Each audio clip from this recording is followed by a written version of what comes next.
ज्या रस्त्याच्या संदर्भात आपण सांगितलं की हा जो 14 किलोमीटरचा जो रस्ता आहे, हा रस्ता हा मूळ रस्ता आहे आणि या रस्त्याला खडीकरण आणि जे पूर्ण रस्ता याची मंजुरी ही ऑलरेडी दिली गेली आहे। परंतु हा रस्ता वन खात्यातून असणाऱ्या काही परवानग्या या गेल्या काही वर्ष या प्रलंबित राहिल्या आहेत। परंतु टप्प्याटप्प्याने आता वनजीव्य आणि याच्या संदर्भातली असणारी जी परवानगी आहे ती परवानगी मिळाली आहे आणि दुसरी परवानगी जी आहे ती बैठक त्याची झालेली आहे। इतिवृत्तासाठी ते प्रलंबित आहे आणि लवकरात लवकर त्याला निधी हा सुद्धा उपलब्ध आहे। त्यामुळे त्या रस्त्याचं खडीकरण ऑलरेडी झालेलं आहे आणि तो रस्ता होणार आहे।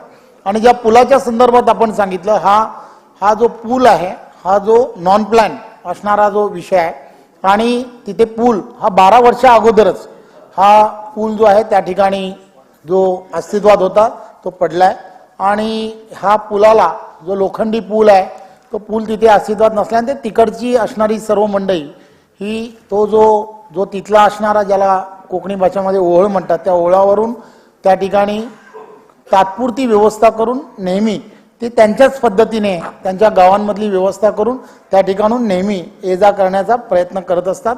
आणि ते करत असताना तो जो अपघात झालाय त्या अपघातामध्ये 3 जणांना जो दुखापत झाली ती दुखापत त्यामुळे झाली।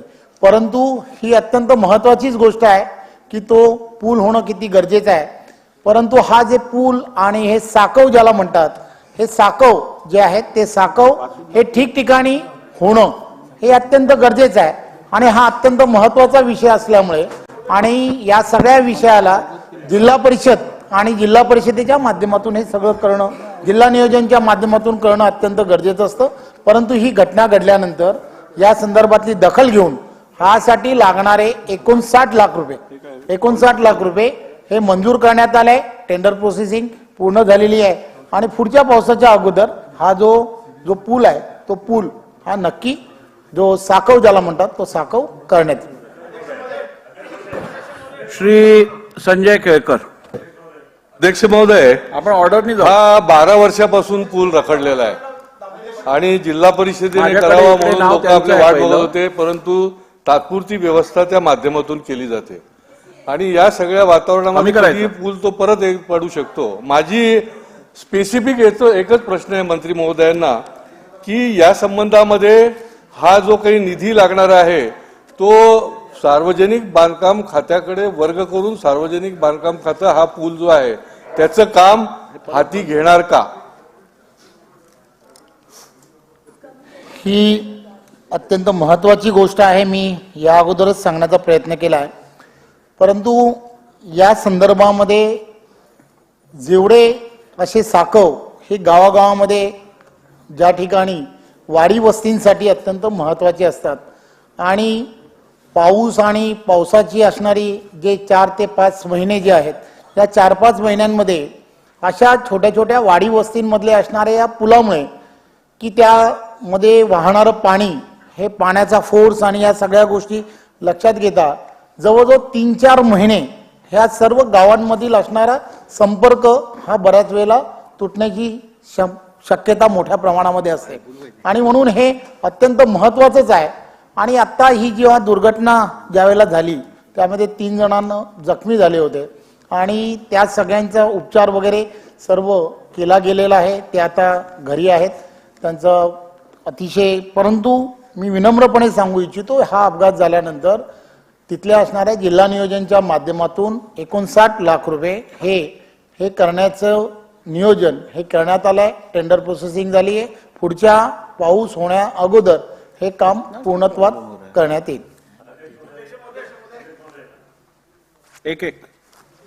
अध्यक्ष महोदय, आपल्या माध्यमातून मंत्री महोदयांना एक स्पेसिफिक प्रश्न आहे।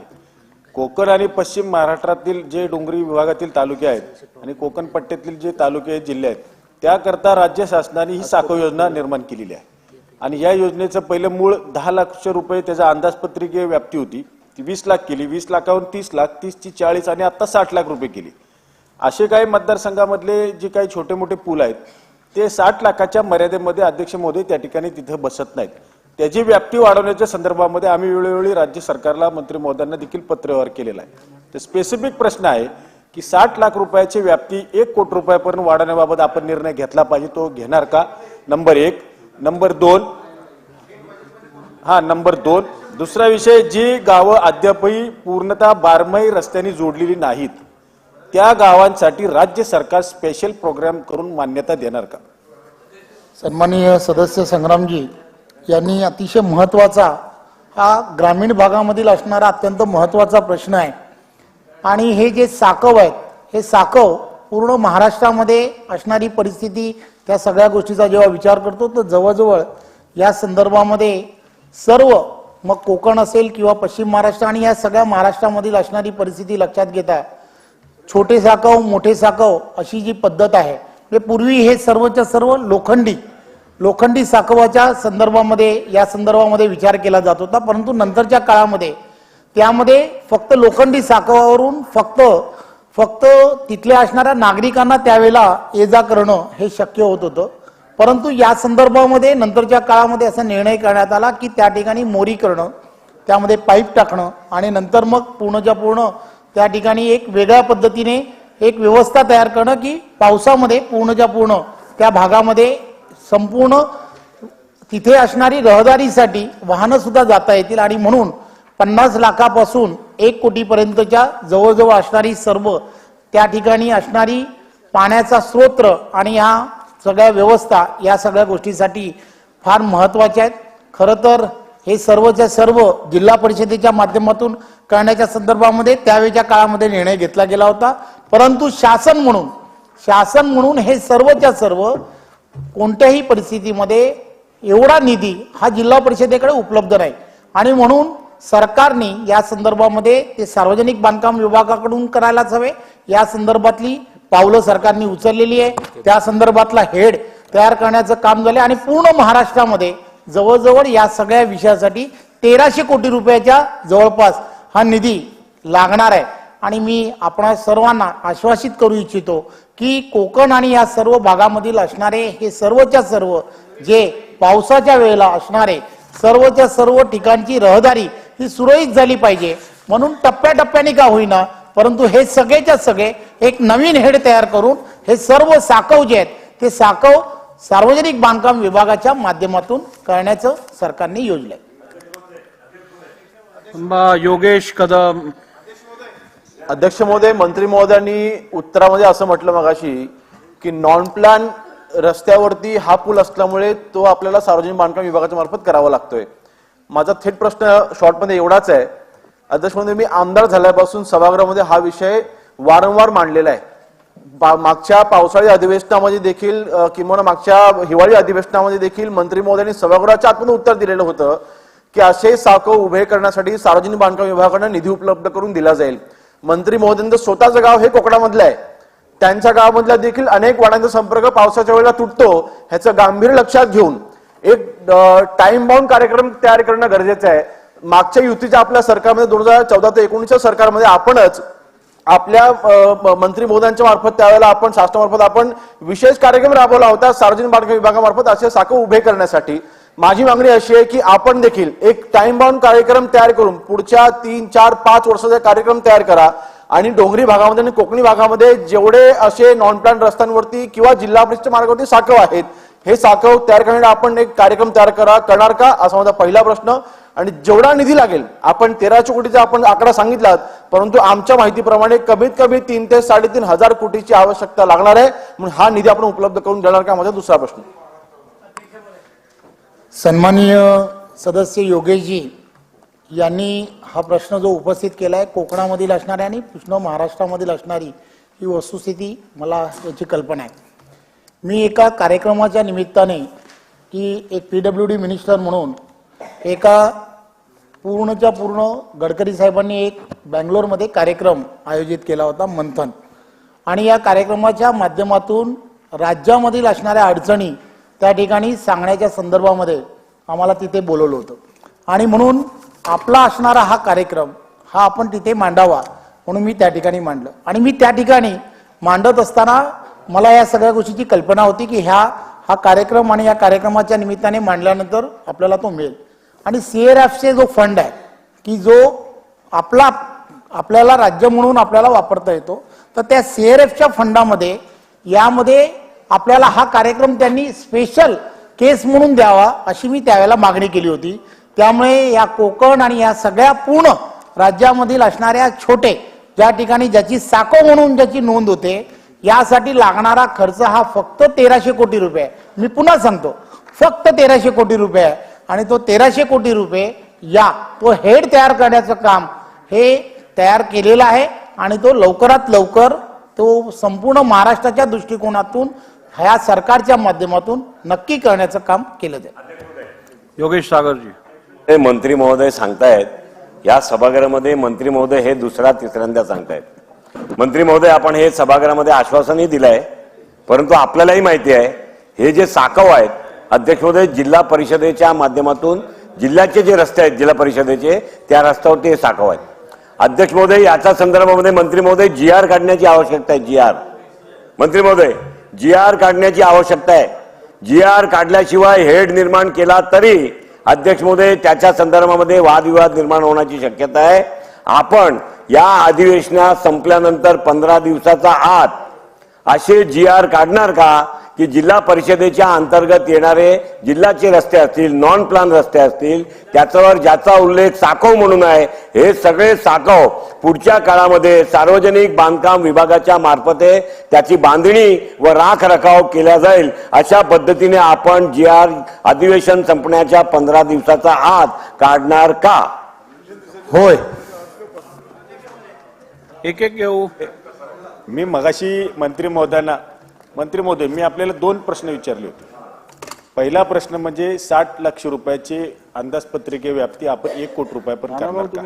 हा एक प्रश्न. आणि दुसरी गोष्ट, ज्या गावांना अद्यापही बारमाही वाहतुकीचे रस्ते जोडलेले नाहीत त्या रस्त्यांच्या बद्दल आपण राज्यस्तरीय आराखडा तयार करून त्याला बजेट देणार का? आता जो काही प्रश्न त्यांनी मांडला आणि आता विधानसभा सदस्य श्री सागरजी, त्यामध्ये त्यांनी म्हटलं परंतु ही राज्यासाठी योजना नाही, ही फक्त कोकण विभाग आणि 72 तालुके जे डोंगरी विभागामध्ये मोडले जातात यांच्याकरता ही योजना आहे. आपल्या उत्तरात सुद्धा असं आलं की मी संपूर्ण राज्यासाठी करेन. मुद्दा करायचा असेल तो राज्य सरकारचा निर्णय, त्याबद्दल आमचं दुमत नाही, परंतु 72 तालुके आणि कोकण विभागासाठी ही व्याप्ती आपण ठेवणार का? सन्माननीय सदस्य जे विचारतायत, मी याहूनही पुढे जाऊन सांगण्याचा प्रयत्न करतो की आदिवासी पाडे जे आहेत ते पण बऱ्याच ठिकाणी जोडले गेलेले नाहीत आणि या सगळ्या परिस्थितीमध्ये मी आदिवासी विभागाला पण असं म्हटलं आहे की ते सुद्धा नॉन प्लॅन असणाऱ्या ज्या वाड्या आहेत त्या जवळजवळ 16,000 आहेत, त्या सुद्धा यानंतरच्या काळामध्ये जोडल्या गेल्या पाहिजेत. त्या संदर्भात सुद्धा आदिवासी विभागाला मी तसं सूचित केलं आहे. त्यामुळे आपण जे म्हणताय तेही मी सांगण्याचा प्रयत्न केला.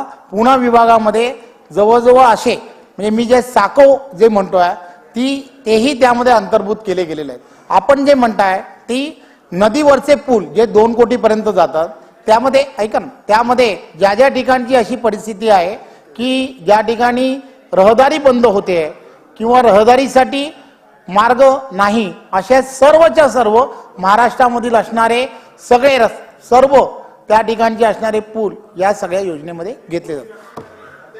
1 कोटी, 50 ते 1 कोटीच म्हटलं. अध्यक्ष महोदय, साकव हा ओढ्यावर बांधला जातो, नाल्यावर बांधला जातो. ओढ्याची रुंदी, नाल्याची रुंदी बघून त्याचं एस्टिमेट केलं जातं आणि ज्यावेळेला तुम्ही एक स्पेसिफिक रक्कम ज्यावेळेला ठरवता त्यावेळेला त्याची रुंदी बसली नाही तर त्या ठिकाणी तो साकव प्रोग्राममध्ये येत नाही. पण आपल्याकडे असे अनेक ओढे आहेत की जे मोठे आहेत, मग त्या ओढ्याच्या रुंदीप्रमाणे त्याचं बजेट कमीत कमी 60 लाख आणि जास्तीत जास्त ओढ्याची रुंदी असेल इथपर्यंत धरावं. आणि हा फक्त डोंगरी, दुर्गम आणि कोकण या विभागाकरता हा प्रोग्राम आहे.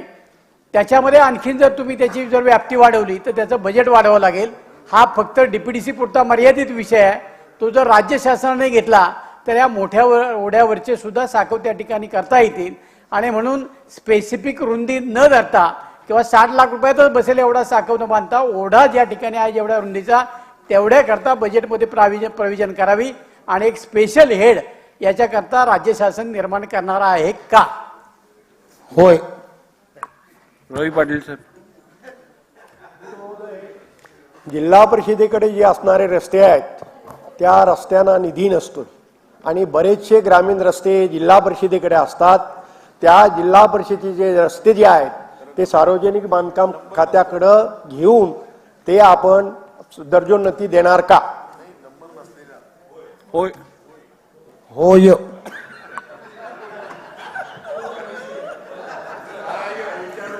अध्यक्ष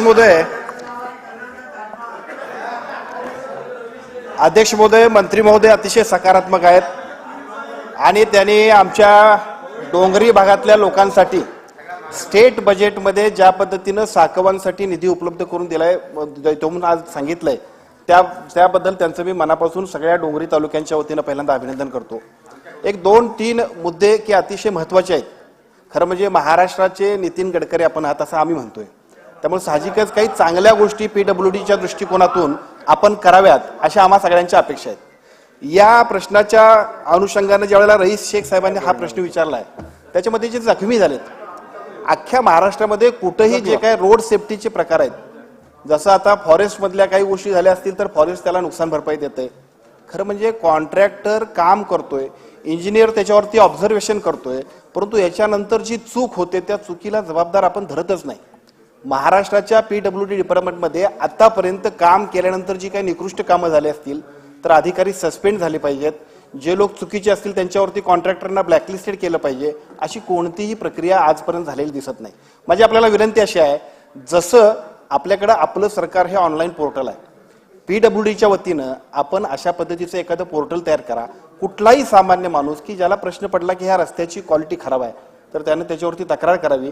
एक स्वतंत्र विंग की ज्या विंगच्या माध्यमातून कोणत्याही परिस्थितीमध्ये त्याबाबतची आवश्यक ती कारवाई करून त्या लोकांवरती तात्काळ कारवाई करावी, म्हणजे कामाची क्वालिटी अजून सुधारेल. दुसऱ्या बाजूला रोड सेफ्टी हा जो पार्ट आहे तो सुद्धा तितकाच महत्वाचा असल्यामुळं फॉरेस्टमध्ये ज्या पद्धतीनं अशा पद्धतीचा ऍक्सिडेंट झाला तर ज्या पद्धतीने त्याला नुकसान भरपाई दिली जाते, अशा पद्धतीचा PWDच्या निष्काळजीपणामुळे एखादी जर काही दुर्घटना घडली तर त्या लोकांना सुद्धा नुकसान भरपाई देण्याबद्दल सरकार निर्णय घेईल काय? सन्माननीय सदस्य ज्यांनी ही भूमिका जी मांडली त्या संदर्भामध्ये सुद्धा शासन म्हणून एक नवीन धोरण, एक मॅनेजमेंट सिस्टीम जी आहे, जे पोर्टल जे आहे ते पोर्टल आपण ऑलरेडी तयार केलं आहे. लवकरच ते अद्ययावत पद्धतीने सर्व डिपार्टमेंटची माहिती जी आहे ती माहिती त्यामध्ये भरण्याचं काम जवळजवळ 70-80% जास्त झालेलं आहे. आणि त्यामध्ये हे जे आपण जे सांगताय ती सिस्टीम त्यामध्ये आहे. सरकार म्हणून, अधिकारी म्हणून आणि सामान्य नागरिक म्हणून त्यांच्या असणाऱ्या सगळ्या तक्रारींपासून सगळं त्यामध्ये ऑलरेडी त्यामध्ये इन्क्लूड केलेलं आहे. आणि म्हणून त्यामध्ये आपण जे नव्याने जी एक त्यामध्ये सूचना केली आहे त्या सूचनेचा सुद्धा गांभीर्याने विचार करून जर त्यामध्ये कोणाची चूक असेल तर त्यामध्ये त्याला शासन म्हणून काय करता येऊ शकतं. तर कॉन्ट्रॅक्टरच्या ज्या चुका असतात त्या कॉन्ट्रॅक्टरच्या चुकांसाठी त्यांना फाईन लावण्याची एक पद्धत आहे, ती सुद्धा त्याच्यामध्ये अंतर्भूत आहे आणि त्याची माहिती ही आपल्याला त्यामध्ये पोर्टलमध्ये लक्षात येईल. चला प्रश्न क्रमांक 2. 2745. अध्यक्ष महोदय, छापल्याप्रमाणे. अध्यक्ष महोदय, समाज कल्याण विभागाने मागासवर्गीय विद्यार्थ्यांची फी 4 वर्ष कॉलेजमध्ये जमा केली नसल्याने ती वसूल करण्यासाठी अंधेरीच्या सरदार पटेल अभियांत्रिकी महाविद्यालयांच्या विद्यार्थ्यांचा पदवीदान समारंभामध्ये त्यांचा जो अपमान केलेला आहे आणि ह्या अपमानामध्ये 4 वर्ष अभ्यास करून उत्तीर्ण झालेल्या विद्यार्थ्यांना त्यांना पदवीदान समारंभ राज्य सरकारकडून त्यांचे शुल्क जमा न झाल्याने त्या पदवी प्रमाणपत्र घेताना मागासवर्गीय विद्यार्थ्यांना अपमानास्पद वागणूक देण्यात आली, हे खरे आहे का? माझा दुसरा प्रश्न आहे. त्याचबरोबर अध्यक्ष महोदय, पदवीदान समारंभ हा प्रत्येक विद्यार्थ्याच्या शैक्षणिक काळातील सर्वात आनंदाचा क्षण असतो. अध्यक्ष महोदय, मात्र सरदार पटेल अभियांत्रिकी महाविद्यालयात पदवीदान समारंभात खुल्या वर्गातील विद्यार्थ्यांना पदवी प्रमाणपत्र देण्यात आले, पण आमच्या 63 मागासवर्गीय विद्यार्थ्यांना मात्र या आनंदाच्या क्षणापासून वंचित ठेवण्यात आले, हे खरे आहे का? अध्यक्ष महोदय, तिसरी गोष्ट की ज्या समाज कल्याण मंत्र्यांकडनं मंत्रालयातून त्यांची फी भरली जाते त्या ह्यांची फी वेळेमध्ये का भरली गेली नाही, हा माझा तिसरा प्रश्न आहे. आणि सन्माननीय मंत्री महोदयांना माझी विनंती आहे की हा जो प्रकार घडला की मागासवर्गीय विद्यार्थ्यांची फी भरली नाही म्हणून कॉलेजमध्ये जे संवर्ग मुलं होती त्यांना तुम्ही पदवीचं प्रमाणपत्र दिलं, पण जे मागासवर्गीय आहे त्यांना अपमानास्पद वागणूक दिली, हे बरोबर नाहीये. ह्याच्यामध्ये ती मुलं त्यांचे आज वर्षानुवर्ष शिक्षण घेत आलेल्या अशा मुलांना त्यांच्यामध्ये एक दुःखित असं वातावरण निर्माण झालं आणि मुलं ही त्याच्या कार्यक्रमापासून वंचित राहिले. म्हणून मी शेवटचा प्रश्न विचारते, समाज कल्याण विभागाने महाविद्यालयाचं शुल्क वेळेत देणे आवश्यक होतं, मात्र त्यासाठी कॉलेजमध्ये असलेली त्या महत्वाची कागदपत्रे, पदवी प्रमाणपत्र, जन्मतारखेचा दाखला वगैरे रोखून ठेवणे हा गुन्हा आहे आणि त्यासाठी शासन त्याच्यावरती काय कारवाई करणार, हा माझा प्रश्न आहे. अध्यक्ष महोदय, उत्तराच्या ह्याच्यामध्ये 4 नंबरमध्ये थोडं करेक्शन पहिलं करूया. सामाजिक न्याय व विशेष सहाय्य विभागाकडे विद्यार्थ्यांची तक्रार प्राप्त झालेली नाही. या संदर्भात मुंबई विद्यापीठाकडे प्राप्त झालेल्या विद्यार्थ्याच्या तक्रारीच्या अनुषंगाने महाविद्यालयाने मे 2023 मध्ये घेतलेल्या पदवी वितरण समारंभाच्या कार्यक्रमात सहभागी होण्यापासून कोणत्याही विद्यार्थ्यास वंचित ठेवण्यात आलेले नाही, असं पहिलं करेक्शन करून घेऊ. अध्यक्ष महोदय, या प्रश्नाच्या निमित्ताने माझी हात जोडून सगळ्यांना विनंती आहे की प्रत्येक विषयाला जातीचा आशय देणं, याच्यातून आपणच लोकप्रतिनिधी एक वेगळं वातावरण करतो. आता प्रश्न जो आहे तो मी मांडतो. त्याच्या आधी ज्यांना पदवी दिली नाही असे 27 विद्यार्थी, त्यातले ओपन 15 आहेत, ओबीसी 9 आहेत आणि शेड्यूल कास्ट 3 आहेत. आणि त्यामुळे मागासवर्गीय मागासवर्गीय मागासवर्गीय वंचित हा मुद्दा बरोबर नाही असं माझं मत आहे. आता एक मिनिट ऐका ना, झालंय 4 प्रश्न उत्तर घ्या पहिली. आता उत्तर देतो ना मी. म्हणून तर पहिलं मी बायफर्गेशन दिलं की त्यात शेड्यूल कास्ट विद्यार्थी फक्त 3च, बाकी मागासवर्गीय ओबीसी आहेत आणि ओपन आहेत. एक मिनिट.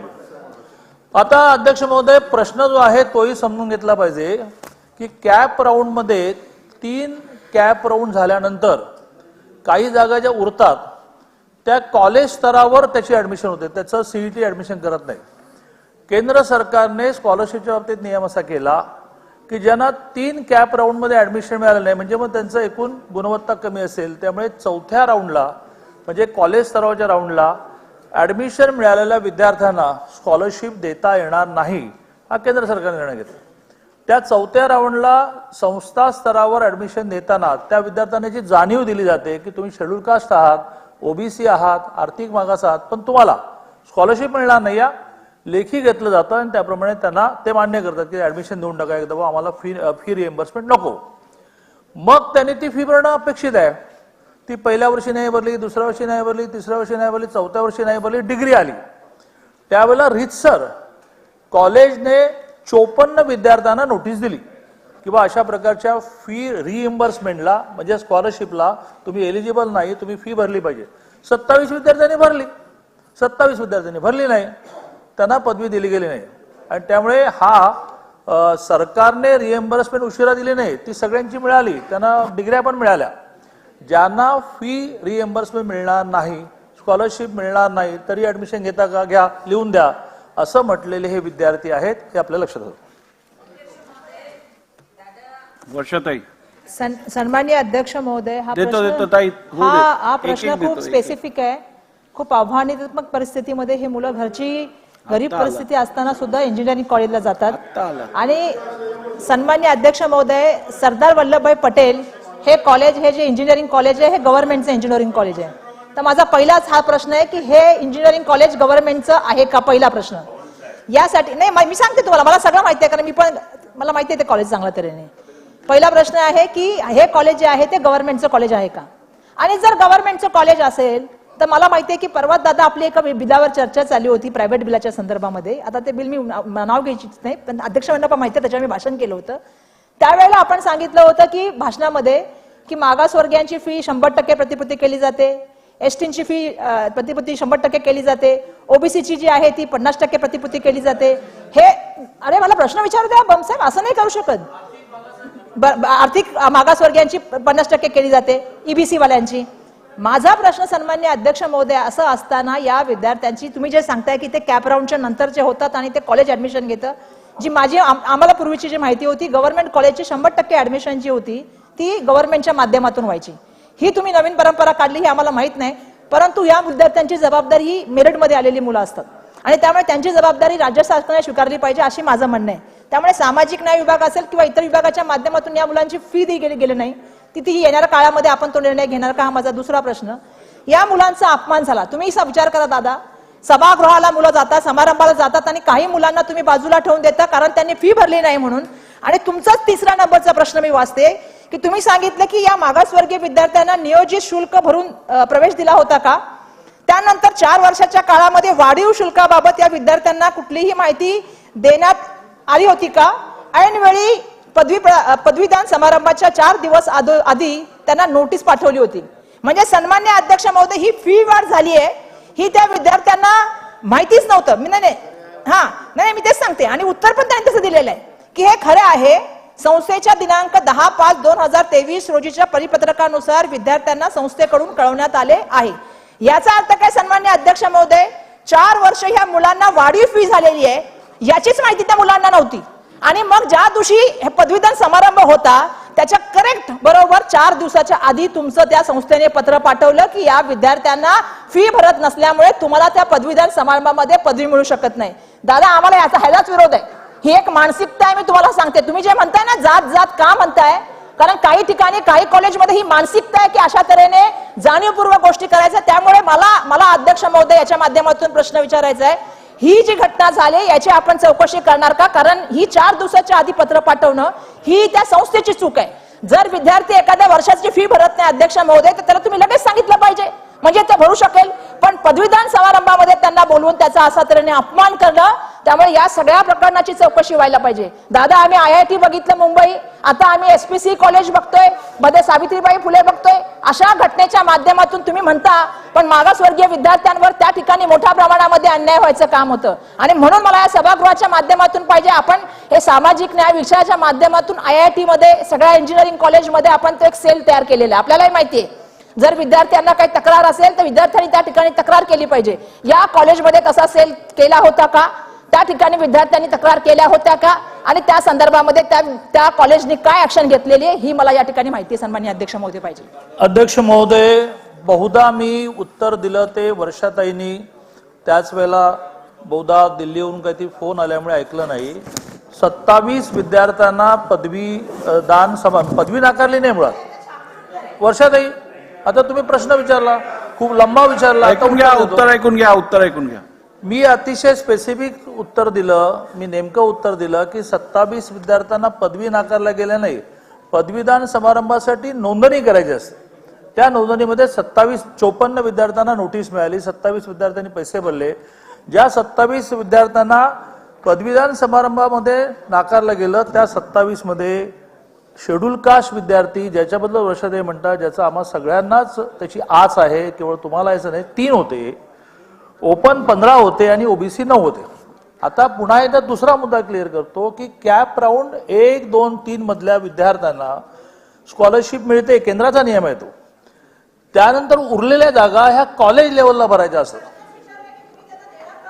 अरे ऐका ना, त्या 3 कॅप राऊंड मधले म्हणजे जवळजवळ 95% ऍडमिशन्सला स्कॉलरशिप मिळते, विशेष नाहीये. मग जागा उरल्या तर संस्था लेवलला ऍडमिशन दिली जाते, त्यांना scholarship schedule caste, schedule tribe, OBC, आर्थिक मागास मिळत नाही, केंद्राचा नियम आहे. मिळत नाही, केंद्राचा नियम आहे. त्यावर आता हायकोर्टाने एक निर्णय दिलाय की नाही त्यांनाही द्या. त्यामुळे आता आपण फाईल मूव्ह करतोय, मग आपण देऊ सगळ्यांना. केंद्राला आपल्याला हे कळवायला लागेल की हायकोर्टाने हा निर्णय दिलेला आहे, त्याच्यावर केंद्र काय म्हणते माहित नाही. असे ते विद्यार्थी आहेत की ज्यांना नियमाप्रमाणे SC, ST, OBC आणि आर्थिक मागास असून रिएम्बर्समेंट द्यायची नाही असा नियम आहे. त्या विद्यार्थ्यांना ऍडमिशन घेताना स्टॅम्प पेपरवर आपण लिहून घेतो की बा मला ऍडमिशन द्या पण मला स्कॉलरशिप मिळाली नाही ते चालेल, असे विद्यार्थी आहेत. त्यांना प्रत्येक वर्षी नोटीस मिळाली की अरे बा तुम्ही भरायचे आहेत पैसे, अरे बा तुम्ही भरायचे आहेत पैसे, अरे बा तुम्ही भरायचे आहेत पैसे. त्याने 4 वर्ष भरले नाहीत म्हणून मग पदवीदान समारंभाच्या वेळेला पदवी कोणालाच नाकारता येत नाही. पदवीदान समारंभाच्या कार्यक्रमात उपस्थित राहायचं असेल तर वेगळा फॉर्म भरावा लागतो. त्यात 54 जणांना नाकारलं, 27 जणांनी पटापटा फी भरली, 27 जणांनी भरली नाही. त्यात फक्त शेड्यूल कास्ट 3 विद्यार्थी.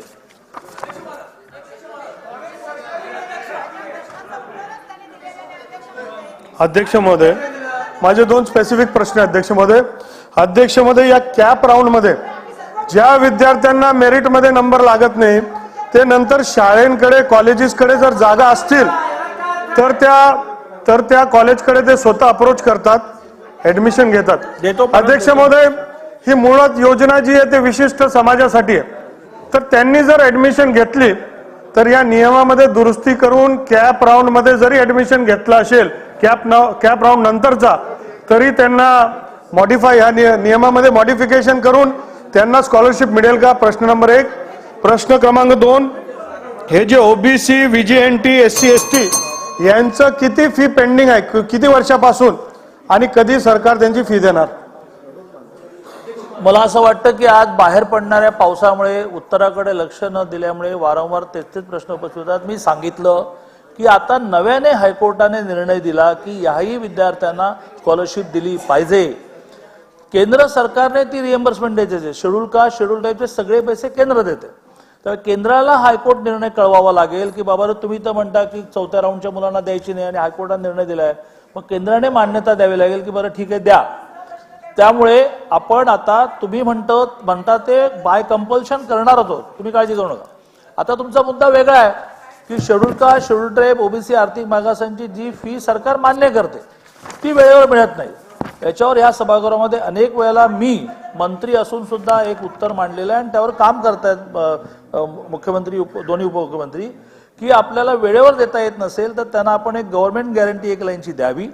सप्टेंबर महिन्यात त्यांनी जेवढा क्लेम केला तेवढे पैसे त्यांना बँकेतून विदाऊट मॉर्गेज मिळावेत आणि जेव्हा केव्हा द्यायचे, नॉर्मली मार्चमध्ये देतात पण काही काही ठिकाणी 2-3 वर्ष लागतात, त्यावेळेला तुम्ही डायरेक्ट त्या बँक अकाउंटला ते पैसे जमा करा आणि कर्ज त्याचं ऑफ करा, त्याचं व्याज सरकारने भरलं पाहिजे. यावर माननीय देवेंद्रजींनी अर्थमंत्री असताना असं म्हटलं की मग महाराष्ट्रातल्या सगळ्यांना 2200 कोटीची स्कॉलरशिप आहे, याच्यामध्ये वेळेवर न दिल्यामुळे व्याज किती भरावं लागेल ते ते मी काढलंय, ते रफली 100 कोटी आहे. यावर आता एवढंच दुमत राहिलेलं आहे की आम्ही गव्हर्नमेंट गॅरंटीवर पैसे देऊन टाकणार, व्याज संस्थेने भरायचं का सरकारने, यावरच दुमत राहील.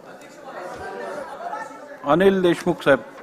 अध्यक्ष महोदय, आपण सांगितलं केंद्राचा नियम आहे, ठीक आहे. त्याच्यामध्ये एकच प्रश्न आहे की आता हायकोर्टाने आदेश दिला आहे, लेता हूं, जल्दी एक लेता हूं. मिनिट ऐकून घ्या. केंद्राचा नियम आहे हा योग्य आहे, ठीक आहे, पण हायकोर्टाने आदेश दिलाय की कॅप राऊंड नंतर सुद्धा जे विद्यार्थी ऍडमिशन घेतात त्यांना सुद्धा फीचं रिम्बर्समेंट केलं पाहिजे, या पद्धतीचा हायकोर्टाने निर्णय दिलेला आहे. आता तुम्ही केंद्राला विचारणार, मग ते 6 महिन्यांनी उत्तर देणार, याची पहिले अंमलबजावणी करा आणि त्यांना कळवा नंतर की आम्ही हायकोर्टाच्या आदेशाप्रमाणे आम्ही याची अंमलबजावणी केलेली आहे, हे आपल्या माहितीसाठी कळवत आहे. या पद्धतीचा आपण निर्णय घेणार का आणि लगेच चालू करणार का? नंबर 1. नंबर 2 की सन्माननीय सदस्यांनी जो प्रश्न विचारला, 1-1, 1.5 वर्ष तुमचे रिइन्व्हेस्टमेंटचे ऐकून तर घ्या, 1-1, 1.5 वर्ष मंत्री महोदय तुमचे रिइन्व्हेस्टमेंटचे पैसे मिळत नाही. त्याच्यामुळे जी नवीन पद्धत तुम्ही बँक गॅरंटीची काढली आहे ती बँक गॅरंटीची पद्धत जर लागू केली आणि व्याज जर राज्य शासनाने भरलं तर ते तशा पद्धतीचा भार हे सगळे कॉलेजेस त्यांच्यावर येणार नाही. ती सुद्धा पद्धत लवकरात लवकर लागू करणार काय? माननीय अनिल देशमुख साहेबांनी म्हटलं की जरी केंद्राने रिएम्बर्समेंट द्यायची असली तरी हायकोर्टाचा निर्णय झाल्यामुळे द्या. तर मग त्याचं आता तुम्ही मंत्री अनेक वर्ष राहिलात तर त्याचं उत्तर असं आहे की मग हायकोर्टाच्या निर्णयाच्या विरुद्ध सुप्रीम कोर्टात पहिले जायला लागेल, म्हणजे ते रेंगाळेल. पण आम्ही जाणार नाही आहोत. नाही, मी काय म्हणतो ऐका तरी, काल परवा निर्णय आला आहे, काल देण्याचाच आहे, ऐका तरी उत्तर देण्याचाच असल्यामुळे आम्ही सुप्रीम कोर्टात न जात, काल परवा निर्णय आलाय, आम्ही त्याची फाईल मूव्ह केलेली आहे, आम्ही सकारात्मक आहोत. आणि तो जो दुसरा मुद्दा आहे त्याही बाबतीमध्ये मी असं म्हटलं की निर्णय होण्याच्या दिशेने चाललाय, फक्त व्याज 100 कोटी होईल तर ते संस्थांनी भरावं की सरकारने भरावं, इतकाच मुद्दा राहिलाय. तोही मुद्दा सकारात्मक, अनिल देशमुख साहेब, तोही मुद्दा सकारात्मक दृष्ट्या संपवला जाईल. मंत्री महोदय, वर्षाताईंचं जी हरकत आहे ती प्रश्न क्रमांक 3, उपप्रश्न क्रमांक 3 जो आहे त्यात ही फी भरण्याचं जे त्यांना कळवलं गेलं होतं ते 4 वर्षानंतर कळवलं गेलं होतं, तर ते त्यांना वेळेत कळवलं गेलं का नव्हतं याबद्दल कुठच्याही प्रकारचं स्पष्टीकरण आलेलं नाहीये. उत्तर केवळ हे खरं आहे म्हणून आलंय, पण 4 वर्षाच्या काळानंतर तर ते 4 वर्षापर्यंत त्यांना कळवलं का गेलं नव्हतं हा त्यांचा प्रश्न होता, ज्याला त्यांना उत्तर मिळालं नाहीये. अध्यक्ष महोदय, मी पुन्हा तेच सांगेन की त्यांना ऍडमिशन घेतानाच हे क्लिअर होतं की आपल्याला schedule caste, schedule tribe, OBC, आर्थिक मागास असूनही स्कॉलरशिप मिळणार नाही, आपल्याला पूर्ण फी भरावी लागणार आहे. त्याप्रमाणे त्यांनी ती फी भरायला हवी होती, ती भरली नाही. नोटीसची काही आवश्यकता नाही, पण उत्तरात सांगायचं झालं तर दरवर्षी अशा प्रकारची नोटीस दिली म्हणजे कॉलेजची ही चूक झाली का की 4 वर्ष त्यांनी ती फी न भरता सुद्धा त्यांना कंटिन्यू करायला दिलं. त्यामुळे 4 वर्ष त्यांना नोटीस देत शेवटचं अस्त्र उरलं की पदवीदान समारंभाला देता येणार नाही रे असं म्हटल्यानंतर पटकन 27 जणांनी भरली. एकच शासनाला एवढीच एक सूचना आहे की जेव्हा एखाद्या विद्यार्थ्याची फी त्या वर्षी पेंडिंग असेल तर त्याला तुम्ही परीक्षेला बसायला द्या, त्याला पास करा, बाकी ते सगळं ठीक आहे, पण त्याला वेळेत कळवलं तर त्या वर्षीचा व्यवस्था तो त्या वर्षी करू शकेल.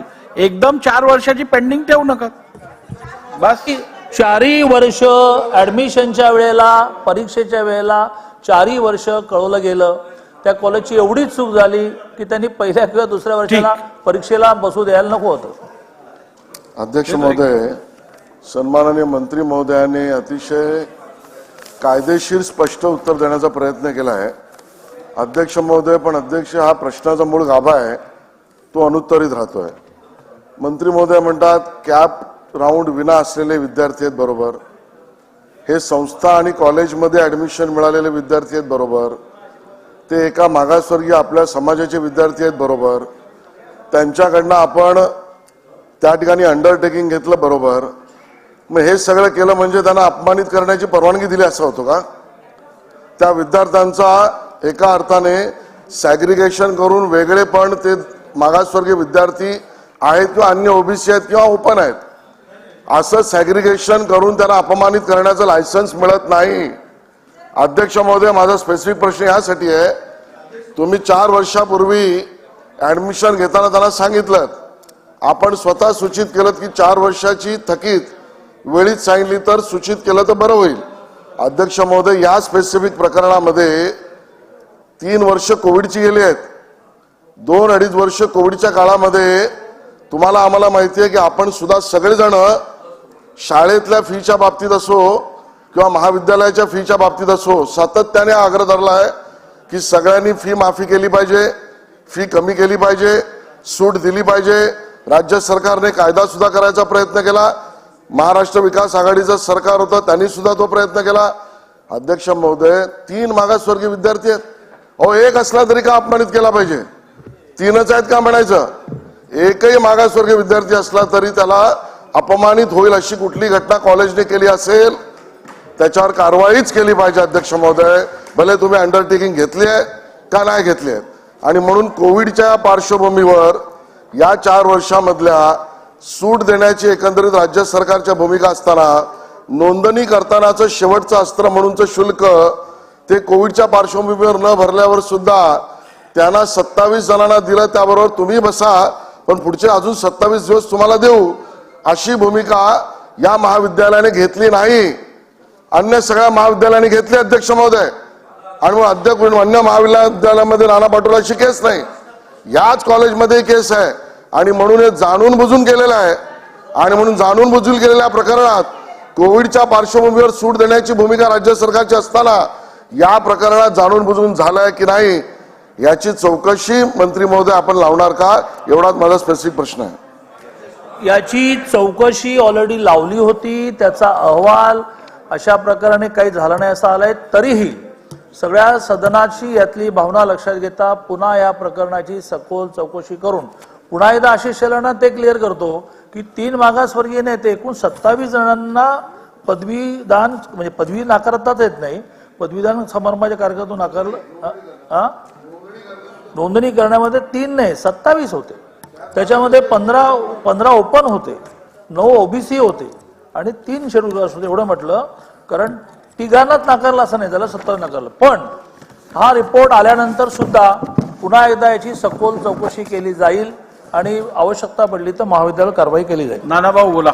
नानाभाऊंचं. अध्यक्ष महाराज हे कॉलेजच शासकीय कॉलेज आहे. अध्यक्ष महाराज हे कॉलेजच शासकीय कॉलेज आहे. अध्यक्ष महाराज आणि मंत्री महोदय मगापासून जे उत्तर देत आहेत अध्यक्ष महाराज तिथल्या तिथंच फिरतात आहात तुम्ही. तुम्हाला जे आशिष शेलार सन्मान्य सदस्यांनी जी भूमिका मांडली, पुढे जा. आपण हे मान्य केलं पाहिजे की कोविडच्या काळामध्ये सुद्धा या पद्धतीची भूमिका आपण घेतलीच होती आणि हे तर शासकीय आहे, काही खाजगी कॉलेज नाही आहे. या ठिकाणी जाणून बुजून आपण जे कृत्य केलेलं आहे हे प्रश्नाच्या उत्तरातच आपण जे प्रश्न उपस्थित केले त्याच्या उत्तरात सांगितलेलं आहे. आता याला चौकशी काय कशासाठी करायची आहे? मागासवर्गीय आहेत म्हणून त्यांच्यावर आता पुन्हा चौकशी करून त्यांना पुन्हा आपण तपासायला आणि मग जो रिपोर्ट येईल. अरे ऐका तर बाबा, अरे ओपन पण असतील, विद्यार्थी आहे, आम्ही त्याला जातीमध्ये पण जाणार नाही. या पद्धतीनं शासकीय कॉलेजमध्ये विद्यार्थ्यांच्या बद्दलचा अपमानास्पद त्यांना वागणूक दिली जाईल तर त्या पिढीवर काय परिणाम होणार त्याची आपण काळजी करायची नाही का? या आशिष शेलारांनी जो प्रश्न उपस्थित केला तोच आहे. आणि मग चौकशी कशाची आहे? तुम्ही उत्तरातच सांगितलेलं आहे आम्ही कारवाई करू असं सांगा ना. आम्ही पुन्हा चौकशी करू, पुन्हा आम्ही तपासू, आमचा जो रिपोर्ट आलेला आहे. अरे कुंपणच शेत खात आहे मंत्री महोदय. आणि अशा या परिस्थितीमध्ये आपण प्रश्नच मागासवर्गीयांचा आहे अध्यक्ष महाराज. म्हणून मी तुम्हाला सांगतो की जाणून बुजून मागासवर्गीय विद्यार्थ्यांवर अन्याय केला जातो हे स्पष्ट आहे आणि म्हणून तुम्ही कारवाई कराल का तो माझा स्पेसिफिक मला वाटतं आता प्रश्न तेच रिपीट होत आहेत. आपल्या पुढे जायला पाहिजे आता. दादा 1 मिनिट त्यांचं एकत्र उत्तर द्या. तेवढं उत्तर द्या. अध्यक्ष महोदय मी चंद्रकांत दादांना अशी विनंती करेल, दादा 2 मिनिटं फक्त माझे प्रश्न छोटे 2-3 पण ते लिहून घ्यावे जरा ह्याच संदर्भातले. अध्यक्ष महोदय विषय कशामुळे निघाला अध्यक्ष महोदय की फीज रिएम्बर्समेंट किंवा फीज अध्यक्ष महोदय वेळेत शासनाकडून दिली जात नाही कॉलेजेसला, हा मुख्य मूळ मुद्दा आहे अध्यक्ष महोदय. आता अध्यक्ष महोदय नाही तो पण आहे तर या फीजच्या संदर्भात अध्यक्ष महोदय जरा धोरणात्मक निर्णय झाले पाहिजे. या संदर्भात अध्यक्ष महोदय ज्या प्रवर्गामध्ये फीज रिएम्बर्समेंट दिली जाते अध्यक्ष महोदय एकंदर मंत्री महोदय सांगतील का की सगळ्या ओबीसी व्हीजेएनटी SC ST मधून किती फीज आतापर्यंत देय आहे गव्हर्नमेंटला? नंबर 1 अध्यक्ष महोदय. नंबर 2 किती वेळेत दिली पाहिजे यासाठीचे काय धोरणात्मक म्हणजे कुठल्याही परिस्थितीत ती वेळेत मिळालीच पाहिजे अशा पद्धतीची व्यवस्था केली पाहिजे अध्यक्ष महोदय. मला असं वाटतं अनेक अध्यक्ष महोदय धोरणात्मक 2 प्रश्न महत्वाचा विषय असा आहे की अनेक कॉलेजेस मॅनेजमेंट कोटा जे 20% असतो तो सरेंडर करून शासनाने भरावा अशी पद्धतीची अपेक्षा असते, शासनाने भरावा. तर अशा 20% जे काही सरेंडर केला जातो त्या लोकांना किंवा त्या विद्यार्थ्यांना आपण अशा पद्धतीची ओबीसी SC ST ची फीस दिली जात नाही. तर धोरणात्मक हा जे सरेंडर करतील किमान त्यांना तरी आपण हे धोरण लागू करणार का अध्यक्ष महोदय? आणि एज्युकेशन लोन जे मुलं घेतात अध्यक्ष महोदय त्यांना कोलॅटरल्स मागितले जातात, मोठ्या संख्येने त्यांच्याकडून तारण घेतलं जातं. वास्तविक RBI मध्ये हे स्कोपच्या बाहेर आहे, अध्यक्ष महोदय डिपार्टमेंटचं नाही आहे. अध्यक्ष महोदय मी स्वतः मंत्री असताना अध्यक्ष महोदय याचा GR काढलेला आहे की RBI मध्ये एज्युकेशन लोन हे प्रायोरिटी सेक्टर लेंडिंग मध्ये येतं आणि अध्यक्ष महोदय तरी सुद्धा बँका लोन देत नाहीत एज्युकेशनसाठी. मंत्री महोदयांनी त्या संदर्भात मला असं म्हणायचं की जो RBIचा गाईडलाईन आहे त्या पद्धतीनं GR काढून त्याची अंमलबजावणी करणार का अध्यक्ष महोदय? आणि जे डिप्लोमा आहे टेक्निकल एज्युकेशन त्याला फीज रेग्युलेटिंग अथॉरिटी नाहीच आहे, तर त्यामुळे त्यांची वर्षानुवर्ष फीज कधीच वाढलेली नाही मागच्या 5-7 वर्षात. तर ती फीज रेग्युलेटिंग अथॉरिटी कधी बसवणार?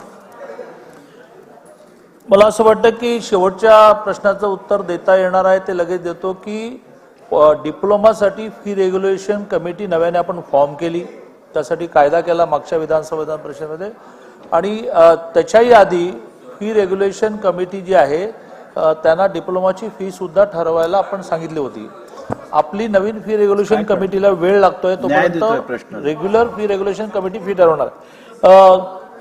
मी माननीय अध्यक्ष महोदय यांच्या प्रश्नातल्या बऱ्याच गोष्टींची उत्तरं ही पटलावर ठेवायला लागतील. प्रामुख्याने त्यांनी विचारलं की किती पेंडिंग आहे वगैरे, आणि रिझर्व्ह बँकेचा नियम असताना सुद्धा आपल्या नोटिफिकेशनने विशेषतः नॅशनलाइज बँका ऐकतील की नाही ह्याचा नीट अभ्यास करतो आणि करून घेतो. आणि पटोलेने जे म्हटल्याप्रमाणे आशिष जी शेलारांच्या प्रश्नाला मी उत्तर दिलं होतं की याची चौकशी करू, आणि हे गव्हर्नमेंट इंजिनिअरिंग कॉलेज नाही आहे, गव्हर्नमेंट एडेड आहे, ते गव्हर्नमेंट. तुमच्या मतदारसंघातले महाविद्यालय असल्यामुळे तुमची शेवटचा प्रश्न विचारा. एकदम छोटासा प्रश्न आहे माझा मूलभूत प्रश्न आहे. मंत्री महोदयांनी आपल्या उत्तरामध्ये असं म्हटलं की cap round 1, cap round 2, cap round 3 झाल्याच्या नंतर संस्थेच्या स्तरावरती ही ऍडमिशन झाली होती. माझ्या माहितीप्रमाणे Sardar Patel college of engineering most coveted institution आहे. 95% वरतीच ज्यांना मिळतात तिथे त्या ठिकाणी त्यांना ऍडमिशन मिळतं. तर संस्थेच्या स्तरावरती ही ऍडमिशन झाली, त्याचं बेसिस काय होतं? संस्थेने कुठल्या नियमांच्या अंतर्गत कुठल्या निकषांवरती ही ऍडमिशन दिली, आणि त्याच्यावरती आपण संस्थेच्या या ऍडमिशन प्रोसिजर वरती आपण इन्क्वायरी करणार का? कारण प्रश्न हा फी भरली नाही हा नंतर आला, परंतु ती मुलं त्या शाळेमध्ये कुठल्या निकषांवर, कॉलेजमध्ये कुठल्या निकषांवरती त्यांना त्या ठिकाणी ऍडमिशन दिलं गेलं होतं, आणि मग त्यांच्यापेक्षाही जास्त मार्क असणाऱ्यांना ऍडमिशन नाकारलं गेलं, परंतु त्यांना त्या ठिकाणी ऍडमिशन मिळालं. त्यामुळे त्या ऍडमिशन प्रोसिजरती आपण इन्क्वायरी करणार का हा माझा प्रश्न आहे अध्यक्ष महाराज. आणि ऍडमिशन प्रोसिजर काय आहे? अजून थोडा वेळ प्रश्न चालला तर अजून काही नवीन विषयाकडे जाईल, कारण याच्यामध्ये कॅप 1, कॅप 2, कॅप 3 नंतर काही जागा उरतात. मग त्यात उरलेल्या जागा देण्यासाठी त्या कॉलेजने मेरिटवर सगळी प्रोसिजर करावी लागते. त्याची प्रोसिजर ठरली आहे. ते त्यानंतर आपल्या शासनाच्या तंत्रशिक्षण विभागाला कळवायला लागतं, ते नंतर AICTE ला कळवायला लागतं. AICTE नंतर ती ऍडमिशन कन्फर्म करते. इतकी त्याची अतिशय कठोर रचना आहे. त्यामुळे एखाद्या कॉलेजला ऍडमिशन उरलीच नाही तर भाग वेगळा, उरली तर त्यांना त्यांच्या स्तरावर ती ऍडमिशन घेण्याची परवानगी आहे. प्रश्न क्रमांक 3. प्रश्न क्रमांक 64,859. अध्यक्ष महोदय, छापल्याप्रमाणे. अध्यक्ष महोदय, राष्ट्रीय इमारत कायदा सन 2005 नुसार शासकीय आणि खाजगी शाळांना सुरक्षेच्या सुविधा पुरवाव्यात. त्याचप्रमाणे शाळेमध्ये अग्निसुरक्षा यंत्रणा साधने अद्ययावत ठेवावीत. स्पेसिफिक. शाळेच्या इमारत नियमित देखभाल दुरुस्ती करावी. शाळेच्या ठराविक कालावधीनंतर मॉकड्रिल घ्यावे. म्हणजे शाळेच्या ज्या ज्या सुरक्षा यंत्रणा आहेत त्या सर्व कार्यान्वित आहेत की नाही हा तपास करण्याचा एक. त्याचप्रमाणे शाळेच्या शिक्षकांना अग्निशमन यंत्रणा हाताळता येतात की नाही याचं सुद्धा त्या ठिकाणी नियोजन करावं, असे एकंदर गाईडलाईन्स आपल्याला दिल्या गेलेल्या आहेत. आजची परिस्थिती अशी आहे की संपूर्ण राज्यभरातल्या ज्या ज्या जिल्हा परिषदेच्या आणि ज्या खाजगी शाळा आहेत यांचा जर आपण विचार केला तर बऱ्याचशा शाळांमध्ये ह्या प्रकारच्या कोणत्याही यंत्रणा ह्या कार्यान्वित झालेल्या दिसत नाहीत. आज माझ्या जिल्ह्याचा जर आपण प्रश्न घेतला तर धुळे जिल्ह्यामध्ये आपत्ती व्यवस्थापनाकडे जिल्हा वेळ कमी आहे त्याच्यामध्ये दुर्लक्ष केल्याचं निदर्शनामध्ये आलेलं आहे. आणि त्यामुळे प्राथमिक शिक्षण परिषदेने सुद्धा याच्यावरती चिंता व्यक्त केलेली आहे.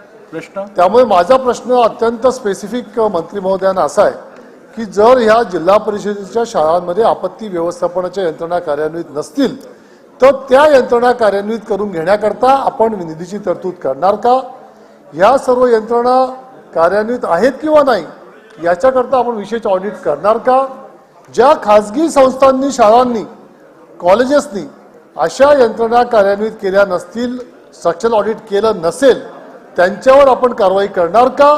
आणि अत्यंत महत्त्वाचं म्हणजे की ह्या ज्या दुर्गम भागामध्ये जेवढ्या शाळा आहेत त्या शाळांमध्ये मुलांच्या सुरक्षेकरता जर समजा CCTV कॅमेरे बसवले गेले नसतील तर CCTV कॅमेरे बसवण्याकरता आपण निधीची विशेष तरतूद करून संपूर्ण राज्यामध्ये सीसीटीव्ही कॅमेरे बसवायची व्यवस्था करणार का? अध्यक्ष महोदय, हा जो प्रश्न आहे हा फायर फायटिंग सिस्टमच्या संदर्भातला आहे, अग्निशमन यंत्रणेच्या संदर्भात. तर अग्निशमन यंत्रणा ज्या आहेत त्या एकंदर शाळांची संख्या जी आपली 1,09,605 आहेत त्याच्यापैकी 89,560 मध्ये बसवलेल्या आहेत. जवळपास 20,000 शाळा ज्या राहिलेल्या आहेत त्यांच्या संदर्भात लवकरात लवकर ही यंत्रणा बसवण्याच्या संदर्भात जिल्हा परिषदेच्या आहे त्याच्यावर शासनाच्या वतीने हे केले जाईल. जिथं खाजगी शाळा आहेत त्यांना त्या संदर्भातले आवश्यक ते आदेश दिले जातील. आपण दुसरं एक म्हटलेलं आहे की या यंत्रणा कशा चालवायच्या या संदर्भात आवश्यक ते प्रायमरी ट्रेनिंग जे आहे ते संबंधित शिक्षकांना देण्यात येईल. बऱ्याच वेळेला अध्यक्ष महोदय असं झालेलं आहे की आमचं जो एक मला वाटतं कोकणाचा एक महत्त्वाचा हायवेचा नंतरचा प्रश्न आहे आणि त्याच्यामुळे मी आपल्या बरोबर मीटिंग घेईन आणि आपण जे स्ट्रक्चरल ऑडिटबद्दल सांगितलेलं आहे ते प्रायमरी स्ट्रक्चरल ऑडिट जवळजवळ सगळ्या शाळांचं राज्यातल्या पूर्ण झालेलं आहे आणि हे कंटिन्युअस प्रोसेस. फक्त 500 शाळा राहिलेल्या आहेत आणि जिसं असं आढळतं की ही खरोखर कमकुवत तिथे आपण स्ट्रक्चरल ऑडिट त्याचं वेगळं करून. प्रश्न क्रमांक 4 झालं. उत्तर ह्या प्रश्नाचं स्पेसिफिक आलंय. प्रश्न क्रमांक 4. अध्यक्ष महोदय 66-028 आपल्याप्रमाणे. अध्यक्ष महोदय, मुंबई गोवा महामार्ग हा आमच्या मतदारसंघातून गेलेला आहे. थोडं लवकर विचारा, वेळ फार कमी आहे आपल्याला. या रस्त्यासाठी केंद्र सरकारने अब्जो रुपये खर्च केलेले आहेत, परंतु अब्जो रुपये खर्च केले असताना सुद्धा कुठेही सर्व्हिस रोड हे केलेले नाहीत आणि सर्व्हिस रोड केले नसल्या कारणानं अपघाताची जी प्रत्येक ठिकाणी अपघात होतात आणि या अपघाताला सुद्धा फार बळी गेलेले आहेत. म्हणून माझी विनंती अशी आहे की हे सर्व्हिस रोड होतील की न होतील आणि ते केव्हा होतील याची आम्हाला माहिती द्यावी. सन्माननीय सदस्यांनी अत्यंत महत्त्वाच्या प्रश्नाकडे लक्ष वेधलेलं आहे.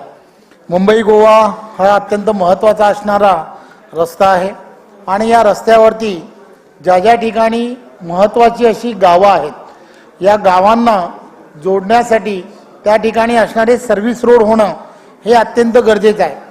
पूर्वीची असणारा जो प्लान आहे आणि प्लानच्या नंतर त्या ठिकाणी ज्या ठिकाणी त्या ठिकाणच्या असणाऱ्या लोकप्रतिनिधी असतील, त्या ठिकाणच्या असणाऱ्या ग्रामपंचायती असतील किंवा तिकडच्या असणाऱ्या नगर परिषद किंवा ज्यांनी मागणी केली त्या ठिकाणी तशी व्यवस्था करणं, त्याचबरोबर त्या रस्त्यावरती असणाऱ्या शाळा आहेत या शाळांच्या इथे सुद्धा FOB असले पाहिजेत, त्या संदर्भातली सुद्धा मागणी बऱ्याच लोकप्रतिनिधींनी केली आहे.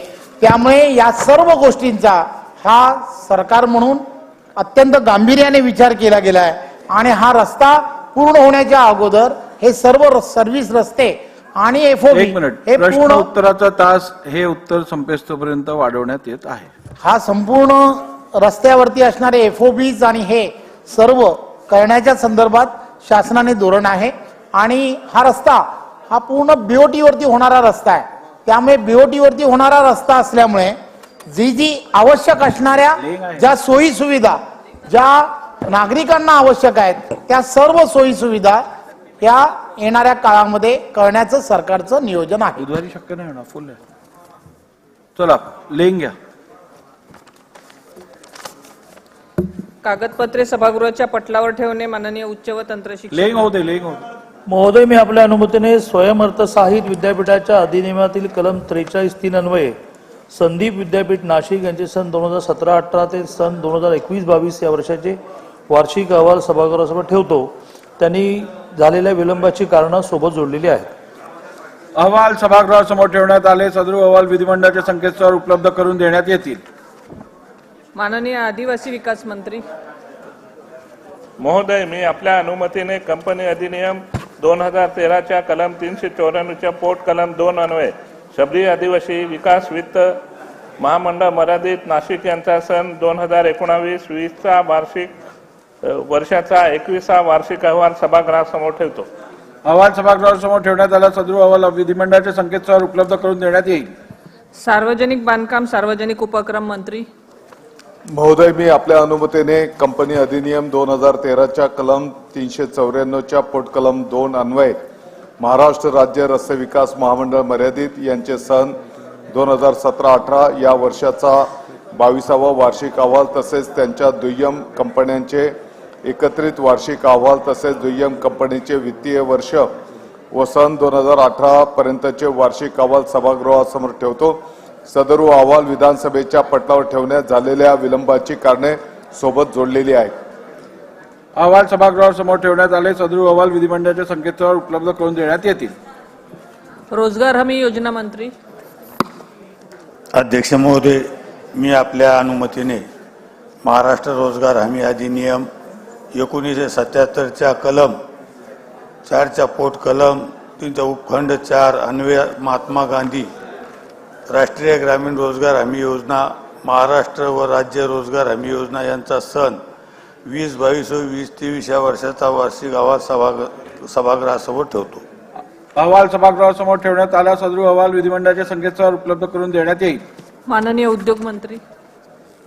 अध्यक्ष महोदय, मी आपल्या अनुमतीने महाराष्ट्र औद्योगिक विकास अधिनियम 1961च्या कलम 27च्या पोट कलम 4 अन्वये महाराष्ट्र औद्योगिक विकास महामंडळ याचे 21, 22, 22, 23, 23, 24 चे मूळ अर्थसंकल्प व कामाचे कार्यक्रम विषयक पत्रक सन 2021, 21, 22 व सन 22, 23 या वर्षाचे सुधारित अंदाजपत्रक सभागृहासमोर ठेवतो.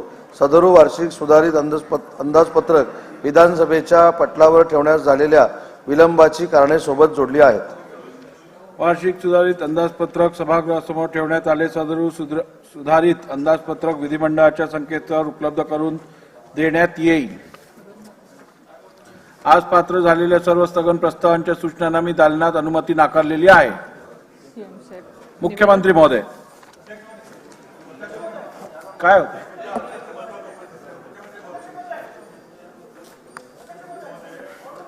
काल अमरावतीमध्ये संभाजी भिडे नावाच्या एका ग्रस्तानं राष्ट्रपित्यांच्या विरोधामध्ये अत्यंत नालस्तीपूर्व निंदापूर्वक असं वक्तव्य केलेलं आहे.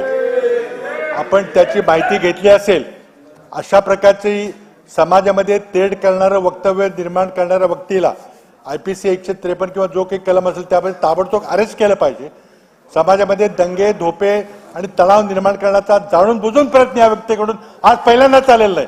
हा अनेक वर्षापासून चाललेला आहे आणि या व्यक्तीला आज राष्ट्रपित्याबद्दल जर इतका निंदाजनक वक्तव्य माणसाने जर केला असेल तर माणूस बाहेर कसा फिरू शकतो? आणि यामध्ये जर काही याच्यात प्रतिसाद उमटलेला जबाबदार कोण असणार आहे? ठीक आहे. माझी मुख्यमंत्र्यांना विनंती आहे की ताबडतोब या व्यक्तीला IPC 153 खाली अरेस्ट केलं पाहिजे आणि अशा प्रकारची जर ठीक आहे.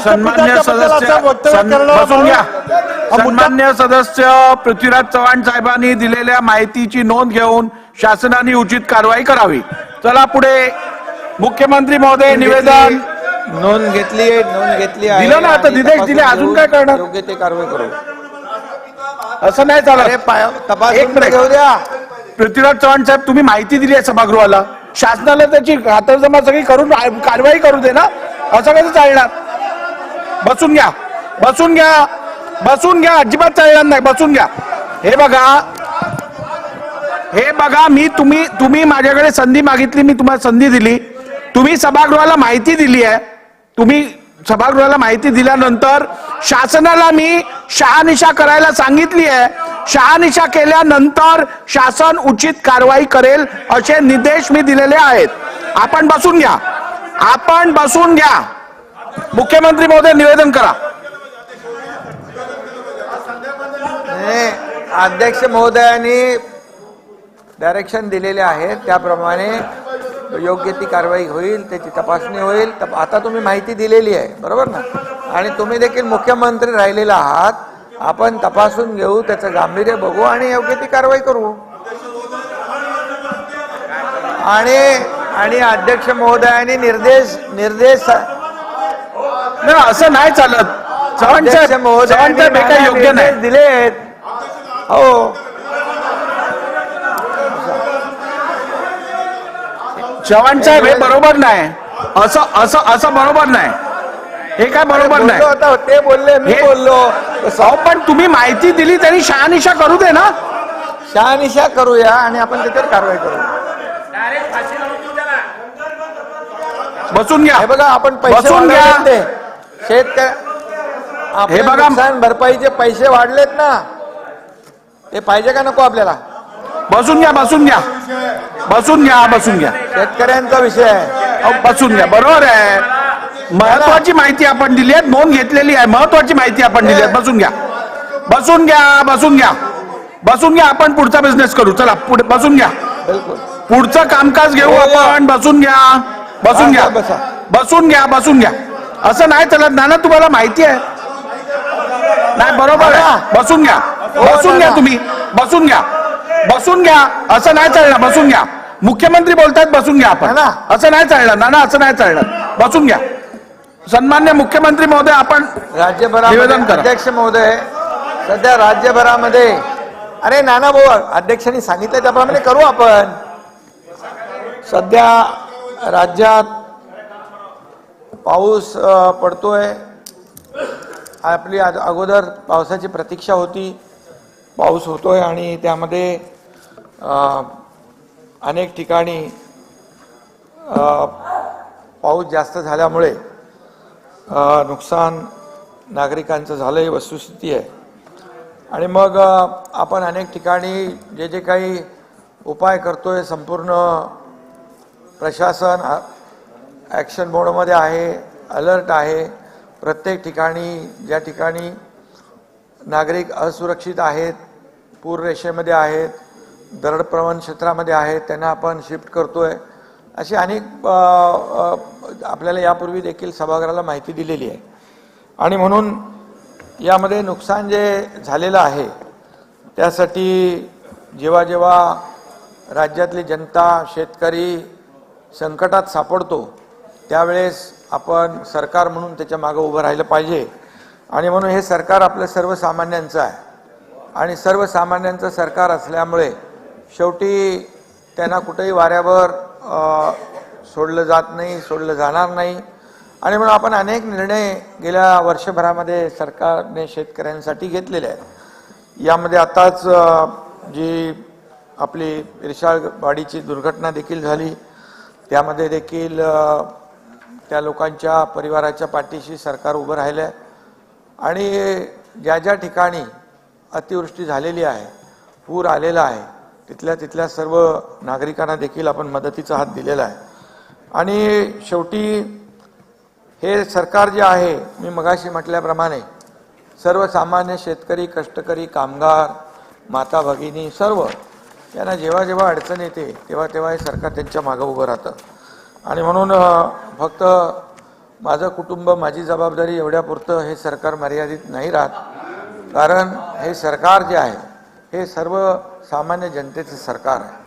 आणि म्हणूनच आम्ही जे तातडीने पैसे द्यायचे ते पैसे देखील आपण, शेवटी काय सरकार कुणासाठी आहे? नानासाहेब म्हणतात नेहमी सरकारने मागं उभं राहिलं पाहिजे, सरकारने मदत केली पाहिजे, आपण मदत वाढवली पाहिजे. आता आम्ही मदत वाढवली बघा, NDRFच्या दुप्पट पैसे दिले आपण, 2 हेक्टरचे 3 हेक्टर केले आपण. बघा मिळाले नाही, आता वाटप चालू आहे. 10,000 कोटी वाटले नाना. अरे तुम्ही जे, म्हणून मी सांगतो चांगल्याला चांगलं म्हणणारं आपण शिकलं पाहिजे. तुम्ही तसे चांगले आहात पण तुम्ही हे बिघडू नका. आणि त्यामुळे हे गोगलगाईचं नुकसान तेही आपण दिलं. सततच्या पावसामुळे होणारं नुकसान, ती मागणी होती शेतकऱ्यांची, त्याच्यात देखील जयंतराव 1500 कोटी रुपये आपण त्याच्यातही दिले आणि त्याचंही वाटप सुरू आहे. हे सगळं शेतकऱ्यांसाठी आपण निर्णय घेतोय. त्याचबरोबर आपण शेतकऱ्यांना आपलं जसं केंद्राने कालच तो 14वा हप्ता वाटप होता आदरणीय प्रधानमंत्री महोदयांच्या शुभ हस्ते, PM किसान सन्मान योजना, त्यात देखील आपल्या सरकारने 6,000 रुपयाची आणखी भर टाकली. म्हणजे आता 12,000 रुपये मिळणार शेतकऱ्यांना, 12,000 रुपये शेतकऱ्यांना मिळणार आहेत. आणि त्याचबरोबर आता ज्यांचं नुकसान झालेलं आहे, घरात पाणी शिरलंय, धान्य, कपडे, भांडी कुंडी भिजलेली आहेत. 5,000 रुपये आपण तात्काळ मदत देत होतो, ती आता आपण 10,000 रुपये देण्याचा निर्णय घेतलेला आहे. आणि त्याचबरोबर जे टपरीवाले, आता काही लोक टपरीवाले, पानवाले, ठेलेवाले काय काय बोलत होते त्या, बरोबर ना, तर त्यांच्यासाठी पण आतापर्यंत निर्णय नव्हता. चुना लावा काही लोक म्हणाले, पण त्यांना नव्हता. आता 50,000 रुपये त्यांना आपण देण्याचा निर्णय घेतला. 50,000पेक्षा जास्तीचं नुकसान असेल तर त्याच्यापैकी 75% देण्याचा निर्णय घेतला. छोटी टपरी असेल तर 10,000 रुपये देण्याचा निर्णय घेतला. काही देत नव्हतो कमर्शियल असल्यामुळे. तर 10,000पेक्षा जास्तीचं नुकसान असेल तर त्यातले 75% आपण देण्याचा निर्णय नाना घेतलेला आहे. म्हणजे हे सर्वसामान्य माणसाच्या मागं उभं राहण्यासाठीच आपण या ठिकाणी घेतलेला आहे निर्णय. त्यामुळे खऱ्या अर्थाने अशा प्रकारे आपण ज्या ज्या वेळेस शेतकरी अडचणीत येतो, सर्वसामान्य माणूस अडचणीत येतो, तेव्हा तेव्हा आपण त्याच्या पाठीशी उभं राहिलं पाहिजे. हे सरकारने देखील वेळोवेळी दाखवलंय. म्हणजे मंत्री देखील आपले काही पालकमंत्री असतील, मंत्री असतील, आमदार असतील, तुम्ही आपलेही विरोधी पक्षाचे ते गेलेत तिकडे, पण सरकार म्हणून जी जबाबदारी आहे ते तात्काळ त्या घटनास्थळी गेल्यानंतर, त्या शेतकऱ्याला भेटल्यानंतर प्रत्यक्ष तिथली सर्व यंत्रणा अलर्ट होते आणि यंत्रणा अलर्ट झाल्याने पर्यायी त्या लोकांना फायदा होतो. तसं मी देखील आपल्याला, तुम्ही मला भेटले, तुम्ही पण गेलात, आणि फार कठीण परिस्थिती तिकडे होती किरशाळवाडीमध्ये. काही लोक व्हॅनिटी व्हॅनमधून आले तिकडे, तेही माहीत आहे. आणि आता काही लोक चिखल तुडवत गेले, बरोबर ना. मी गेलो म्हणून काय मोठेपणा सांगत नाही, परंतु तिथे गेल्यामुळे हे दोघं जण इकडे होते, यांच्याशी माझे दोन्ही उपमुख्यमंत्र्यांशी संपर्क, तिकडे कंट्रोल रूम, इकडे तुमच्यावर कंट्रोल, इकडे सगळं सभागृह चालला पाहिजे, हे सगळं काम चालू होतं. आणि जवळपास एवढी मोठी यंत्रणा तिकडे पोहोचली आणि त्यांना तिथं मदत झाली. NDRF सगळं ते मी तुम्हाला माहिती आहे. आणि नुसतं दाखवायचं, देखावा करायचं असं काम आम्ही करत नाही, करणार नाही. त्यामुळे आणि त्या सगळ्या ह्याच्यामध्ये त्यांच्याही मागे आम्ही नाना उभे राहिलो ताबडतोब. तिथं त्यांचे आता जाऊन बघा तुम्ही, चांगले मोठे कंटेनर ठेवलेत तिथे. म्हणजे असं कुठे शाळेमध्ये हॉलमध्ये नाही, कंटेनरमध्ये त्यांची व्यवस्था, टॉयलेट, बाथरूम सगळं व्यवस्था केली. त्यांची सगळी जीवनावश्यक वस्तू ज्या लागतात त्या सगळ्या दिल्या तिकडे. आणि दुसरी गोष्ट, पर्यायी कायम व्यवस्था करण्याच्या सूचना देऊन आम्ही थांबलो नाही. तर तिथं प्लॉट भूखंड बघितला, सिडकोला सांगितलं की सिडको आता तातडीने त्या ठिकाणी जी परमनंट सोय करायची आहे ती देखील घरं त्या ठिकाणी आपण बांधून देतोय त्यांना. त्यामुळे शेवटी बोलून आम्ही थांबत नाही, तर प्रत्यक्ष कृती त्या ठिकाणी करण्याचं काम या ठिकाणी आम्ही केलेलं आहे. आणि म्हणूनच मगाशी मी म्हटलं, आम्ही रस्त्यावर उतरून काम करणारे लोक आहोत, वर्क फ्रॉम होम नाही आहे. त्यामुळे आणि खरं आहे ते बोलायचं नाही का अजय, ते आहे ते करतो ना. आणि त्यामुळे 5,000 ते 10,000चा फायदा त्यांना होईल. तो निर्णय 50,000 रुपये टपरी, 10,000 रुपये ते.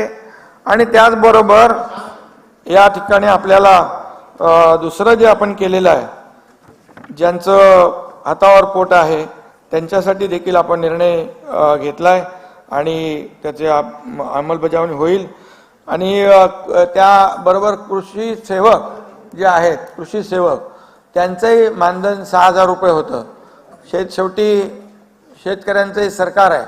शेतकऱ्यांना जसं आम्ही या ठिकाणी बघा तुम्हाला सांगतो, 1 रुपयामध्ये पीक विमा दिली ना आपण. आता 1 रुपयामध्ये पीक विमामध्ये किती लोकांनी, 1,15,00,000 लोकांनी नोंदणी केली, त्याच्यामध्ये केले त्याला मुदत, सगळ्यांना कव्हर करणार त्याच्यात पूर्ण लोक, जे सगळे शेवटचा शेतकरी त्याच्यात येईपर्यंत आम्ही ते करू, वंचित ठेवणार नाही. त्यामुळे 1 रुपयामध्ये पीक विमा केला आपण. त्याचबरोबर 1.5 कोटी लोकांनी याच्यामध्ये 50,000 रुपये, जे 50,000 पर्यंत आपण निर्णय घेतला होता द्यायचं, जे नियमित शेतकरी पैसे भरत होते ते दिले का आपण? आम्ही दिले. एका दिवसामध्ये 26 लाख, एका दिवसात 26 लाख शेतकरी एका क्लिकवर 2,500 कोटी रुपये त्यांना मिळालेले आहेत. 14.5 लाख. तर तुम्ही आता माहिती घ्या, 14.5 लाख शेतकऱ्यांच्या खात्यात पैसे गेले. ऐकून घ्या 50,000 शेतकरी फक्त बाकी आहेत, त्यांचे ताबडतोब दिले जातील. आणि त्याचबरोबर आपल्याला हेही मी सांगतो की थोडे राहिले तेही मिळतील. आणि त्याचबरोबर जे आपल्या आश्वासनं होती ती आश्वासनं आम्ही पूर्ण करतोय, काय काळजी करू नका, आम्ही काय तुमच्यावर ढकलत नाही. आणि म्हणूनच जे 6,000 रुपये कृषी सेवकाचं मानधन होतं ते वाढवून 16,000 रुपये केलं आपण.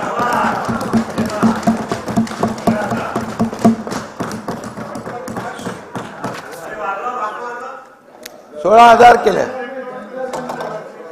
आणि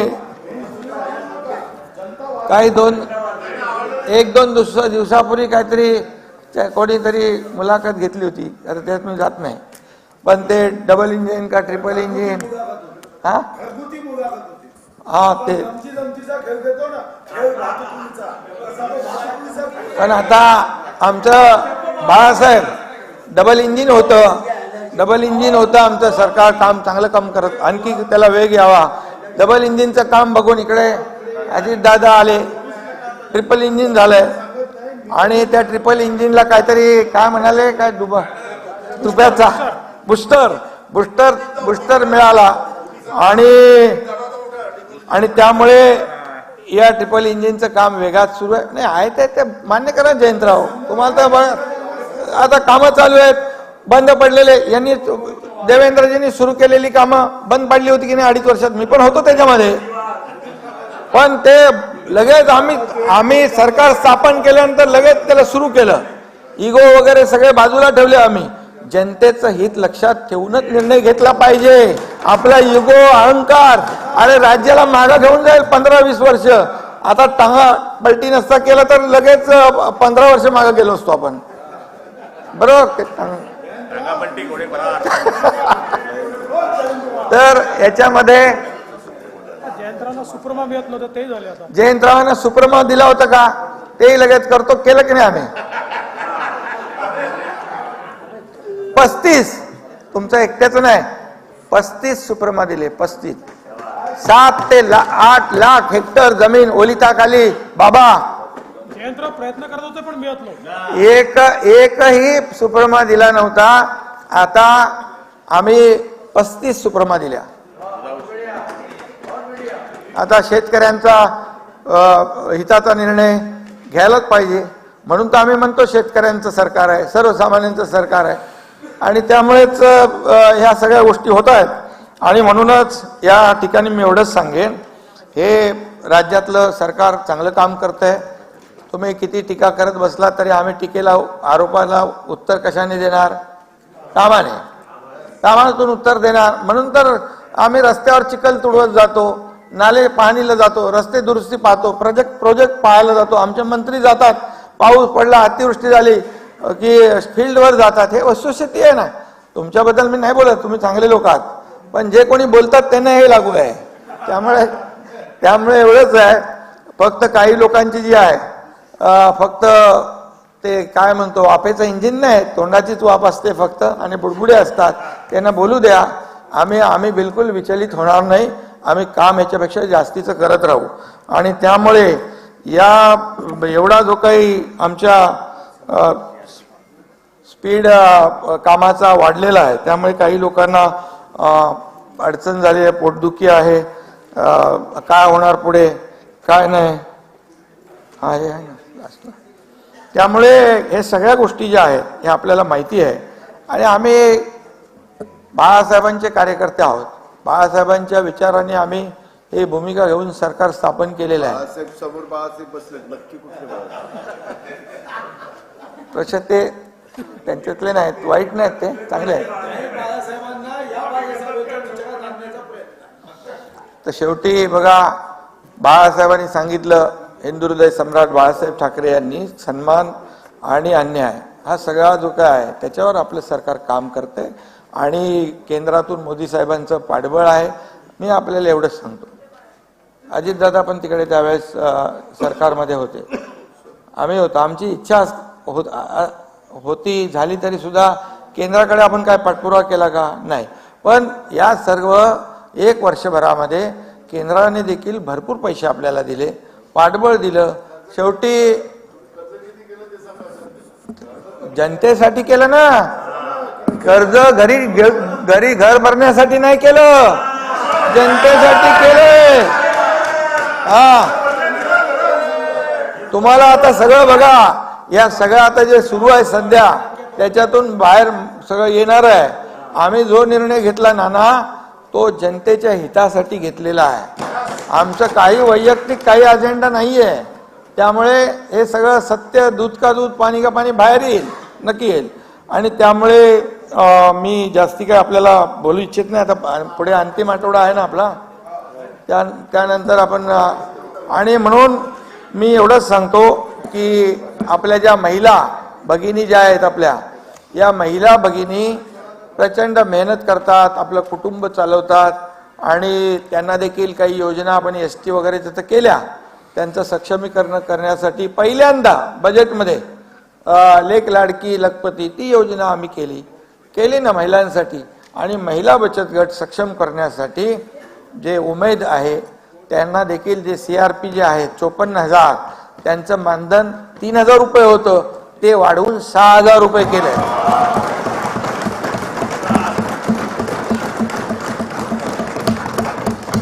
आणि महिला बचत गटाचा जो रिव्हॉल्विंग फंड होता खेळतं भांडवल ते आता 15,000 रुपये होतं. केंद्राच्या पण निर्णयाप्रमाणे आपण ते 30,000 करणार आहोत. 30,000 त्यांना सक्षम फक्त बोलून नाही चालत ना. ते तिकडे पावसामध्ये येणार होते 50,000 महिला. आम्ही सांगितलं बिलकुल येऊ नका, सरकार तुमचं आहे, तुम्ही आमच्या भगिनी आहात. आम्ही त्यांना बोलवलं, गिरीश महाजन गेले तिकडे आणि आशिष हे सगळे गेले तिकडे, त्यांना सांगितलं. त्यांनी ते म्हणाले आणि सरकारवर विश्वास आहे त्यांना की सरकार जे बोलते ते करते. त्यामुळे हा मोठा निर्णय आहे, ऐतिहासिक निर्णय आहे नाना. याच्यावर आपल्याला खूप मोठ्या प्रमाणावर त्यांना आत्मनिर्भर करता येईल. आणि ही संख्या खूप मोठी आहे. 54,000 या CRP आहेत आणि यांना जोडलेल्या ज्या महिला आहेत त्या 60 लाख आहेत. आता 60 लाख हा आकडा छोटा नाही आहे. आणि म्हणून आज आपण त्यांना जे काय खेळतं भांडवल आहे त्याचबरोबर त्यांनी बनवलेल्या ज्या वस्तू आहेत शहरामध्ये आम्ही त्यांना इन्फ्रास्ट्रक्चर करून देऊ, स्टॉल करून देऊ. वस्तू ज्या बनवलेल्या त्याचं ब्रँडिंग मार्केटिंग विक्रीसाठी आम्ही मदत करू. तसेच शहरी भागातल्या महापालिका आहेत, नगरपालिका आहेत, त्यांना आम्ही त्यांचं सगळं इन्फ्रास्ट्रक्चर देऊ, करायला लावू. ग्रामीण भागामध्ये कलेक्टरला सांगू आणि त्यांनी जे बनवलेल्या वस्तू ज्या आहेत त्याचं मार्केटिंग करणं, ती विक्री करणं यासाठी आम्ही मदत करतोय. जिल्ह्यात आणि मोदी साहेबांनी पण त्याला प्राधान्य दिलंय.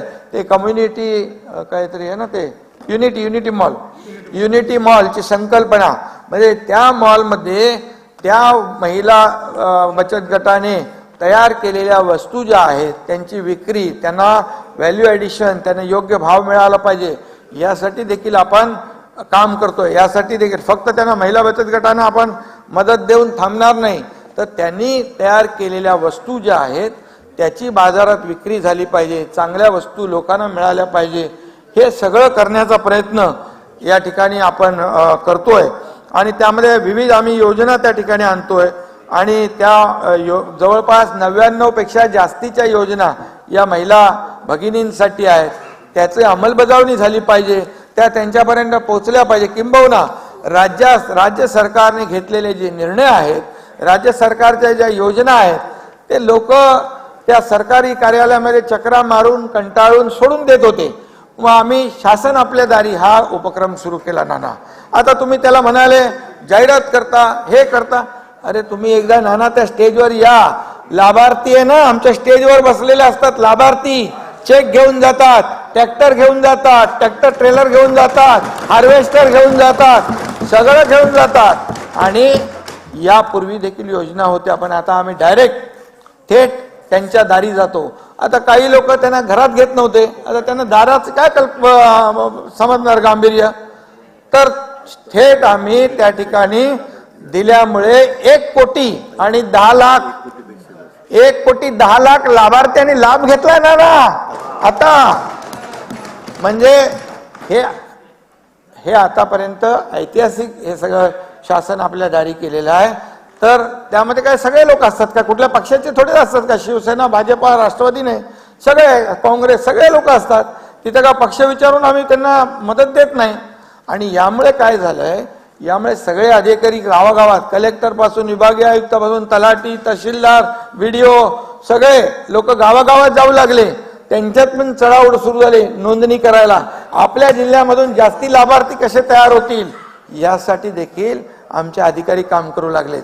म्हणजे शासन काम करतंय, त्यासाठी प्रशासनाची देखील जोड लागते. आणि या शासन आपल्या दारी या कार्यक्रम इतका लोकप्रिय झालेला आहे. आता आपल्या लोकांनी पण मागणी केलेली आहे, तर ते देणार तुम्ही. आपल्या लोकांनी पण मागणी केली आहे, म्हणजे आपल्या विरोधी पक्षाच्या आमदारांनी, त्यांनाही पाहिजे ना ते, त्या सगळीकडे करू आपण, त्याच्यात भेदभाव करणार नाही. आणि म्हणून या सगळ्या ज्या योजना आहेत या एकाच छताखाली त्यांना देण्याचा निर्णय आपण घेतला. तिथे लागणारे कागदपत्र पण तिथंच मिळणार, त्या गावामध्ये आपला माणूस जाणार. आणि यासाठी शासन आपल्या दारी जे आहे ते तुम्ही जरा माहिती घ्या आणि आपल्या लोकांना पण सांगा किती महत्वाची ती योजना आहे. हेलपाटे कसं आहे, आता पूर्वी सगळे हेलपाटेवाला काम होतं, आता हेलपाटेवाला शब्द बंद, खेटे मारणे हा शब्द बंद. त्यामुळे होय खरं आहे.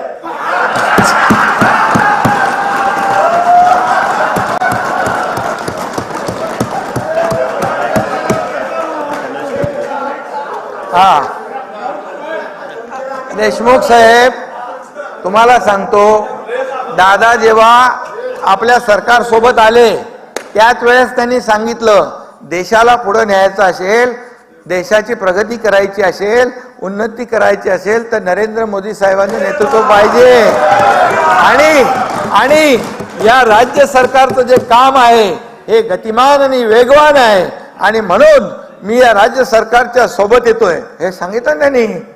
त्यामुळे राज्याचं काम बघून आता तिकडे त्यांना काम करायला थोडस अडचण होती पलीकडे. त्यांची स्पीड 100ची, तिकडे स्पीड 20ची. 100 आणि 20चा स्पीड मॅच होऊ शकत नाही, कारण आता तो स्पीड पण वाढलाय, 150 झालाय समृद्धीचा. त्यामुळे तो मॅच करणं अवघड आहे. आणि त्यामुळे आपल्याला सांगतो, एक चांगलं काम सुरू आहे. आम्हाला जेव्हा कुठं काय तुम्हाला वाटलं ना बाबा इथं चुकीचं आहे, तुम्ही विचारा ना आम्हाला. पण जे बाळासाहेब जे चांगलं काम आम्ही करतोय त्याच्यावर टीका करू नका तुम्ही. त्याच्यावर तुम्ही शेवटी त्याच्यातून कोणाला फायदा होतोय, सर्वसामान्य माणसाला. ते पण झालं ना, आमची काल चर्चा झाली, बैठक झाली. तुम्ही असं जास्ती म्हणजे तुम्ही बघा, सहकार्याच्या भूमिकेतून आपण गेलं पाहिजे. पण नानाभाऊंना मिळालाच आहे. आणि महिला बचत गट, महिला बचत गट अधिक सक्षम करण्यासाठी यावेळेस आम्ही शालेय विद्यार्थ्यांचा गणवेश खरेदी देखील महिला बचत गटामार्फत करण्याचा निर्णय घेतला. बघा, ज्याच्या पाठीमागं महिला उभ्या राहतात ना ताकदीने, त्याचं काय होतं माहिती आपल्याला एकदम. त्यामुळे हे सगळं जे आहे महिला सक्षमीकरण आणि त्यांना मदत करणं, कुटुंब चालवत असताना ही जी काय कुटुंब चालवायची कसरत करावी लागते हे आम्हाला माहिती आहे. आणि म्हणून जेवढं काही त्यांना मदत करता येईल ते आपलं सरकार करणार आहे. आणि म्हणून आज हे जे निर्णय घेतलेत आपण ते लोकहितासाठी घेतलेत, जनतेच्या हितासाठी घेतलेत. आणि ताबडतोब त्याचं वाटप जे आहे इमिजिएट ॲक्शन हे देखील आम्ही सगळ्यांना सूचना दिलेल्या आहेत. त्यामुळे आपल्याला देखील मनापासून म्हणून अध्यक्ष महोदय, मला आपण संधी दिल्याबद्दल धन्यवाद. नाही थोरात साहेब एक मिनिट. काय आपल्या मांडायचं आहे म्हणजे नाही, आपण निवेदनावर बोलू शकणार नाही. आपला इतर काय मुद्दा असेल तर सांगा. त्याला असं आहे की अध्यक्ष महोदय सन्माननीय मुख्यमंत्र्यांनी निवेदन केलेलं आहे की त्यांना जे वाटतं राज्याच्या याच्यामध्ये नाही, पण आपण तर आमचा निवेदनावर विरोधी बोलू पक्ष- शकत नाही. अध्यक्ष महोदय विरोधी पक्ष म्हणून आम्हाला जर काही वाटत असेल आणि त्यांनी म्हटलं तसं का तुम्हाला काही वाटत असेल सांगा असं स्वतः मुख्यमंत्री म्हटले. अध्यक्ष महोदय असं नाहीये मला त्यावर बोलण्याचा अधिकार आहे अध्यक्ष महोदय. आपल्याला अधिकार नाहीये. नियम 47 आपण वाचा. आपल्याला पाहिजे असेल तर मी आता वाचून दाखवतो. असं चालत नाही. नियम 47 आपण वाचा. नियम 47 आपण वाचा. मंत्र्यास अध्यक्षांची परवानगी घेऊन सार्वजनिक दृष्टीने महत्वाच्या असलेल्या बाबींवर निवेदन करता येईल. अशा निवेदनावर कोणत्याही चर्चा करण्यास परवानगी देण्यात येणार नाही. चला पुढे घ्या, पुढे घ्या.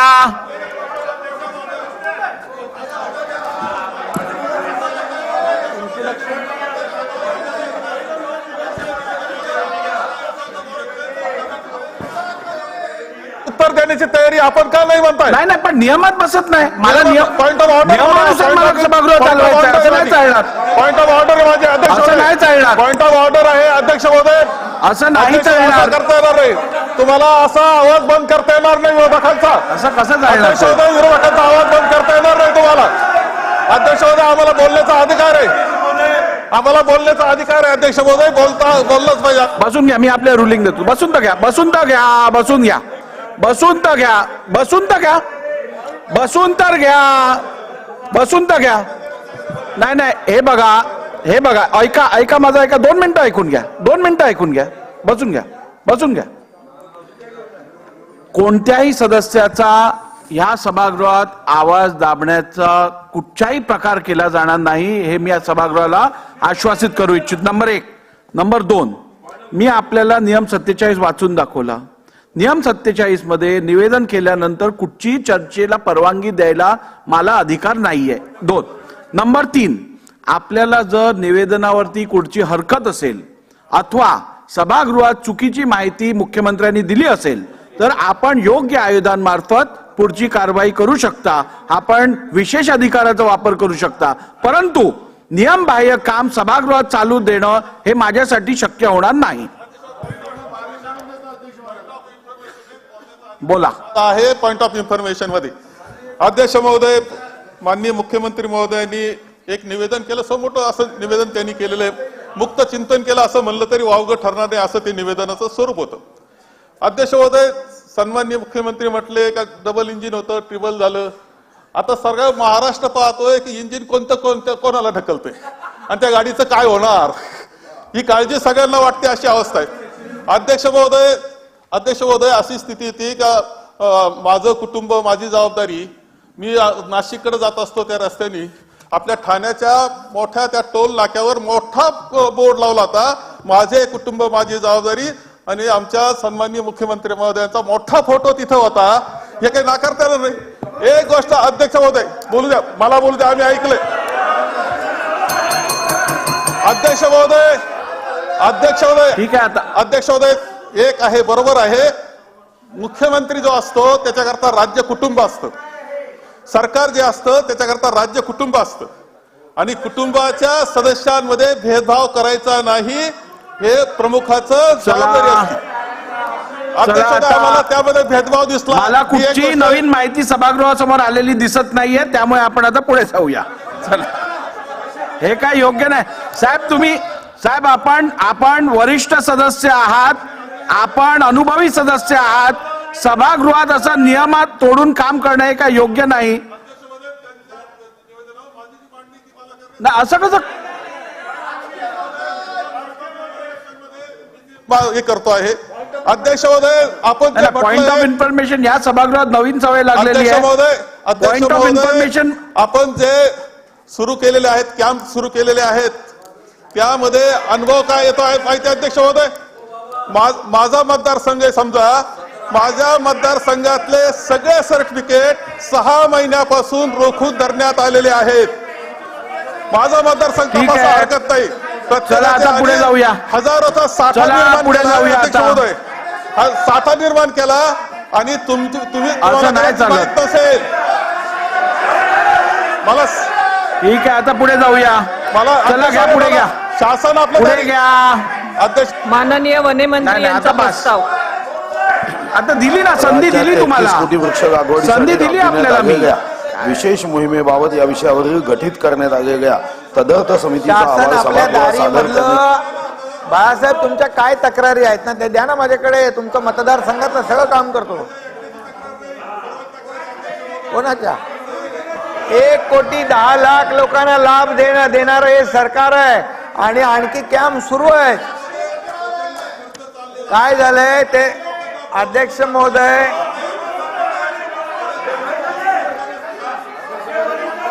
तुमचा विरोध आहे का बाळासाहेब? अध्यक्ष महोदय, आपला विरोध आहे का त्या शासन आपल्या दारीच्या योजना देण्याबद्दलच्या? विरोध आहे? विरोध मला असेल वाटतं तर बसून विरोध घ्या आता. सांगा. थोरात साहेब बसून घ्या. थोरात साहेब बसून घ्या. थोरात साहेब हे योग्य नाही. मी आपल्याला संधी दिली, आता आपण कामकाज करायचं आहे की नाही आपल्याला? असं नाही चालत. अहो प्रस्तावात बोला, आपण प्रस्तावात बोला, प्रस्तावात बोला आपण. चला सुधीर भाऊ मंत्री महोदय, प्रस्ताव असा आहे की राज्यात 33 कोटी वृक्ष लागवडीसाठी राबवण्यात आलेल्या विशेष मोहिमेबाबत या विषयावरील गठीत करण्यात आलेल्या तदर्थ समितीचा अहवाल सभागृहात सादर करण्याची मुदत पुढील अधिवेशनाच्या शेवटच्या दिनापर्यंत वाढवू देण्यात यावी. अनुकूल असतील त्यांनी होय म्हणावे, प्रतिकूल असतील त्यांनी नाही म्हणावे. होयचे बहुमत आहे, होयचे बहुमत आहे. प्रस्ताव संमत झाला.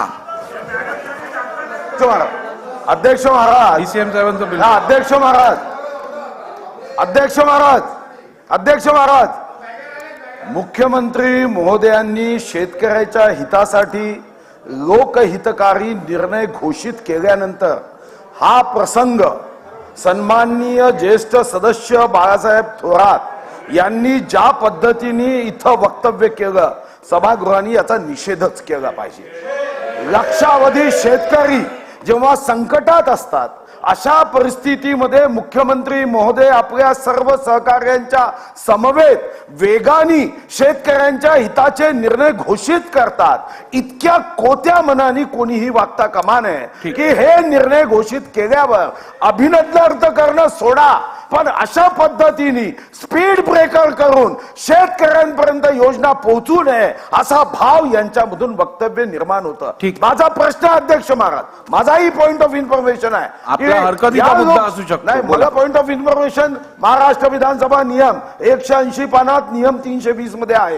यामध्ये अध्यक्ष महाराज मला एक गोष्ट जाणून घ्यायची आहे की विरोधी पक्ष नेता आजपर्यंत घोषित का झाला नाही? विरोधी पक्षनेता आजपर्यंत घोषित का झाला नाही? हा माझाही जाणून घेण्याचा अधिकार आहे, महाराष्ट्राच्या जनतेचा जाणून घेण्याचा अधिकार आहे की विरोधी पक्षनेता घोषित न करता अशा पद्धतीने सरकारच्या उत्तम निर्णयाला विरोध करणं अध्यक्ष महाराज हा लोकशाहीला धोक्याचा घंटा आहे. महाराष्ट्राच्या जनतेने ओळखून घेण्याची आवश्यकता आहे. ठीक आहे, चला चला. हो घेतो. नाही, 1 मिनिट किमान नाही एक ऐकून घ्या नाना भाऊ, ऐकून घ्या. किमान आपण जे मांडणार आहात त्यासाठी योग्य आयुध, तुम्ही हरकतीचा मुद्दा काय मी देईन तुम्हाला, आता त्यांनी दिलेल्या माहितीवर तुम्हाला परत माहिती द्यायची आहे, असं थोडीच चालतं. बोला. अध्यक्ष महाराज, मगाशी मुख्यमंत्री महोदय जे सांगत होते, ऐका ना आता शांततेने. मी हरकतीचा सांगतो ना मी. अध्यक्ष महाराज, माझा पॉइंट ऑफ इन्फॉर्मेशन असा आहे अध्यक्ष महाराज. बोला तुम्ही, बोला, मी ऐकतोय. मला संरक्षण द्या अध्यक्ष महाराज. बोला, मी ऐकतोय. अध्यक्ष महाराज, माझा पॉइंट ऑफ इन्फॉर्मेशन असा आहे की जसं विरोधी पक्षांचं नेता का निवडला गेला नाही त्याचा मुद्दा उपस्थित केला. माझा मुद्दा असा आहे की या सरकारने अजूनही 6 जिल्ह्यामध्ये एकच मंत्री पालकमंत्री आहे. तुम्ही बोलू शकता का? मग आम्ही सक्षम. नाना भाऊ माझ्याकडे बघून बोला. अध्यक्ष महाराज, हे काय चाललंय या राज्यामध्ये? अवकाळी पावसामध्ये आमचा पालकमंत्री पोहोचू शकला नाही. आता ज्या पद्धतीची परिस्थिती महाराष्ट्रामध्ये आहे ती परिस्थिती भयानक आहे अध्यक्ष महाराज. मग अशा या परिस्थितीमध्ये यांना आरोप लावण्याचं काय कारण आहे अध्यक्ष महाराज? त्यांनी आपलं सांगावं सरकार म्हणून. ठीक आहे, चला पुढे जाऊया. उपमुख्यमंत्री महोदय, आपलं बिल आहे.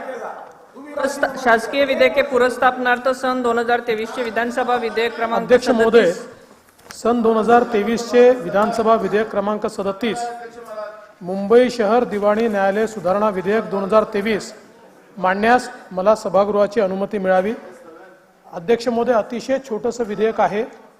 आपल्याला कल्पना आहे की मुंबईमध्ये सिटी सिव्हिल कोर्टाची जी काही दावे घेण्याची मर्यादा आहे ती 1 कोटी आहे आणि केवळ मुंबईच एक असं शहर आहे की ज्या ठिकाणी 1 कोटीच्या वरचे न्यायालय ओरिजिनल साईडला जातात आणि त्यामुळे सामान्य माणसाला 1 कोटीच्या वरच्या दाव्याकरता सिटी सिव्हिल कोर्टाच्या ऐवजी माननीय उच्च न्यायालयाकडे जावं लागतं.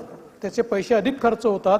म्हणून उच्च न्यायालयानेच एकत्रितपणे असा निर्णय घेतला की 1 कोटीची मर्यादा 10 कोटी करण्यात यावी, जेणेकरून 10 कोटीपर्यंतच्या दाव्यांकरता सिटी सिव्हिल कोर्टातच त्याला जावं लागेल.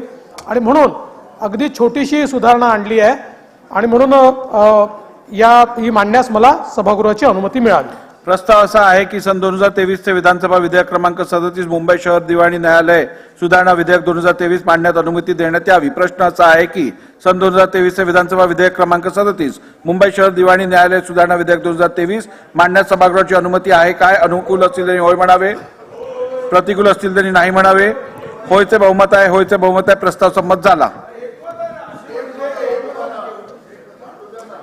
महोदय, मी आपल्या अनुमतीने सन 2023 चे विधानसभा विधेयक क्रमांक 37 मुंबई शहर दिवाणी न्यायालय सुधारणा विधेयक 2023 मांडतो.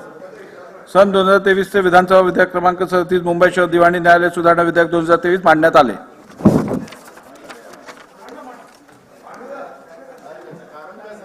सांगितलं नाना भाऊ, आपलं लक्ष नव्हतं. मी कारण सांगितलं. अगदी छोटंसं विधेयक आहे. मुंबई उच्च न्यायालयामध्ये देशामध्ये फक्त मुंबईचं उच्च न्यायालय असं आहे की ज्या ठिकाणी ओरिजिनल साईडचं ज्युरिस्डिक्शन आहे. म्हणजे जे काम सिटी सिव्हिल कोर्टाने केलं पाहिजे, 1 कोटीच्या वर दावा गेला तर ते हायकोर्टातच डायरेक्ट जावं लागतं. तेव्हा हायकोर्टानेच असा निर्णय घेतला की लोकांचे पैसे जास्त खर्च होतात, हायकोर्टावरही ताण पडतो आणि म्हणून सिटी सिव्हिल कोर्टाला जे 1 कोटीपर्यंतच्या दाव्याचे अधिकार होते ते 10 कोटीपर्यंत करायचे. एवढं अगदी छोटंसं विधेयक आहे. ते आता मांडलंय. आपण म्हणत असाल तर मंजुरी करून टाकू. नाही, पिक्युनरी ज्युरिस्डिक्शन फक्त वाढवलेलं आहे. चला,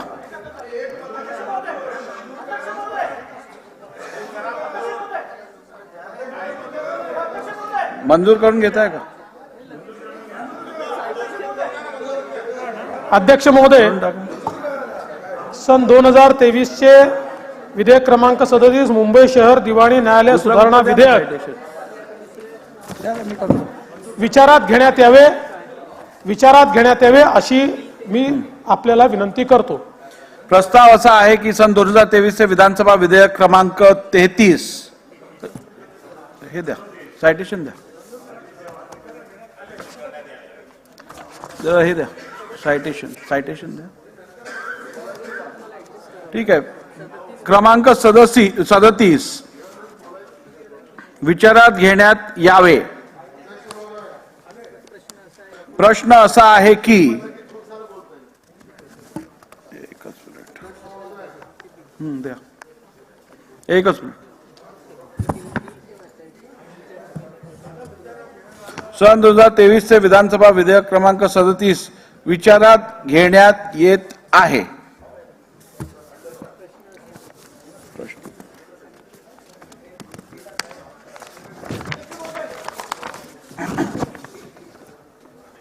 आता विधेयक खंडशः विचारात घेण्यात येईल. द्या, नाही सायटेशन.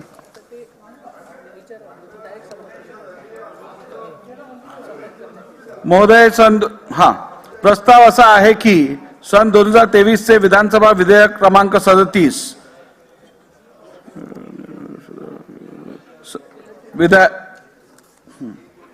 मुंबई शहर दिवाणी न्यायालय सुधारणा विधेयक 2023 संमत करावे. प्रश्न असा आहे की सन 2023 चे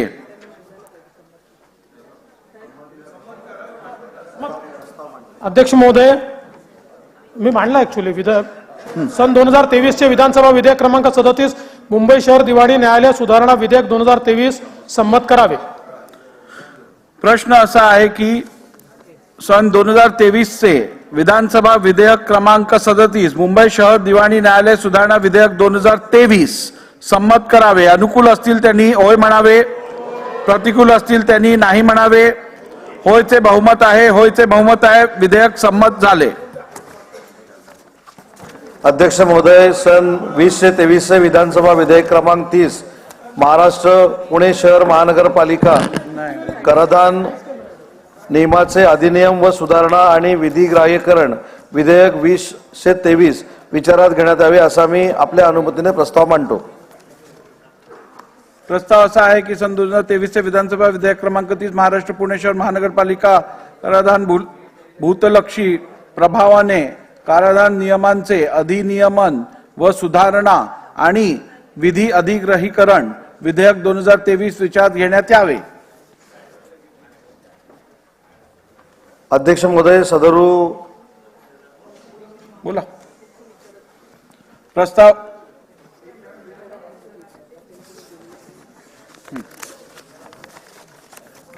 प्रश्न असा आहे की सन 2023 विधानसभा विधेयक क्रमांक 30 महाराष्ट्र पुणे शहर महानगरपालिका कराधान भूतलक्षी प्रभावाने कराधान नियमांचे अधिनियमन व सुधारणा आणि विधिग्रहीकरण विधेयक 2023 विचारात घ्यावे काय? अनुकूल असतील त्यांनी होय म्हणावे, प्रतिकूल असतील तरी नाही म्हणावे.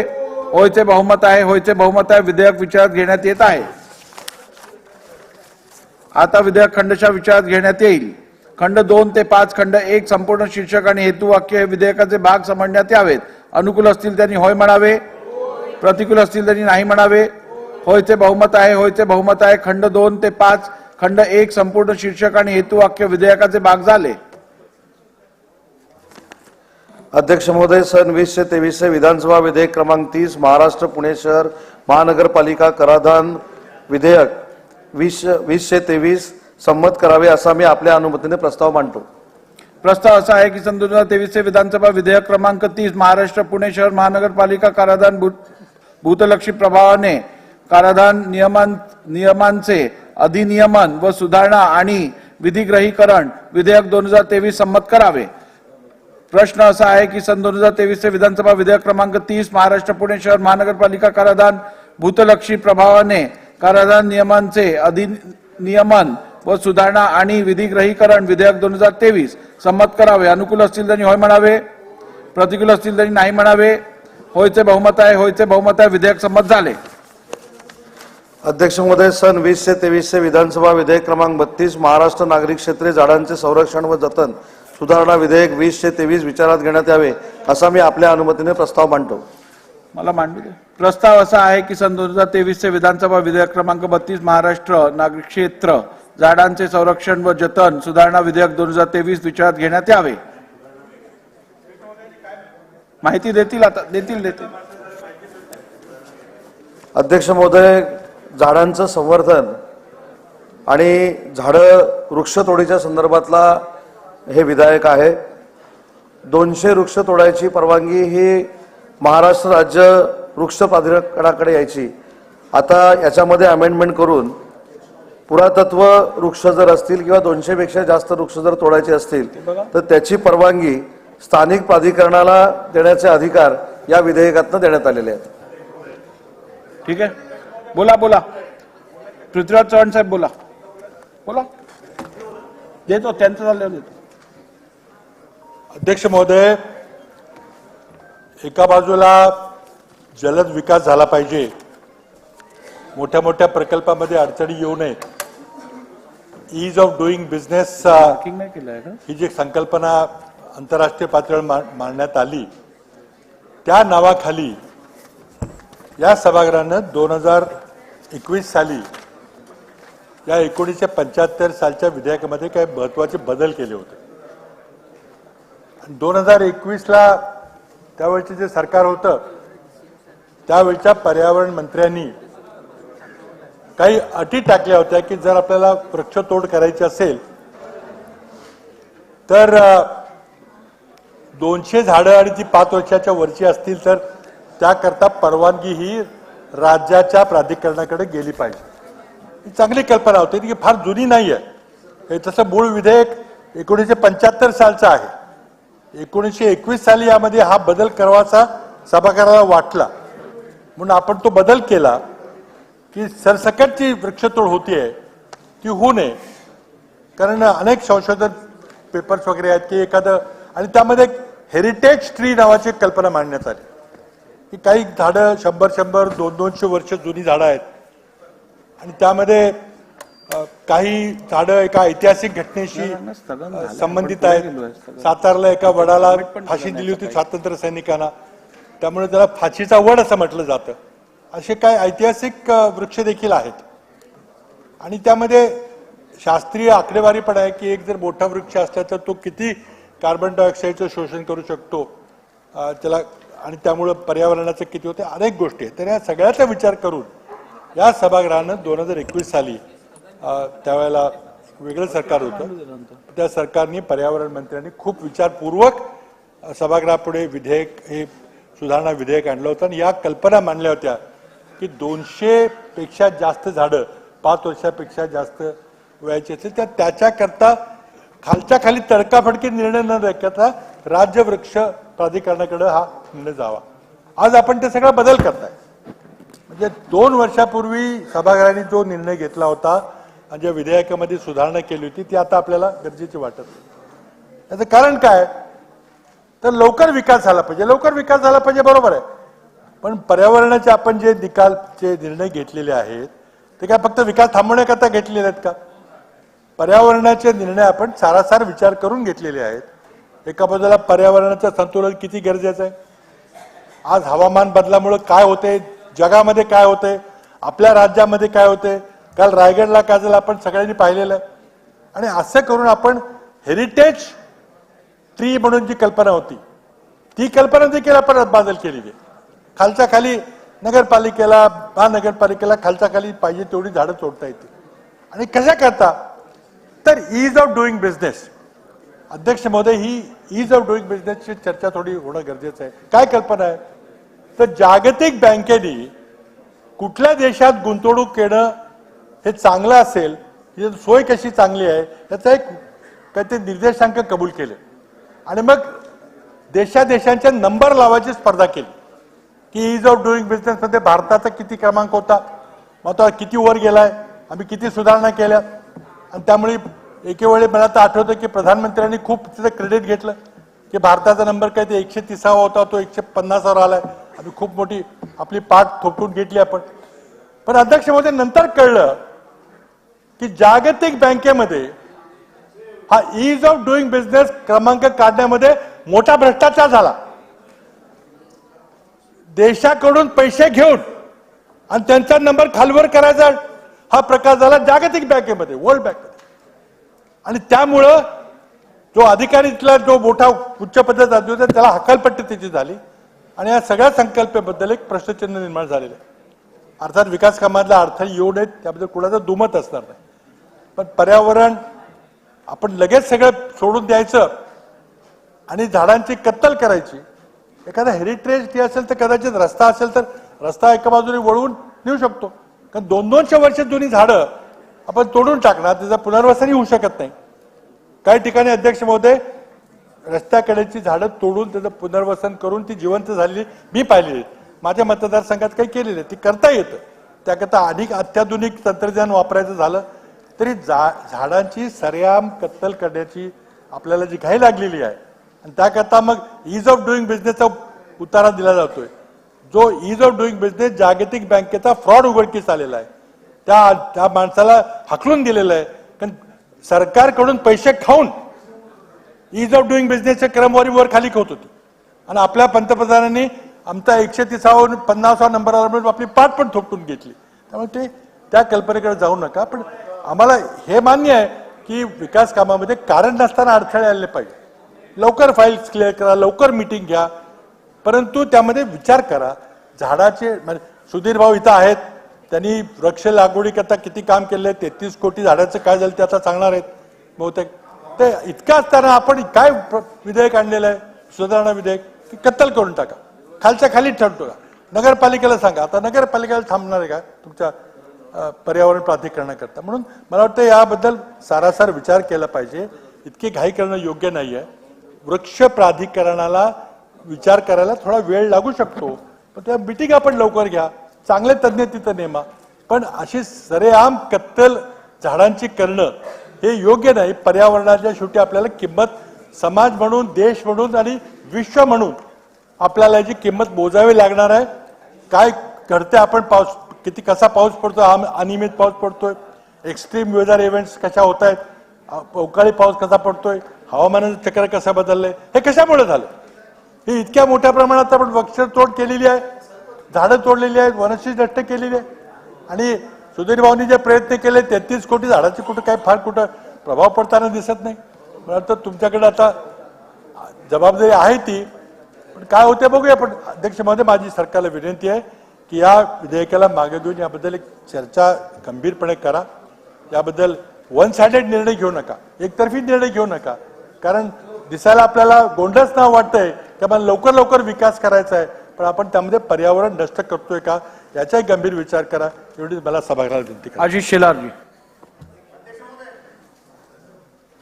एक मंत्री महोदय बोला. केसरकर साहेब बोला. अध्यक्ष महोदय, एकाला उत्तर देऊ की सगळ्यांची एकाला द्यायची? नाही, प्रत्येकाचं मंत्री नाही, महोदय, आपण बोललेलं लगेच देऊ की एकत्र उत्तर देऊ? नाही, मंत्री महोदय, मला वाटतं एकत्र उत्तर द्यावं. ओके. आशिष शेलार. अध्यक्ष महोदय, सदर प्रस्तावित बदल जो आहे तो महाराष्ट्र नागरिक क्षेत्रे झाडांचे संरक्षण व जतन अधिनियम 1975 मधला बदल आहे. आणि त्यामुळे अध्यक्ष महोदय, सन्माननीय पृथ्वीराज चव्हाण साहेब जे म्हणाले त्यात त्यांना अपेक्षित राज्याचा संपूर्ण बद्दल त्यांनी विषय मांडला असताना सुद्धा त्यांच्या उदाहरणामध्ये त्यांनी खूप जी उदाहरणं दिली हे विशेषतः ग्रामीण भागातली दिली. हा कायदाच मुळी नागरिक क्षेत्राच्या संबंधित आहे आणि म्हणून महाराष्ट्र नागरिक क्षेत्रातल्या संबंधित झाडांचं संरक्षण व जतन कसं केलं पाहिजे त्यासाठी हा कायदा बनलेला आहे. तो 1975ला बनला आहे. त्यामध्ये अध्यक्ष महोदय कलम 6 मध्ये वृक्ष प्राधिकरणाची तरतूद केली आहे आणि ती स्वयंस्पष्ट आहे की या 75च्या कायद्यामध्ये वृक्ष प्राधिकरण नावाची एक प्राधिकरण स्थापन करायचं आणि शहरात नागरी भागामध्ये विकास कामांना परवानगी मिळताना जर आवश्यक असलेल्या, याच्यात खूप अंडरलाईन केलं पाहिजे पृथ्वीराज चव्हाण साहेब, खूप आवश्यक असलेल्या वृक्षांना जतन करायचं का निष्कासित करायचं यासाठी वृक्ष प्राधिकरणाला त्या ठिकाणी अधिकार दिलेले आहेत. पुढे अध्यक्ष महोदय, कलम 8 मध्ये पोट कलम 3 च्या खंड अ1 मध्ये तरतूद कशी आहे की 5 वर्ष किंवा त्यापेक्षा अधिक वयाची, म्हणजे ज्याच्यामध्ये 5 वर्ष किंवा त्याच्या अधिक वयाची झाडं असतील आणि अशी किती झाडं तर 200 अधिक झाडं पाडण्याच्या संबंधित बाबतीत पुरातन व हेरिटेज वृक्षाच्या बाबतीत अर्ज वृक्ष प्राधिकरणाकडून किंवा वृक्ष अधिकाऱ्यांकडून महाराष्ट्र राज्य वृक्ष प्राधिकरणाकडे पाठवण्यात येतील. अध्यक्ष महोदय, खरी मेक इथे आहे. कलम 8(3)(अ)(1) यात बदल काय झाला? पूर्वीच्या वेळेला शहरामध्ये कुठलं विकास काम करणं आवश्यक असेल तर त्यामध्ये बाधित होणारी जर झाडं असतील तर त्याचा निर्णय वृक्ष प्राधिकरण करत होतं. ते आता तत्कालीन त्यावेळेच्या सरकारने, तत्कालीन पर्यावरण मंत्र्यांनी असं म्हटलं की आता वृक्ष प्राधिकरण इज नॉट एलिजिबल, वृक्ष प्राधिकरण इज नॉट केपेबल, वृक्ष प्राधिकरण is not going to deliver the job as per the specification of the act. आणि म्हणून आता महाराष्ट्र राज्य वृक्ष प्राधिकरण नव्याने करून त्याच्याकडे ते पाठवा किंवा असेल तर त्याकडे पाठवा. अध्यक्ष महोदय, माझा पहिला आक्षेप या बदलालाच आहे. अध्यक्ष महोदय, या मुंबई शहरापुरता तर मी नक्की पृथ्वीराज चव्हाण साहेब सांगू शकतो, आपण स्वतः मुख्यमंत्री राहिलात, जयंत पाटील साहेब मुंबईचे पालकमंत्री राहिले, सन्माननीय सदस्य आता बोलतील कारण त्यांच्या नेत्याने सांगितलेली बदल आहे म्हणून आज यांच्या भूमिका बदलतील. पण आमचे सन्माननीय मित्र सुनील प्रभू साहेब किंवा रवींद्र वायकर साहेब हे सुद्धा कधी ना कधी वृक्ष प्राधिकरणाचे सदस्य होते. त्यांनी अंतरात्म्याला विचारून सांगावं की वृक्ष प्राधिकरण हे मुंबई महापालिकेचं जे होतं ते बेकायदेशीर काम करत होतं का, असं त्यांना तरी कधी वाटलंय का? अध्यक्ष महोदय, वृक्ष प्राधिकरणाकडे मुंबई महापालिकेकडे येणारे प्रस्ताव कुठल्या एका माणसाच्या मनात आले म्हणून पाठवले अशी व्यवस्था जयंत पाटील साहेब नाही आहे. मुंबई महापालिकेच्या वृक्ष प्राधिकरणाकडे येणारे प्रस्ताव आपण समजून घेतलं पाहिजे. बाधित विकासाला असलेल्या उद्योजकाला किंवा व्यावसायिकाला किंवा व्यक्तीला एका संबंधित अधिकाऱ्यांकडे प्रस्ताव पाठवायला लागतो. संबंधित अधिकारी त्या ठिकाणी त्याची व्हिजिट घेतात. ते व्हिजिट घेताना 2 पंच बरोबर घेऊन जातात. त्या ठिकाणचा रिपोर्ट आल्यानंतर संबंधित वरिष्ठ अधिकारी हे त्या वरिष्ठ अधिकाऱ्यांना त्याच्या रिपोर्टवर जर शहानिशा करावीशी वाटली तर फेअर व्हिजिट होते. त्या फेअर व्हिजिट नंतर पब्लिक सजेशन ऑब्जेक्शन याला ती नोटीस लावली जाते. त्या झाडावर सुद्धा ती नोटीस लावली जाते, झाड किंवा झाडं. त्या नोटीस नंतर अध्यक्ष महोदय संबंधित जे वॉर्ड आहे त्या वॉर्डामध्ये सुद्धा त्या नोटीसवर कोणीही आपलं ऑब्जेक्शन फाईल करू शकतं. प्रस्ताव सिनियर मोस्ट IAS अधिकाऱ्याकडे जातो, जो मुंबई महापालिकेचा आयुक्त असतो. आयुक्त त्याच्यावर विचार करतो, मग वृक्ष प्राधिकरणाला तो प्रस्ताव पाठवतो. अध्यक्ष महोदय, वृक्ष प्राधिकरणामध्ये तर आता निवडून आलेले जनप्रतिनिधी तर आहेतच, पण अध्यक्ष महोदय ट्री एक्सपर्ट्स पण आहेत, झाडांचे एक्सपर्ट्स पण आहेत. त्या झाडांच्या एक्सपर्टची नियुक्ती ही सुद्धा सभागृहाच्या संमतीने मिळते. त्यांच्याबद्दलचा बायोडेटा स्क्रुटिनी करण्याची व्यवस्था आहे. आणि अध्यक्ष महोदय त्यानंतर वृक्ष प्राधिकरणामध्ये त्याच्यावरचा निर्णय होतो. तो रिओपन करण्याचाही अधिकार प्रशासकीय स्तरावर आहे. ही एवढी कार्यपद्धती असताना आता मला हे नको तसं तत्कालीन मंत्री आदित्य ठाकरेजी म्हणाले आणि म्हणाले की आता राज्य सरकारचं वृक्ष प्राधिकरण निर्णय घेणार. अध्यक्ष महोदय, हे पुतना मावशीचं मुंबई महापालिकेवरचं प्रेम आहे. वृक्ष वर्षाताईंना आम्ही जे म्हणतो ना, तुमचं हे ह्यासाठी आहे. तुम्ही परवापासून इथे बोंब मारतायत, आमचा अधिकार आहे, तुम्ही मारा. मुंबई महापालिकेच्या कामामध्ये हस्तक्षेप हस्तक्षेप हस्तक्षेप हे काय? मुंबई महापालिकेचं वृक्ष प्राधिकरण एवढ्या सगळ्या कायदेशीर प्रक्रिया पूर्ण करून झाल्यानंतर जर निर्णय देत असेल तेही सिनियर IAS अधिकाऱ्यांच्या नंतर, ते मला मान्य नाही. 25 वर्ष ज्या मुंबई महापालिकेचं नेतृत्व पर्यावरण मंत्री आणि त्यांच्या परिवाराने केलं तोपर्यंत त्यांना कधी गडबड दिसला नाही. पण आता मी पर्यावरण मंत्री झालो, तुम्ही कशाला निर्णय करणार? अजून एक टेबल माझ्याकडे आलं पाहिजे आणि ते टेबल माझ्या दालनात आलं पाहिजे आणि मग मी त्या टेबलवर निर्णय करेन. यामध्ये सदहेतू असावा अशी माझी अपेक्षा आहे, पण त्यामागे कुहेतूच असेल ही माझी शंका आहे. आणि म्हणून केवळ गमछा मारायच्या मुंबई महापालिकेच्या कामामध्ये तुम्ही हस्तक्षेप करू नका, हे काय? आणि त्यामुळे अध्यक्ष महोदय, मी सन्माननीय मंत्री महोदयांचं अभिनंदन करीन की आज त्यांनी मुंबई महापालिकेच्या असलेल्या व्यवस्था याच्यावर संपूर्णतः विश्वास दाखवला आणि राज्य सरकारमध्ये स्वतः मंत्री महोदय कदाचित त्यांच्या दालनाकडे येईल किंवा पर्यावरण मंत्र्यांकडे येईल किंवा नगरविकासकडे येईल, यांनी असा निर्णय घेतला.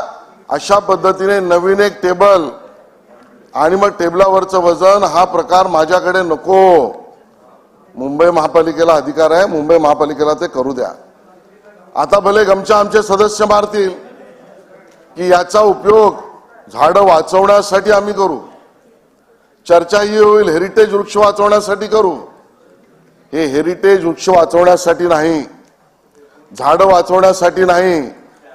मला कोणीतरी माझ्या पॉलिटिकल ऍडवायझरने सूचना केली म्हणून तत्कालीन पर्यावरण मंत्र्यांना मी आता निसर्गाचा भोगता आणि सोगता मीच आहे अशी स्वतःची इमेज करण्यासाठी बनवलेला हा कायद्यातला बदल आहे.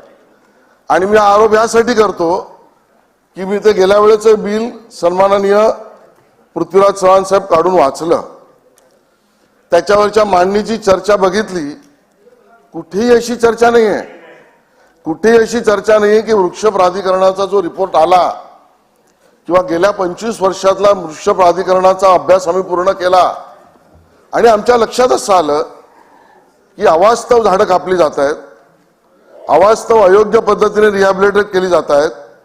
मुंबई शहरामध्ये 1, 2, 5, 25,000 किंवा नागरिक क्षेत्रामध्ये 5-25,000 झाडांवर त्यामुळे अन्याय झाला आहे आणि म्हणून आम्ही या कायद्यातला बदल आणतोय. अशी कुठली पार्श्वभूमी पण नाही आहे आणि त्यामुळे मांडणीत पार्श्वभूमी नाही, चर्चेत पार्श्वभूमी नाही, केवळ मुंबई महापालिकेत हस्तक्षेप करायचा आणि माझ्या टेबलावर फाईल आली पाहिजे म्हणून हा कायद्यातला बदल प्रस्तावित करायचा, तो जाचक आणि अन्यायकारकच होता म्हणून तो काढला. अध्यक्ष महोदय, माझी दुसरी त्या ठिकाणची मांडणी आहे. अध्यक्ष महोदय, तिसरा मुद्दा असा आहे, तुम्ही जर नीट वाचाल तर जी प्रथा परंपरा विशेषतः मी नावानिशी म्हणेन सन्माननीय आदित्यजी आणि उद्धव बाळासाहेब ठाकरे गटाची मुंबई शहरावर राहिली आहे, तीच या बदलातून तेव्हा दिसते. कुठलाही नवीन प्रस्ताव आला अध्यक्ष महोदय, तो विकासाचा असला की उद्धव बाळासाहेब ठाकरे गटाने मुंबईत विरोध केलाच म्हणून समजा. मेट्रो असेल यांचा विरोध, मुंबई दिल्ली कॉरिडॉर यांचा विरोध, बुलेट ट्रेन यांचा विरोध, मुंबईत झालेल्या कोस्टल रोडला सुरुवातीला कोळीवाड्यातल्या मित्रांना विपर्यास सांगून यांचा विरोध, मुंबईतली कारशेड यांचा विरोध, मुंबईतल्या कुठल्याही नवीन एअरपोर्टच्या कामाला सुरुवातीला यांचा विरोध. अध्यक्ष महोदय, यांचा बस चालला असता तर मुंबईत अजून बैलगाडीच आणि चालवली असते आणि लोकांना म्हटलं असतं कशाला बुलेट ट्रेन, कशाला मेट्रो, कशाला कोस्टल, एक बैलगाडी घ्या आणि आपल्या शाळेत जा. अध्यक्ष महोदय, हा प्रस्ताव आहे ना 200 झाडांच्या वर, म्हणजे कोणासाठी असेल हो? यांच्या जे बिल्डर मित्र आहेत त्यांचे प्रस्ताव खाली मंजूर होऊ दे, 2, 5, 10, 5 झाडांचे असतील ते बिल्डरांचे खाली होऊ दे.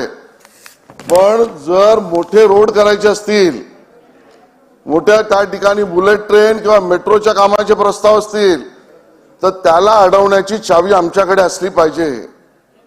म्हणून हा त्या ठिकाणी अध्यक्ष महोदय प्रस्तावित बदल आहे आणि म्हणून हा बदल काही नागरिकांच्या हितासाठी नाही, हा प्रस्ताव बदल काही अनधिकृत्या कोणी विकासकाने जर त्या ठिकाणी झाडं कापली तर त्याला रोग लागण्यासाठी नाही, 200च्या वरची झाडं कापण्यासाठी. म्हणजे तुम्ही जोगेश्वरी विक्रोळी लिंक रोड करायचा झाला उदाहरणादाखल, गोरेगाव पासून तिकडे ठाण्यापर्यंत रस्ता करायचा झाला तर, नॅशनल पार्क मधून करायचा झाला तर, एक्सप्रेसवे करायचा झाला तर, मुंबईत नको, ही उभाटाची भूमिका अध्यक्ष महोदय. आणि म्हणून हे बदल आहेत अध्यक्ष महोदय. आणि म्हणून अध्यक्ष महोदय, प्रस्तावित बदल हा मुंबई महापालिका अधिनियमातला हस्तक्षेप होता. अध्यक्ष महोदय, प्रस्तावित त्या अगोदरचा बदल जो होता तो एक टेबल मंत्रालयात वाढवणारा होता. प्रस्तावित त्यावेळेला केलेला बदल सत्कालीन पर्यावरण मंत्र्यांनी कुहेतूने केला होता.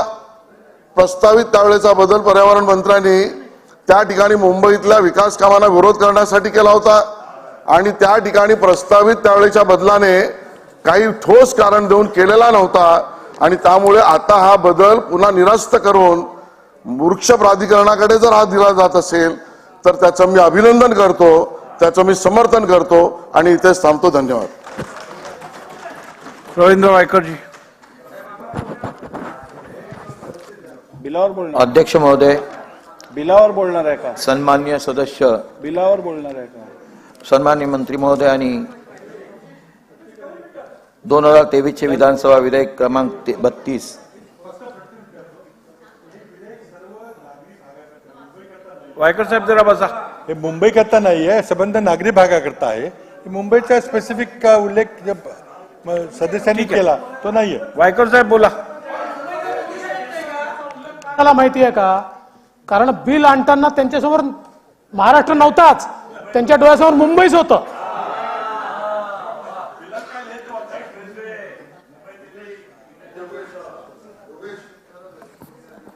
अध्यक्ष महोदय,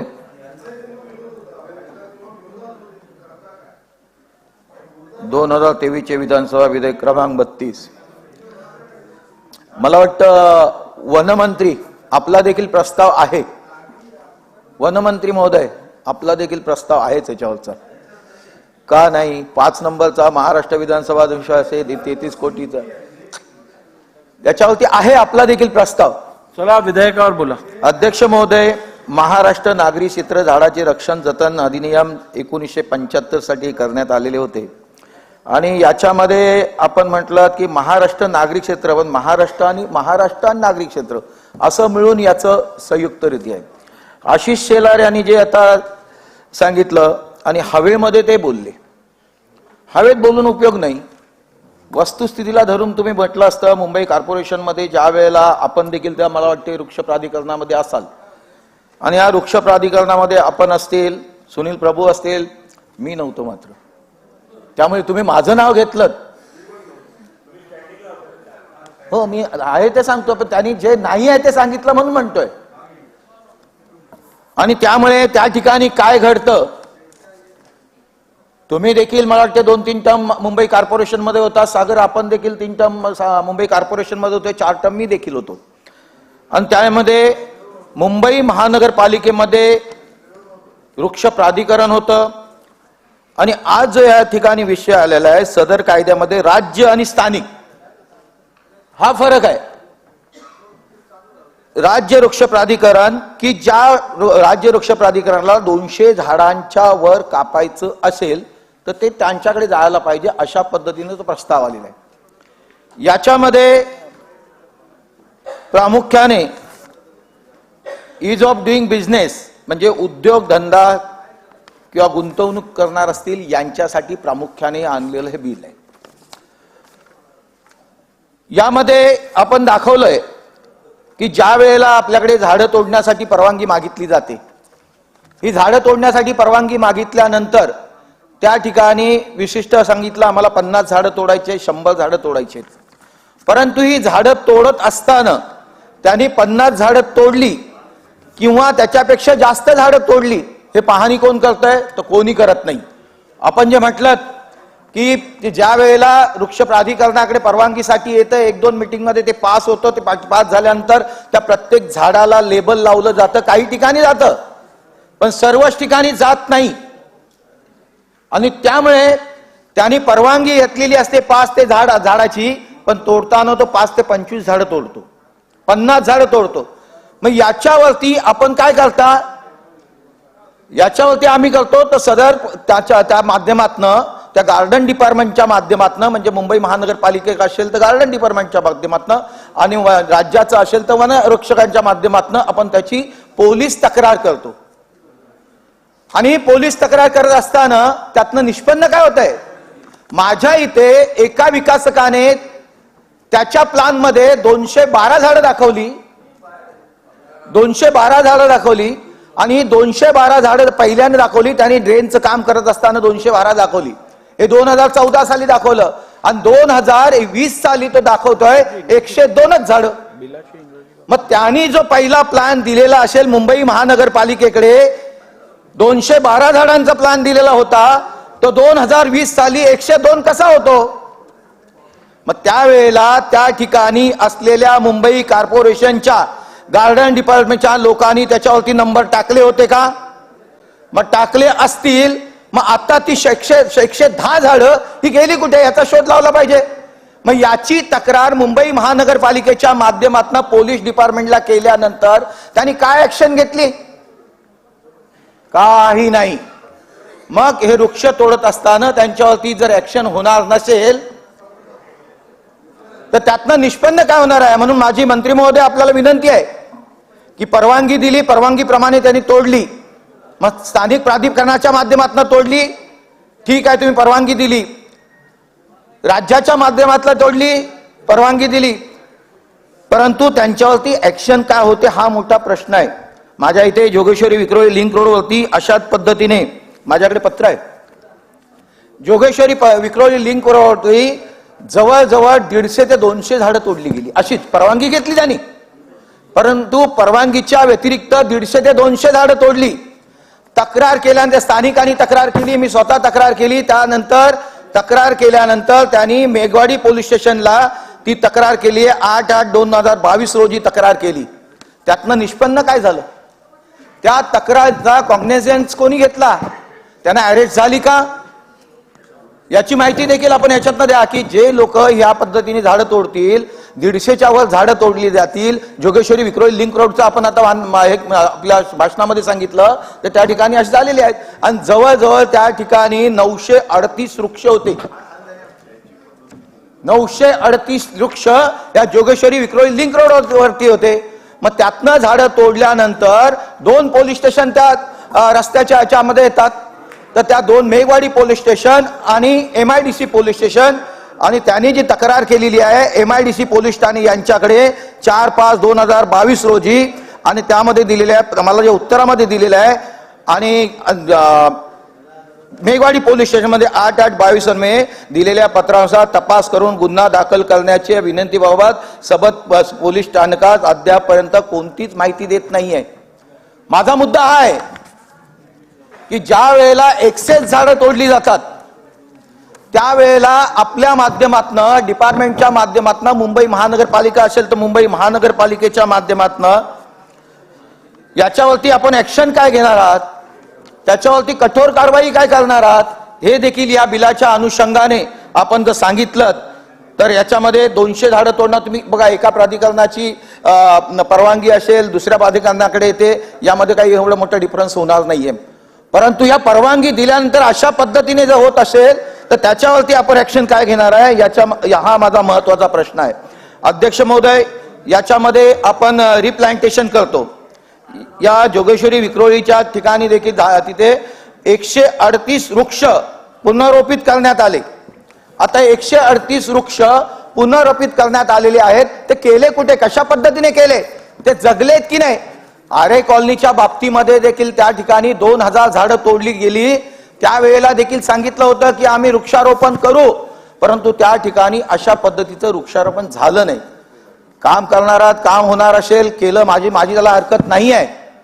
परंतु काम करत असताना जे वृक्ष तोडले गेले, पुनरोपित करायचे होते, ते झाले की नाही याच्यातली पाहणी कोण करणार? आम्ही तर रोज जातोय. एवढी झाडे छोटीशी आणून लावली काही ठिकाणी, त्याची गिनती केली, त्याला मात्र लावले होते, टॅग लावले होते की हे झाड इथे लावले 40-50 एका ठिकाणी. म्हणजे एवढ्या जागेमध्ये तुम्ही 50 झाडं लावणार आणि 50 झाडं लावली की नाही ते पाहणार कोण? आणि माझी विनंती आहे या अनुषंगाने की हे बिल आणलेलं आहे, हे पास होईल, परंतु या बाबतीमध्ये जे आरोपी असतील की जे झाडं तोडलेली आहेत, लावत नसतील, पुनरोपित करत नसतील, यांच्यावरती कठोर कारवाई करणार का, हा माझा मागचा प्रश्न आहे. तर तो आपण माननीय मंत्री महोदय, तो आपण त्याच्याबद्दल आपण एक्सप्लेनेशन करा. कोणाला बोलायचं? बोला. सुनील प्रभूजी. देतो सगळ्यांना देतो. सगळ्यांना दिल्याशिवाय बिल पास करत नाही. अध्यक्ष महोदय,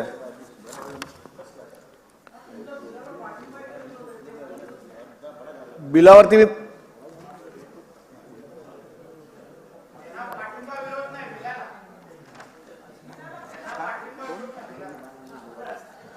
अध्यक्ष महोदय,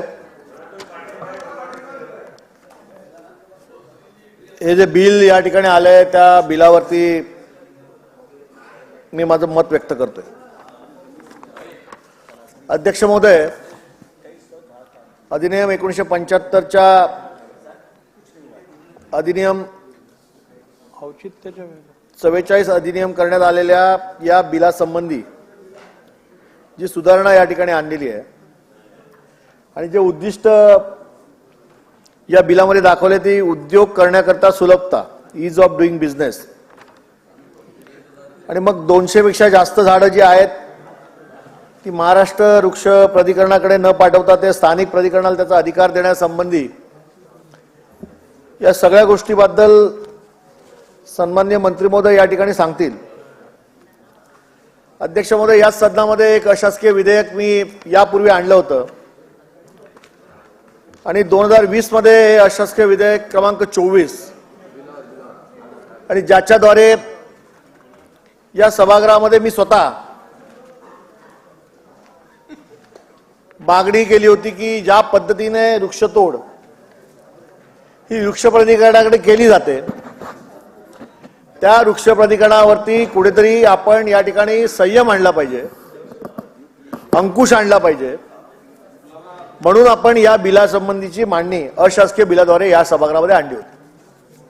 आणि मला आठवतंय की त्यावेळेचे मुख्यमंत्री तत्कालीन देवेंद्र फडणवीसजी त्या सभागृहामध्ये उपस्थित होते आणि या सभागृहामध्ये शासन याबाबतचं योग्य पद्धतीने बिल या सभागृहासमोर आणेल आणि यावरती अंकुश आणण्याच्या दृष्टीने प्रयत्न करेल असं देखील आश्वासन या सभागृहामध्ये तत्कालीन मुख्यमंत्री देवेंद्रजी यांनी दिलं होतं. आज ते सभागृहामध्ये उपस्थित आहेत आणि अशा वेळेला ही चर्चा होते. अध्यक्ष महोदय, हो, मी वृक्ष प्राधिकरणाचा सदस्य होतो. वृक्ष प्राधिकरणामध्ये ज्या गोष्टीचा उल्लेख आशिष शेलार यांनी केला, रवींद्र वायकर यांनी केला की झाडं त्या ठिकाणी प्रस्ताव कशा पद्धतीने येतो, त्या प्रस्तावावरती कशा पद्धतीने नोटीस लावली जाते, त्याच्यावरती इन्स्पेक्शन कसं होतं, निर्णय कसा घेतला जातो आणि मग ते झाड कापावं की न कापावं याबाबतचा निर्णय वृक्ष प्राधिकरणातले एक्सपर्ट जे असतात, ट्री अधिकारी जो असतो आणि त्या महानगरपालिकेचा आयुक्त यांच्या वतीने हा प्रस्ताव वृक्ष प्राधिकरणाकडे येतो. आणि वृक्ष प्राधिकरण समितीमध्ये जरी सर्व राजकीय पक्षाचे सदस्य असले तरी या समितीचा अध्यक्ष हा त्या महानगरपालिकेचा आयुक्त असतो आणि सन्माननीय अध्यक्षांना तो अधिकार असतो की हे झाड कापावं की न कापावं, या प्रस्तावाला मंजुरी द्यावी की न द्यावी, हे त्यावरती कंट्रोल करण्याचा अधिकार असतो. आणि म्हणून मग अशा वेळेला जी झाडं सरसकट कापली जातात, सरसकट जे प्रस्ताव येतात, त्यावेळेला जेव्हा लोक याबाबतची शंका घेतात तेव्हा या संपूर्ण प्राधिकरणावरती अंकुश असावा म्हणून कुठेतरी कडक कायदा करावा अशा पद्धतीचा त्यावेळी चर्चा झाली. आणि त्यानंतर मला वाटतं पर्यावरण मंत्री या सभागृहामध्ये तत्कालीन त्यांनी हे बिल आणलं.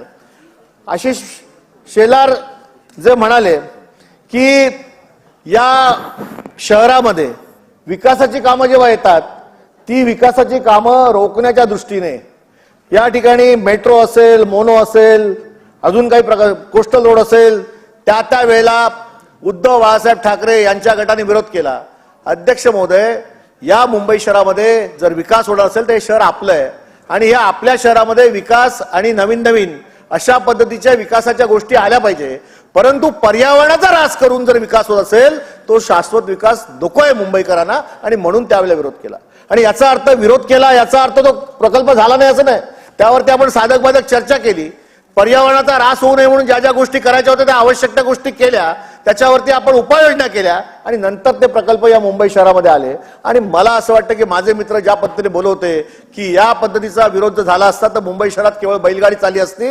अरे 150 वर्षाची परंपरा असलेली मुंबई महानगरपालिका आहे. स्वातंत्र्यानंतर ब्रिटिशांनी ज्यावेळी तिकडे स्वतः सुरुवातीच्या काळामध्ये ट्रम आणली, रेल्वे आली, त्यानंतरच्या काळानंतर स्वातंत्र्यानंतर या मुंबईचा विकास जो झाला तो शाश्वत विकास देखील आपल्या समोर आहे. त्यामुळे अशा पद्धतीने बोलून केवळ उद्धव बाळासाहेब ठाकरे गटाने विरोध केला आणि म्हणून या ठिकाणी या सगळ्या गोष्टी अडकल्या असं म्हणणं चुकीचं आहे. अध्यक्ष महोदय, आज मी या ठिकाणी बोलत असताना रवींद्र वायकर जे म्हणाले ते बरोबर आहे की या शहरामध्ये आज मुंबईचा विषय आहे परंतु महाराष्ट्राच्या लागून नागरी भागातलं बिल आहे. परंतु हेरिटेज वृक्ष जे आहेत ते हेरिटेज वृक्ष त्या ठिकाणी संवर्धन करावं म्हणून या संपूर्ण प्राधिकरणाने त्यावेळेला दिलेल्या निर्देशानुसार राज्य सरकारच्या त्यावेळेच्या तत्कालीन राज्य सरकारने दिलेल्या निर्देशानुसार या ठिकाणी आपण सॅटेलाइट सर्व्हे केला आणि हेरिटेज वृक्ष किती आहेत या शहरामध्ये त्याचं आपण एक जंत्री तयार केली. ते हेरिटेज वृक्ष कशा पद्धतीने आपण संगोपन केलं पाहिजे याची त्या ठिकाणी आपण खातरजमा केली. आणि मग प्रकल्पाच्या अंतर्गत येणारी 200 वर्षाची झाडं जर कापायची असतील आणि ते हेरिटेज वृक्ष असतील तर त्या संबंधी देखील आपण साधक बाधक विचार करून हे वृक्ष कापले तर त्यामुळे नुकसान होईल का, पर्यावरणाला धोका होईल का किंवा ते ट्रान्सप्लांट करता येतील का, या सगळ्या गोष्टीचा साधक बाधक विचार करून यावरती कारवाई होणं हे अत्यंत आवश्यक आहे. आणि म्हणून मला असं वाटतं हे बिल या ठिकाणी आणलंय आणि म्हणून स्थानिक प्राधिकरणाला अधिकार देताना जर हे हेरिटेज वृक्ष तर अशा पद्धतीने कापले गेले तर एका बाजूला आपण पर्यावरणाचा ऱ्हास होतोय म्हणून त्या ठिकाणी नवीन नवीन योजना आणायच्या, एका ठिकाणी आपण असं सांगायचं की विकासाला ईज ऑफ डुईंग बिझनेस म्हणून पर्यावरणाचे जे मोठे मोठे वृक्ष आहेत, हेरिटेज वृक्ष, ते कापायचे सरसकट त्या ठिकाणी, ही योग्य नाही. आणि म्हणून यावरती कुठेतरी एक संयम आणि साधक बाधक चर्चा करून एकवाक्यता करून याबाबतचा निर्णय होणं आवश्यक आहे. आणि म्हणून या बिलावरती ज्या गोष्टी या ठिकाणी सांगितल्या गेल्या आहेत की सरसकट कापण्याची परवानगी स्थानिक प्राधिकरणाला दिली जाणार आहे, त्या सरसकट कापण्याच्या प्राधिकरणाचे अध्यक्ष हे त्या महानगरपालिकेचे आयुक्त असणार आहेत आणि त्या आयुक्तांवरती देखील अशा पद्धतीचे अंकुश आणणं गरजेचं आहे की जेणेकरून याच्यावरती कंट्रोल येऊ शकेल, असं माझं मत आहे. बोला, भातकाळकर साहेब बोला. अध्यक्ष महोदय, देतो सगळ्यांना देतो. महाराष्ट्र नागरी क्षेत्रीय झाडांचे संरक्षण व जतन अधिनियम 1975 यात आणखीन सुधारण्याकरता विधेयक क्रमांक या ठिकाणी जे आणलेलं आहे त्याचं समर्थन आणि स्वागत करण्याकरता मी या ठिकाणी उभा आहे. अध्यक्ष महोदय, मूळ 1975च्या विधेयकामध्ये 2020 साली बदल करून जे अधिकार स्थानिक स्वराज्य संस्थांकडे होते ते राज्य प्राधिकरणाकडे सुपूर्त करण्याचं काम याच्या आधीच्या विधेयकाने केलं होतं आणि त्या विधेयकात दुरुस्ती आणून ते अधिकार परत एकदा स्थानिक स्वराज्य संस्थांना देण्याचं काम या विधेयकामुळे होणार आहे. ही वस्तुस्थिती आहे की त्यावेळेला विधेयक आणत असताना स्थानिक स्वराज्य संस्थांच्या अधिकारांच्या विषयी, त्यांच्या स्वायत्ततेविषयी अधिकारवाणीने बोलणारे लोक त्यावेळेला अळीमिळी गुपचिळी अशा पद्धतीची भाषा करून बसले होते. मला प्रश्न असा पडलाय की मुंबई महानगरपालिका एवढी मोठी, इतके मोठमोठे इन्फ्रास्ट्रक्चरचे प्रोजेक्ट्स मुंबई महानगरपालिका करते, या मुंबई महानगरपालिकेकडे एक्सपर्टाईज नाहीये आणि ते मात्र राज्यस्तरावरच्या वृक्ष प्राधिकरणाकडे आहे असं वाटायचं मुळात यांना कारण काय होतं. बिलाची इंग्रजी कॉपी. पण सन्माननीय सदस्य आशिष शेलार बोलले त्याप्रमाणे केवळ स्वतःची इमेज एन्व्हायरमेंट फ्रेंडली करण्याकरता अशा पद्धतीचे कायदे, मग ते राज्याच्या शहराच्या विकासाला बाधक ठरले तरी चालतील, त्याच्याकरता अशा प्रकारचे कायदे आणण्याचा घाट घातला गेला होता. आणि त्यामुळे मुंबई शहरामध्ये वृक्ष प्राधिकरण आहे. मी वायकर साहेबांचं आणि सुनील प्रभूंचं भाषण ऐकत होतो आणि त्यांनी सांगितलं की वृक्ष प्राधिकरणामध्ये कसे प्रस्ताव पास केले जातात. खरं तर वृक्ष प्राधिकरणामध्ये प्रस्ताव नीट नियमाने पास केले गेले पाहिजेत हे बघण्याकरता तर जनता तुम्हाला त्या ठिकाणी निवडून देत होती.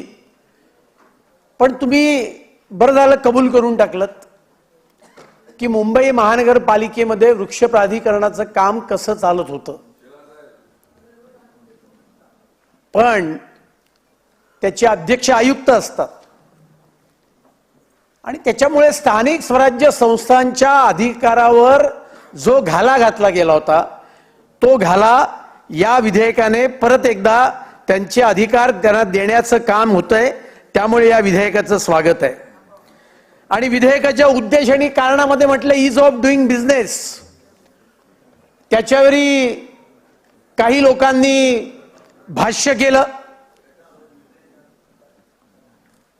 समोर बसलेल्या अनेक सदस्यांना आजकाल दिवस रात्र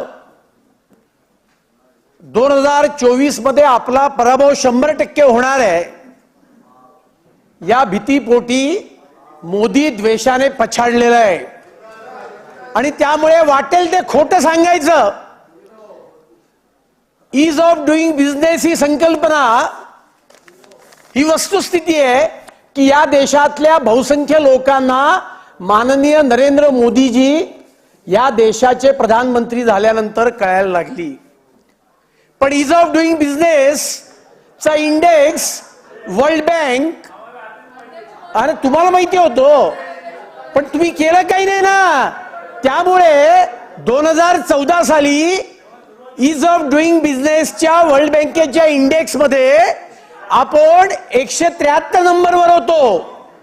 आणि माननीय नरेंद्र मोदीजींनी सरकारमध्ये आल्यानंतर याकरता प्रचंड काम केल्यानंतर या देशाचा इंडेक्स मधला नंबर हा त्या ठिकाणी चांगल्या ठिकाणी आल्यानंतर मग या देशातल्या विरोधी इकोसिस्टीमने काही खोट्या गोष्टी पसरवल्या. वर्ल्ड बँकेच्या एका अधिकाऱ्याने काही आरोप केले ज्याला वर्ल्ड बँकेने त्यावेळेला त्यांच्या कामातून त्याने भ्रष्टाचार केला म्हणून काढून टाकलं. आणि त्यामुळे वर्ल्ड बँकेचा ईज ऑफ डुईंगचा बिझनेस इंडेक्सच हा चुकीचा आहे असं सांगणं किती वस्तुस्थितीला सोडू नये. नाही, जागतिक बँकेने असं काही सांगितलेलं नाहीये. मी तुम्हाला पुरावे देतो. आपण एकटंच वाचन करतो असा समजामध्ये राहण्यात काही अर्थ नाहीये. कळलं की नाही. आणि त्याच्यामुळे मी तुम्हाला सांगतो, नोटबंदी आणल्यानंतर UPI आणल्यानंतर मोदीजींनी लोकांनी असे आरोप केले, मी नावं घेत नाही, की हे कशा करताय तर क्रेडिट कार्डच्या कंपन्यांना मदत करण्याकरताय. आणि UPI आल्यानंतर क्रेडिट कार्डच्या विदेशी कंपन्यांनी अमेरिकेकडे म्हणजे त्यांच्या देशाकडे अधिकृत तक्रार केलेली आहे की भारत देशामध्ये आमच्या क्रेडिट कार्ड कंपन्यांवर अन्याय केला जातोय. आणि त्यामुळे ईज ऑफ डुईंग बिझनेस हे आता तर या देशामध्ये राज्यांमध्ये सुद्धा केंद्र सरकारने लागू केलंय. राज्यांमध्ये कॉम्पिटिशन आहे की आपल्या राज्यामध्ये इन्व्हेस्टमेंट कशी यावी. पण या संदर्भात तुम्ही काही बोलणं शक्य नाही, कारण तुमच्या काळात तुम्ही तर उद्योगपतींच्या घरासमोर पोलिसांच्या मार्फतच त्या ठिकाणी जिलेटिनच्या कांड्या ठेवल्या. ह्या तुमचा इतिहास. तुम्ही कुठली ईज ऑफ डुईंग बिझनेसची भाषा करताय. या देशामध्ये आणि या राज्यामध्ये ईज ऑफ डुईंग बिझनेस हा खऱ्या अर्थाने कोणी आणला असेल तर तो माननीय नरेंद्र मोदीजींनी आणि माननीय देवेंद्र फडणवीसांनी मुख्यमंत्री असताना या राज्यामध्ये ईज ऑफ डुईंग बिझनेस चा इंडेक्सच्या माध्यमातून प्रयत्न केले. आणि त्याच्यामुळे मी तुम्हाला सांगतो अध्यक्ष महोदय, या संदर्भातले अनेक गतिमान निर्णय झाले. त्यातलाच या कायद्याच्या माध्यमातून अजून एक निर्णय या ठिकाणी होतोय. आणि त्याच्यामुळे झाडं कापण्याच्या आणि न कापण्याच्या नावाखाली कोणी स्वतःची राजकीय इमेज आणि ढोंगीपणा करणार असेल तर ते हे सदन आणि महाराष्ट्राची जनता ही कधीही मान्य करणार नाही. या मुंबई शहराच्या पर्यावरणाविषयी फक्त नकाशे उधळायचे, पण 25-30 वर्ष कारभार केल्यानंतर सर्व सांडपाणी विदाउट ट्रीटमेंट हे मुंबईच्या समुद्रामध्ये सोडण्याचं पाप यांनी केलं. एक नव्हे 6 STPचे प्लांट बसवण्याचं काम हे कोणी करत असेल तर केंद्र सरकारच्या सगळ्या परवानग्या घेऊन या राज्यातलं हे डबल इंजिनचं सरकार करतंय. आणि काय पास केलं? तुम्ही काही नाही पास केलं. अध्यक्ष तुमच्याकडे बघूनच बोलतोय अध्यक्ष महोदय, पण मला कान बंद करता येत नाही ना. त्याच्यामुळे ज्यांना ते लावा हेडफोन. पोलिसाला मारल्यामुळे 3-3 महिन्याची शिक्षा झाली, ते जर का काही पावित्र्याविषयी बोलत असतील तर त्यांनी आम्हाला सांगू नये या गोष्टी. ताई तुम्ही पण हेडफोन लावा. कळलं की नाही. आणि त्याच्यामुळे अध्यक्ष महोदय या विधेयकाचं मी या ठिकाणी स्वागत करतो.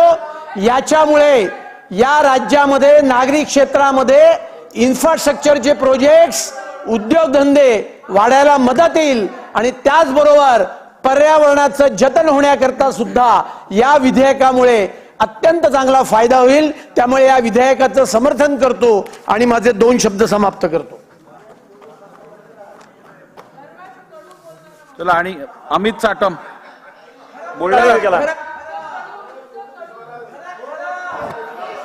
अध्यक्ष महोदय, एक अत्यंत महत्वाचं विधेयक. तुम्ही विरोधी पक्षी होते का बघा. अध्यक्ष महोदय, काय पद्धत आहे? नाही, खाली बसून आपसात बोलणं हे काय योग्य नाही. बोला आपण. अध्यक्ष महोदय, सन्माननीय अतुल भातखळकर साहेबांनी जे म्हणायचं होतं त्यांनी उभं राहून ऑन रेकॉर्ड म्हटलेलं आहे. एखाद्या त्यांच्या गोष्टीचा कोणाला विरोध करायचा असेल, असा काही मुद्दे असतील तर उभं राहून करतील. बसून कशाला सगळ्या सभागृहाला त्रास येत आहेत. अध्यक्ष महोदय, एक अत्यंत महत्वाचं विधेयक हे या ठिकाणी शासनाने आणलेलं आहे आणि statement of objects and reasons आपण जर का वाचलं तर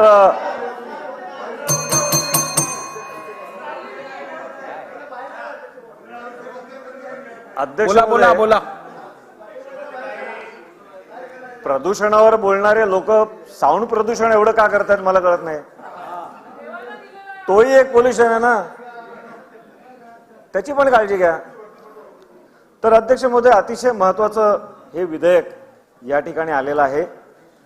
त्याला विरोधही का होऊ शकतो हा प्रश्नच पडतोय. कारण statement of objects and reasons मध्ये अतिशय सुस्पष्टपणे या विधेयकामागची कल्पना मांडलेली आहे.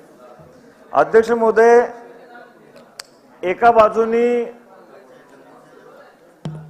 आपल्या राज्यामध्ये उद्योग काय येत नाही त्याच्यावर बोंब मारायची, एका बाजूने फुल आहे, घेता येणार नाही बुधवारी, फुल आहे एकदम. फॉरेन इन्व्हेस्टमेंट्स आपल्याकडे काय येत नाहीत, का कमी येत आहेत, किंवा ज्या येत आहेत त्याच्यावर आणखीन का वाढ होत नाही, अशा पद्धतीची बोंब मारायची. आणि दुसऱ्या बाजूनी त्यांना कळवा, अशा पद्धतीच्या नियमावलीमध्ये राज्यांना, शहरांना अडकवून टाकायचं, ही दुटप्पी भूमिका ही विरोधकांच्या सगळ्या मांडणीमधून दिसते. अध्यक्ष महोदय, ईज ऑफ डुईंग बिझनेस हा किती महत्वाचा फॅक्टर आहे हे आपण सर्वजण जाणतो. आता सन्माननीय सदस्य अतुल भातखळकर साहेबांनी, माननीय नरेंद्र मोदी साहेबांनी कशा पद्धतीने ईज ऑफ डुईंग बिझनेसच्या संदर्भात काम केलं याचा उल्लेख करताना समोरच्या बाकांवरून लगेच उभे राहून आम्हाला पण माहिती होतं ईज ऑफ डुईंग बिझनेस असा उल्लेख केला. याचा अर्थ ईज ऑफ डुईंग बिझनेसचं गांभीर्य, त्याचं महत्व हे आमच्या विरोधकांना सुद्धा पटतं, हे स्वाभाविकपणे त्याच्यातून येतं. आता हा डिबेटचा मुद्दा होऊ शकतो की त्यांचं जेव्हा राज्य होतं, त्यांचं जेव्हा सत्ता होती तेव्हा ईज ऑफ डुईंग बिझनेसमध्ये देशाचा काय क्रमांक होता, आज किती आपण त्या संदर्भात रँकमध्ये पुढे आलेलो आहोत, हा वेगळा मुद्दा आहे. परंतु ईज ऑफ डुईंग बिझनेसचं जर का महत्व आपल्याला पटलं असेल आणि आपल्याला जर का ह्याची कल्पना असेल की कशा पद्धतीने फॉरेन इन्व्हेस्टमेंट येताना, कशा पद्धतीने उद्योग येताना त्या शहरांचा ईज ऑफ डुईंग बिझनेसचा काय क्रमांक आहे, काय परिस्थिती आहे तिथल्या प्रशासनाची मानसिकता काय आहे, हे पाहिल्यानंतरच हे उद्योग त्या ठिकाणी येत असतात. आणि मग एका बाजूनी अशा सगळ्या मुद्द्यांवर बोंब मारायची, परंतु प्रत्यक्षामध्ये मात्र जेव्हा संधी मिळते काम करायची तेव्हा मात्र आपल्या सरकारच्या माध्यमातून अशा पद्धतीचे नियमावली बनवत जायची की ज्याच्यामुळे ईज ऑफ डुईंग बिझनेस हे अतिशय मार खात राहील आणि आपला देशाचा क्रमांक मागे जाईल. हे मागे झालं आणि मला वाटतं की ती जी चूक झाली, मी काय असा आरोप करत नाही इकडे की ईज ऑफ डुईंग बिझनेसचा रँक तुमचा खाली करण्यासाठी मुद्दामून अशा पद्धतीचा नियम आला, परंतु आपण एक चुकीचा कायदा बनवला, तुमच्याकडून चूक झाली, तो बदलण्याचा प्रयत्न होतोय. यात काही फार वाईट वाटून घ्यायचं काही कारण आहे असं मला वाटत नाही. आणि त्यामुळे अध्यक्ष महोदय, ट्री अथॉरिटी मुंबई महानगरपालिकेच्या अंतर्गत किंवा कुठल्याही नगरपालिकांच्या अंतर्गत ट्री अथॉरिटी आहे, ट्री ऑफिसर आहे. आणि ती असताना मात्र तरी सुद्धा महाराष्ट्र स्टेट ट्री अथॉरिटीकडे काही प्रस्ताव पाठवणं, याला ईज ऑफ डुईंग बिझनेसला मोठा हा विरोधाभास झाला असता. आणि त्यामुळे reducing the number of permits, granting permissions within stipulated time, हा सगळ्याला जे अनन्यसाधारण महत्व आहे तो महत्व लक्षात घेता जे मागच्या विधेयकामधून काही गोष्टी इन्सर्ट केल्या गेल्या, उदाहरणार्थ ट्री अथॉरिटीकडे आलेले जर का 200 पेक्षा अधिक झाडांचं आपल्याला फिलिंग करायचं असेल तर ते स्टेट अथॉरिटीकडे येणार. हे सगळे ज्या गोष्टी या नंबर ऑफ परमिट्स वाढत होत्या त्या कमी करण्याचं काम आपण ह्या विधेयकाच्या माध्यमातून करतोय. याला त्यामुळे खूप महत्वाचं आहे. अध्यक्ष महोदय, एक प्रशासनाची मानसिकता आपण पाहतो की प्रत्येक गोष्टीला निर्णय घ्यायला उशीर करायचा आणि ह्या मानसिकतेतून बाहेर येण्याची अतिशय आवश्यकता अध्यक्ष महोदय.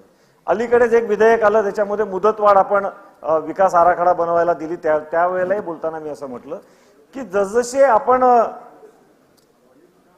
दिवस पुढे जात आहेत, जसजशी टेक्नॉलॉजी येते, जसजसे आणखीन चांगले बदल समाजामध्ये होत जात आहेत, तर मुदतवाढ पेक्षा मुदत कमी कशा पद्धतीने करता येईल, लवकर कसं प्रशासन निर्णय घेता येईल, ह्याच्याकडे प्रशासनाचा हा रोख असला पाहिजे. या ठिकाणी आपण उलट करताना कधी कधी दिसतं की ज्यामुळे आणखीन दिरंगाई होईल, आणखीन मुदतवाढ होईल निर्णयांना. आणि मला वाटतं की ते या विधेयकामधून तरी आपण त्याच्यावर उपाय करतो. अध्यक्ष महोदय, एक यातला जो बदल हा 6A3 आणि 6A4 मध्ये आपण हे डिलीट करतोय. अध्यक्ष महोदय, हे 6A3 काय की 200 झाडं ज्यांचं वय 5, म्हणजे एखादं झाड ज्याचं वय 5 वर्षापेक्षा अधिक आहे, अशी 200 झाडं जर का आपल्याला त्या संदर्भात काही निर्णय घ्यायचा असेल तर तो महाराष्ट्र स्टेट. आता 200 आकडा कुठून आला, म्हणजे 195 का नाही, 190 का नाही, 200 का, म्हणजे ह्याला काही लॉजिक आहे का? सो कुठलाही तर्क नाही.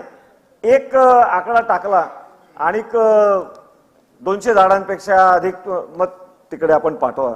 मला वाटतं की आज जरी या ठिकाणी मागच्या विधेयकामध्ये, आज जरी अस्तित्वात असलेल्या कायद्यामध्ये 200 झाडं हा आकडा असला तरी अध्यक्ष महोदय हा चुंचू प्रवेश आहे. एखाद्या पद्धतीने स्थानिक स्वराज्य संस्थांच्या निर्णय प्रक्रियेमध्ये वरतून हस्तक्षेप ह्याची एक सुरुवात आहे. अध्यक्ष महोदय, मुंबई महानगरपालिकेपुरतं आम्ही बोलू कारण आम्हाला मुंबईचा अनुभव आहे. मगाशी आदरणीय पृथ्वीराज बाबांनी म्हटलं की हा काय मुंबई महानगरपालिकेसाठीचा प्रस्ताव नाहीये, हा एकूणच महाराष्ट्र राज्यातल्या नागरी भागांसाठीचा आहे.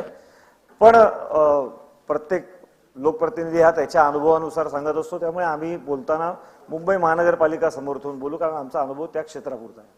परंतु मुंबई महानगरपालिकेपुरतं तरी मी असं म्हणेन की अतिशय सक्षम ट्री अथॉरिटी ही त्या ठिकाणी काम करते, ज्याच्यामध्ये लोकप्रतिनिधी आहेत, ज्याच्यामध्ये सिनियर ब्युरोक्रॅट्स आहेत, ज्याच्यामध्ये विविध क्षेत्रातली मंडळी आहेत आणि ज्यांच्या निर्णयांना अतिशय योग्य प्रकारे पब्लिक स्क्रुटिनी सुद्धा होते.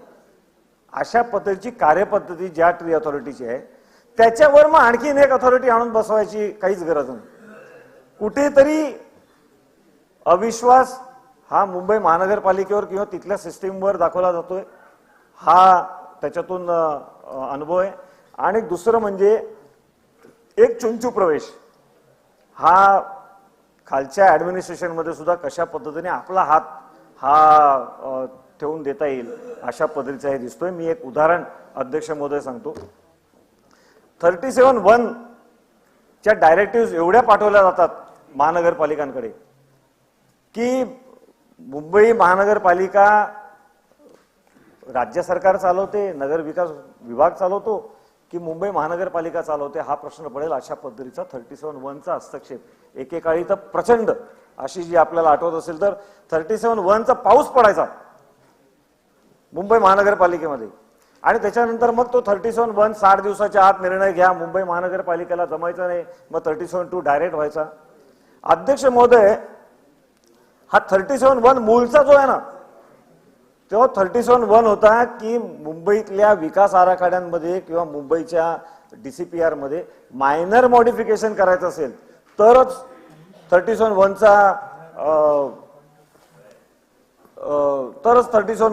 ऑप्शन होता. परंतु नंतर काय झालं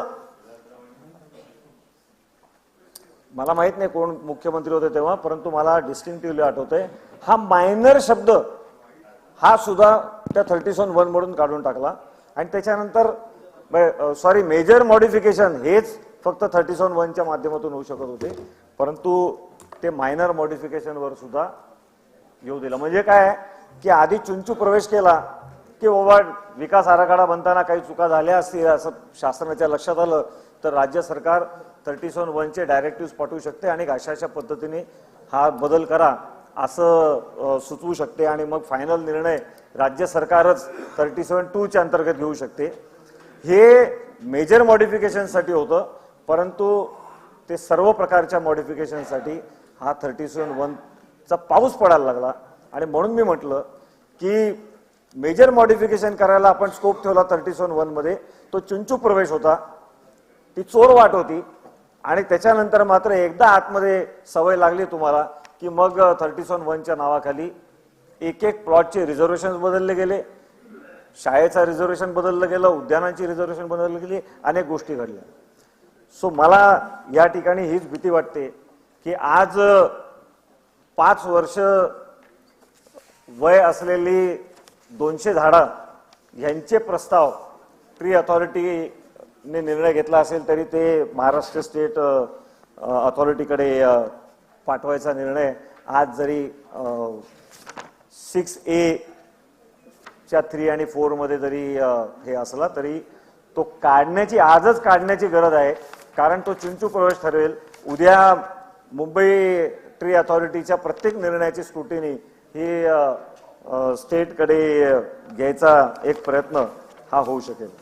अध्यक्ष महोदय, अजून एक मुद्दा फक्त मला या ठिकाणी आपल्या माध्यमातून संपूर्ण सभागृहाच्या निदर्शनास आणून द्यायचं आहे की मुंबई महानगरपालिका अधिनियम सक्षम आहे की हो. जर का या ठिकाणी कोणाला असं वाटत असेल की ऑल सेड अँड डन काही म्हणा, पण ट्री अथॉरिटी जी स्थानिक स्वराज्य संस्थांची आहे, महानगरपालिकेच्या अंतर्गत काम करणारी मुंबई ट्री अथॉरिटी आहे, ही नाही नीट काम करते, तर संपूर्ण जबाबदारी पर्यावरणाची ही मंत्रालयातल्या पर्यावरण विभागाची नाही आहे. मुंबई महानगरपालिकेच्या ऑब्लिगेटरी ड्युटीमध्ये कलम 61 हे मुंबई महापालिकेच्या ऑब्लिगेटरी ड्युटीज डिफाईन करतं आणि त्या कलम 61 मध्ये 61AB हा आपण 1994 साली आणून त्याच्यामध्ये urban forestation, protection of environment, protection of ecological aspects हे सगळं त्यात आलेलं आहे. सो मुंबई महानगरपालिकेची जी ऑब्लिगेटरी ड्युटी आहे त्याच्यामध्ये शासनाने हस्तक्षेप करण्याचं कुठलंही कारण नाही. जर का मुंबई महापालिकेतला एखादा निर्णय चुकला तर तुम्हाला अधिकार आहे ना, नंतर काय तो 154 आहे ना, MRTP आहे ना, MRTPतून तुम्ही त्याच्यामध्ये एखादा निर्णय चुकला तर निश्चितपणे त्याच्यामध्ये त्याची स्क्रुटिनी करू शकता. परंतु जी मुंबई महानगरपालिकेची ऑब्लिगेटरी ड्युटी आहे, जे मुंबई महानगरपालिकेच्या अंतर्गत ट्री अथॉरिटी आहे, सक्षम आहे, पब्लिक स्क्रुटिनी तिकडे होत आहे, सर्व प्रकारची मंडळी त्या अथॉरिटीमध्ये आहे, त्याच्यावर आणखीन एक बाप आणून बसवण्याची काहीही आवश्यकता नाही. आणि मला वाटतं की हा हस्तक्षेप हा आज जरी लहान वाटत असला तरी इन द लॉंग रन हा चुंचू प्रवेश ठरेल आणि प्रत्येक गोष्टीमध्ये ही गडबड होऊ शकते आणि त्यामुळे हे अतिशय योग्य विधेयक आलेलं आहे. त्याला मी पाठिंबा देतो. सर्वांनी पाठिंबा द्यावा असं आवाहन करतो. एक मिनिट. माझ्या नंतर बोला म्हणजे काउंटर करता येईल आपल्याला. चालू रे. अध्यक्ष महोदय, मी इथे उभं राहिलं या बिलबद्दल बोलायला. हे किती योग्य अयोग्य मला वाटतं आपण सर्वांनी ठरवावं, कारण ह्याच्यात जो काही हेतू होता या बिल आणण्यामध्ये तो स्पष्ट होता. 4 महत्त्वाचे मुद्दे होते. पहिलं म्हणजे हेरिटेज ट्रीज आयडेंटिफाय करणं. साधारणपणे 50-100 वर्षाच्या पूर्वीची जी झाडं आहेत ती आयडेंटिफाय करणं हा एक मुद्दा होता. दुसरं म्हणजे जर हेरिटेज ट्री कापायचंच झालं तर ते किती कॉम्पेन्सेशन असायला पाहिजे, तर त्या वयाप्रमाणे असायला पाहिजे. नाहीतर साधारणपणे एक झाड कापल्यानंतर 6 झाड आपल्याला लावायला लागतात. हे न करता 50 वर्ष असतील तर 50 झाडं लावायला पाहिजेत, तेवढं आपलं होतं. तिसरी गोष्ट म्हणजे हे सगळं करायला तर कोणी करायला पाहिजे, तर महाराष्ट्र ट्री अथॉरिटीने करायला पाहिजे, जी एक एक्सपर्ट्सची बॉडी होती. आणि चौथी गोष्ट म्हणजे हे कधी लागणार होतं, तर 200हून जास्ती जर झाडं कापायची झाली किंवा कॉम्पेन्सेट करायची झाली किंवा ट्रान्सप्लांट करायची झाली तरच महाराष्ट्र ट्री अथॉरिटीकडे जायला लागायची गरज होती या ऍक्ट प्रमाणे, नाही तर तुम्हाला जायची गरज नाही. मुद्दा असा येतो अध्यक्ष महोदय की हे फक्त मुंबईसाठी निगडीत आहे का, हे फक्त मुंबई पुरतं आहे का, तर नाही. महाराष्ट्रामध्ये अनेक असे वेगळे वेगळे संस्था आहेत, मग नगरपालिका असतील, महानगरपालिका असतील, जिथे झाडं कापण्याचे प्रस्ताव अनेक वेळा येत असतात आणि हे प्रस्ताव कधी कधी राजकीय दृष्टिकोनातून मंजूर केले जातात, कधी रिजेक्ट केले जातात आणि खरोखर जी चांगली कामं असतात, जे इन्फ्रास्ट्रक्चरचे प्रोजेक्ट असतात ते अडू शकतात किंवा एका वेगळ्या वेगाने जाऊ शकतात. पण हे सगळं करत असताना कुठेतरी कॉमन सेन्स वापरला गेला पाहिजे, एन्व्हायरमेंटल सेन्स वापरला गेला पाहिजे. निश्चितपणे ईज ऑफ डुईंग बिझनेस हे महत्त्वाचं आहेच, पण ईज ऑफ डुईंग बिझनेस कधी येणार, जेव्हा ईज ऑफ लिव्हिंग आहे तेव्हाच ईज ऑफ डुईंग बिझनेस येऊ शकतं. जागतिक पातळीवर जर कुठच्याही देशात गेलात तुम्ही तर जिथे राहण्यासाठी चांगले एक स्टँडर्ड ऑफ लिव्हिंग असतं तिथे जास्तीत जास्त टॅलेंट येतं, जास्तीत जास्त बिझनेसेस येतात आणि मग तिकडे ते बिझनेस चांगल्या दृष्टिकोनातून काम करतं. अध्यक्ष महोदय, मुद्दा असा येतो की आज जी अमेंडमेंट आलेली आहे मी त्याच्यावर काही फार बोलणार नाही, कारण कापायचंच ठरवलेलं आहे आणि बहुमत असेल तर ठीक आहे, ते करणं गरजेचं आहे. पण ह्याच्यात जसं मी सांगितलं की नक्की आपण हा ऍक्ट का अमेंड करतोय ह्याच्यावर थोडं विचार करणं गरजेचं आहे. हे जे 4 मुद्दे मी सांगितले, हेरिटेज ट्री आयडेंटिफाय करणं, हे काही गैर आहे का, नाहीये. ह्या अथॉरिटीमध्ये जी आपण त्याच्यातून आणत होतो, एक्सपर्ट्स आणत होतो, आपण एक्सपर्ट्स आणले होते. आज आपण अथॉरिटीचे प्रत्येक मेंबर बघा, प्रत्येक माणूस हा तिथे एक्सपर्ट आहे, प्रत्येक व्यक्ती बाई किंवा पुरुष ही एक्सपर्ट आहे. राजकीय कोणी नाही, राजकीय असणं काही चुकीचं नाही, पण त्या फील्डमधलं नॉलेज असणं हे गरजेचं आहे, प्रोफेशनल जाणणं गरजेचं आहे. पण आज दुर्दैवाने हा जो आपण अमेंडमेंटचा एक प्रोसिजर हातात घेतलेली आहे, कदाचित होईल सुद्धा. मी आपल्यासमोर 1-2च फॅक्ट्स इथे सांगू इच्छितो, मुद्दे मांडू इच्छितो. अध्यक्ष महोदय, साधारणपणे जानेवारी 2022 पासून आतापर्यंत ह्या महाराष्ट्र ट्री अथॉरिटीचे साधारणपणे 5 ते 6 बैठका झालेल्या आहेत. विकास कुठे अडले का, मला वाटत नाही कुठे अडलाय, कारण ह्या बैठकांमधून साधारणपणे 11,500 झाडं कापण्याचा निर्णय घेतला. तो पर्यावरणवाद्यांनी आम्ही विरोध केला, तरी बैठकीतून जे काही झालं ते मान्य करायला लागतं. 5,400 झाडं ट्रान्सप्लांट करण्याचा निर्णय घेतलेला आहे आणि ह्या 11,500 झाडांमधून 300 झाडं ही हेरिटेज ट्रीज होती.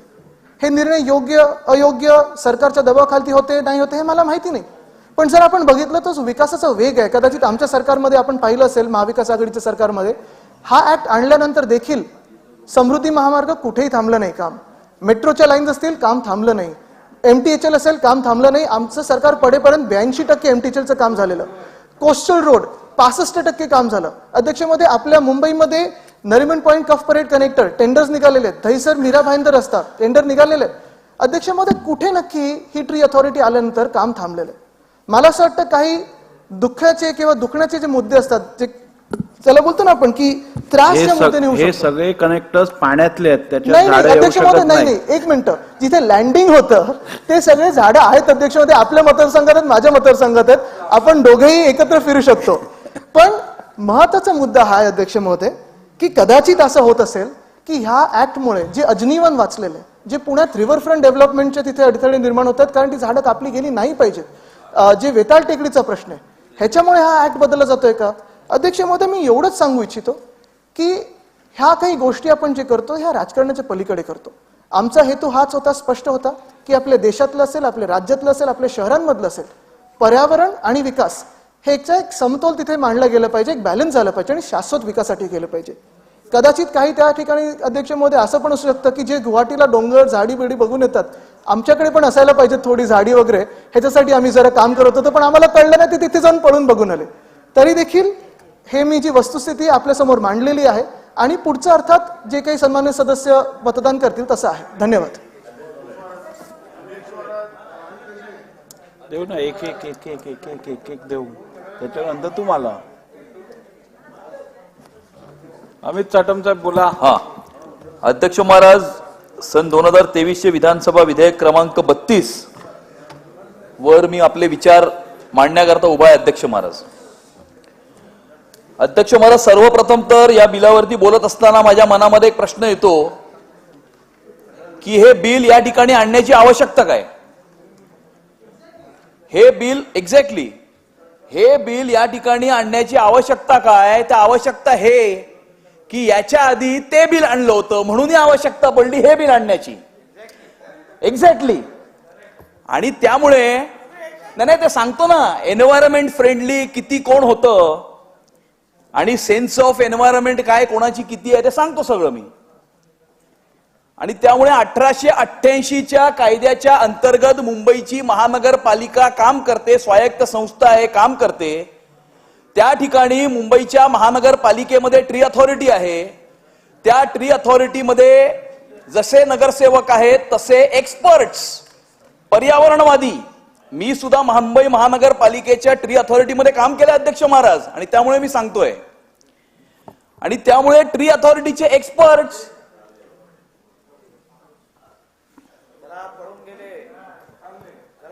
ट्री अथॉरिटीचे जे एक्सपर्ट्स असतात ते मुंबईच्या महानगरपालिकेच्या ट्री अथॉरिटीमध्ये असतात. त्या ट्री अथॉरिटीचा चेअरमन हा मुंबईचा म्युनिसिपल कमिशनर असतो. आणि ट्री अथॉरिटीमध्ये एखादा प्रस्ताव पारित झाला की तो फायनल नसतो, तो मुंबईच्या महानगरपालिकेच्या जनरल बॉडीमध्ये तो प्रस्ताव येतो, ज्याचे प्रिसाइडिंग ऑफिसर मुंबईचे महापौर असतात.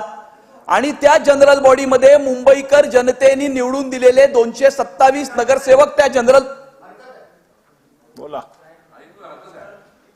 अध्यक्ष महोदय, सन्मान्य अमित साटम साहेब हे बोलतायत, फक्त ते जे बोलतायत त्याच्यामध्ये ती एक अपुरी माहिती आहे की ट्री ऑथॉरिटीचे प्रस्ताव हे महानगरपालिकेच्या जनरल बॉडीमध्ये येत नाही. आपण 1888चा कायदा चेक करा आणि कायद्यामध्ये असेल तर मी माझे शब्द मागे घेतो, परंतु महानगरपालिकेच्या सभेमध्ये येत नाही. वृक्षबंदीकरण स्वायत्तता आहे, आयुक्त त्याचे अध्यक्ष आणि आयुक्तच ते मंजूर करतात, नामंजूर करतात आणि त्याची परवानगी देतात. म्हणून मी या ठिकाणी उभा राहिलो. चला, मी आता त्याचं स्पष्टीकरण देतो आणि विथ प्रूफ स्पष्टीकरण देतो. आणि आता हे मी बोलणार नव्हतो पण आता बोलतो. आणि ट्री अथॉरिटीमध्ये पारित झालेला प्रत्येक प्रस्ताव हा मुंबई महानगरपालिकेच्या जनरल बॉडीमध्ये येतो. प्रभू साहेब, आपण विसरला असाल की 2013 मध्ये मनीषाताई चौधरी इथे बसलेले आहेत. गोरेगाव परिसरामधील एका विकासकाची सुमारे 500 झाडं तोडण्याचा प्रस्ताव हा ट्री अथॉरिटीमध्ये आला होता. त्यावेळेला मी आणि मनीषाताई चौधरींनी त्या प्रस्तावाला विरोध केला होता.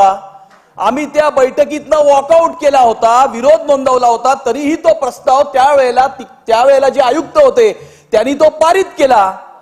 तो जे आयुक्त मागच्या मुख्यमंत्र्यांचे सल्लागार होते, ठीक आहे, असू द्या. त्याच्यानंतर काय झालं? त्याच्यानंतर ट्री अथॉरिटीमध्ये पारित झाल्यानंतर तो प्रस्ताव मुंबईच्या महानगरपालिकेच्या जनरल बॉडीमध्ये आला. त्यावेळेला प्रिसाइडिंग ऑफिसर आणि महापौर आपणच होतात. प्रभू साहेब, आपण महापौर होतात. प्रोसिडिंग काढा, विथ एव्हिडन्स सांगतो. खोटं बोलत असेल तर माफी मागीन, चुकीचं असेल तरी माफी मागीन. आणि त्यावेळेला आपण महापौर असताना मुंबईच्या महानगरपालिकेच्या जनरल बॉडीमध्ये तो प्रस्ताव आला. भारतीय जनता पार्टीच्या 32 नगरसेवकांनी त्या प्रस्तावाला विरोध केला. आम्हाला त्यावेळेला बोलायला दिलं नाही. त्यावेळेला महापौर प्रभू साहेबच होते. त्यानंतर आम्ही 32 नगरसेवकांनी त्या ठिकाणी वॉकआउट केला अध्यक्ष महाराज. आणि त्या ठिकाणी बाहेर येऊन, त्या महानगरपालिकेच्या बाहेर येऊन प्रेस कॉन्फरन्स घेतली आणि त्या 500 पेक्षा अधिक एका विकासकासाठी झाडं तोडण्याच्या प्रस्तावाला आम्ही त्यावेळेला विरोध केला. विरोध करूनही तो पारित झाला. आणि त्याच्या पुढे सांगू, ऐका ना, त्याच्या पुढे सांगतो. त्याच्यावरती विरोध केल्यानंतर दुसऱ्या दिवशी पेपरला मोठ्या मोठ्या बातम्या आल्या. मग मला फोन आला शेलार साहेब, मला सकाळी फोन आला 9 वाजता की मला म्हणाले, मला एक फोन आला एका मोठ्या व्यक्तीचा आणि मला फोनवर सांगितलं, अरे अमित काय झालं तुला, काय प्रॉब्लेम आहे, कशाला विरोध करतोस. मी सांगतो ना सुनीलला, तुम्ही जाऊन बसा आणि मिटवा, असं म्हणाले मला. आता मी या सभागृहाचे ते सदस्य नाहीत म्हणून मी त्यांचं नाव घेत नाही. अजूनपर्यंत मी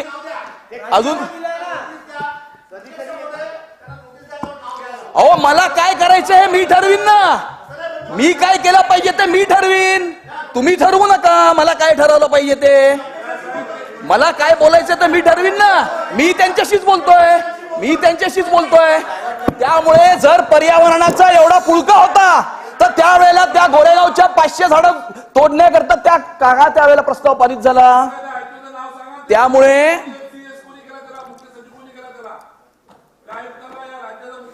बसून बोलू नका आणि आपसा तसं बसून बोलू नका, बोला तुम्ही. आणि त्याच्यानंतर अनेक प्रकारचे दबाव त्यावेळेला त्या ट्री अथॉरिटीच्या त्या प्रस्तावाला विरोध करू नका म्हणून आले होते, परंतु वी स्टूड अवर ग्राउंड.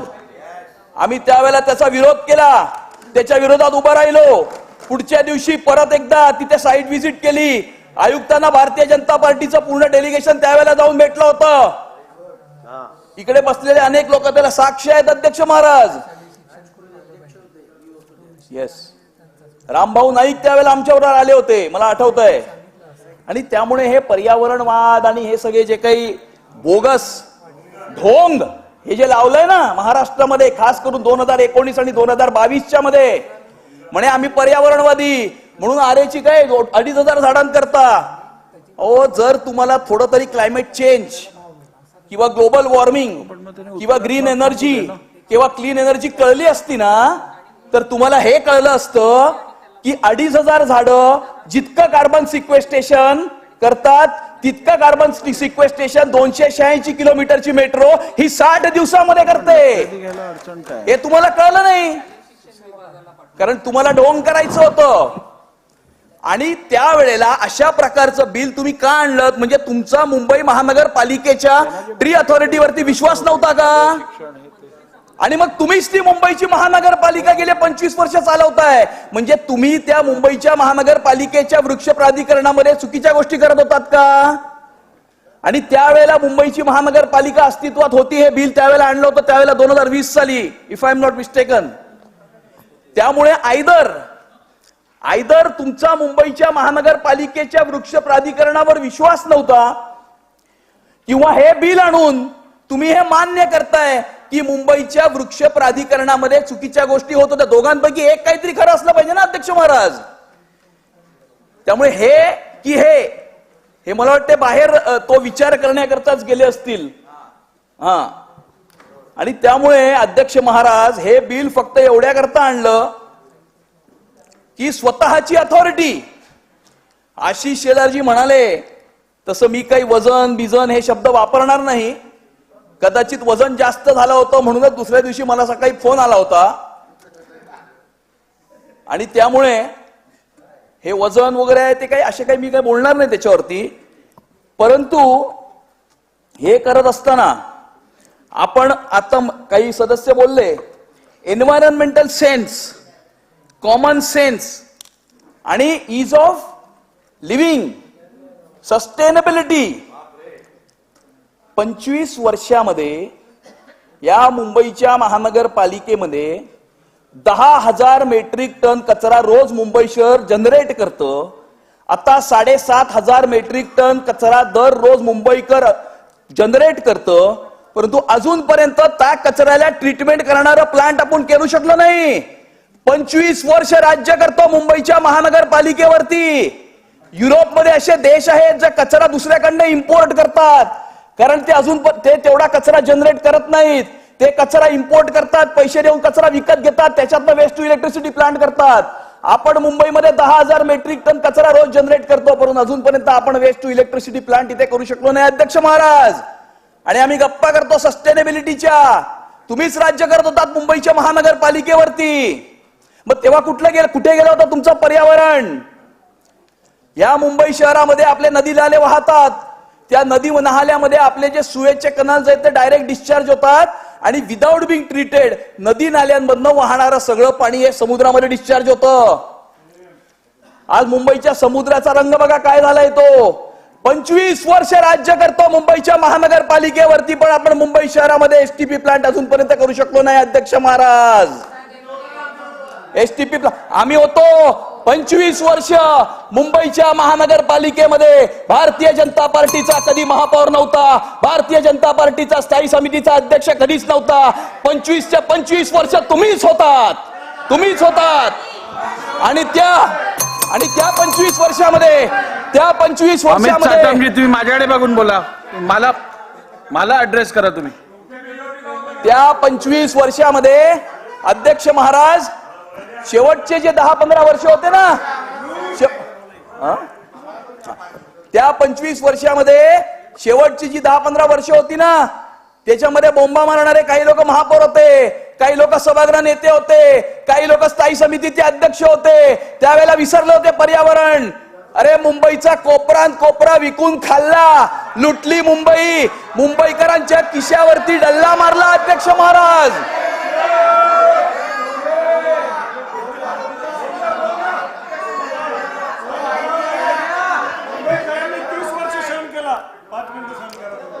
अध्यक्ष महाराज 25 वर्ष या देशामध्ये झालेला सगळ्यात मोठा भ्रष्टाचार म्हणजे मुंबईच्या महानगरपालिकेमध्ये झालेला 3 लाख कोटीचा भ्रष्टाचार आहे. अध्यक्ष महाराज, काय 2G 3G वगैरे काय नाही याच्या समोर. दर आठवड्याच्या स्टँडिंग कमिटीच्या 5% जे जगतात ते आज पर्यावरणाच्या गप्पा करतात, सस्टेनेबिलिटी बद्दल बोलतात, ग्रीन एनर्जी बद्दल बोलतात, ग्लोबल वॉर्मिंग बद्दल बोलतात. चला कन्क्लूड करा. आणि त्यामुळे हे जे बिल आहे ना अध्यक्ष महाराज, हे बिल आधी पारित केलेल्या बिलाला खारिज करणारं बिल नाहीये. हे बिल म्हणजे मुंबईकरांचा आवाज आहे. अध्यक्ष महाराज, ही मुंबईकरांची खंत आहे. अध्यक्ष महाराज, हा मुंबईकरांचा रोष आहे. अध्यक्ष महाराज, हा मुंबईकरांचा राग आहे. अध्यक्ष महाराज, गेल्या 25 वर्षामध्ये मुंबईकरांना लुटणाऱ्यांवरती राग व्यक्त करणारं हे बिल आहे. अध्यक्ष महाराज, राग.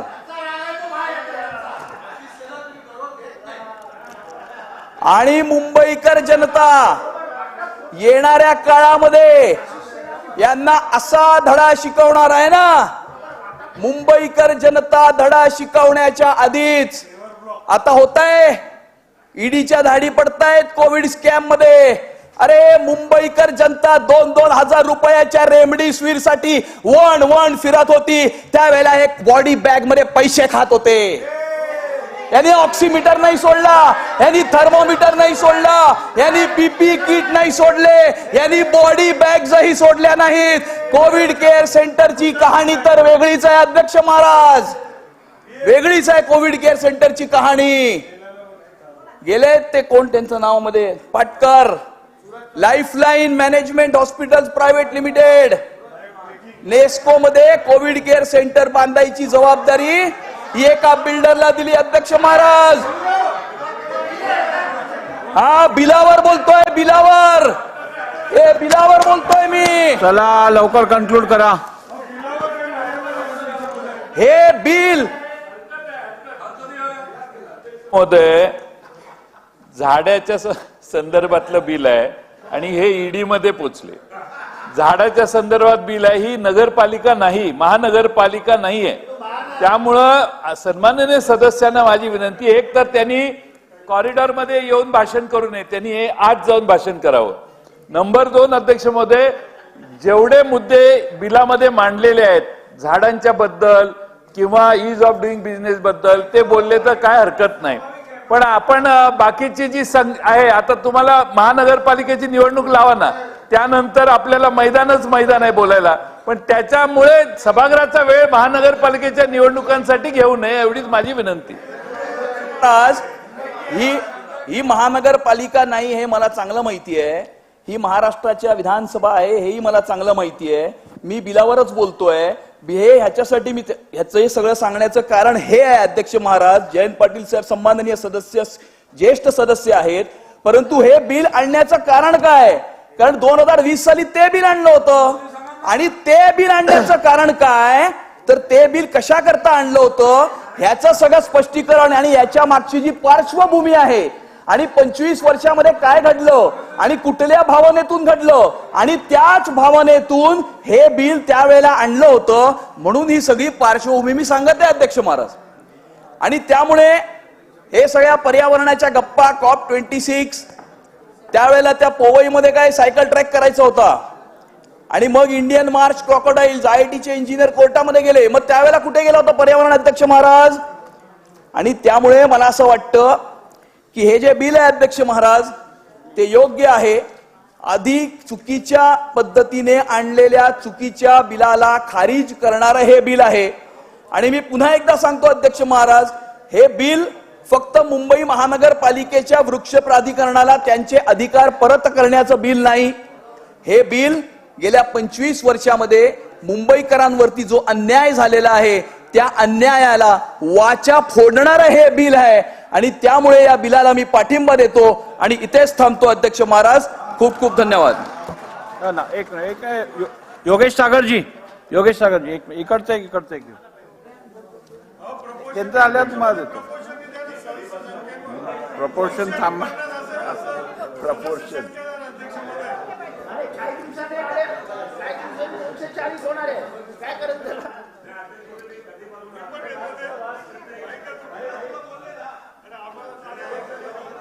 महोदय, माझा माईक नाही. सन्माननीय अध्यक्ष महोदय, हे जे आज महाराष्ट्र नागरी क्षेत्र झाडांचे माझी एक संरक्षण मिनिट वर्षात माझी सगळ्यांना विनंती आहे, सर्व सदस्यांना विनंती आहे की आपण बिलवरती जवळजवळ गेला 1.25 तास चर्चा करतोय, आपण थोडक्यात आपले मुद्दे मांडा.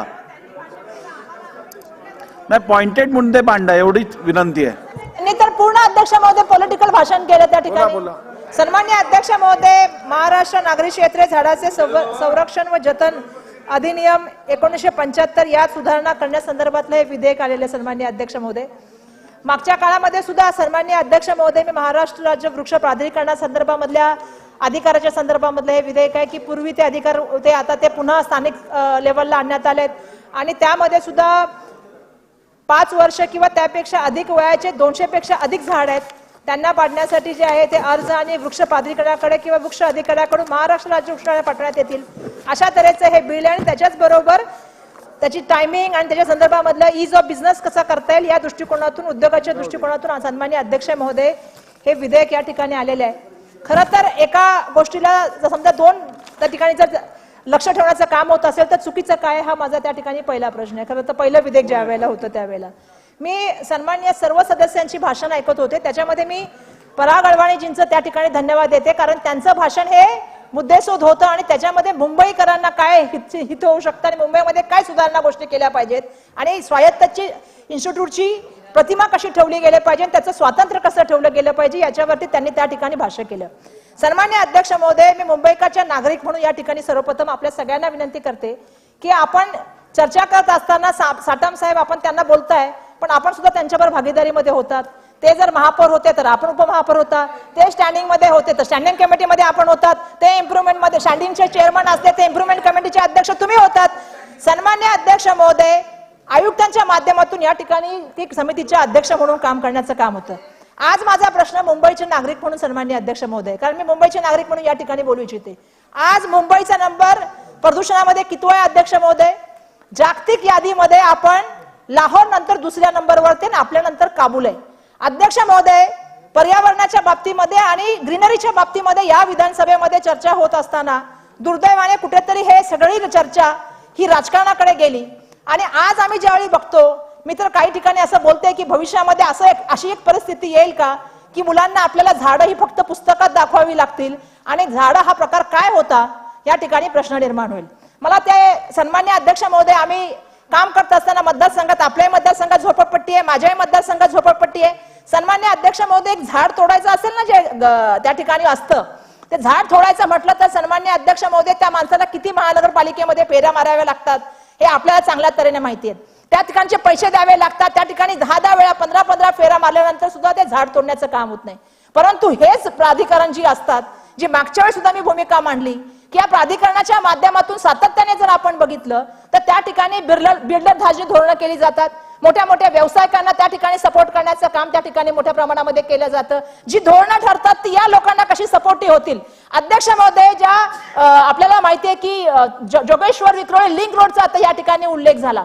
सन्मान्य अध्यक्ष महोदय, त्या ठिकाणी आम्ही राहत होतो विक्रोळीमध्ये, आम्ही बघायचो त्यावेळेला तिथे किती मोठ्या प्रमाणामध्ये झाडं होती. दुर्दैवाने त्या ठिकाणी औषध टाकण्याचं काम झालं.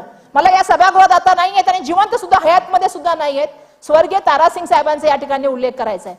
त्यांनी सातत्याने या विधिमंडळामध्ये त्यावेळी चर्चा केली होती की त्या ठिकाणच्या झाडावरती कसलं तरी औषध टाकलं जातंय, इंजेक्शन टाकलं जातंय आणि हळूहळू ते झाड मरतं अध्यक्ष महोदय. आणि मग सांगायचं की ते झाड मेलेलं आहे आणि मग त्या ठिकाणी त्या झाडाला पेंटिंग करायचं किंवा ते झाड तोडून टाकायचं. त्याच्या बदल्यामध्ये त्या ठिकाणी दुसरं झाड लावलं गेलं पाहिजे, त्याची कुठलीही ऑडिटिंग सन्माननीय अध्यक्ष महोदय होत नाही. परवाच्या लक्षवेधीमध्ये मी सन्माननीय मंत्री महोदयांना प्रश्न विचारला की त्या ठिकाणी आपण किती लोकांनी किती झाडं तोडली आणि त्याचं किती त्या ठिकाणी जे आहे ते तुमच्याकडे ऑडिटिंग आहे का, त्याची एक श्वेतपत्रिका डिक्लेअर करा. उत्तरामध्ये त्यांनी सांगितलं की 80% झाडं त्या ठिकाणी रिस्टोर करण्याचं काम आमच्या माध्यमातून झालेलं आहे. अध्यक्ष महोदय, आपण सुद्धा मुंबईचे आहात. अध्यक्ष महोदय, मी सुद्धा मुंबईची आहे. आम्ही आमच्या पुढच्या पिढीला देणार काय आहोत, हा माझा या सभागृहाच्या माध्यमातून प्रश्न आहे. कारण हे बिलाच्या माध्यमातून आपण जेव्हा ईज ऑफ बिझनेस करतो, या बिलाच्या माध्यमातून आपण सांगतोय की ते झाड किती दिवसामध्ये तोडलं गेलं पाहिजे, कोणाकडे ती यंत्रणा गेली पाहिजे. पण त्याचबरोबर या सभागृहाच्या माध्यमातून दुर्दैवाने जी चर्चा झाली नाही ती सुद्धा मला व्हावी अशी माझी विनंती आहे. आता आम्ही दोघं जण चर्चा करत होतो, मी आणि सुनील केदार साहेब. आज आपण जर दिल्लीमध्ये बघितलं तर काही ठिकाणी ग्रीनरी आहे, त्यामुळे थोडंफार तरी ग्रीनरी आहे. पण मुंबईची काय परिस्थिती सन्मान्य अध्यक्ष महोदय? मुंबईमध्ये सन्मान्य अध्यक्ष महोदय किती ग्रीन झोन आहेत, किती त्या ठिकाणी ग्रीक आहेत. अध्यक्ष महोदय, आपल्याला माहिती आहे की दिवसेंदिवस मँग्रोच्या बाबतीमध्ये आपल्याला माहिती आहे मोठ्या प्रमाणामध्ये कत्तल करण्याचं त्या ठिकाणी काम होतं. आपण किती झाडं त्या ठिकाणी लावतो. आपण रस्त्यामधले जे जे जागा मिळेल त्या ठिकाणी फेवर ब्लॉक लावण्याचं काम चालतं आणि फेवर ब्लॉकचं काय अध्यक्ष महोदय काम चालतं हे मला सांगायची गरज नाही.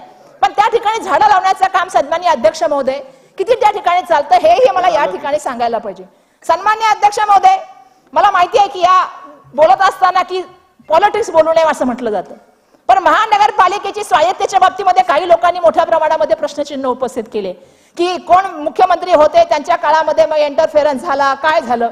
सन्मान्य अध्यक्ष महोदय, आम्ही सुद्धा मानतो की मुंबई महानगरपालिकेची स्वायत्तता टिकली गेली पाहिजे. म्हणून या सभागृहामध्ये सातत्याने आम्ही बोलत आहोत की त्या ठिकाणी पहिल्यांदा असं झालेलं आहे की पालकमंत्र्यांचं ऑफिस झालं, नंतरच्या काळामध्ये माझी नगरसेवकांची लिस्ट डिक्लेअर झाली. आता कशी हरकत होईल अध्यक्ष महोदय? त्या ठिकाणी आपल्यालाही माहिती आहे अध्यक्ष महोदय की माझी नगरसेवकांना त्या ठिकाणी बसण्याची व्यवस्थापन करण्याचं काम झालं आणि ते स्पेसिफिक एका पक्षाच्या लोकांना त्या ठिकाणी बसण्याचं काम करण्यात आलं. दुर्दैवाने अध्यक्ष महोदय, स्थानिक स्वराज्य संस्थेमध्ये आता आम्ही पत्र हरकत ऐकून घ्यायचं पासा अध्यक्ष महोदय, तर आम्ही पण मगाशी उठवली होती. आम्ही साठव साहेबांच्या प्रश्नाला जाता कामा नये अध्यक्ष महोदय. दुसऱ्यांवर वोट उचलण्याच्या अगोदर अध्यक्ष महोदय ह्यांचं सरकार होतं तेव्हा मुंबईच्या पालकमंत्री तुमची बंगला देऊन टाकलेला. अध्यक्ष महोदय, मागच्या काळामध्ये इतकं वर्ष सरकार होती, मला आठवत नाही की कुठल्या. आता मुंबईचे पालकमंत्री सन्माननीय जयंत पाटील साहेब होते, त्याच्या आधी सुरेश शेट्टी साहेब होते, त्याच्यानंतर बाकीचे मंत्री होते. पहिल्यांदा असं झालेलं आहे की आता सबबचे मंत्री महोदयांनी पालकमंत्र्यांनी त्या ठिकाणी कॅबिन घेतलेलं आहे. सन्मान्य अध्यक्ष महोदय, त्या ठिकाणी माझी नाही अध्यक्ष महोदय, आता मी भाषण करते. माझी मंत्री महोदयांना वर्षाताई त्यांची काहीतरी हरकत आहे, ऐकूया. असं आहे की मगाशी मला आम्ही बोलतो अध्यक्ष महोदय, जयंत पाटील साहेबांनी हरकत घेतली, मी त्यांना संधी दिली ना. अध्यक्ष महोदय, ते नेहमी 7 दिवसापासून हा वाद चालला आहे. पालकमंत्री नेहमी होते, पण यावेळी पालकमंत्रीचे शिवाय कोणी जनप्रतिनिधी महानगरपालिकामध्ये येत नाही. लोकांची समस्या प्रत्येक विभागामध्ये असतात. ते वार्डामध्ये फक्त वार्डाचे काम असतात. हेड ऑफिसमध्ये कोणी वार्डाचे लोक तिथे येऊ शकत नाही. मंत्रालयामध्ये परवानगीशिवाय ते जाऊ शकत नाही. आता आम्ही तिथे पालकमंत्री म्हणून समस्या निवारण कक्ष उभा केला. त्यामध्ये त्यांची काय अडचण आहे, त्याने पण निमंत्रण आहे, त्याने पण यावं तिथे. तर एकही राजकीय कार्य होणार नाही तिथे. फक्त लोकांची समस्या ऐकणार आहे आणि कोणी अडकला तरी पण मी थांबणार नाही. ते पालकमंत्रीच्या जनसमस्या निवारण कार्यालय तिथे सुरू राहणार आहे. अध्यक्ष महोदय, सन्मान्य अध्यक्ष महोदय, स्वायत्त संस्थांची स्वायत्तता राहिली गेली पाहिजे. त्या ठिकाणी आपल्यालाही माहिती आहे की आजपर्यंत कुठल्याही मंत्र्यांचं त्या ठिकाणी ऑफिस किंवा दालन झालं नाही. बरं, दुसरं अध्यक्ष महोदय, त्यांनी जो मुद्दा केला व्यवस्थित की त्या ठिकाणी लोकप्रतिनिधींना जे त्या ठिकाणी येत नाहीत, सन्मान्य अध्यक्ष महोदय, दुसऱ्या दिवशी त्या ठिकाणी नगरसेवकांची माझी सभागृहाला विनंती आहे की आपण पूर्ण सदस्याचं पूर्ण म्हणणं ऐकून घेऊया, त्यानंतर मी प्रत्येकाला संधी देईन. माझ्या माता एक त्यांचं नाव घेतलं आपल्या माध्यमातून मला फक्त माननीय सदस्यांना एक प्रश्न आहे. ते तिथे माझ्या महानगरपालिकामध्ये ते जनसमस्या निवारण कार्यालय कोणी पालकमंत्री असतील त्याच्या सुरू झाला, त्यांच्यावर त्यांचे ऑब्जेक्शन आहे. फक्त त्याने महाराष्ट्राची जनताने सांगावा, हँगिंग गार्डन मध्ये त्यावेळेच्या पालकमंत्रीने मोठा बंगला दिला होता, त्यामागे त्याचा काय हेतू होता त्याने सांगावा. ते अध्यक्ष महोदय, वर्षाताई बोला. अध्यक्ष महोदय, मला वाटतं तिथल्यापासून आपलं मंत्रालय किती लांब आहे हे मला सांगायची वेगळी गरज नाही. महानगरपालिकेच्या मुख्य कार्यालयापासून मंत्रालय. ऐका ऐका ऐका अध्यक्ष महोदय, आता तुम्ही मला सातत्याने जे डिस्टर्ब करणार अध्यक्ष महोदय. मला वाटतं दालन वाटप आणि बंगला वाटपाचा पर्यावरणाशी काही संबंध नाहीये. आपण आता पर्यावरणावरती बोला. अध्यक्ष महोदय, माझा फक्त म्हणणं या ठिकाणी हे आहे की त्या ठिकाणी लोकप्रतिनिधींना जाता येत नाही असं म्हणून त्या ठिकाणी काही पक्षाच्या लोकप्रतिनिधींची एक लिस्ट झाडांवर नाही, मग असं आहे की सगळ्याच लोकप्रतिनिधींना त्या ठिकाणी बोलण्याची संधी दिली पाहिजे. आज झाडांचे प्रश्न मांडायचे तर लोक जाणार कुठे? आज त्या ठिकाणी आयुक्तांच्या अंडर कमिटी बनवलेली आहे आणि त्यामुळे सन्मान्य अध्यक्ष महोदय, नाही अध्यक्ष महोदय, त्यांनी इतकी पॉलिटिकल भाषणं केली. बोला, आपण बोला. आम्ही कुठेही त्यांना सांगा सावटाम साहेब, मी एका तरी उभी राहून उठून बोलले का तुमच्या भाषणाच्या मध्ये? उलट मी पराग अडवाणी साहेबांच्या भाषणाचं त्या ठिकाणी कौतुक केलं की त्यांनी ज्या सूचना दिल्या आणि त्यांनी बिलकुल मुंबईकरांना काय गोष्टी केल्या पाहिजे त्या ठिकाणी सूचना केल्या. अध्यक्ष महोदय, आता त्यांनी खूप माझ्याबद्दल बोलले. सन्मान्य आशिष शेलार साहेबांनी माझ्या नावाचा उल्लेख केला होता त्यांच्या भाषणात. त्यांनी सांगितलं की कोस्टल आम्ही केलं. आता सन्मान्य पृथ्वीराज बाबासाहेब आहेत. कोस्टलची कोणाचा दृष्टिकोन होता हे मी सांगायची गरज नाहीये. त्या ठिकाणी मुंबईमध्ये ईस्टर्न वेस्टर्न मेट्रो कोणाची संकल्पना होती हे सांगायची मला गरज नाही. दुर्दैवाने आपल्याला कुठेतरी या ठिकाणी मला सांगायला पाहिजे की आपण जे आहे ते मुंबईचे आंतरराष्ट्रीय वित्त केंद्र बाहेर पाठवलं आणि गिफ्ट दिलं एका स्टेटला. आपण सागरी पोलीस अकॅडमी त्या ठिकाणी दुसऱ्या स्टेटला दिली. त्या ठिकाणी वेदांत, फॉक्सको, टाटा एअरबस प्रोजेक्ट दुसऱ्याला दिले. Bulk stream project, medical device park घालवले. सन्मान्य अध्यक्ष महोदय, बुलेट ट्रेन आली पण त्याचा खर्च आम्हाला किती मिळतोय महाराष्ट्राला हे मी वेगळं सांगायची त्या ठिकाणी गरज नाही. मुंबईला त्या ठिकाणी कसा खर्च होणार आहे ते मी वेळ सांगायची गरज नाही. फक्त अध्यक्ष महोदय, या विधेयकाच्या माध्यमातून मला एक गोष्ट सांगायला पाहिजे की राज्यात फोडाफोडीचं राजकारण करायचं आणि इतर देशांना औद्योगिकरणामध्ये मदत करायची ही भूमिका या ठिकाणी बरोबर नाहीये. या विधेयकाच्या माध्यमातून मी एवढंच सांगेन की आपल्याला येणाऱ्या पिढीसाठी कशी ग्रीन झोन करता येतील, त्या ठिकाणी आरे कसा वाचवता येईल, मोठ्या प्रमाणामध्ये गार्डन कसे डेव्हलप करता येतील आणि प्रदूषणामध्ये आपल्या मुंबईच्या जे आता 2 नंबरचं जगामध्ये स्थान आहे ते हळूहळू कमी करून मुंबईला ग्रीन झोन मध्ये कसं आणता येईल. आपण तर खूप वेळा सांगतो की बिल्डिंग मध्ये ह्या गोष्टी केल्या पाहिजेत, कन्झर्वेशन केलं पाहिजे, डेव्हलप केल्या पाहिजे, त्या ठिकाणी झाडं लावली पाहिजेत. याच्यावरती ज्या ज्या आपण पॉलिसी करतो त्या कशा तऱ्हेने अंमलबजावणी करणार या संदर्भामध्ये येणाऱ्या काळामध्ये यामध्ये उपाययोजना कराव्या असं मी या ठिकाणी सन्माननीय अध्यक्ष महोदय आपल्याला विनंती करतो. अध्यक्ष महोदय, मी आपला मनापासून आभार व्यक्त करतोय. माझ्यासारखा एका सामान्य सदस्याला आपण या बिलावर बोलण्याची संधी दिली. ज्यांनी मुंबईची सर्वात जास्त काळजी केली त्यातला एकही माणूस सभागृहात उपस्थित नाही.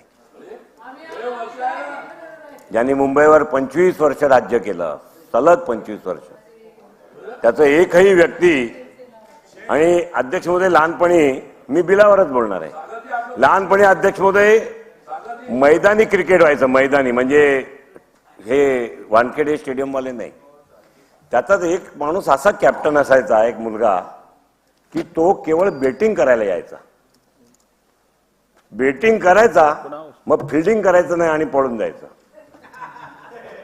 बेटिंग करायची पण फिल्डिंग नाही करायची, मग पळून जायचं. अशा पद्धतीने या सभागृहामध्ये आपण सुद्धा पाहतोय मुंबईची काळजी, मुंबईचं पर्यावरण. मी आता कोणाचं नाव घेत नाही, मी हे दिशाही दाखवत नाही, पण इकडचा जे काही रोष होता तर इकडे होता. इकडचे रोषवाले कोणालाही उभं राहून बोलायची संधी नाही किंवा बोलले नाही, मग तिकडचे आणि तिकडचे जोराजोराने बोलायला सुरू करायला लागले. काय संबंध होता? एकेकाळी तुम्हीच ओरडत होते, आम्ही एकत्रित असलो त्याही वेळा महापालिकेच्या कारभाराविषयी, मुंबईचा पर्यावरणाचा कारभाराविषयी आपणच ओरडत करत होतो. एवढं काय प्रेम निर्माण झाला 2 वर्षात, 1.5 वर्षात, की आता त्यांच्यावरती काय बोलल्यावरती एकदमच आपल्या अंगावर काय एसिड पडतोय की काय, अशा पद्धतीने उभे राहायला लागतात. असो अध्यक्ष महाराज. अध्यक्ष महोदय, या बिलला अध्यक्ष महोदय मी वर्षाताई मी बोललो नाही तुमच्यामध्ये, मी बोललो नाही. अध्यक्ष महोदय, 5 वर्षात 2017 ते 2022 19,289 झाडं कापली मुंबई शहरात. परवानगीनी 5 वर्षात 2017 ते 2022 आम्ही बरोबर नव्हतो, 19,289 झाडं कापली.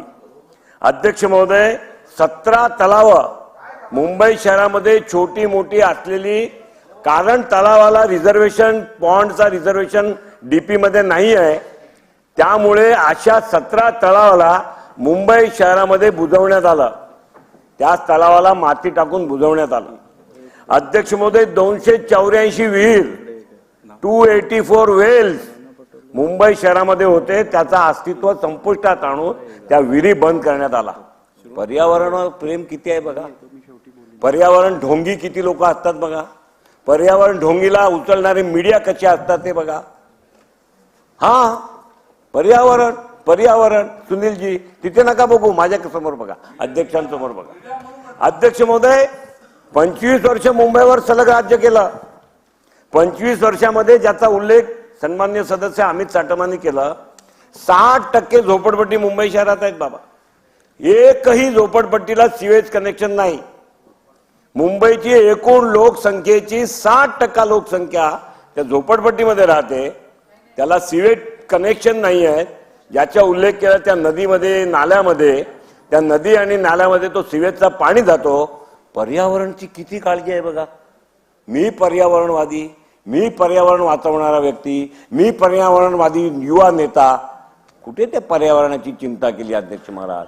अध्यक्ष महाराज, मुंबई शहरामध्ये इवन 15% जे प्रॉपर्टी टॅक्स भरतात, ज्यांच्या प्रॉपर्टी टॅक्स मधून महापालिका चालते, अशा बिल्डिंगच्या एरियामध्ये सुद्धा 15% सेफ्टी टँक. मुंबई शहरामध्ये महिला उचलण्याची प्रथा चालू बंद करायला लागली.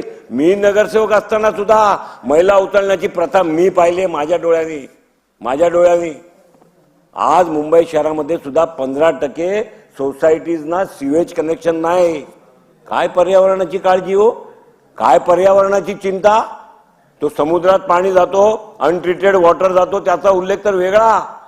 तुमच्या नदी नाल्यामध्ये जिथे तुम्ही राहतात तिथे सीवर डायरेक्ट सोडला जातो आणि पर्यावरणाचे ढोंग करायचे मुंबई शहरासाठी अध्यक्ष महाराज. आणि पर्यावरणाच्या या बिलावरती विषय मांडताना तुम्ही काय म्हणाले अध्यक्ष महाराज? Environmental sense, ease of living. हा ईज ऑफ लिव्हिंग अध्यक्ष महाराज. मुंबई शहराचा उपनगराचा 100 मीटर रस्ता, 100 मीटर जयंतराव, एक खड्डा बिगरचा किंवा एक लेवलचा दाखवा. मी या सभागृहामध्ये माफी मागेन जाहीरपणे. एक 100 मीटर एक जंक्शन दाखवा, जिथे 4 रस्त्याचे जंक्शन आहेत, तिथे तुमची गाडी सिग्नल चालू झाल्यावर थ्रू जाऊ शकते.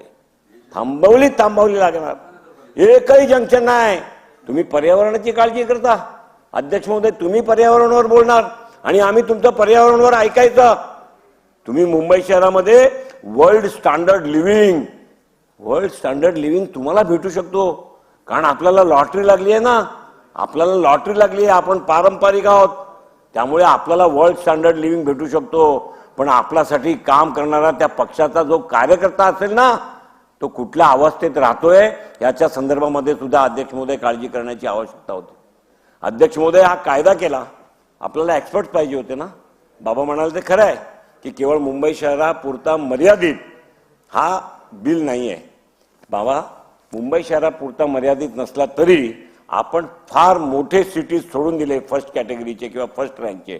पुणे असेल, नाशिक असेल, संभाजीनगर असेल, औरंगाबाद असेल, असे सिटी सोडले तर बाकीच्या नगरपालिका किंवा महानगरपालिकामध्ये आपण एक्सपर्ट पाठवू शकलो असतो की तुमच्याकडे जर यापेक्षा जास्त झाड तोडण्याची काही प्रपोजल आली तर आमचे एक्सपर्ट तुम्ही इन्व्हाइट करा, त्या मीटिंगमध्ये त्यांना बसवा, त्यांचे व्ह्यूज घ्या आणि नंतर आपण ठरवा. पण हे काय होतं, सत्ता स्वकेंद्री करायची. स्वकेंद्री सत्ता असायला पाहिजे. माझ्याकडे सगळ्या फाईल आल्या पाहिजे, माझ्या विभागाकडे सगळ्या फाईल आल्या पाहिजे, मी केलेला तो निर्णय खालपर्यंत पर्क्युलेट झाला पाहिजे. केवळ मात्र ह्या बाळहट्टाने तो कायदा करण्यात आला होता 2020ला आणि त्यामुळे त्या कायद्याला या सुधारण्याची आवश्यकता अध्यक्ष महोदय लागली. मला एवढंच म्हणायचं अध्यक्ष महोदय की आपण 6 मीटिंगमध्ये 11,500 झाडं तोडली याचा उल्लेख केलाय. त्या 6 मीटिंगचे वृत्तांत, सभावृत्तांत या सभागृहामध्ये ठेवणार आहे का सरकार? माझी मंत्री महोदयांना विनंती आहे की ज्याचा उल्लेख या सभागृहाचे सन्माननीय सदस्यांनी केलाय की त्या महाराष्ट्र त्या ट्री ऑथॉरिटीनी, ज्या बोर्डनी ज्या 6 मीटिंगमध्ये 11,500 झाडं कापली त्याची डिटेल जर आपण सभागृहामध्ये ठेवली तर आपल्याला कळेल की त्यामध्ये त्या झाड कापण्यामध्ये कुठल्या कुठल्या एजन्सीजचा पब्लिक हिताचे किंवा पब्लिक इंटरेस्टची किती झाडं होते आणि खाजगी किती झाडं होती. आणि म्हणून अध्यक्ष महोदय या बिलवर राजकारण करण्याची आवश्यकता नाही आहे. मुंबईमध्ये 5 नद्या आहेत. मुंबई शहराला एकच मात्र शहर आहे ज्याला एका बाजूला समुद्र आहे, एका बाजूला डोंगर आहे, त्यातून नद्या पण जात आहेत. अशा एक मात्र शहर आहेत जिथे नॅशनल पार्क आहेत, जिथे डोंगर आहेत, जिथे फॉरेस्ट आहेत, तिथे समुद्र आहेत, तिथे नद्या आहेत. त्या 5 नद्या, मिठी नदी, पोयसर नदी, ओशिवरा नदी, दहिसर नदी आणि वालभाट नदी, या 5 नद्याचं संरक्षण करण्यासाठी तुम्ही तुमच्या 5 वर्षाच्या काळात किंवा पर्यावरण मंत्री म्हणून काम करताना कार्यकालामध्ये काय केलं तेवढं जरी मुंबई शहरांना दाखवलं ना अध्यक्ष महाराज, तर आपण या संदर्भामध्ये आपली मताला काहीतरी किंमत देऊ शकतो. केवळ मात्र अशा पद्धतीने भासवून घ्यायचा की आपल्याला पर्यावरणावर प्रेम आहे, काही 4 मीडियाने त्याला उचलून ठेवायचा, 4च मीडियाने, जास्त नाही, 4 मीडियाने उचलून ठेवायचा आणि 5-6 ढोंगी पर्यावरणवाद्यांनी त्यांना साथ द्यायची. याचा अर्थ पर्यावरणवाद होत नाही अध्यक्ष महाराज. हा विकासाची गंगा आता मुंबई शहरामध्ये मेट्रोचा रूपाने, मोनोचा रूपाने, कोस्टल रोडचा रूपाने, त्याच्यामध्ये बरोडा मुंबई एक्सप्रेसवेचा रूपाने, बुलेट ट्रेनचा रूपाने आता जी वाहती आहे त्याची पोटजळण जी पोटामध्ये दिसते आहेत. मुंबईकरांना या सगळ्या सुविधापासून वंचित ठेवण्यापासूनचा डाव यांच्या माध्यमातून रचला गेला होता, त्याला या सरकारने बिल आणून उत्तर दिलं आहे. मी बी या बिलचा समर्थन करतो अध्यक्ष महाराज. चला, सन्मान्य सदस्य नाना पटोले. अध्यक्ष महाराज, एक महत्वपूर्ण बिल या ठिकाणी आणलेलं अध्यक्ष महाराज. हे महाराष्ट्राच्या नागरी भागासाठी विशेष करून पर्यावरणाच्या दृष्टिकोनातून आणलेलं हे बिल आहे अध्यक्ष महाराज. मी हे बिल चालू झालं तेव्हापासून मी जे काही भाषण ऐकतोय इथं अध्यक्ष महाराज, तर सगळे राजकीय भाषण होताना आपण पाहतोय अध्यक्ष महाराज. विशेष करून या बिलावर मुंबई महानगरपालिका जे कालपर्यंत 25 वर्ष सोबत होती आणि सोबत सगळं मिळून होतं, तेच लोक आज एकमेकाच्या विरोधात बोलताना या बिलावर आपण पाहतोय अध्यक्ष महाराज. खरं तर मी नुसतं मुंबईच नाही तर मी नागपूरमध्ये जातो अध्यक्ष महाराज की 25 वर्ष हे दोघं मिळून काम केलं या लोकांनी. नागपूरमध्ये तर आपल्या राज्याचे माजी मुख्यमंत्री, आताचे उपमुख्यमंत्री, तेव्हापासूनच आपण पाहतोय तर गेले 20-25 वर्ष नागपूरमध्ये भाजपचीच सत्ता आहे अध्यक्ष महाराज. आपण 2015-16च्या काळामध्ये नागपूरला पावसाळी अधिवेशन घेतलं होतं अध्यक्ष महाराज. आणि या पावसाळी अधिवेशनामध्ये आपण पाहिलं की तिथली जी काही विधानसभा आहे ती आजची तयार नाही आहे अध्यक्ष महाराज, ती फार जुनी आहे. आणि विदर्भामध्ये अध्यक्ष महोदय आपणही विदर्भातलेच आहात, तर इकडल्या म्हणजे मुंबईला आणि कोकणात जो पाऊस पडतो त्याच्या बरोबरीचा पाऊस आपल्या विदर्भातही पडतं. कधी विधानसभा पाण्याखाली आली होती? विकासाच्या नावानं जे विकासाच्या गोष्टी या ठिकाणी चाललेल्या आहेत अध्यक्ष महाराज, विकासाच्या नावाने मानवी जीवाला धोका निर्माण करण्याचं पाप या लोकांनी केलेलं आहे अध्यक्ष महाराज. हे तुम्हाला मला नाकारता येणार नाही. आपण ज्या मुंबईची चर्चा चाललेली आहे अध्यक्ष महाराज, मुंबईमध्ये आपलं हे शहर कधी पोल्युशनच्या याच्यामध्ये एवढं वाहतूक असताना सुद्धा कधी येत नव्हतं. अलीकडच्या काळामध्ये दिल्लीच्या बरोबर पोल्युशन आपल्या मुंबईत व्हायला लागलं अध्यक्ष महाराज. हे कशामुळे होत आहे अध्यक्ष महाराज? याची कधी चिंता करणार काय आपण? मुंबईमध्ये नॅचरल पाणी जाण्याची जी व्यवस्था होती, मुंबईमध्ये जसे 5 नद्या असतात योगेश सागरनी सांगितल्यात, या मुंबई शहरामध्ये तलाव पण होते अध्यक्ष महाराज. आज तुम्ही गुगलवरही जाऊन पाहाल तर ते तलाव दिसत नाही. तिथं बिल्डिंग बनल्यात मोठ्या मोठ्या बिल्डिंग बनल्या. त्या बिल्डिंगी कोणाच्या आहेत हे तपासलं पाहिजे. त्यांना परवानगी कशी मिळाली हे तपासलं पाहिजे. एका पाण्यानं मुंबई पाण्याखाली येतं. आज नागपूरमध्ये आता तुम्ही बघा, नागपूर हे पाण्याखाली आलेलं शहर आहे. आता पूर्ण तलाव पूर्ण नदी बनलेलं शहर आहे आता चाललेलं नागपूरमध्ये. हे का होत आहे याचं आत्मचिंतन आम्हाला सगळ्यांना करावं लागेल. कारण की जेव्हा आम्ही कायदा आणतो, मी परवा पण सांगितलं की जेव्हा कायदा आणतो त्याचे समाज जीवनावर एक मोठे परिणाम पुढच्या काळात येतात. पण अध्यक्ष महाराज, त्याच्यावर आम्ही चर्चा करण्यापेक्षा आम्ही जेव्हा विकासाच्या नावानं पर्यावरणाला संपुष्टात आणतो तर त्याचे परिणाम आपल्याला सगळ्यांना भोगावं लागतात अध्यक्ष महाराज. जे मगाशी माजी मुख्यमंत्री आणि आपल्या सदनाचे सदस्य पृथ्वीराज चव्हाण साहेबांनी जे काही या पर्यावरणाच्या बाबतचा जो उल्लेख केला, खरंच आहे अध्यक्ष महाराज. आकडेवारी कमी जास्त करण्याचं काम आणि आता तर इव्हेंटबाज व्यवस्था आपल्या देशामध्ये निर्माण झालेली आहे. इव्हेंट करा, आईला भेटायला जावं आपल्याला इव्हेंट करावं लागतं अध्यक्ष महाराज. अशा पद्धतीची काही परिस्थिती जी निर्माण झालेली आहे, या इव्हेंटमुळे आपल्या देशाचा सत्यानाश होत आहे. आज अध्यक्ष महाराज, जे आता आपण महाराष्ट्रातच अभ्यास केला तर अर्ध्या भागामध्ये आज जवळपास 3-4 जिल्हे संभाजीनगर वगैरे पकडलेत अध्यक्ष महाराज. त्या भागामध्ये पाऊसच नाही, तिबार पेरण्या झाल्या. आणि जिथं आपण एकीकडे शेतकऱ्यांच्या पूर्ण फसल खरवडून निघालेली अशी परिस्थिती निर्माण झाली. मुख्यमंत्र्यांनी सांगितलं की आम्ही भरीव मदत करतोय. ती अवकाळी पावसातही केलेली होती पण अजून मिळाली नाही. ठीक आहे, माननीय मुख्यमंत्री महोदय घोषणा केलेली आहे, घोषणेचा पाऊस पडतोय या राज्यात. पण अध्यक्ष महाराज, हे घोषणेचा पाऊस आणायची गरज का पडली याच्यावर या बिलानी आपल्याला सगळ्यांना सबक घेण्याचं कारण आहे अध्यक्ष महाराज. आणि म्हणून ही जी झाडं कापण्याच्या नियमाच्या बाबतचा उल्लेख, मग हेरिटेज झाडं असतील त्यांच्या बाबतचा नियमावली आपल्याला करावं लागेल. झाडं कापून आम्ही विकास करतोय. नाही तर एक काळात आपलं नागपूर शहर एकदम ग्रीनरीच होतं. म्हणजे आपल्या नागपूर शहराला तर अनेकदा या ग्रीन सिटी म्हणून त्याला अनेकदा राष्ट्रीय पातळीवरचे पुरस्कार आपल्याला मिळालेले आहेत. पण आज नागपुराच्या विकासाच्या दृष्टिकोनातून पाहिलं तर नागपूरमधलं सगळी झाडं विकासाच्या नावाने कापून टाकलेली आहे. हे तुम्हा आम्हाला कोणाला नाकारता येणार नाही. मग कोणाचं त्यावेळेची महानगरपालिका कोणाची होती, आता इथं कोण तुम्ही बीजेपी आणि शिवसेना सोबत होते, हा विचार या ठिकाणी होऊ शकत नाही.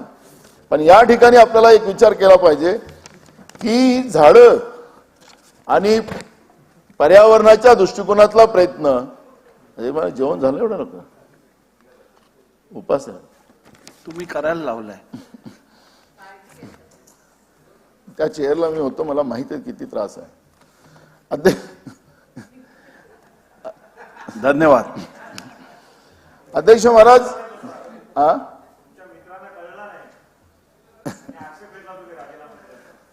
तर अध्यक्ष महाराज, खरं तर मी तुम्हाला सांगतो की पर्यावरणाच्या दृष्टिकोनातली काळजी आपल्याला सगळ्यांनाच करावी लागणार आहे. हे 2-4 पर्यावरणवादी वगैरे याचा उल्लेख मगाशी काही सदस्यांनी केलाय अध्यक्ष महाराज. आखरी आम्ही विकासाच्या निमित्तानं जसं मगाशी बुलेट ट्रेनचा उल्लेख केला तुम्ही अध्यक्ष महाराज, आता पालघर जिल्ह्यामधला थोडंसं एक समिती बनवा आमदारांची सर्वपक्षीय, ते तुम्हाला अधिकार आहे अध्यक्ष महाराज. आणि पालघर जिल्ह्यामध्ये आम्ही विकासाच्या नावाने काय करून ठेवलेलं आहे ते आपण पाहिलं अध्यक्ष महाराज, तर भयावह चित्र आपल्याला पुढे येणार आहे. भयावह चित्र अध्यक्ष महाराज. आणि म्हणून मी तुम्हाला सांगतो अध्यक्ष महाराज की आपण या कायद्याच्या माध्यमातून नुसतं शहरीच नाही तर पूर्ण महाराष्ट्रातल्या पर्यावरणाच्या दृष्टिकोनातून आपल्याला काय निर्णय करता येईल आणि शासनाने फक्त बिल पारित करून नाही. परवा आपण पाहिलं घाई करते एक बिल पारित केलं, अटॉर्नी ऑफ जनरलला आपण विचारलं नाही आणि बिल आणलं आणि आता ते सरकारला वापस घ्यावं लागलं. मला अजूनही या ठिकाणी थोडंसं विस्तृत या बिलामध्ये आपल्याला काही करता येतं का, पर्यावरणाच्या दृष्टिकोनातून काही आपल्याला निर्णय करता येईल का, या दृष्टिकोनातला हा कायदा आपण आणत असताना, कायदा तयार करत असताना या कायद्यामध्ये पर्यावरणाचा आमचा महाराष्ट्रच एक शहर नाही, आमचं महाराष्ट्रच हे, कारण की मगाशी उल्लेख केला बाबांनी 33 कोटी झाडांचा, त्याचा एक अलगच प्रश्न आहे. अजून झाडच दिसत नाही कोणाला, ते जुनेच झाडं दाखवले जातात. पण ह्या पद्धतीचं इव्हेंट करण्यापेक्षा, पैशाचं झाडाच्या नावानं उधळपट्टी करण्यापेक्षा आपल्याला आपलं पूर्ण महाराष्ट्र ग्रीन महाराष्ट्र कसं निर्माण करता येईल. आम्हाला कधीही ग्लोबल वॉर्मिंगचा प्रॉब्लेम झाला नाही पाहिजे, आम्हाला उन्हाच्या तडाख्याचा प्रॉब्लेम झाला नाही पाहिजे, आम्हाला अतिवृष्टीचा प्रॉब्लेम झाला नाही पाहिजे. निसर्गाचा समतोल आपल्याला महाराष्ट्रात कसं निर्माण करता येईल यावरचं, याच्यामध्ये सुधारणा करून आपण आणलेलं बिल आणावं असं आमची अपेक्षा आहे आणि त्या पद्धतीचं मी याच्यावर आपली भूमिका मांडली. धन्यवाद. बोला सर. बोलायचं अध्यक्ष महोदय, बोलायचं झाडांच्या संदर्भातलं स्थानिक स्वराज्य संस्थांनी कोणत्या परिस्थितीत कसे निर्णय घ्यायचे याची सुधारणा करणारं बिल या ठिकाणी आपल्या सर्वांच्या समोर आहे.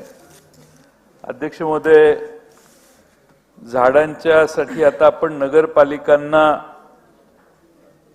किंवा नगर परिषदांना आपण हा अधिकार देण्यासारखाच प्रकार याच्यात आहे.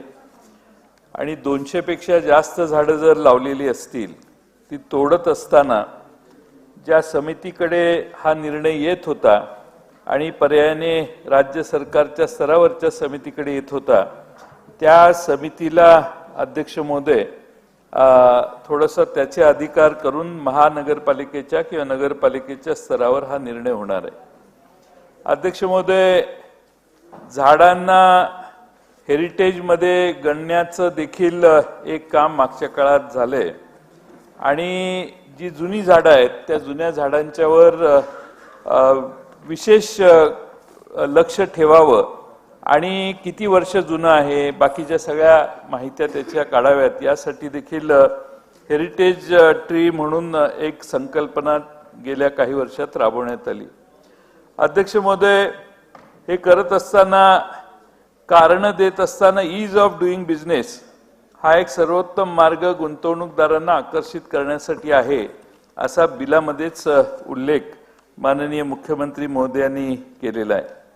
अध्यक्ष महोदय, आपल्याला ईज ऑफ डुईंग बिझनेसमध्ये एक मगाशी भातकळकर साहेबांनी उल्लेख केला की यांना ही कल्पना यापूर्वी माहीत नाही, पण मी मुद्दामून आठवण करून देतो की 2004-05च्या दरम्यान मी जागतिक बँकेत गेल्यावर तिथल्या अधिकाऱ्यांनी, भारतीय अधिकाऱ्यांनी मला एक डॉकेट दिलेलं आणि त्यात ईज ऑफ डुईंग बिझनेस मध्ये महाराष्ट्राने जर काही सुधारणा केल्या तर भारताचा क्रमांक वर जाईल, कारण मॅक्सिमम इंडस्ट्रियलायझेशन गुंतवणूक महाराष्ट्रात येते आणि त्याच्यात ईज ऑफ डुईंग बिझनेसमध्ये राज्य सरकारने काही सुधारणा केल्या तर पर्यायाने भारताचा क्रमांक स्तर वर जाईल अशी त्यांची सूचना होती.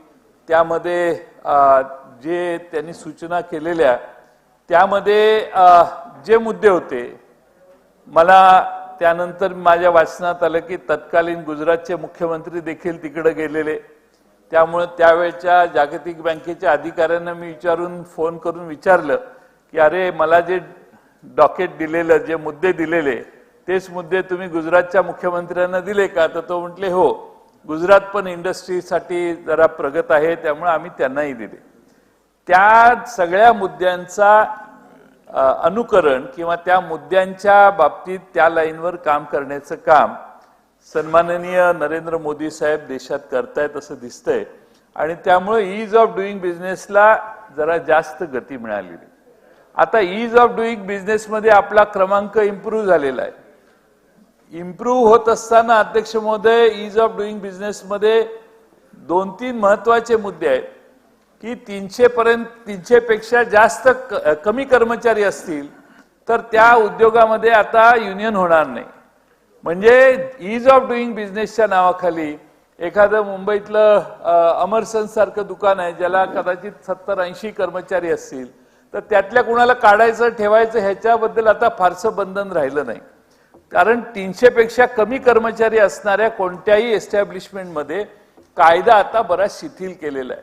आणि माझी खात्री आहे की ईज ऑफ डुईंग बिझनेसच्या नावाखाली भारतामध्ये हे 300ची संख्या कामगारांची ही हळूहळू 500, 1000, 2000, 3000 होईल.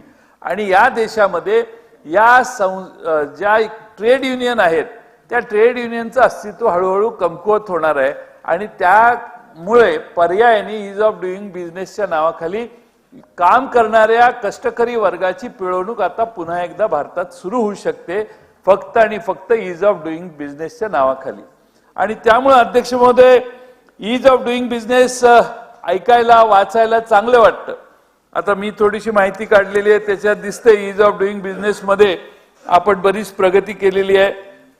बरंच आपण मागच्या ह्याच्यात 23 पोझिशन्स वर आलेलो आहे.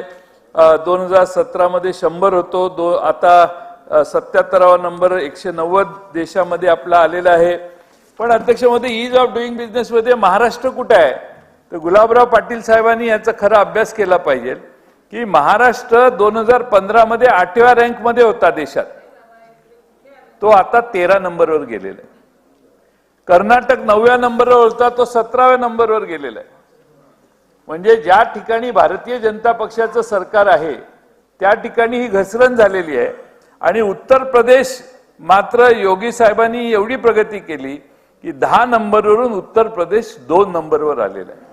मला एवढं सुचवायचंय की ईज ऑफ डुईंग बिझनेसचा हवाला देऊन आपण झाडासाठी बिल आणलं, पण आपण मात्र महाराष्ट्र ईज ऑफ डुईंग बिझनेसमध्ये खाली घसरलेलो आहोत, याची नोंद महाराष्ट्राच्या सरकारने घेणं आवश्यक आहे.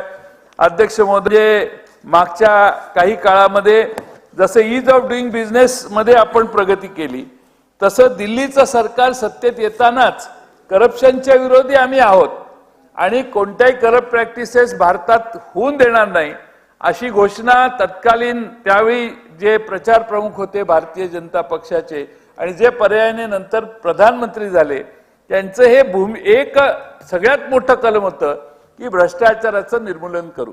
मग जगाच्या पाठीवर आता 9 वर्ष सरकार येऊन झालं, प्रगती काय? आपण त्यावेळी 85व्या क्रमांकावर होतो देशात जगात आणि आजही अध्यक्ष महोदय आपण 85व्या क्रमांकावरच आहोत. म्हणजे एवढी मोठी घोषणा आपण दिली जगात आणि देशामध्ये, तर 9 वर्षात आपली प्रगती झाली का? मग 85 क्रमांकाचा आपला आकडा कदाचित 70 वर आला पाहिजे होता, 75 वर आला पाहिजे होता. पण अध्यक्ष महोदय त्या बाबतीत देखील आपण करप्शनच्या इंडेक्समध्ये रँकिंग मध्ये आपल्या सुधारणा देशाची झालेली नाही. ही अध्यक्ष महोदय चिंतेची बाब आहे असं मला या ठिकाणी वाटतंय. अध्यक्ष महोदय मुद्दे बरेच आहेत, पण अध्यक्ष महोदय आपल्याला चीन सारखा देश देखील आपल्या पुढे आहे आणि त्यामुळं या सगळ्या संदर्भात आपण देशाची परिस्थिती काय हे बघण्याची खरं गरज आहे. आणि म्हणून ईज ऑफ डुईंग बिझनेस एकीकडे चांगली आपली गती दिसते, पण दुसऱ्या बाजूला करप्शनच्या प्रॅक्टिसेसमध्ये आपल्या देशात आपली प्रगती ही आहे तिथंच आहोत, आपण सुधारणार नाही. 9 वर्षापूर्वी जिथं आहोत तिथंच सुधारणा न होता आम्ही तिथंच थांबलेलो आहोत. आणि दुसऱ्या बाजूने अध्यक्ष महोदय आपल्याला खरंच या ठिकाणी जर आपण ईज ऑफ डुईंग बिझनेसचा विचार करत असू तर त्या ठिकाणी महाराष्ट्रातल्या आणि देशातल्या कामगारांना संरक्षण देण्यात आपण कुठे कमी पडतोय का हाच विचार करणं आवश्यक आहे. पण विषय अध्यक्ष महोदय झाड तोडण्याचा आहे आणि झाड तोडण्यासाठी समितीकडे जावं वगैरे ज्या सुधारणा केलेल्या आहेत आणि त्या सुधारणा करत असताना आमचे माननीय मुनगंटीवार साहेब यांनी 33 कोटी झाडं लावायचा निर्धार केला होता. आज त्यांनी प्रस्ताव आहे आपल्या ऑर्डर ऑफ द डे मध्ये प्रस्ताव काय आहे, तर अध्यक्ष महोदय 33 कोटी झाडं लावून झाली असतील असं आम्ही आतापर्यंत समजत होतो आणि ते गप्प बसले असते तर सगळ्या महाराष्ट्राला वाटलं असतं की यांनी 33 कोटी झाडं लावली. पण अध्यक्ष महोदय ऑर्डर ऑफ द डे मध्ये त्यांचा प्रस्ताव आहे, महाराष्ट्र विधानसभा नियम 183च्या पोटनियम 1 अन्वये राज्यात 33 कोटी वृक्ष लागवडीसाठी राबवण्यात आलेल्या विशेष मोहिमेबाबत या विषयावर गठीत करण्यात आलेल्या तदर्थ समितीचा अहवाल सभागृहात सादर करण्याची मुदत पुढील अधिवेशनाच्या शेवटच्या दिनांकापर्यंत वाढवून देण्यात यावी. अध्यक्ष महोदय अशी पद्धत आहे की कामच नाही काही केलं ना. मागच्या वेळी हा ठराव केला असेल की या अधिवेशनात द्या, आता आज आपण ठराव करतोय की पुढच्या अधिवेशनाच्या शेवटच्या दिवशी, पुढच्या अधिवेशनाच्या पहिल्या दिवशी का नाही, पुढच्या अधिवेशनाच्या शेवटच्या दिवशी म्हणजे डिसेंबरचे अधिवेशन देखील असंच संपणार आणि शेवटच्या दिवशी साहेब उभे राहणार आणि असाच प्रस्ताव मांडणार पुढच्या अधिवेशनाच्या शेवटच्या दिवशी. ही जी मखलाशी आहे अध्यक्ष महोदय, तुम्ही सरकारला अध्यक्ष महोदय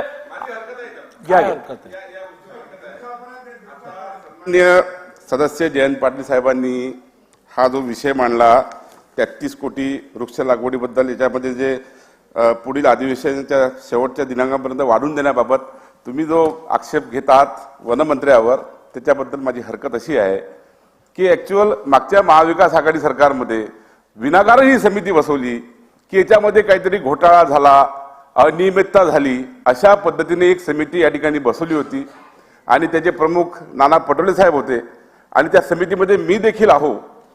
आमच्या अनेक बैठका झाल्या, मंत्री प्रमुख होते, आपण होते प्रमुख नंतर, आणि त्याच्या अनेक बैठका झालेल्या मी उपस्थित होतो. तिथे काही घोटाळा सापडलेला नाही आणि घोटाळा सापडला नाही कुठला, आम्ही चर्चा त्याच्यावरती केली अनेक वेळा. आणि आता आपण जे म्हणताय की त्यांनी हा प्रस्ताव आणला तर त्या समितीचा अहवाल आला नाही म्हणून हा प्रस्ताव आहे असं माझं त्यात सांगा. चला पुढे जाऊया, चला पुढे जाऊया.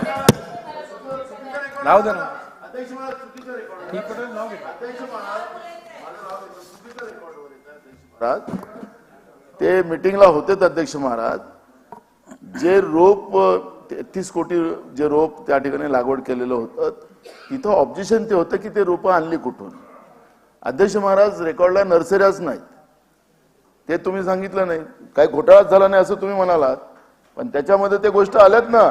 मग रोपच नाही इकडे बघा त्या नर्सऱ्याच, अरे ऐका ना, चला मूळ बिलावरती आपण बोलूया. इकडे बघा रोपच अस्तित्वात आहे तर झाडं कुठून लावलेत तुम्ही लोकांनी.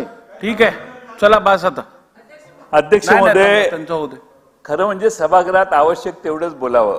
आता सभागृहात अधिक माहिती दिल्यामुळे त्याच्यावर आमच्या पटोले साहेबांनी भाष्य केलेलं आहे. अध्यक्ष महोदय, प्रस्ताव माझा ऑब्जेक्शन हेच आहे की तुमचं सरकार येऊन 1 वर्ष झालं, आमच्या काळात तदर्थ समिती बसवली, काय भ्रष्टाचार झाला असेल नसेल हा भाग पुढचाच, पण तुम्ही ती सभागृहाला माहिती दिली. आम्हाला माहित नव्हतं की अशी समिती आहे आणि याच्यासाठी बसली आहे. मला वाटलं की 33 कोटी झाडं कशी लावली याचा अहवाल सभागृहाकडे देण्यासाठी. त्यात झालेल्या भ्रष्टाचाराची चौकशी चालू आहे, ह्याला पुन्हा तुम्ही उजाळा देण्याचा प्रयत्न करून मुनगंटीवारांना अडचणीत आणलं. हा आता आणि त्यामुळे एका सदस्याला सापडलं जर काही नसेल तर अजून डबल आक्षेप आहे माझा की जर सगळी समितीची चौकशी पूर्ण झाली असेल तर मग पुढच्या अधिवेशनाचा शेवटचा दिवस का. अध्यक्ष महोदय, तुम्ही सरकारला वॉर्निंग द्या, जे काही अहवाल केलाय किंवा समितीचे मीटिंग झाल्यात पूर्ण नाही झाल्या तर त्या पुढच्या महिन्याभरात 1.5 महिन्यात करून अध्यक्ष महोदय पुढच्या अधिवेशनाच्या पहिल्या दिवशी हा अहवाल सभागृहासमोर यायला पाहिजे. दूध का दूध, पाणी का पाणी करो. जर रोपवाटिका नसतील आणि त्या रोपवाटिकेतून रोपं घेतली असं रेकॉर्ड केलं असेल तर गंभीर आहे. 33 कोटी झाडं मोजून दाखवली पाहिजेत. 33 कोटीची घोषणा आहे, 33 कोटीतली 2 कोटी लागली, 10 कोटी लागली का 20 कोटी लागली का 33 कोटी लागली. आणि त्यामुळे मुनगंटीवारांना तुमचा आतून इतका विरोध असेल असं मला वाटलं नव्हतं. मुनगंटीवारांच्या मुद्द्याला तुम्ही विनाकारण उजाळा देण्याची गरज नव्हती. त्यामुळं मुनगंटीवारांचा काही दोष आहे असं माझं मत नाही. पण अध्यक्ष महोदय, हा जो अहवाल आहे तो अहवाल अध्यक्ष महोदय आपण रामशास्त्री प्रभूने हा तसं आमचं मत आहे. रामशास्त्री प्रभूने आहात असं आमचं मत आहे आणि आमचा तुमच्यावर पूर्ण विश्वास आहे. आता ही जे याचा प्रस्ताव आहे की पुढच्या अधिवेशनाच्या शेवटच्या दिवशी ही पळपुटेपणा आहे, पळून जाण्याचा वाद आहे आणि आमचा जे काही रिपोर्ट आहे तो सभागृहाच्या समोर येऊ नये असा हा पळवाद आहे. आणि म्हणून अध्यक्ष महोदय ते ज्यावेळी प्रस्ताव मांडतील त्यावेळी तुम्ही शेवटच्या दिवशी नाही तर पुढच्या अधिवेशनाच्या पहिल्या दिवशी असं त्याच्या दुरुस्ती मंत्री महोदयांना करायला लावा. आणि अध्यक्ष महोदय हे जे बिल आणलेलं आहे त्या बिलाच्या संदर्भात पुन्हा एकदा जे जुनं म्हणजे आदित्य ठाकरे यांना आपण सगळ्यांनी हिणवलं, पण पर्यावरणाच्या संदर्भात आदित्य ठाकरेंनी खरंच चांगलं काम केलेलं आहे.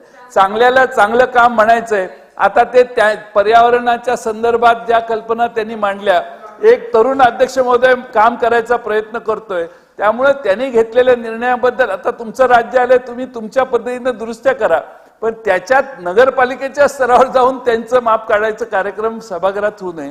बाहेर आता नगरपालिकेची अध्यक्ष महोदय माझी विनंती आहे, लवकरात लवकर महानगरपालिकेच्या निवडणुका घ्या, म्हणजे मग तुम्हाला मैदान खुलं आहे. शिवाजी पार्कात जाऊन ही सगळी भाषणं तुम्हाला करता येतील. धन्यवाद. मनीषाताई. अध्यक्ष महोदय, महाराष्ट्र झाडांचे संरक्षण व जतन अधिनियम 1975 यात सुधारणा करण्याचं विधेयक नंबर 32 ह्याच्यावर मी काही सूचना देण्यासाठी उभी राहिलेली आहे. अध्यक्ष महोदय, मुंबई महानगरपालिकेच्या वृक्ष प्राधिकरण समितीची मी सुद्धा एक सदस्य होती. त्याचबरोबर त्याच्या आधी 1995-96 ला डहाणू नगरपालिकेची नगराध्यक्ष असताना त्याच्यावर सुद्धा मी सदस्य होते आणि मला झाडं लावण्याचा खूप छंद आहे. अध्यक्ष महोदय, मी माझ्या मतदारसंघात दरवर्षी स्वखर्चाने 5000 झाडं सर्व सोसायट्यांना देत असते आणि ह्यात मुंबई महानगरपालिकेच्या वृक्ष प्राधिकरण समितीबद्दल अमित साटम माझ्याबरोबर त्यावेळेला ह्या वृक्ष प्राधिकरण समितीमध्ये सदस्य होते. मुंबई महानगरपालिकेमध्ये अनेक प्रस्ताव झाडं तोडण्यासाठी येतात. ह्या प्रस्तावाची परमिशन देत असताना महापालिकेकडून अनेक झाडं ही ट्रान्सप्लांट करण्याची सुद्धा त्यांना परमिशन देतात. अध्यक्ष महोदय, पण कुठेही ट्रान्सप्लांट केलेली झाडं ही जगलेली आहेत किंवा मेलेली आहेत ह्याचा रेकॉर्ड मुंबई महानगरपालिकेमध्ये मिळत नाही. त्यामुळे मी आपणामार्फत मुंबई महानगरपालिकेला ही पुन्हा एकदा संधी मिळत आहे की त्यांना महापालिकेची वृक्ष प्राधिकरण समिती बनते, परंतु जी ट्रान्सप्लांट करायची झाडं आहेत ती खरंच जगलेली आहेत का? आणि जर एखाद्या बिल्डरने 10 ट्रान्सप्लांट करायची परमिशन घेतलेली असेल आणि ती झाडं ओसी मिळाल्यानंतर सुद्धा ती जिवंत आहेत किंवा नाही ह्याची पडताळणी करून तुम्ही त्यांच्यावर कारवाई करायला पाहिजे असं ह्याच्यामध्ये नमूद करायला पाहिजे. अध्यक्ष महोदय, त्याचबरोबर रस्त्यावरती झाडं कोणती लावायची ह्याची सुद्धा नियमावली असणं गरजेचं आहे. अध्यक्ष महोदय, सिग्नलच्या बाजूला वडाचं झाड लावतायत, सिग्नलच्या बाजूला पिंपळाचं झाड लावतायत, सिग्नल सुद्धा रस्त्यावर दिसत नाही. आता आपण सगळे सीसी रोड करतोय, आपले फुटपाथ सुद्धा आपण कॉन्क्रीटचे करतोय. मग त्या ह्याच्यामध्ये ज्या वेळेला रोड बनवतात त्याच वेळेला 2.5 बाय 2.5चा तिकडे आपण स्क्वेअर तयार करून झाडं लावण्यासाठी प्रोव्हिजन करायला पाहिजे. अध्यक्ष महोदय, मुंबई मध्ये ज्या वेळेला आपण रस्त्याच्या बाजूने चालतो त्यावेळेला तुम्हाला अनेक झाडं ही मेलेली दिसतात. ही कोणती झाडं आहेत? का मरतात? अनेक बिल्डिंग रिडेव्हलपमेंटला आल्या का रिडेव्हलपमेंटला यायच्या अगोदर 6 महिन्याच्या नंतर तुम्हाला एक एक झाड मिळेल दिसते, मग त्याला इंजेक्शन देऊन मारतायत का त्याच्या मुळाशी केमिकल टाकतायत, ह्याची सुद्धा शहनशाह होणं गरजेचं आहे. अध्यक्ष महोदय, रेन ट्रीची झाडं ही लावल्यानंतर त्यांचं लाईफ किती आहे, मग ते रेन ट्रीचं झाड 35 वर्षाचं झाल्यानंतर रेन ट्रीचं झाड हे मरायला लागतं. गुलमोहरचं झाड रस्त्याच्या बाजूला लावल्यानंतर, गुलमोहर अतिशय वीक ट्री आहे, पावसाचं वजन गुलमोहर पेलू शकत नाही आणि मग रस्त्यावरती कारवरती झाड उपटून पडतं आणि लोकांचं नुकसान होतं. त्यामुळे नियमावली बनवत असताना महापालिकेच्या रस्त्यावरती कोणती झाडं लावावी ह्याचं सुद्धा नियमावलीमध्ये नोंद असणं गरजेचं आहे. अध्यक्ष महोदय, त्याचप्रमाणे आज आपण बघितलं तो मुंबईमध्ये चिमण्या ह्या खूप विरळ झालेल्या आहेत. मुंबईमध्ये पक्षी खूप विरळ झालेले आहेत कारण ह्यांना खाणंच नाहीये. आपण सगळी जी झाडं लावतो ते आमचे ट्री अथॉरिटीच्या ट्रीचे अधिकारी काय म्हणतात, मॅडम हे बेल्जियमचं झाड आहे, मॅडम हे सिंगापूरचं झाड आहे, का माझ्या भारतातली झाडं लावायला तुम्हाला बंदी आहे? अरे ह्या पक्ष्यांसाठी फळं देणारी झाडं लावा तुम्ही, ज्या पक्ष्यांना खाणं मिळेल. आज लिंबड्याचं झाड लावलं, कडीलिंबाचं झाड लावलं तर त्याचे येणारे म्हणजे कावळ्याचे आंबे म्हणून ज्याला लहान मुलं म्हणतायत ते पक्षी खातायत, पण ती झाडं लावायची नाही. बाहेरून कुठच्या तरी नर्सरीतून महागडी झाडं आणून लावायची, पण देशी झाडं जी जास्त ऑक्सिजन देणारी आहेत ती लावायची नाही. त्यामुळे मुंबई महानगरपालिकेने कोणती झाडं लावायची ह्याची सुद्धा नियमावली बनवणं हे ह्या बिलामध्ये इन्क्लूड करायला पाहिजे. अध्यक्ष महोदय, आज खरोखर म्हणजे मी अभिनंदन करते की सर्वात कमी मुंबईमध्ये प्रदूषण असेल तर ते दहिसर आणि बोरिवलीमध्ये. तुम्ही रेशो बघा, कारण एका बाजूला मॅनग्रोव्ह, दुसऱ्या बाजूला नॅशनल पार्क आणि सर्वात जास्त उद्यानं कुठे असतील तर ती दहिसर आणि बोरिवलीमध्ये वेल मेंटेन उद्यानं आहेत. आमचे खासदार असतील, आमचे आमदार असतील, आम्ही जे गार्डनसाठी रिझर्व प्लॉट होते तिथे अतिक्रमण होऊन दिलं नाही, तिथे गार्डन विकसित केले आणि गार्डन सुद्धा अशी विकसित केलेली आहेत का आपण एकदा या. तुम्हाला मी आमंत्रित करते, माझ्या दहिसर मधलं तुम्ही स्वर्गीय लोकनेते गोपीनाथ मुंडेजी ह्यांचं 12.5 एकरचं मी स्टेडियम बनवलेलं आहे. ह्या स्टेडियम मध्ये बघितल्यानंतर बाजूला दहिसर नदी, ह्या दहिसर नदीच्या बाजूला झाडं, आपण वॉकला निघालो तर त्याच्यामध्ये कोणती झाडं लावलेली आहेत, कशा प्रकारची झाडं लावलेली आहेत ती बघायला पाहिजे. त्यामुळे हे बिलावर बोलत असताना मी जास्त वेळ घेणार नाही, पण एवढंच सांगते की पर्यावरणाच्या दृष्टीने आपल्याला मॅनग्रोव्हचं सुद्धा जतन करणं गरजेचं आहे. अध्यक्ष महोदय, बाळ हट्ट केला आणि महाराष्ट्रामध्ये प्लास्टिक बंदी करायला लावली. मी त्याचं स्वागत केलं अध्यक्ष महोदय, पण एका दिवसामध्ये करोडपतींना रोडपती बनवून टाकलं. अनेक तरुण मुलांनी आपले धंदे चालू केलेले होते, ते धंदे बंद केले, पण आज सर्रास मुंबईमध्ये प्लास्टिक विकलं जाते. प्लास्टिकवर बंदी आहे, पण आज तुम्ही बघाल तर सर्वात जास्त फ्लडिंग मध्ये प्लास्टिक तुम्हाला दिसते. अध्यक्ष महोदय, मॅनग्रोव्ह का मरतायत तर मॅनग्रोव्हच्या मुळावरती हे सगळं प्लास्टिक येऊन जमा होतं. मॅनग्रोव्हच्या मुळांना ऑक्सिजन मिळत नाही कारण प्लास्टिक त्यांच्या मुळावर आहे. आज प्लास्टिक मध्ये मॅनग्रोव्ह मध्ये एवढी ताकद आहे की सुनामी सुद्धा अडकवायची ताकद ही मॅनग्रोव्ह मध्ये आहे.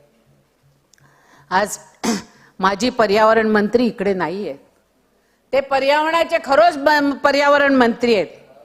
पण अध्यक्ष महोदय, मी 2014 पासून माझ्या मतदारसंघामध्ये मॅनग्रोव्ह पार्क व्हावा ह्याच्यासाठी मी प्रयत्न करते. अध्यक्ष महोदय, मुंबईतला पहिला मॅनग्रोव्ह पार्क दहिसरचा सँक्शन झाला. पण दहिसरच्या आमदार ह्या भाजपच्या आहेत. आमच्या विभाग प्रमुखाला पाडून आलेले आमदार आहेत.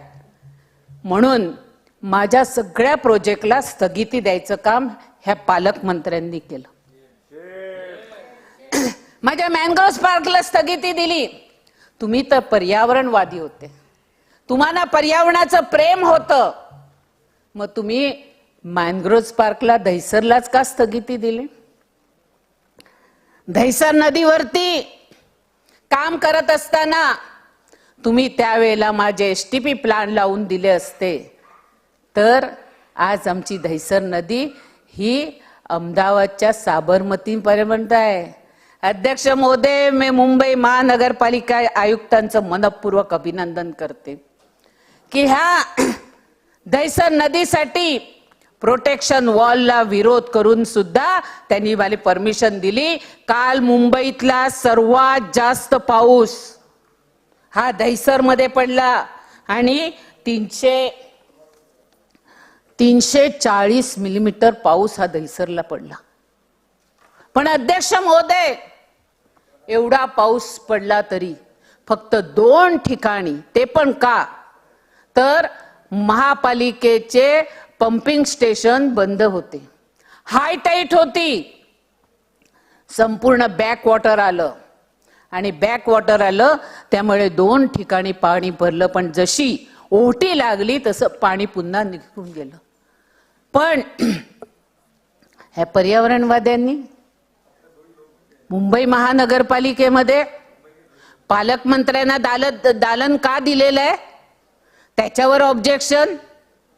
पण हे बघत नाही आहेत की एखादा माणूस मंत्री झाला, एखादा माणूस पालकमंत्री झाले तर ते कुठच्या पक्षाचे नसतात, ते जनतेचे पालकमंत्री आहेत. आणि जनतेला पालकमंत्री पर्यंत पोहोचण्यासाठी हा एक सेतू तयार केला असेल तर त्याला विरोध करू नये. त्याला विरोध करू नये. सर्वसामान्य माणूस हा मुंबई महानगरपालिकामध्ये आयुक्तांना भेटू शकत नाही, पण सर्वसाधारण माणूस पालकमंत्र्याला जाऊन आपलं घराणं सांगू शकतो. ह्यांनी 2.5 वर्षामध्ये पर्यावरणवादी म्हणून तुम्ही फार मोठे नावाजले होते. निधीबाबत तुम्ही बोलत आहात.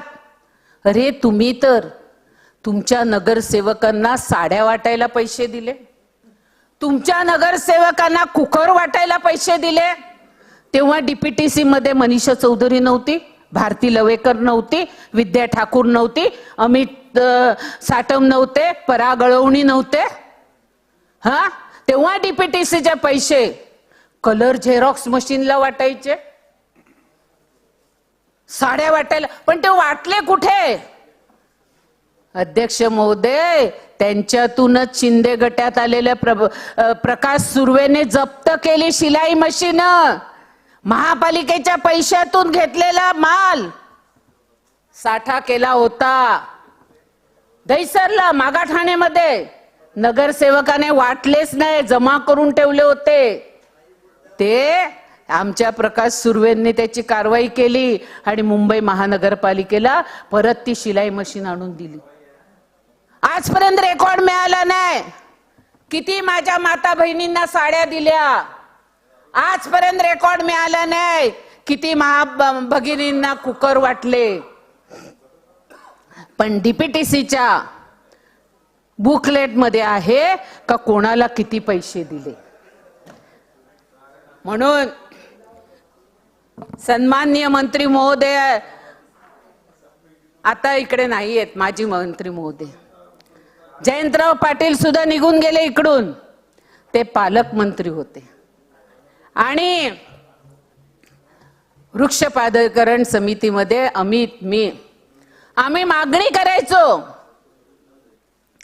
की ह्या बिल्डरची 50 झाडं कापायची आहेत. आम्ही बस करून जायचो, बसमध्ये त्या फील्डवर जायचो.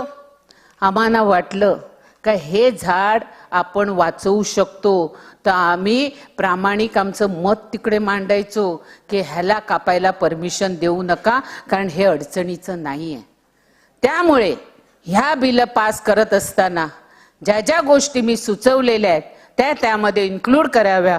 मला बोलण्याची संधी दिली त्याबद्दल धन्यवाद.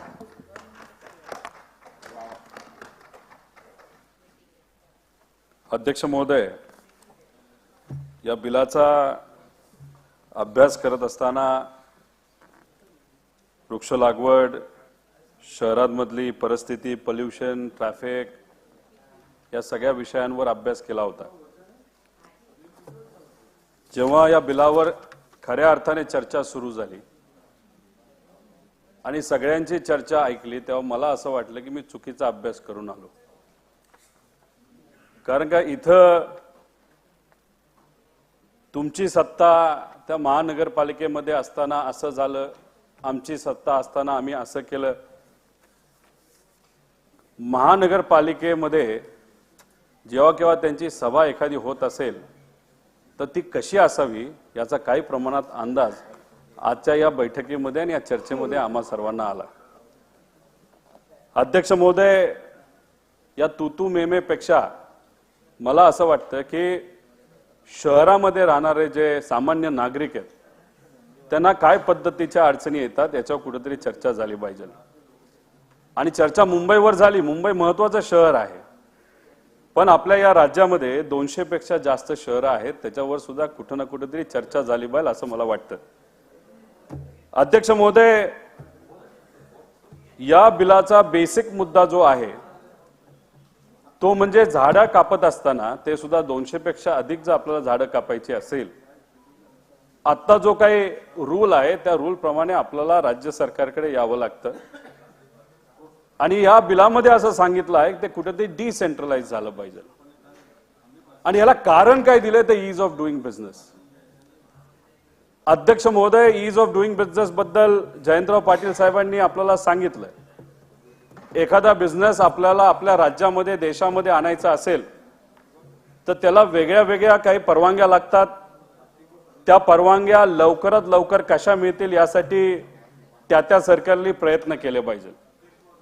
आता समजा एखादा बिझनेस आपल्या राज्यामध्ये नाही तर भागामध्ये आणायचा असेल तर अंदाजे 200-250 पेक्षा जास्त परवानग्या त्या कंपनीला नाही तर त्या मालकाला घ्याव्या लागतात.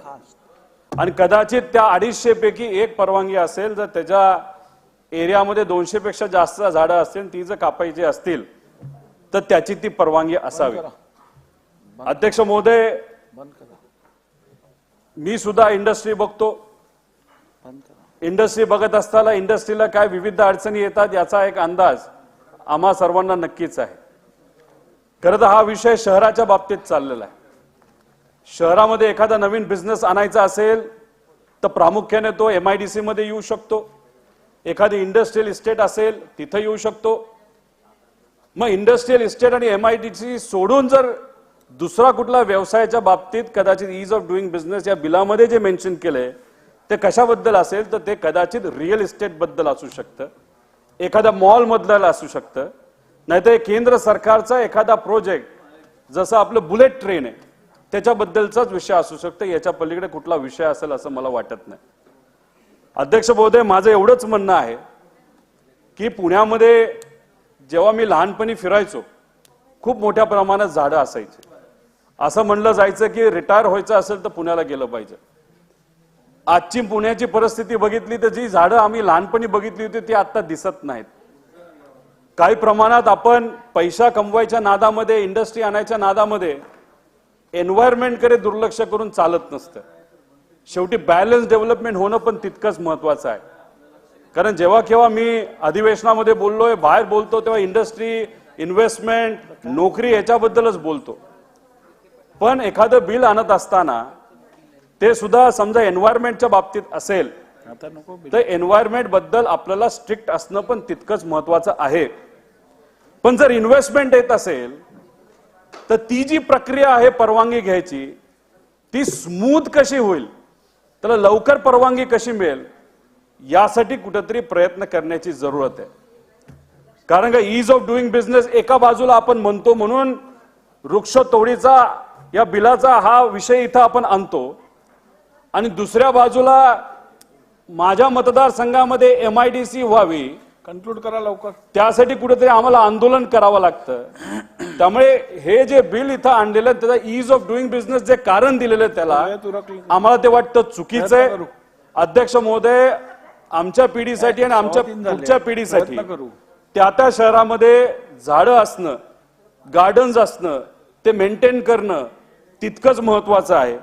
अध्यक्ष महोदय, इथं मनीषाताई मगाशी बोलत असताना अतिशय महत्वाचे असे मुद्दे त्यांनी घेतले, ज्याच्यामध्ये एखादं बिल्डिंग जर डेव्हलप करायची असेल तर तो डेव्हलपर केमिकलचा वापर करतो असं ऐकलंय आणि मग पुढच्या 6 महिन्यामध्ये परमिशन मिळूस जी झाडं तिथं असतात ती मेलेली असतात. त्यामुळे जी झाडं आहेत ती टिकवण्यासाठी सुद्धा आपल्याला काय करता येईल याचा विचार करावा. मनीषाताई बोलत असताना महाविकास आघाडीच्या काळामध्ये त्यांच्यावर अन्याय झाला असं ते म्हणतात, त्यांचं काम थांबलं, वाईट झालं. पण मनीषाताईंना मला एक विनंती करायची आहे की त्यांना झाडं लावायला जगवणं आवडतं. माझ्या मतदारसंघामध्ये सुद्धा कर्जत या शहरामध्ये मी बायोडायव्हर्सिटी पार्क 25 एकराची करतोय. आधीच्या सरकारमध्ये त्याला मोठ्या प्रमाणात निधी आला होता, पण आत्ताच्या सरकारमध्ये मला तिथं काय पैसे मिळत नाहीत. त्यामुळे मनीषाताईंनी आमचे जे पालकमंत्री आहेत विखे पाटील साहेब, माझ्या वतीने थोडंसं त्यांच्याशी बोलावं. त्याला 1.5 कोटी रुपये लागणार आहेत. कारण कर्जत शहर, जामखेड शहर, पुणे घ्या, नगर घ्या, नाशिक घ्या, हा विषय फक्त मुंबईचा नसून हा सगळ्या शहराचा आहे. त्यामुळे ह्याला धोरण आणत असताना काही गोष्टींमध्ये ईज ऑफ डुईंग बिझनेस हा कितीही महत्वाचा असला तरी बाकी 200 ज्या काय परवानग्या त्या थोड्या फास्ट कराव्यात आणि ह्याला परमिशन सरकारकडनं मिळत असताना पटकीने ती कशी मिळेल हे आपल्यासाठी प्रयत्न करावं. आणि शेवटी जाता जाता मी एवढंच म्हणेल की माझी वसुंधरा नावाची एक कॉम्पिटिशन विविध शहरांसाठी आदित्य ठाकरेंनी आणली होती आणि ती आणत असताना त्याच्यामध्ये वृक्षारोपण हा एक महत्वाचा विषय होता, पण त्याच्याच बरोबर ते टिकेल कसं हे तितकंच महत्वाचं होतं. माझ्या कर्जत शहरामध्ये सर्व सामाजिक संघटनेनी पुढाकार घेऊन, तिथला नागरिक पुढाकार घेऊन तिथं मोठ्या प्रमाणात वृक्षारोपण झालेलं आहे. त्यामुळे समजा जर तिथं वृक्षारोपण झालं असेल तर त्यासाठी वेगळा निधी देऊन ते टिकवता कसं येईल यासाठी सुद्धा सरकारकडनं धोरण झालं पाहिजे. आणि हे बिल जे आलंय ह्याच्यामध्ये परमिशन देण्यासाठी लवकरात लवकर काय आपल्याला धोरण आणता येईल, जे स्पीड वाढवता याचा विचार करावा. पण हे धोरण आणि हे बिल भविष्यासाठी युवा पिढीसाठी योग्य नाही असं आमच्या सगळ्यांचं मत आहे. धन्यवाद. अगदी 2 मिनिटात. हो, एकच मिनिट. मला एकच मुद्दा सुचवायचा आहे की पुण्यामध्ये मुळा मुठा जो प्रकल्प चालू आहे जायकाचा, हा रिव्हर अबेटमेंटचा प्रोजेक्ट आहे आणि तो खूप चांगल्या पद्धतीने प्रगतीपथावर आहे. एकाच वेळेला नदी काठावरती समजा ट्री प्लांटेशन भरपूर प्रमाणात झालं तर त्याचा खूप उपयोग होईल. त्यामुळे जायकाचा प्रोजेक्ट आणि माननीय आपले वनमंत्री श्री सुधीरभाऊ मुनगंटीवार साहेब यांचा जो 50 कोटी ट्री प्लांटेशन प्रकल्पाला एकत्र जोडला तर मला वाटतं एकाच पॅचवरती ग्रीन कव्हर खूप प्रमाणात वाढेल. त्याच्यामुळे मुळा मुठा नदीमध्ये जी पोल्युशन होतं, पोल्यूट करणारी धूळ आहे ती सुद्धा कमी होईल. एक एफिशियंट ग्रीन फिल्टर तयार होईल आणि फ्लड कंट्रोल आणि सॉइल इरोजन मध्ये मदत होईल. बघू, लक्ष देऊ. ठीक आहे, केळकर साहेब. या बिलाच्या निमित्ताने मी एक 4-5 मुद्दे मांडण्यासाठी या ठिकाणी उभा आहे. अध्यक्ष महोदय, खरं म्हणजे सुधीर भाऊंनी एक चांगली मुवमेंट चालवली होती वृक्ष लागवड म्हणून आणि दरवर्षी करोडो झाडं लावण्याच्या संबंधामध्ये. अध्यक्ष महोदय, या बिलामध्ये जे म्हटलेलं आहे की वृक्ष अधिकाऱ्याकडून महाराष्ट्र राज्य वृक्ष प्राधिकरणाकडे हेरिटेज वृक्ष जर पाडायचे असतील तर त्याचा प्रस्ताव पाठवला जावा. अध्यक्ष महोदय, याचा वेळेचा काही त्याच्यामध्ये उल्लेख करणं गरजेचं आहे, नाहीतर वरती पाठवत गेलं आणि वर्षानुवर्ष ते त्यांच्याकडेच पडून राहिलं तर ते दोन्ही बाजूने योग्य होणार नाही. अध्यक्ष महोदय, खरं म्हणजे हे बिल जे आहे त्याच्या अनुषंगाने या वृक्षाच्या संबंधी ते लोकाभिमुख असलं पाहिजे. आता कालच बातमी बघितली की मुंबईची महापालिका खाजगी सोसायट्यांमधल्या ज्या फांद्या तोडण्याचे काम आहे किंवा काही वृक्ष, तर ते मोफत महापालिका त्याचं अंमलबजावणी करणार आहे. असं सर्वदूर सर्व ठिकाणी हे करणं गरजेचं आहे. अध्यक्ष महोदय, ठाणा हे एक ज्याला म्हणता येईल फर्स्ट डेस्टिनेशन आहे, की अनेक लोक पहिले ठाण्याला प्रिफर करतात आणि त्याच्यामुळे ठाण्यामध्ये योजनांचा पाऊस पडतो आणि निरनिराळ्या विकास कामाच्या योजना असताना अनेक वेळेला वृक्ष प्राधिकरण जे आहे ते वादग्रस्त आहे. अशा प्रकारचं त्या ठिकाणी आरडाओरडा होतो, कारण की अनेक ठिकाणी या विकासाच्या नावाखाली देखील चुकीच्या पद्धतीने अधिकचे वृक्ष देखील कापले जातात. त्या ठिकाणी वृक्ष प्राधिकरण जे परवानगी देते त्याही पेक्षा जास्त त्या ठिकाणी वृक्ष कापले जातात. त्याचबरोबर या ठिकाणी ठाण्यामध्ये 40 मजल्याच्या वर जवळजवळ 15 इमारती आता होत आहेत. मी मागेही घेतलं होतं की यांना पाणी कुठून देणार, याच्यापासून मी सुरुवात केली होती. आणि ह्या इमारती होत असताना अनेक प्रकारची माल प्रॅक्टिस या वृक्ष प्राधिकरणाच्या मध्ये होते आणि त्याच्यामुळे लावलेले वृक्ष कापले जातात, जुने वृक्ष देखील ठेवले जात नाहीत आणि ज्याला म्हणता येईल की रेटून देणं हा जो काही प्रकार आहे आणि त्याच्यामुळे या वृक्षवल्लीचा नायनाट होतो. आपण एका बाजूला असं म्हणतो की वृक्षवल्ली आम्हा सोयरे, आपण वृक्ष मेहनतीने लावतो, वाढवतो आणि त्या ठिकाणी अशा प्रकारे काही लोकांच्या फायद्याकरता हे वृक्ष जे आहेत ते अधिकचे वृक्ष देखील कापून टाकले जातात. अध्यक्ष महोदय, ठाण्याचा सगळा परिसर जो आहे तो खाडीचा परिसर आहे आणि त्याच्यामुळे त्या ठिकाणी तर जास्त काळजी घ्यायला पाहिजे. तर तिथे अधिक अतिक्रमण केलेलं आपल्याला बघायला मिळतं की ज्याच्यामध्ये महसूलच्या निमित्ताने रेव्हेन्यू खातेही कानाडोळा करतं, महापालिका देखील कानाडोळा करते आणि त्याच्यामुळे त्या ठिकाणी प्रचंड मोठी अशी कांदळवनाची कत्तल केलेली देखील बघायला मिळते. त्याच्यामुळे या संबंधामध्ये हे लोकाभिमुख कसं होईल या दृष्टीने देखील या बिलामध्ये त्याचा अंतर्भाव व्हावा. काही टाइम बाउंड त्या ठिकाणी वेळेचं काही मर्यादा दिली जावी. मनमर्जी तिथलं लोकल वृक्ष प्राधिकरण असेल किंवा राज्याचं वृक्ष प्राधिकरण असेल हेरिटेजच्या झाडाच्या संबंधामधलं, तर त्याला काही ठराविक अशी मुदत देखील आपण दिली जावी जेणेकरून या दृष्टीने ते लोकाभिमुख अशा प्रकारचं हे बिल होईल. धन्यवाद. ठीक आहे. एक मंत्री महोदय, खरं तर या बिलावरती सभागृहाने विस्तृत चर्चा केलेली आहे, सर्व सदस्यांनी आपापलं मत मांडलेलं आहे, त्यामुळे मी काय अधिक बोलायची इकडे गरज नाही आहे. परंतु एक अत्यंत महत्त्वाच्या बाबीकडे सभागृहाचं लक्ष आकर्षित करणं, शासनाचं लक्ष आकर्षित करणं हे आवश्यक असल्यामुळे मंत्री महोदय, या बिलामध्ये म्हणजेच आपलं Maharashtra urban areas protection and prevention of trees act 1975 ह्याच्यात एकूण झाडं लावण्यासंदर्भात आणि झाडं तोडण्यासंदर्भात कशी प्रक्रिया असावी या संदर्भात काही नियम बनवले गेले आहेत आणि सेक्शन 6A 6A मध्ये हे झाडं तोडण्यासंदर्भात कशी कारवाई करावी, कोणी परवानगी द्यावी या संदर्भात माहिती आहे.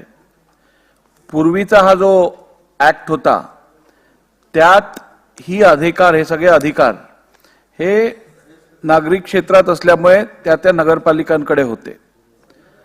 आता त्यात अमेंडमेंट आणून आपण ते अधिकार राज्य शासनाकडे दिलेले आणि आता परत ही अमेंडमेंट आणून आपण परत ते महानगरपालिका किंवा नगरपालिकांकडे देत आहोत.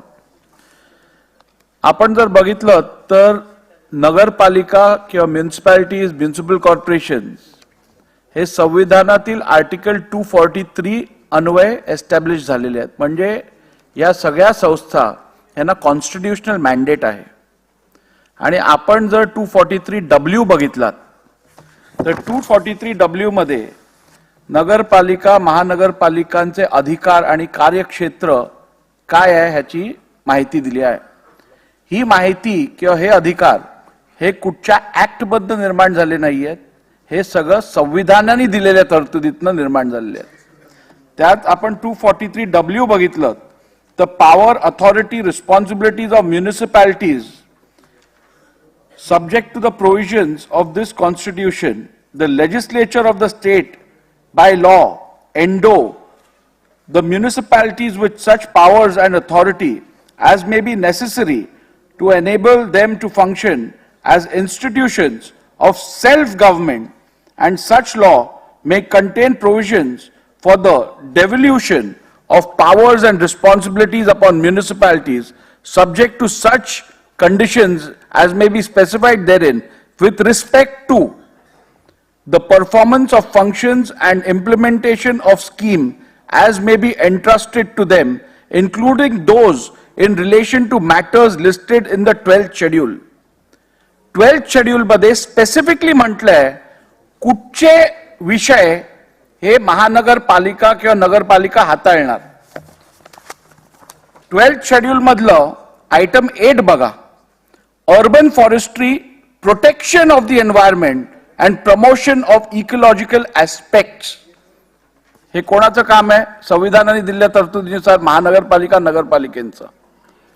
पूर्वीची अमेंडमेंट ह्याला लेजिस्लेटिव्ह कॉम्पिटन्स होतं का? ज्या वेळेला संविधानाने तरतूद केली आहे महानगरपालिका नगरपालिकांच्या कार्यक्षेत्र काय आहे, तेव्हा आपण अशी अमेंडमेंट आणून कुठेतरी लेजिस्लेटिव्ह कॉम्पिटन्स चॅलेंज करत आहोत. आणि त्यामुळे आपण आता ही जी नवीन अमेंडमेंट आणली आहे त्या अमेंडमेंटच्या statements of objects and reasons मध्ये केवळ ईज ऑफ डुईंग बिझनेस हे कारण नसून त्यात in order to bring legislative correction of legislative competence, स्वायत्तता आणण्यासाठी आपण त्याच्यात कन्सिस्टंट करण्यासाठी कॉन्स्टिट्यूशन बरोबर ही अमेंडमेंट आणत आहोत. हे पण आज आपण पुढे आणणं लक्षात आणणं गरजेचं आहे.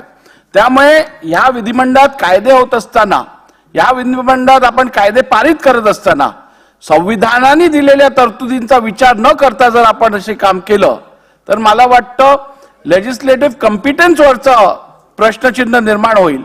आणि त्यामुळे ह्या विषयाची पण आपण नोंद घ्यावी.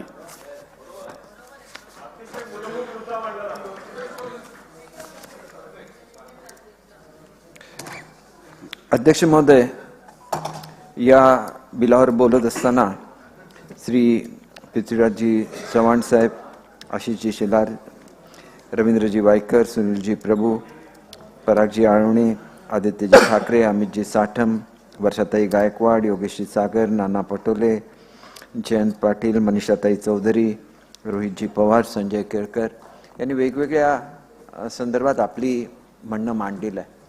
मला एकच लक्षात आणून द्यायचं आहे की वृक्ष प्राधिकरण हे फक्त वृक्षाची कापण्याची परमिशन देण्यासाठी नाही आहे.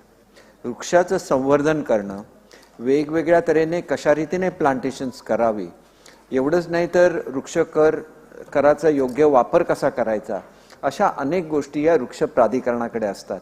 म्हणून मुळातच या वृक्ष प्राधिकरणाचे अधिकार कमी करणं हे अत्यंत चुकीची बाब आहे, जी आपण या ठिकाणी योग्य तऱ्हेने सांगितलेलं आहे की जर हे प्राधिकरणाचे अधिकार असतात आणि ते प्राधिकरण जर त्या स्थानिक एरियामध्ये असेल तर त्या स्थानिक एरियामधली परिस्थिती ही सगळ्यात जास्त तिथल्या स्थानिक लोकप्रतिनिधींना, तिथल्या स्थानिक एक्सपर्ट्सना यांनाच माहिती असू शकते. दुसरी बाब अशी आहे की आपण ज्यावेळेला वृक्षतोडीची परवानगी मागतो त्याला पहिली गोष्ट काय करतो की आपण एक जाहिरात देतो स्थानिक वृत्तपत्रामध्ये. स्थानिक वृत्तपत्रामध्ये का देतो तर स्थानिक लोकांना कळावं की आपण ही परवानगी देतोय आणि त्यांना आपल्या वेगवेगळ्या सूचना हरकती मांडण्याची सुद्धा संधी आपण त्या ठिकाणी देत असतो. आणि त्याच्यामुळे खऱ्या अर्थाने मला वाटतं की 1975च्या कायद्यांनी जे अधिकार नगरपालिकांना, महानगरपालिकांना दिलेले होते हे अतिशय योग्य रीतीने त्या ठिकाणी फक्त वापरले गेले पाहिजे एवढीच त्रुटी होती. आणि त्याच्यामुळे रोगापेक्षा जहाल असं औषध त्या ठिकाणी देऊ करणं हे खऱ्या अर्थाने मला वाटतं की चुकीचं आहे. या ठिकाणी महापालिका किंवा नगरपालिकांना काय काय सूचना वेगवेगळ्या शासनाला द्यायच्या असतील तर शासन आपल्या वेगवेगळे परिपत्रक काढून ते देऊ शकतं. त्याच्यासाठी नगरपालिकांचे अधिकार काढून घेणं हे एकतर मला वाटतं की योग्य नाही. आणि त्याच्यामुळे जी काही सुधारणा झालेली आहे ही सुधारणा मुळात असलेले अधिकार रिस्टोर करण्याच्या संदर्भातली सुधारणा आहे. त्याच्यामुळे त्याला फारसं कोणी पॉलिटिकली बघण्याचं काही कारण आहे असं मला स्वतःला वाटत नाही. आणि विशेषतः ह्या सुधारणा करत असताना जे 2 नवीन विषय त्याच्यामध्ये घातलेले होते ते एक हेरिटेज वृक्षाच्या संदर्भातला होता आणि दुसरं कॉम्पन्सेटरी प्लांटेशनच्या संदर्भातला होता.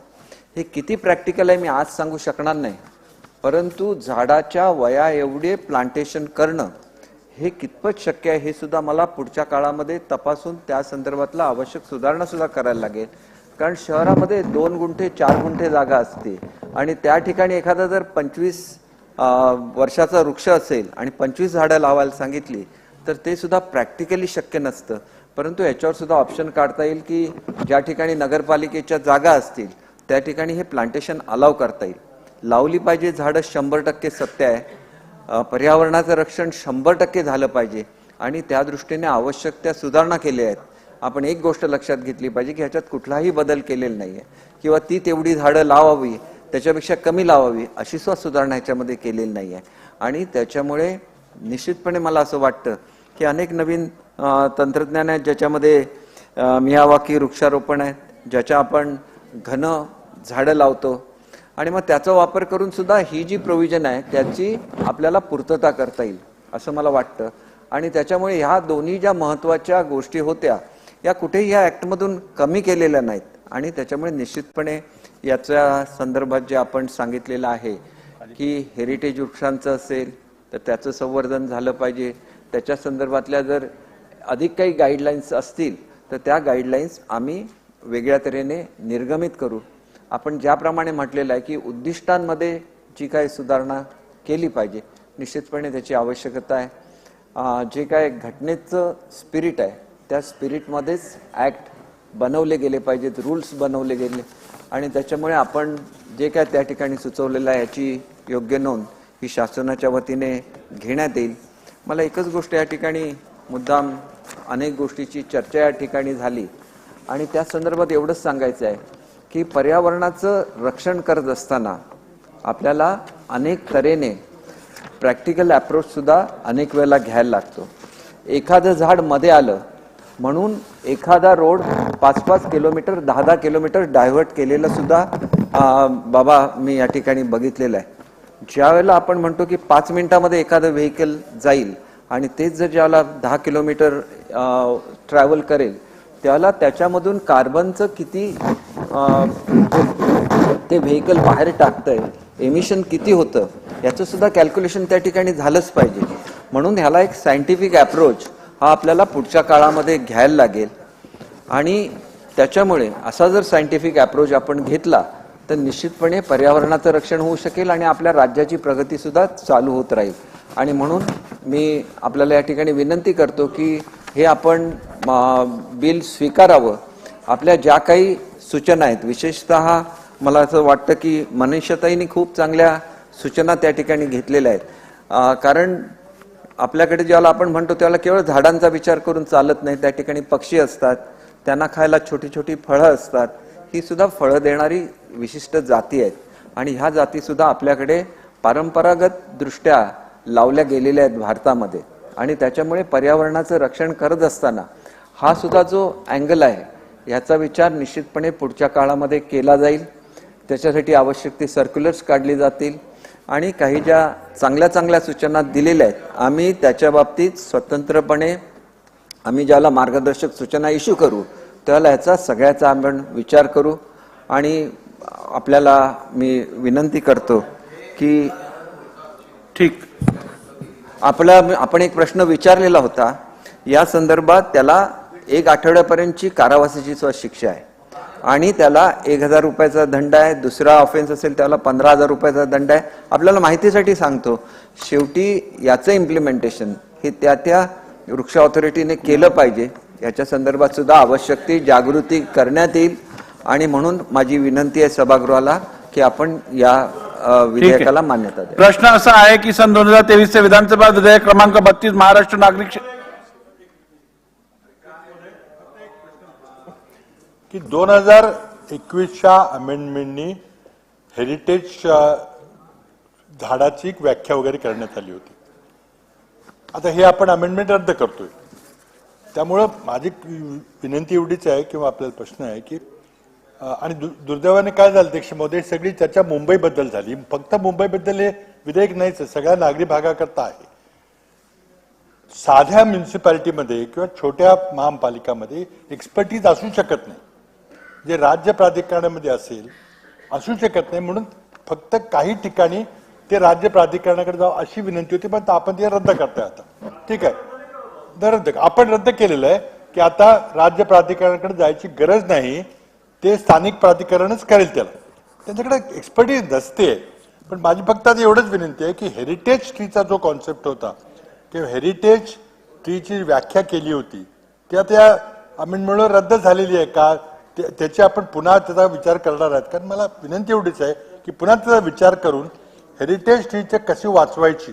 कारण जेव्हा आपण इज ऑफ डुईंग बिझनेस म्हणतो तेव्हा तो विरोधाभास आहे, लवकर लवकर लवकर काम करा मग तोडा झाडं लवकर. तर असं होऊ नये. आणि उद्देश आपला जरी चांगला असला तरी 2100 अमेंडमेंट आता रद्द केलेली आहे, पण पुन्हा आपण 2100 पूर्वीच्या परिस्थितीकडे गेलेलो आहे. काही ज्या चांगल्या गोष्टी होत्या त्याचा आपण पुन्हा विचार करावा अशी मी विनंती आहे. अध्यक्ष महोदय, मी आपल्या नम्रपणे लक्षात आणून देऊ इच्छितो की ही अमेंडमेंट आम्ही त्याच्यातून वगळलेली नाही आहे. ती जी त्याची डेफिनेशन आहे तशीच ठेवलेली आहे. त्याच्यानंतर वयाच्या संदर्भात मी तुम्हाला आपल्याला सांगितलेलं आहे की हे जरी इम्प्लिमेंटेशन करायला कठीण असलं तरी आम्ही ती सुद्धा अट कायम ठेवलेली आहे. मार्गदर्शक सूचना देत असताना एवढी झाडं लावता येत नसली तर कशा रीतीने करायचं त्याला मी आपल्याला सांगितलेलं आहे की नवीन जे टेक्निक आलेलं आहे आणि आपण एकत्र ज्या ठिकाणी लागवड करतो त्याचं सुद्धा, त्याला मियावाकी असं वृक्षारोपण म्हणतात, त्याचं सुद्धा आपण मुभा देऊ की जेणेकरून चांगल्या तऱ्हेने पर्यावरणाचं रक्षण होईल. आणि याच्यामधल्या ज्या चांगल्या तरतुदी आहेत त्याच्यातल्या एकही तरतूद गाळलेली नाही आहे. आपण म्हणता त्याप्रमाणे एक्सपर्टचा कसा ॲडवाईस देता येईल स्थानिक पातळीवर ह्याच्यासाठी आवश्यक ती काळजी हे पर्यावरण खातं घेईल. आणि तशा आम्ही वेगवेगळ्या तऱ्हेच्या ज्या सुविधा देणं आवश्यक आहे, ट्रेनिंग देणं आवश्यक आहे, या सर्व राज्यामध्ये देऊ.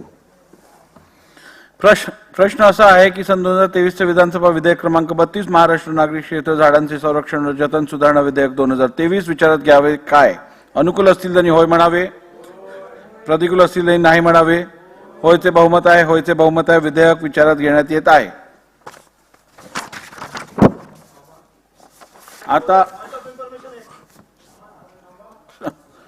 आता विधेयक खंडशः विचारात घेण्यात येईल.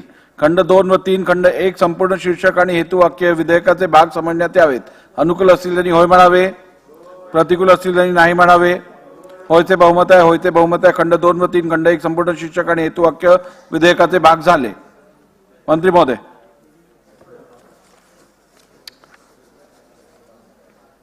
महोदय, सन 2023 विधानसभा विधेयक क्रमांक 32 महाराष्ट्र नागरी क्षेत्र झाडांचे संरक्षण व जतन सुधारणा विधेयक 2023 संमत करावे असा मी आपल्या अनुमतीने प्रस्ताव मांडतो. प्रस्ताव असा आहे की सन 2023 विधानसभा विधेयक क्रमांक 32 महाराष्ट्र नागरी क्षेत्र झाडांचे संरक्षण व जतन सुधारणा विधेयक 2023 संमत करावे. प्रश्न असा आहे की सन 2023 विधानसभा विधेयक क्रमांक 32 महाराष्ट्र नागरी क्षेत्र झाडांचे संरक्षण व जतन सुधारणा विधेयक 2023 संमत करावे. अनुकूल असतील त्यांनी होय म्हणावे, प्रतिकूल असतील त्यांनी नाही म्हणावे. होयचे बहुमत आहे, होयचे बहुमत आहे. विधेयक संमत झाले. लक्ष द्या, बुधवारी घेऊया. 5 मिनिटात संपण्यासारखं विधेयक आहे. फार काही त्याच्यामध्ये केसरकर साहेब असंच बोलून उभे राहिले 5 मिनिटात संपवतो. नाही, मी 5 मिनिटात संपून देतो. मी 3 दिवस झालं की या विधेयकासाठी सभागृहात बसतोय. घ्या घ्या घ्या, बोला. मग बिल लवकर काढूया मग बोला. हो. महोदय, सन 2023 विधानसभा विधेयक क्रमांक 29 महाराष्ट्र सहकारी संस्था तिसरी सुधारणा विधेयक 2023 विचारात घेण्यात यावे असा मी आपल्या अनुमतीने प्रस्ताव मांडतो. मी थोडक्यामध्ये हे विधेयक काय आहे याच्या संदर्भामध्ये सभागृहाला अवगत करतो, म्हणजे त्याच्यावर सरळ दिशेने चर्चा होईल किंवा चर्चा सुद्धा करायची गरज नाही. महाराष्ट्र सहकारी संस्था अधिनियम 1960 मधील कलम 73 व कलम 101 मध्ये सुधारणा करण्याबाबतचं हे विधेयक आहे. ज्या वेळेला आपण एखादी संस्था स्थापन करतो त्यावेळेला तिची पहिली सर्वसाधारण सभा नोंदणी झाल्याच्या तारखेपासून 3 महिन्याच्या आत बोलवण्यात येईल अशी कलम 73 चे पोटकलम 1 चा खंड अ मध्ये तरतूद आहे. महाराष्ट्र सहकारी संस्था अधिनियम 1960 मधील 73 चे कलम 1 चा खंड अ मध्ये संस्थेच्या नोंदणीनंतर संस्थेचे दैनंदिन कामकाज पाहण्यासाठी तात्पुरती समिती करण्याची, तर सहकारी साखर कारखाना व सूतगिरणी नोंदणी झाल्यानंतर तात्पुरती समिती नियुक्त करण्याचे अधिकार शासनाला आहेत. तथापि सध्या अवसानात असलेल्या सहकारी साखर कारखान्यांचे व सूतगिरण्यांचे कलम 19 मधील तरतुदीनुसार पुनरुज्जीवन केल्याच्या नंतर तात्पुरती समिती नियुक्त करण्याबाबत तरतूद नसल्यामुळं पुनर्जीवित किंवा पुनर्रचित संस्थेचे कामकाजामध्ये कायदेशीर व व्यवस्थापकीय अडचणी येतात आणि त्यामुळं अधिनियमाच्या 73 चे पोटकलम 1 चे खंड अ मध्ये सुधारणा करण्याची आवश्यकता आहे.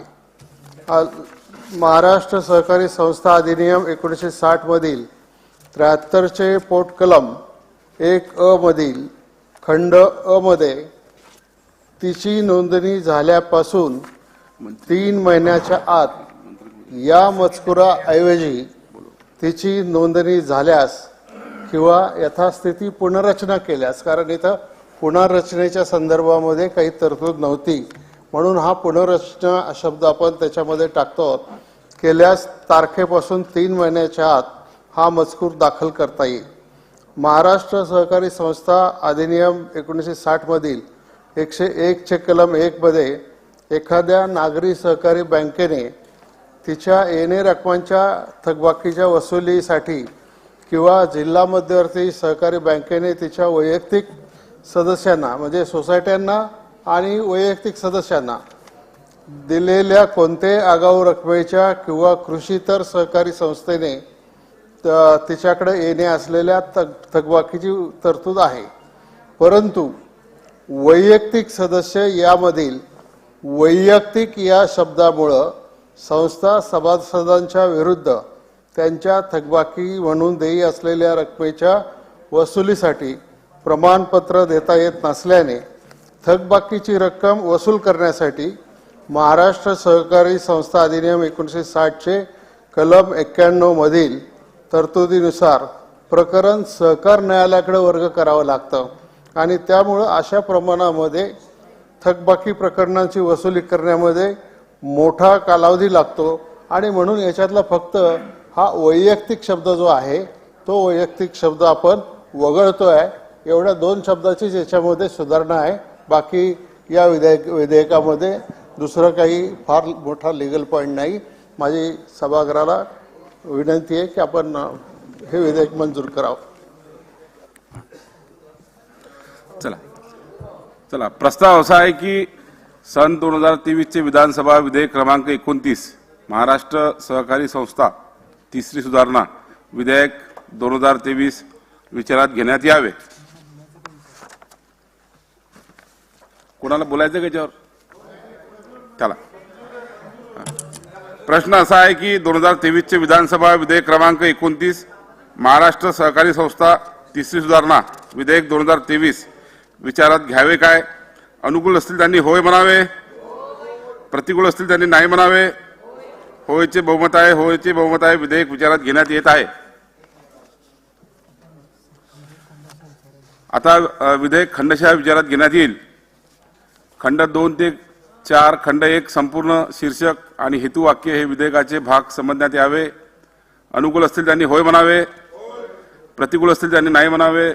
होयचे बहुमत आहे, होयचे बहुमत आहे. खंड 2 ते 4 खंड 1 संपूर्ण शीर्षक आणि हेतुवाक्य विधेयकाचे भाग झाले. मंत्री महोदय, सन 2023 चे विधानसभा विधेयक क्रमांक 29 महाराष्ट्र सहकारी संस्था तिसरी सुधारणा विधेयक 2023 सुधारणा संमत करावे असा मी आपल्या अनुमतीने प्रस्ताव मांडतो. प्रस्ताव असा आहे की 2023चे विधानसभा विधेयक क्रमांक 29 महाराष्ट्र सहकारी संस्था तिसरी सुधारणा विधेयक 2023 संमत करावे. प्रश्न असा आहे की 2023चे विधानसभा विधेयक क्रमांक 29 महाराष्ट्र सहकारी संस्था तिसरी सुधारणा विधेयक 2023 संमत करावे. अनुकूल असतील त्यांनी होय म्हणावे, प्रतिकूल असतील त्यांनी नाही म्हणावे. होयचे बहुमत आहे, होयचे बहुमत आहे. विधेयक संमत झाले. आता लक्षवेधी क्रमांक सांगा, कोणती घ्यायची, कोणती लक्षवेधी घ्यायची, काय तुम्ही मंत्री नाही काय सांगितलं मला.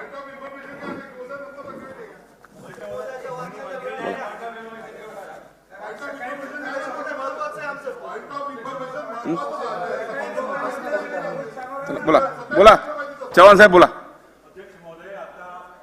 3:46 झालेले आहेत. आज शुक्रवार आहे. अशासकीय विधेयकांचा आज वेळ आहे.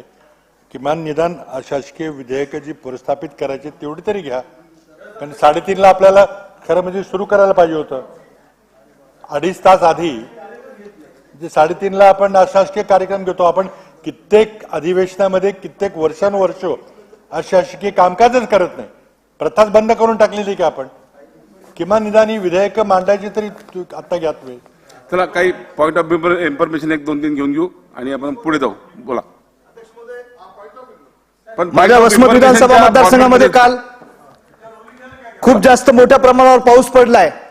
एक मोठा तलाव आणि छोटा तलाव दोन्ही फुटून 1 लाख लोकसंख्या असलेलं गाव वसमत शहर त्याच्या चारी बाजूनं पाणी घुसल्यामुळं जवळपास प्रत्येक घरामध्ये पाणी गेल्यामुळं तिथले जे लोक आहेत त्यांना रात्री तिथून स्थलांतरित करावं लागलं.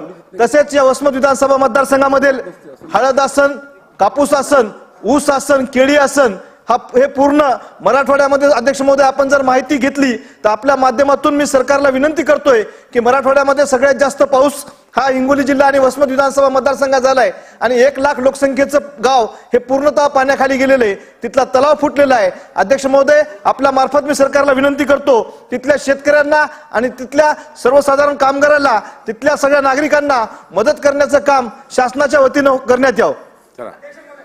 किशोर दोरगेवार. धन्यवाद. आपले अतिशय फार फार आभारी आहे. पॉइंट ऑफ इन्फॉर्मेशनच्या माध्यमातून अतिशय महत्वाच्या अशा युवकांच्या ज्वलंत प्रश्नाकडे मी सभागृहाचं आणि शासनाचं लक्ष वेधू इच्छित आहे. अध्यक्ष महोदय, तलाठी पदभरती मध्ये जे शुल्क घेण्यात आलं आहे हे वापस केलं पाहिजे. साधारणतः शासनाने 1,000 रुपये आणि शेड्यूल कास्ट शेड्यूल ट्राईबच्या विद्यार्थ्यांचं 900 रुपये घेते.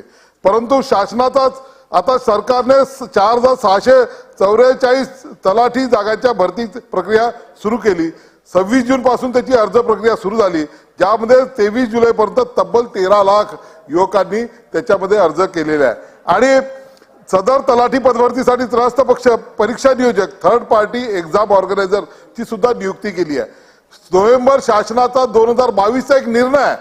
5 लाखापेक्षा अधिक विद्यार्थी बेरोजगार युवक एखाद्या परीक्षेमध्ये जर सहभागी होत असतील तर त्याचा उमेदवारी अर्जाचा शुल्क हा केवळ 495 रुपये व प्रशासकीय कार्यालयाचा खर्च भागवण्यासाठी कंपनीने दिलेल्या दरांमध्ये 15% कर अशी वाढ करून एकूण परीक्षा शुल्क आकारण्यात जावे असे निश्चित करण्यात आले होते.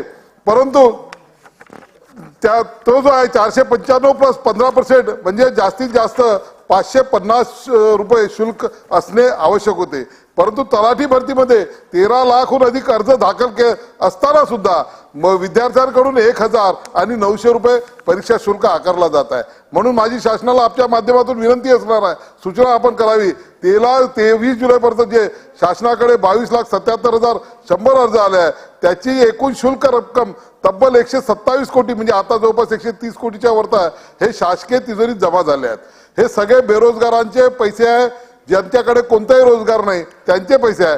25 जुलै शेवटची तारीख होती म्हणून ती संपलेली आहे. म्हणजे ही दामदुप्पट शुल्क शासनाकडे जमा झालेला आहे. म्हणून जो 22 नोव्हेंबर 22चा जो निर्णय आहे त्या निर्णयानुसार या मुलांचे पैसे आपण परत करावे. तसंच शासनाच्या सुमारे 10 विभागात पदभरतीच्या जाहिराती प्रसिद्ध झाल्या. असेच वाढीव शुल्क सर्व परीक्षांमध्ये घेण्यात आलेले आहे, ते सुद्धा शासनाने वापस करावे. 1000 कोटीपेक्षा अधिकचा शुल्क विद्यार्थ्यांकडून बेरोजगारांकडून जमा केले जात आहे. एका बाजूला केंद्रीय लोकसेवा आयोगाचे परीक्षा शुल्क केवळ 100 रुपये, महाराष्ट्र लोकसेवा आयोगाचे परीक्षा शुल्क 296 रुपये, रेल्वे विभागात खुल्या प्रवर्गासाठी 500 रुपये तर मागासवर्गीय प्रवर्गासाठी 200 रुपये परीक्षा शुल्क आकारण्यात येतो. तसेच रेल्वे थोडक्यात अध्यक्ष point of information to be point आहे आणि महत्वाचा आहे. बेरोजगारांच्या संबंधीचा प्रश्न आहे. 13 लाख बेरोजगारांनी या ठिकाणी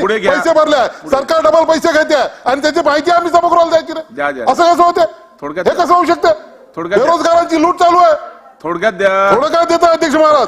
म्हणून जे पैसे घेतले आहे ते पैसे एकंदर दिले पाहिजे वापस, ही महत्वाची मागणी आहे आणि यावर सरकारने निवेदन करावं. माननीय उपमुख्यमंत्री सुद्धा या ठिकाणी आहे. धन्यवाद. चला पुढे आता लक्षवेधी घेऊ आहे.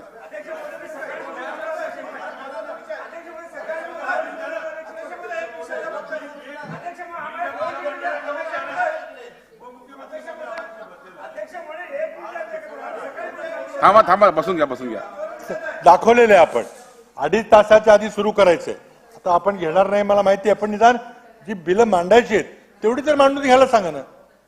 ते केलं पाहिजे ना. आम्ही इतक्या वेळच्या लागले, महत्वाचे बिल आहेत आमची, इंट्रोड्यूस करून घ्या ना तेवढी. सभापती महोदय, जी मागणी केली आहे ती योग्य आहे. किमान त्या बिलांचं इंट्रोडक्शन करून घेतलेलं मला असं वाटतं काही अडचण नाही, ते करून घेतलं पाहिजे.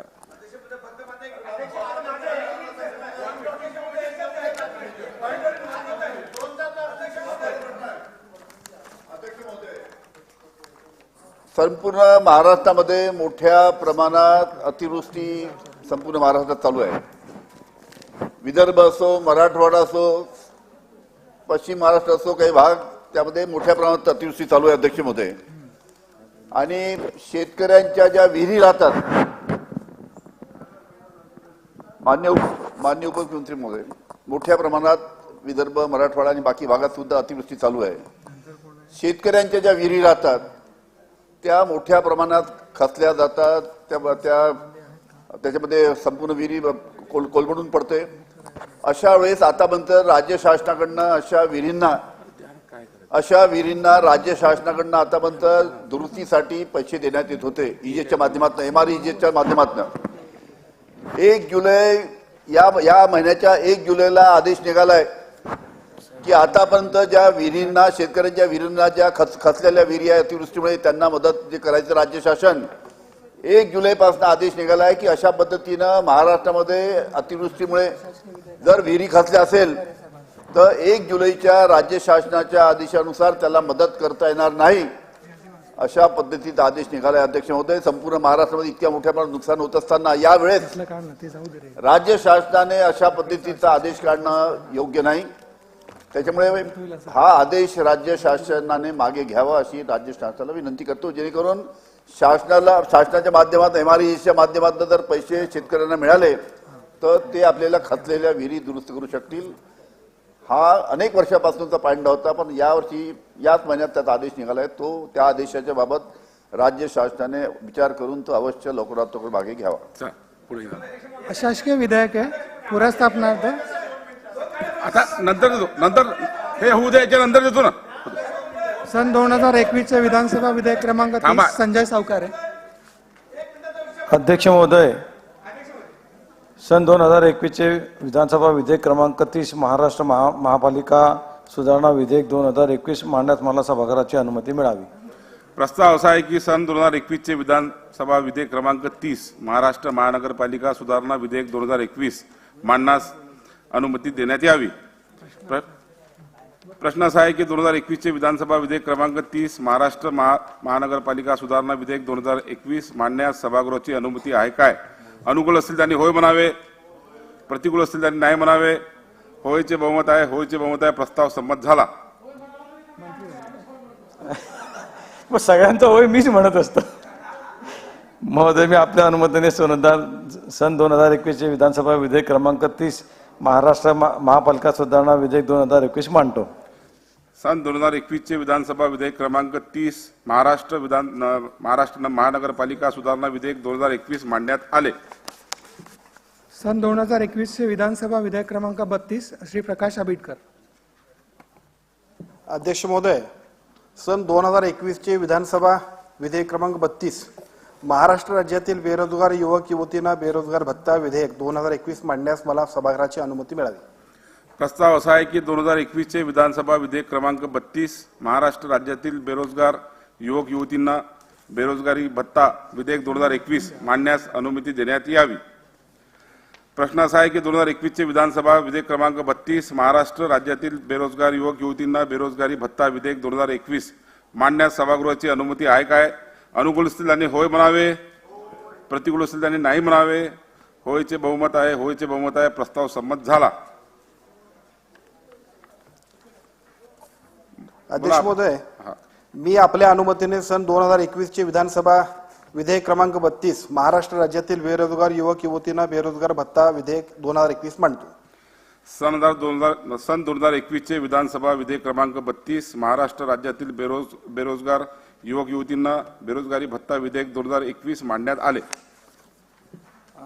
सन 2022 चे विधानसभा विधेयक क्रमांक 2 श्री संजय सावकारे. अध्यक्ष महोदय, सन 2022 चे विधानसभा विधेयक क्रमांक 2 भारतीय दंड संहिता आणि फौजदारी प्रक्रिया संहिता महाराष्ट्र सुधारणा विधेयक 2022 मांडण्यास मला सभागृहाची अनुमती मिळावी. प्रस्ताव असा आहे की 2022 चे विधानसभा विधेयक क्रमांक 2 भारतीय दंड संहिता आणि फौजदारी प्रक्रिया संहिता महाराष्ट्र सुधारणा विधेयक 2022 मांडण्यास अनुमती देण्यात यावी. प्रश्न असा आहे की 2022 चे विधानसभा विधेयक क्रमांक 2 भारतीय दंड संहिता आणि फौजदारी प्रक्रिया संहिता महाराष्ट्र सुधारणा विधेयक 2022 मांडण्यास सभागृहाची अनुमती आहे काय? अनुकूल असतील त्यांनी होय म्हणावे, प्रतिकूल असतील त्यांनी नाही म्हणावे. होयचे बहुमत आहे, होयचे बहुमत आहे. प्रस्ताव संमत झाला. अध्यक्ष महोदय, मी आपल्या अनुमतीने सन 2022 चे विधानसभा विधेयक क्रमांक 2 भारतीय दंड संहिता आणि फौजदारी प्रक्रिया संहिता महाराष्ट्र सुधारणा विधेयक 2022 मांडतो. सन 2022 चे विधानसभा विधेयक क्रमांक 2 भारतीय दंड संहिता आणि फौजदारी प्रक्रिया संहिता महाराष्ट्र सुधारणा विधेयक 2022 मांडण्यात आले. सन 2022 चे विधानसभा विधेयक क्रमांक 24 संजय सावकारे. अध्यक्ष महोदय, मी आपल्या परवानगीने सन 2022 चे विधानसभा विधेयक क्रमांक 24 महाराष्ट्र ग्रामपंचायत सुधारणा विधेयक 2022 मांडण्यास मला सभागृहाची अनुमती मिळावी. प्रस्ताव असा आहे की 2022 चे विधानसभा विधेयक क्रमांक 24 महाराष्ट्र ग्रामपंचायत सुधारणा 2022 मांडण्यास अनुमती देण्यात यावी. प्रश्न असा आहे की 2022 चे विधानसभा विधेयक क्रमांक 24 महाराष्ट्र ग्रामपंचायत सुधारणा विधेयक 2022 मांडण्यास सभागृहाची अनुमती आहे काय? अनुकूल असतील त्यांनी होय म्हणावे, प्रतिकूल असतील त्यांनी नाही म्हणावे. होयचे बहुमत आहे, होयचे बहुमत आहे. प्रस्ताव संमत झाला.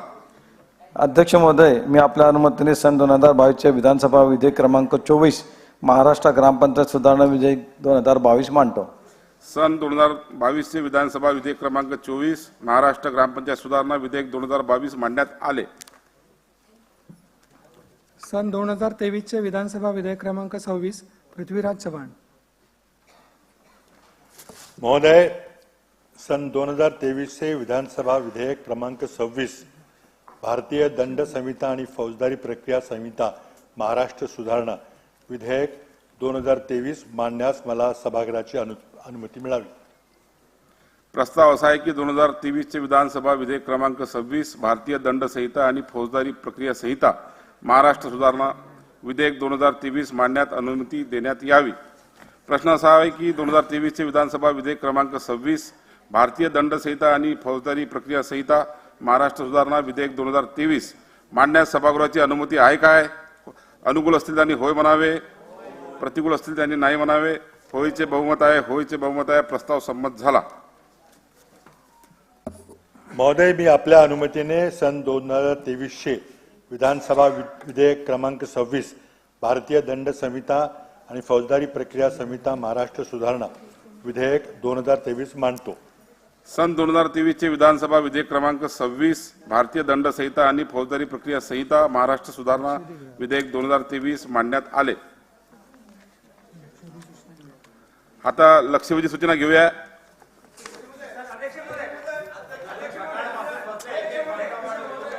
बरं, चला एक मिनिटात फक्त दोघांचे घ्या.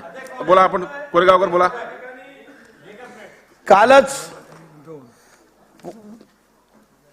8-10 दिवसापूर्वी माझ्याकडे नागेश्वर सोसायटी, शिंदे मैदान, हनुमान नगर या ठिकाणी एक आधार भिंत कोसळून कमीत कमी 15 घरांचं फार मोठं नुकसान झालेलं आहे आणि कुटुंब देखील त्या ठिकाणी शाळेमध्ये आणि इतरस्थ ठिकाणी राहत आहेत.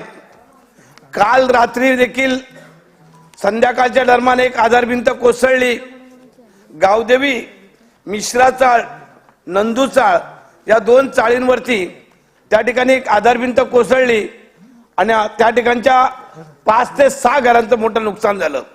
आणि आजही त्या गावदेवी टेकडीवरती त्या ठिकाणचा डोंगराचं भूस्खलन होऊन त्या ठिकाणी मोठा अपघात होण्याची शक्यता आहे. सुदैवाने त्या ठिकाणी कुठलीही जीवितहानी झालेली नाही आहे, पण गेल्या 10 ते 15 दिवसामध्ये 3 ठिकाणी माझ्याकडे आधार भिंती कोसळल्या आणि मी त्या ठिकाणी म्हाडा अंतर्गत सन्माननीय या ठिकाणी देखील उल्लेख केला. सन्माननीय उपमुख्यमंत्री देवेंद्र फडणवीस साहेब या ठिकाणी आहेत. मी त्यांना देखील विनंती करतोय की अशा भिंती कोसळल्यानंतर त्या ठिकाणी ताबडतोब काम चालू झालं पाहिजे. लोकांच्या, नागरिकांच्या अपेक्षा राहतात, कारण घरं तुटलेली असतात, घरामध्ये पाणी जातं, सामान सगळं खराब होतं. पण अशा अवस्थेमध्ये दोन्ही ठिकाणी फंड देखील दिला गेलेला नाही आहे. म्हाडाचे अधिकारी सांगतायत मला की फंड नाही आहे. मी कलेक्टर साहेबांशी बोललो आहे, तरी पण मला निधी मिळत नाही आहे. आणि काल देखील एक अपघात घडला.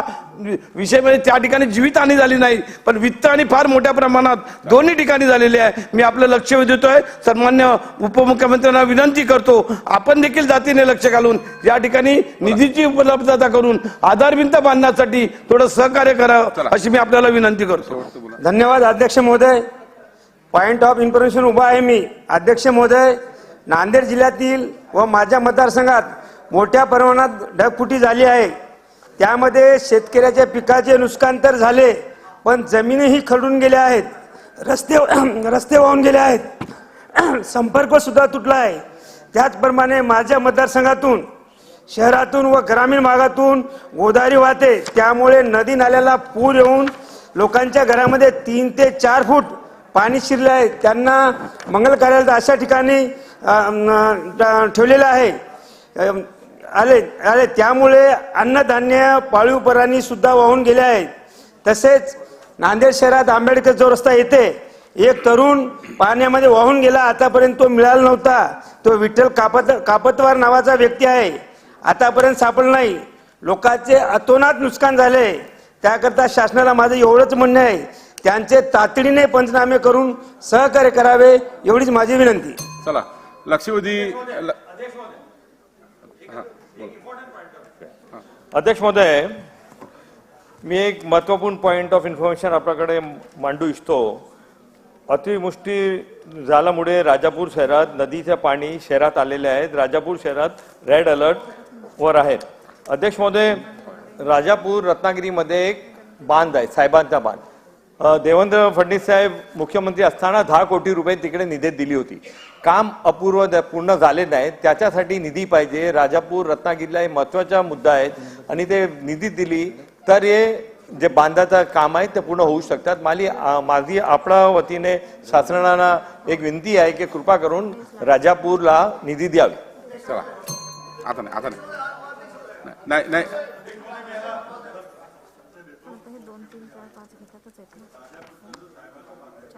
कोटी रुपये मी असताना दिले गेले होते. त्याला 7-8 कोटी अजून मला वाटतं 5-6 कोटी पाहिजे. ते झालं तर फार महत्वाचं काम होईल. राजापूरचा फार महत्वाचा प्रश्न, आपण त्यात लक्ष घाला. तत्काळ लक्ष घातलं जाईल. चला नाही प्रभू साहेब आता नंतर घेऊया ना, साहेबांना जायचं आहे वरच्या सभागृहात. लक्षवेधी घेऊया. चला लक्षवेधी आपण घेऊया. आता लक्षवेधी 1, 2 आणि 3 या पुढे ढकलण्यात आलेले आहे. 4 लक्षवेधी क्रमांक 5 नाना बागडे होते, परंतु 4ला जे उत्तर आलेलं आहे त्यांनी माझ्या लक्षात आणून दिलं की ते उत्तर विसंगत आहे आणि त्याच्यामुळे ते उत्तर मी परत घेतोय आणि त्यांना बाहेर जायचं होतं. त्यामुळे ही लक्षवेधी पुढे आपण ढकलावी आणि आम्ही नव्याने त्याला उत्तर देऊ. लक्षवेधी क्रमांक 5 श्री प्रशांत बम पुढे ढकलले. अध्यक्ष महोदय, लक्षवेधी क्रमांक 5 पुढे जातं बुधवार वितरित केल्याप्रमाणे. आज तर होणार शक्यच नाही ना. अध्यक्ष महोदय, ही लक्षवेधी प्रामुख्याने पुढे ढकलली एका आरोपीवर श्यामसुंदर अग्रवाल बोला. या सभागृहामध्ये सर्व सदस्यांना संधी देण्यासाठी आपण जास्त लक्षवेधी घेतो, याचं स्वागत आम्ही देखील सर्व सदस्य करतो. परंतु एखाद्या सदस्याची लक्षवेधी आज होणार नसेल तर किमान आपण जर ठरवलं असेल किंवा माननीय मंत्री महोदयाने आपल्याला कळवलं असेल तर या सभागृहामध्ये आपण कृपया त्या ठिकाणी घोषणा करा, जेणेकरून आम्ही 3 तास ही लक्षवेधी माझी आहे, सुनील राऊतांची आहे, रवींद्र वायकर, आम्ही सगळे बसलोत. किमान आम्ही दुसरं जे काही विधिमंडळातलं काम आहे मंत्री महोदयांना भेटायचं असेल ते तरी काम करू ना. त्यामुळे आज जर होणार नसेल तर त्या दिवशी आपण घोषणा करा की ह्या लक्षवेधी आज होणार नाहीयेत. 3 तास आम्ही इथे बसलोय अध्यक्ष महोदय. आमचे विरोध नाहीये, लक्षवेधी ठीक आहे पुढे ढकला, तो आपल्या कामकाजाचा भाग आहे, त्यामुळे पुन्हा संधी मिळेल, आम्ही मांडू, सगळ्या सदस्यांना वाव मिळतो. परंतु होणार नसतील त्याबद्दल आपण पहिले एकदा घोषणा करा सभागृहात, जेणेकरून ज्या सदस्यांना कळेल ते बाहेर जातील. 293 घेणार का? 293 गुरुवारी या लक्षवेधी होतील. पुढे त्या लक्षवेधी घेणार ते सांगा, म्हणजे बाकीचे सदस्य निघून जातील.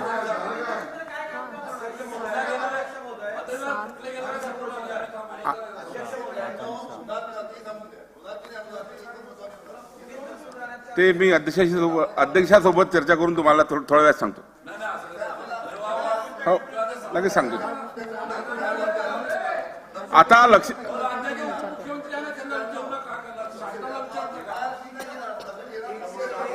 त्याबद्दल लगेच सांगतो, चर्चा करून सांगतो तुम्हाला.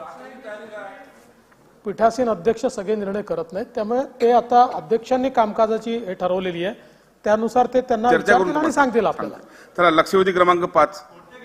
हो अध्यक्ष महोदय, या लक्षवेधीमध्ये मकोका लागलेला अध्यक्ष महोदय, आणि आता या उत्तरामध्ये जे आलेलं आहे की माननीय उच्च न्यायालयाने कारवाई करण्यास स्थगिती दिली, अंतरिम स्थगिती दिली आहे. अध्यक्ष महोदय, खरं म्हणजे हे मॅटर माननीय उच्च न्यायालयाने एक घाईघाईने कोअर्सिव्ह ऍक्शन घेऊ नये इतकंच त्या ऑर्डरमध्ये आहे. माझ्यासमोर ती ऑर्डर आहे आणि म्हणून त्यांनी कोणतीही, कारण ती कारवाईवर ते अंतरिम आदेश देऊ पण शकत नाही. तर या निमित्ताने खरं तर तुम्ही बघितलं ना अध्यक्ष महोदय, मकोका नुसता एक नाहीये, हा हॅबिच्युअल गुंड माणूस आहे श्यामसुंदर अग्रवाल. आणि अध्यक्ष महोदय म्हणजे या ग्रहस्थावर 32 गुन्हे आहेत आणि 32 गुन्ह्यामध्ये विशेष काय आहे, शेतकरी ज्यांना समजत नाही त्यांचे प्रायमा फेसी त्यांच्याकडनं अग्रीमेंट करून घ्यायचे, काही पैसे त्यांना द्यायचे, त्याच्यानंतर महानगरपालिका नगरपालिकाला हाताशी धरायचं, त्याच्यावर सगळे प्लॅन आणि बिल्डिंगचे सगळे पास करायचे, त्याच्यावर बिल्डिंगा घ्यायच्या आणि शेतकऱ्यांनी त्यांचे पैसे मागायला लागले की मग अंडरवर्ल्डकडनं त्यांना धमक्या द्यायच्या आणि अंडरवर्ल्डकडनं धमक्या दिल्याचे पुरावे पोलिसांना मिळालेले आहेत. त्याच्या आधारे त्यांच्या घरावर ज्या झडत्या झाल्या होत्या आणि रेड पडल्या होत्या त्याच्यामध्ये बेनामी संपत्ती, शेतकऱ्यांशी त्यांनी केलेले बेनामी व्यवहार आणि त्यांच्या स्वतःच्या नावाने केलेले व्यवहार, न दिलेल्या पैशाचे व्यवहार, इतर बरीच कागदपत्र अध्यक्ष महोदय त्या रेडमध्ये मिळालेली आहेत. माननीय उच्च न्यायालयामध्ये जेव्हा हे मॅटर गेलं अध्यक्ष महोदय, तर त्यांनी एक रिट केली आहे स्क्वॅशिंग करता, आणि स्क्वॅशिंग करता केल्यानंतर माननीय उच्च न्यायालयाने त्याला 2021 मध्ये हे सांगितलं होतं की यांच्यावर थोडंसं घाईघाईने काही निर्णय घेऊ नका. परंतु त्यानंतर आपल्या म्हणजे पोलीस डिपार्टमेंटने, कारण की अगोदर तो गुन्हा होता, नंतर तो सीआयडी कडे गेला आणि सीआयडी खात्याकडनं कोणतेही पुरावे आपल्याकडे असूनही कोर्टात दाखल करून ते त्यांच्याकडे, म्हणजे त्यांना त्यांच्यावर ही ऍक्शन घ्यावी लागेल, कारण की मकोका हा गंभीर गुन्हा आहे आणि हे काही नुसतं आयओ दाखल करत नाही, जॉईंट सीपी त्याच्यावर पूर्ण चौकशी करतात आणि नंतर हा मकोका दाखल होतो.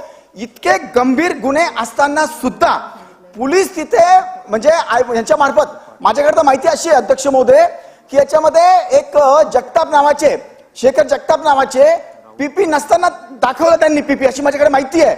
आणि त्यांच्या मार्फत सांगण्यात आलं की त्याची आणि अंडरवर्ल्डची व्हॉइस रेकॉर्डिंग आम्हाला चेक करायची गरज नाही, आणि हायकोर्टाला असं त्यांनी मिसगाईड करण्याचा प्रयत्न केलेला आहे. माझी विनंती आणि माझी मागणी अशी आहे की या सर्व 32 गुन्हे यांच्यावर दाखल आहेत.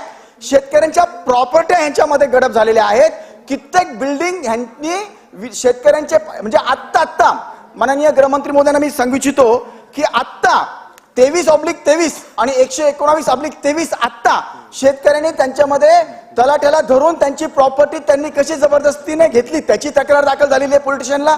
तसंच 23/23 मध्ये त्यांनी अंडरवर्ल्ड कडनं पुन्हा शेतकऱ्याला धमकी दिली आहे की माझे हे पैसे दिले पाहिजे. इतकंच सगळं गंभीर असताना ते आयओ ह्या पूर्ण माहित्या त्या ठिकाणी म्हणजे त्यांनी जी चौकशी केली पाहिजे. आपण हे नाही म्हणू शकत इथे की बाबा त्यांना अरेस्टच करा, पण ते चौकशा बरोबर करत नाही. उच्च न्यायालयात ती माहिती पूर्ण देत नाही. माझी विनंती आहे की एडीजी सीआयडी यांच्या अखत्यारीमध्ये वेगवेगळे ईओडब्ल्यू किंवा क्राईम ह्या सगळ्या मोठ्या अधिकाऱ्यांची ही कमिटी स्थापन करून ह्या ग्रस्ताचे सर्व गुन्हे तपास केले पाहिजे आणि ह्यांना मकोका खाली ज्या गंभीर गुन्हे आहेत त्याच्यावरच्या ऍक्शन स्ट्रॉंग घेतल्या पाहिजे. त्यांची एक टाइम बाउंड पिरियड मध्ये ह्या सगळ्या चौकशा संपून आणि त्यांचे जितके काही गुन्हे चालू आहेत त्यांच्यावरच्या चार्जशीट पण दाखल झाल्या पाहिजे. हे माननीय गृहमंत्री करणार का? अध्यक्ष महोदय, सन्माननीय प्रशांत बमजींनी जो विषय मांडलेला आहे या सगळ्या प्रकरणाची माहिती घेतली. त्यात बऱ्याच प्रमाणात वस्तुस्थिती आहे. संबंधित व्यक्तीवर जवळपास 32 गुन्हे आहेत, ज्यामध्ये मीरा भाईंदर आयुक्तालयाच्या अंतर्गत 21 आणि बृहन्मुंबई आयुक्तालयाच्या अंतर्गत 9 आणि ठाणे आयुक्तालयाच्या अंतर्गत 2 असे 32 गुन्हे यांच्यावर आहेत. यापैकी 8 गुन्हे तपासावर आहेत. 9 गुन्ह्यांमध्ये दोषारोपपत्र दाखल झालं आहे. 7 फायनल झाले आहेत, एकामध्ये स्थगिती आहे आणि क्वॅशिंग ऑफ FIR मध्ये 5 अशा प्रकारे या 32 गुन्ह्यांची परिस्थिती आहे. आपण जी मागणी या ठिकाणी केली आहे निश्चितपणे एडीजी सीआयडीच्या अंतर्गत एक या ठिकाणी SIT तयार केली जाईल आणि जेवढे गुन्हे यांच्यावर आहेत म्हणजे काही CBI कडे गेल्यात ते सोडून बाकी जेवढे गुन्हे यांच्यावर आहेत ज्याच्यात सी समरी झालेली नाही किंवा अशा प्रकारचे हे सगळे गुन्हे या SIT कडे ट्रान्सफर केले जातील. 3 महिन्यामध्ये SITला रिपोर्ट द्यायला सांगितलं जाईल आणि याच्यामध्ये कुठल्या पोलिसांचंही संगनमत असेल तर त्यांचीही चौकशी केली जाईल. संजय सर बोला. बरं ठीक आहे, देतो जोरगाव तुम्हाला देतो. प्रायमरी याच्यात असं दिसतंय की पोलीस विभागातर्फे या गुन्हेगाराची माहिती कोर्टापुढे व्यवस्थित न सांगितल्यामुळे या गुन्हेगाराला थोडंसं रिलीफ मिळालेलं आहे. अशा बऱ्याचशा केसेसमध्ये घडत असते अध्यक्ष महोदय की एखाद्या गुन्हेगाराची संपूर्ण माहिती कोर्टासमोर व्यवस्थित न मांडल्यामुळे बरेचसे गुन्हेगार हे मोकाट सुटतात. तसंच हा प्रकार दिसतोय. त्याच्यामुळे कोर्टापुढे तातडीने सगळी वस्तुस्थिती व्यवस्थित मांडून याला जो कोर्टाने रिलीफ दिलाय त्याला आपण आळा घालणार का? निश्चितपणे कोर्टापुढे सगळी वस्तुस्थिती मांडली जाईल. त्या संदर्भात स्पेशल PP अपॉइंट केला जाईल. स्पेशल PPच्या माध्यमातून ही सगळी माहिती त्या ठिकाणी दिली जाईल. आणि विशेषतः या निमित्ताने सांगतो की आजच मी सूचना पोलीस आयुक्तांना दिल्या आहेत. विशेषतः या मीरा भाईंदरच्या परिसरामध्ये आणि ठाण्याच्या परिसरामध्ये मोठ्या प्रमाणात भूमाफिया तयार झाले आहेत की जे अशा प्रकारे जमिनी शेतकऱ्यांकडनं घेऊन मग त्यांना अडकवतात, मग त्यांना केसेसमध्ये अडकवतात, मग अंडरवर्ल्डची मदत घेतात. अशा प्रकारच्या भूमाफियावर क्रॅकडाऊन केलं पाहिजे, त्यांच्यावर कारवाई केली पाहिजे असे अतिशय स्पष्ट निर्देश हे या ठिकाणी आयुक्तांना देण्यात आले. जोरगेवार. अध्यक्ष महाराज, सर्वप्रथम मी माननीय उपमुख्यमंत्री आणि गृहमंत्र्यांचं मी या ठिकाणी अभिनंदन करेल की ज्या 3 मागण्या मला आजच्या या निमित्तानं करायच्या होत्या त्याच्यातली एक मागणी त्यांनी सगळ्यात पहिले मान्य केली की ज्या लक्षवेधीमध्ये ती प्रशांत बम साहेबांनी केलेली की SIT आपण स्थापन करणार आहात का. आपण या ठिकाणी SIT स्थापन करत जे 32 गुन्हे करणारा गुन्हेगार हे 32 गुन्हे तर अध्यक्ष महाराज हे रेकॉर्ड झालेले असतील. याच्यापेक्षा कितीतरी अधिक पटीचे गुन्हे त्यांनी त्या ठिकाणी केलेले असेल आणि जेव्हा SIT दाखल होईल तर निश्चितपणे त्याचं हे पाप बाहेर आल्याशिवाय राहणार नाही. अध्यक्ष महाराज, मी फार वेळ घेणार नाही. एक मला या माध्यमातून एक 2-3 गोष्टी माननीय गृहमंत्री या ठिकाणी हे करतील का. जे 32 गुन्हे झाले असताना सुद्धा त्याच्यावर अजूनपर्यंत तडीपारीचा आदेश आपण लागला नाही. साधारणतः 4 ते 6 गुन्हे जर झाले तर एक प्रायमा फेसी म्हणून आपण त्याच्यावर तडीपारीचा आदेश लागू करतो, तर तो तडीपारीचा आदेश लागू करणार का. ज्यांना ज्यांना अंडरवर्ल्ड कडून त्यांनी धमक्या दिल्या त्या लोकांना पोलीस संरक्षण देणार आहात का. सोबतच या ठिकाणी ज्या लोकांची फसवणूक झाली असं जाहीर करत त्या फसवणूक झालेल्यांच्या त्या बाजूने आपण कोणती भूमिका घेत त्यांना न्याय देण्याची भूमिका घेणार आहात याबद्दल या ठिकाणी निवेदन करावी विनंती आहे. चला मंत्री महोदय. अध्यक्ष महोदय, तडीपारी तर फार छोटा ऑफेन्स आहे, म्हणजे छोटी शिक्षा आहे.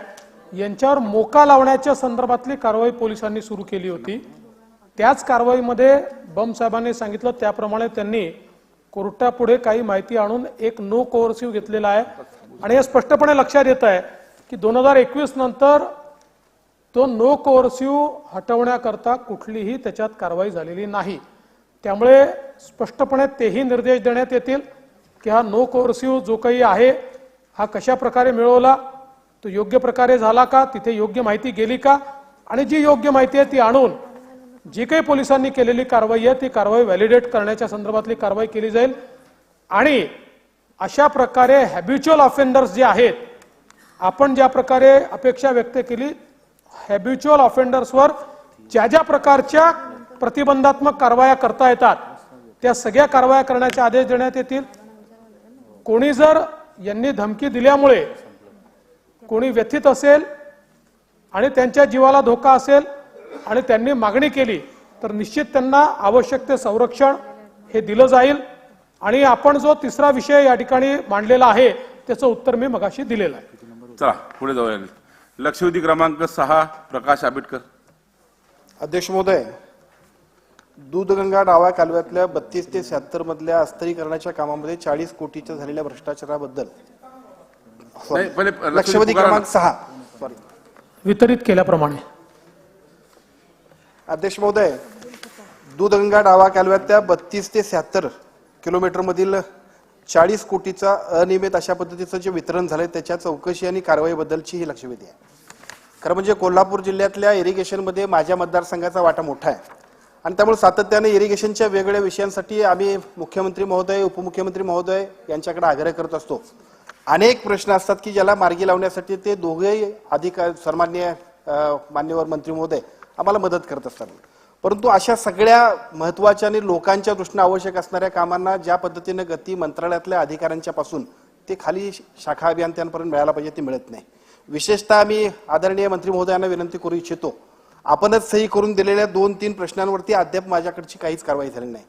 त्याच्यामध्ये अस्तरीकरणाचं काम जेवढ्या गतीने झालं त्याचबरोबर वसुदेव भुजाई सिंचन योजनेसाठी सुद्धा आपण आणि मुख्यमंत्री महोदयांनी आदेश दिले होते. त्याचबरोबर त्या पलीकडचे छोटे मोठे पूल होते की जे छोटे मोठे पूल व्हावेत म्हणून आमचे सगळे आग्रह होते, त्याच्यासाठीचं काम चालू होतं. 1 ते 17 असा कूर कॅनलवरच्या अस्तरीकरणाचा प्रस्ताव होता.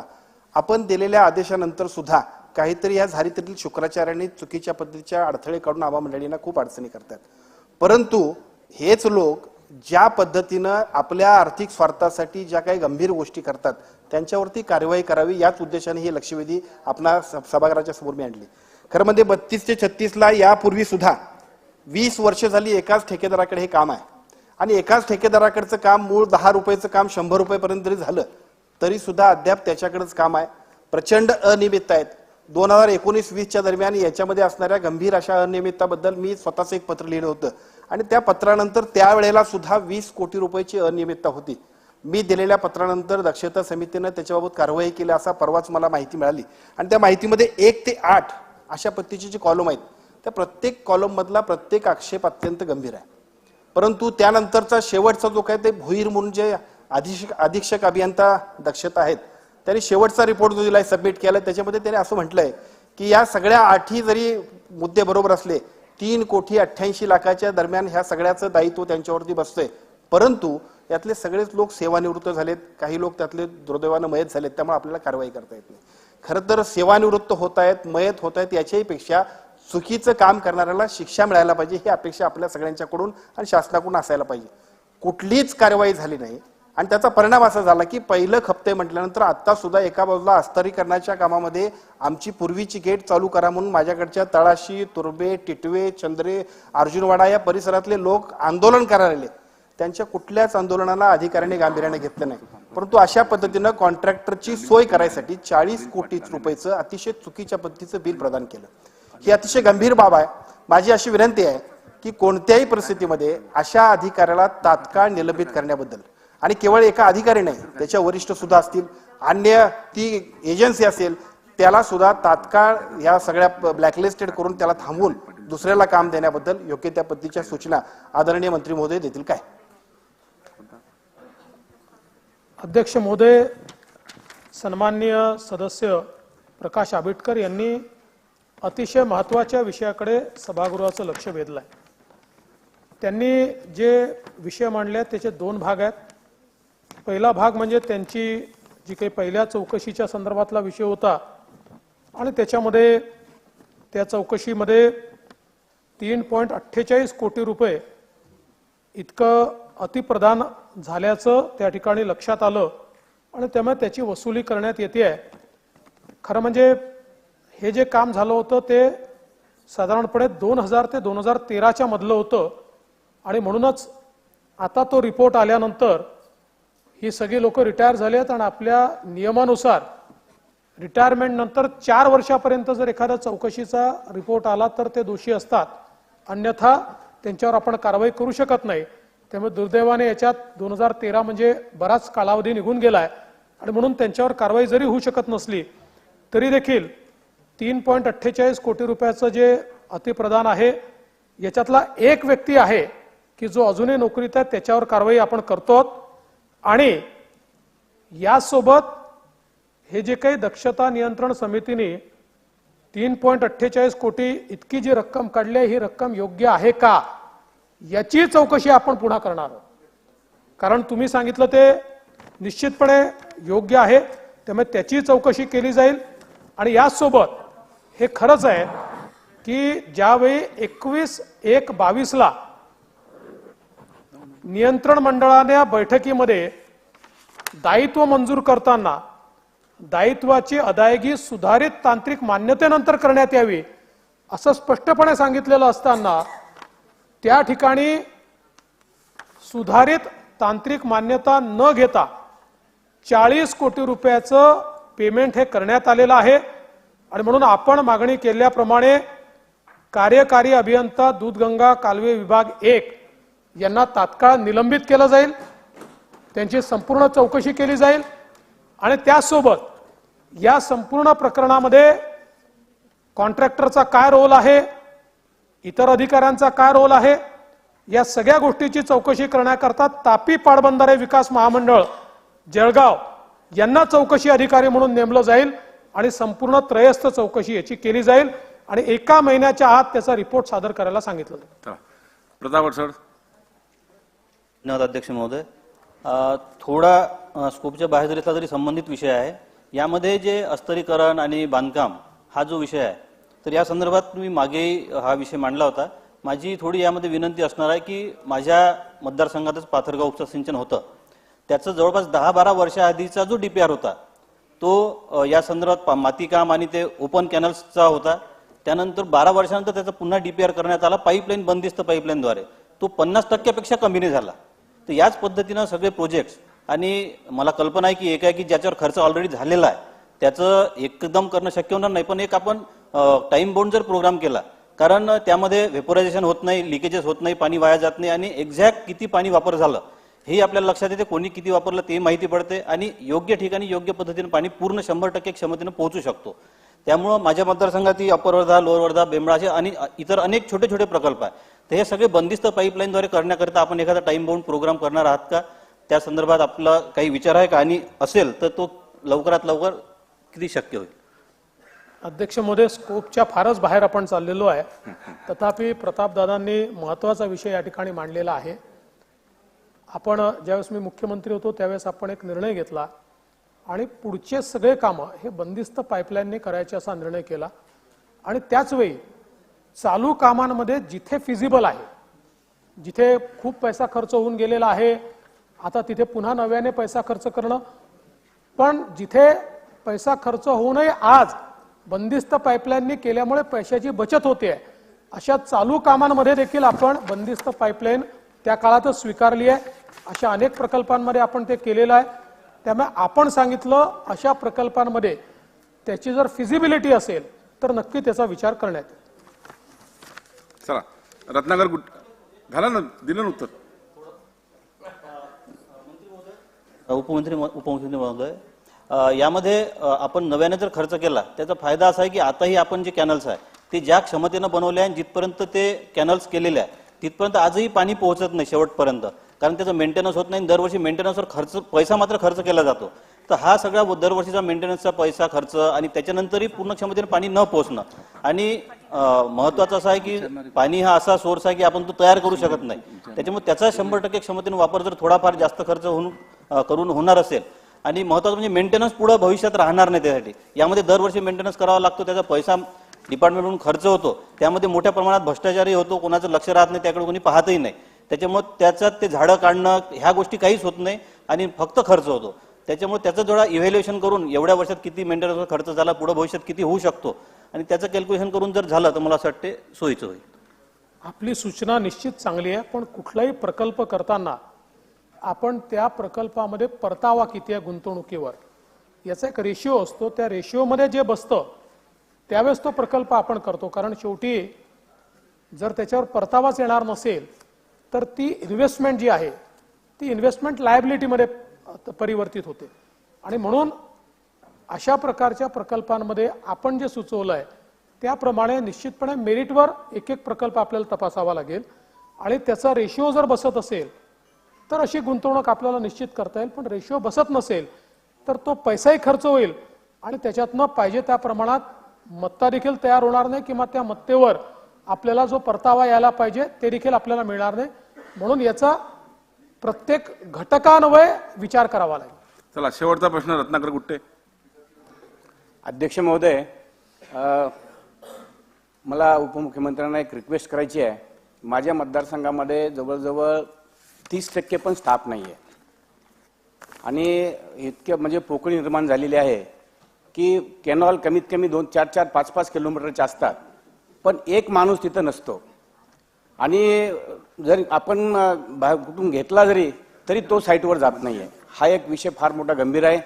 आणि जसं दादानी बोलले, माझ्या कालव्यांची कॅपॅसिटी 2400ची आहे आता सध्या, पण सध्या जवळजवळ 800,000 पाणी येत नाही, आणि झाडं झुडपं एवढे झालेले आहेत, हे कुठंतरी म्हणजे थोडं दुरुस्त होऊन पाणी असून आपल्याला टेलपर्यंत पाणी मिळत नाही. तर एवढं जरा थोडं लक्ष मदत तसं मला मदत खूप करताय आपण, पण यामध्ये थोडीशी मदत झाली तर बरं होईल. निश्चितपणे आपल्या कालव्याची झाडं झुडपं काढण्याकरता आणि त्याच्या मेंटेनन्स करता सूचना देण्यात येतील. मागच्या काळात आपण हाही एक महत्त्वाचा निर्णय घेतला की आपल्याकडे कालव्यांच्या मेंटेनन्सला पैसा मिळत नव्हता, त्यामुळे आपण पाणीपट्टीतला पैसा राखीव ठेवून तो कालव्यांच्या दुरुस्ती करता आता आपण देतोय. त्यामुळे पूर्वी जिथे 5-50 कोटी रुपये मिळायचे तिथे 700-800 हजार कोटी रुपये आपण वर्षाला आता हे जे काही कॅनल्स आहेत यांच्या दुरुस्ती करता देतोय. त्यामुळे प्राधान्याने आपल्याकडे त्या संदर्भातली कारवाई होईल हे निश्चितपणे सूचना करण्यात येईल. आणि विभागामध्ये ही गोष्ट खरी आहे की मॅनपॉवर शॉर्टेज आहे. आता आपल्याला भरती करायला परवानगी मिळाली आहे. मागच्या काळातले आपले भरतीचे काही लोक आलेले आहेत, नव्याने भरती आपण सुरू केली आहे. त्यामुळे भविष्य काळामध्ये ही भरती पूर्ण झाल्यानंतर आपल्याला ही तक्रार उरणार नाही. आपल्याकडे पुरेसं मनुष्यबळ हे आम्ही देऊ शकू. चला, लक्षवेधी क्रमांक 7 श्री महेश लांडगे. लक्षवेधी क्रमांक 7 वितरित केल्याप्रमाणे. अध्यक्ष महोदय, या लक्षवेधीच्या माध्यमातून मी माझ्या शहरातल्या काही समस्या आदरणीय देवेंद्र भाऊंसमोर मांडतो. मागच्या 10-15 वर्षापासून आमच्या शहराची लोकसंख्या ही अत्यंत गतीने वाढते. औद्योगिकरण वाढतंय, automobile hub, IT hub, pharmaceutical अशा वेगवेगळ्या माध्यमातून आमच्या शहरामध्ये औद्योगिकरण आणि नागरीकरण वाढते.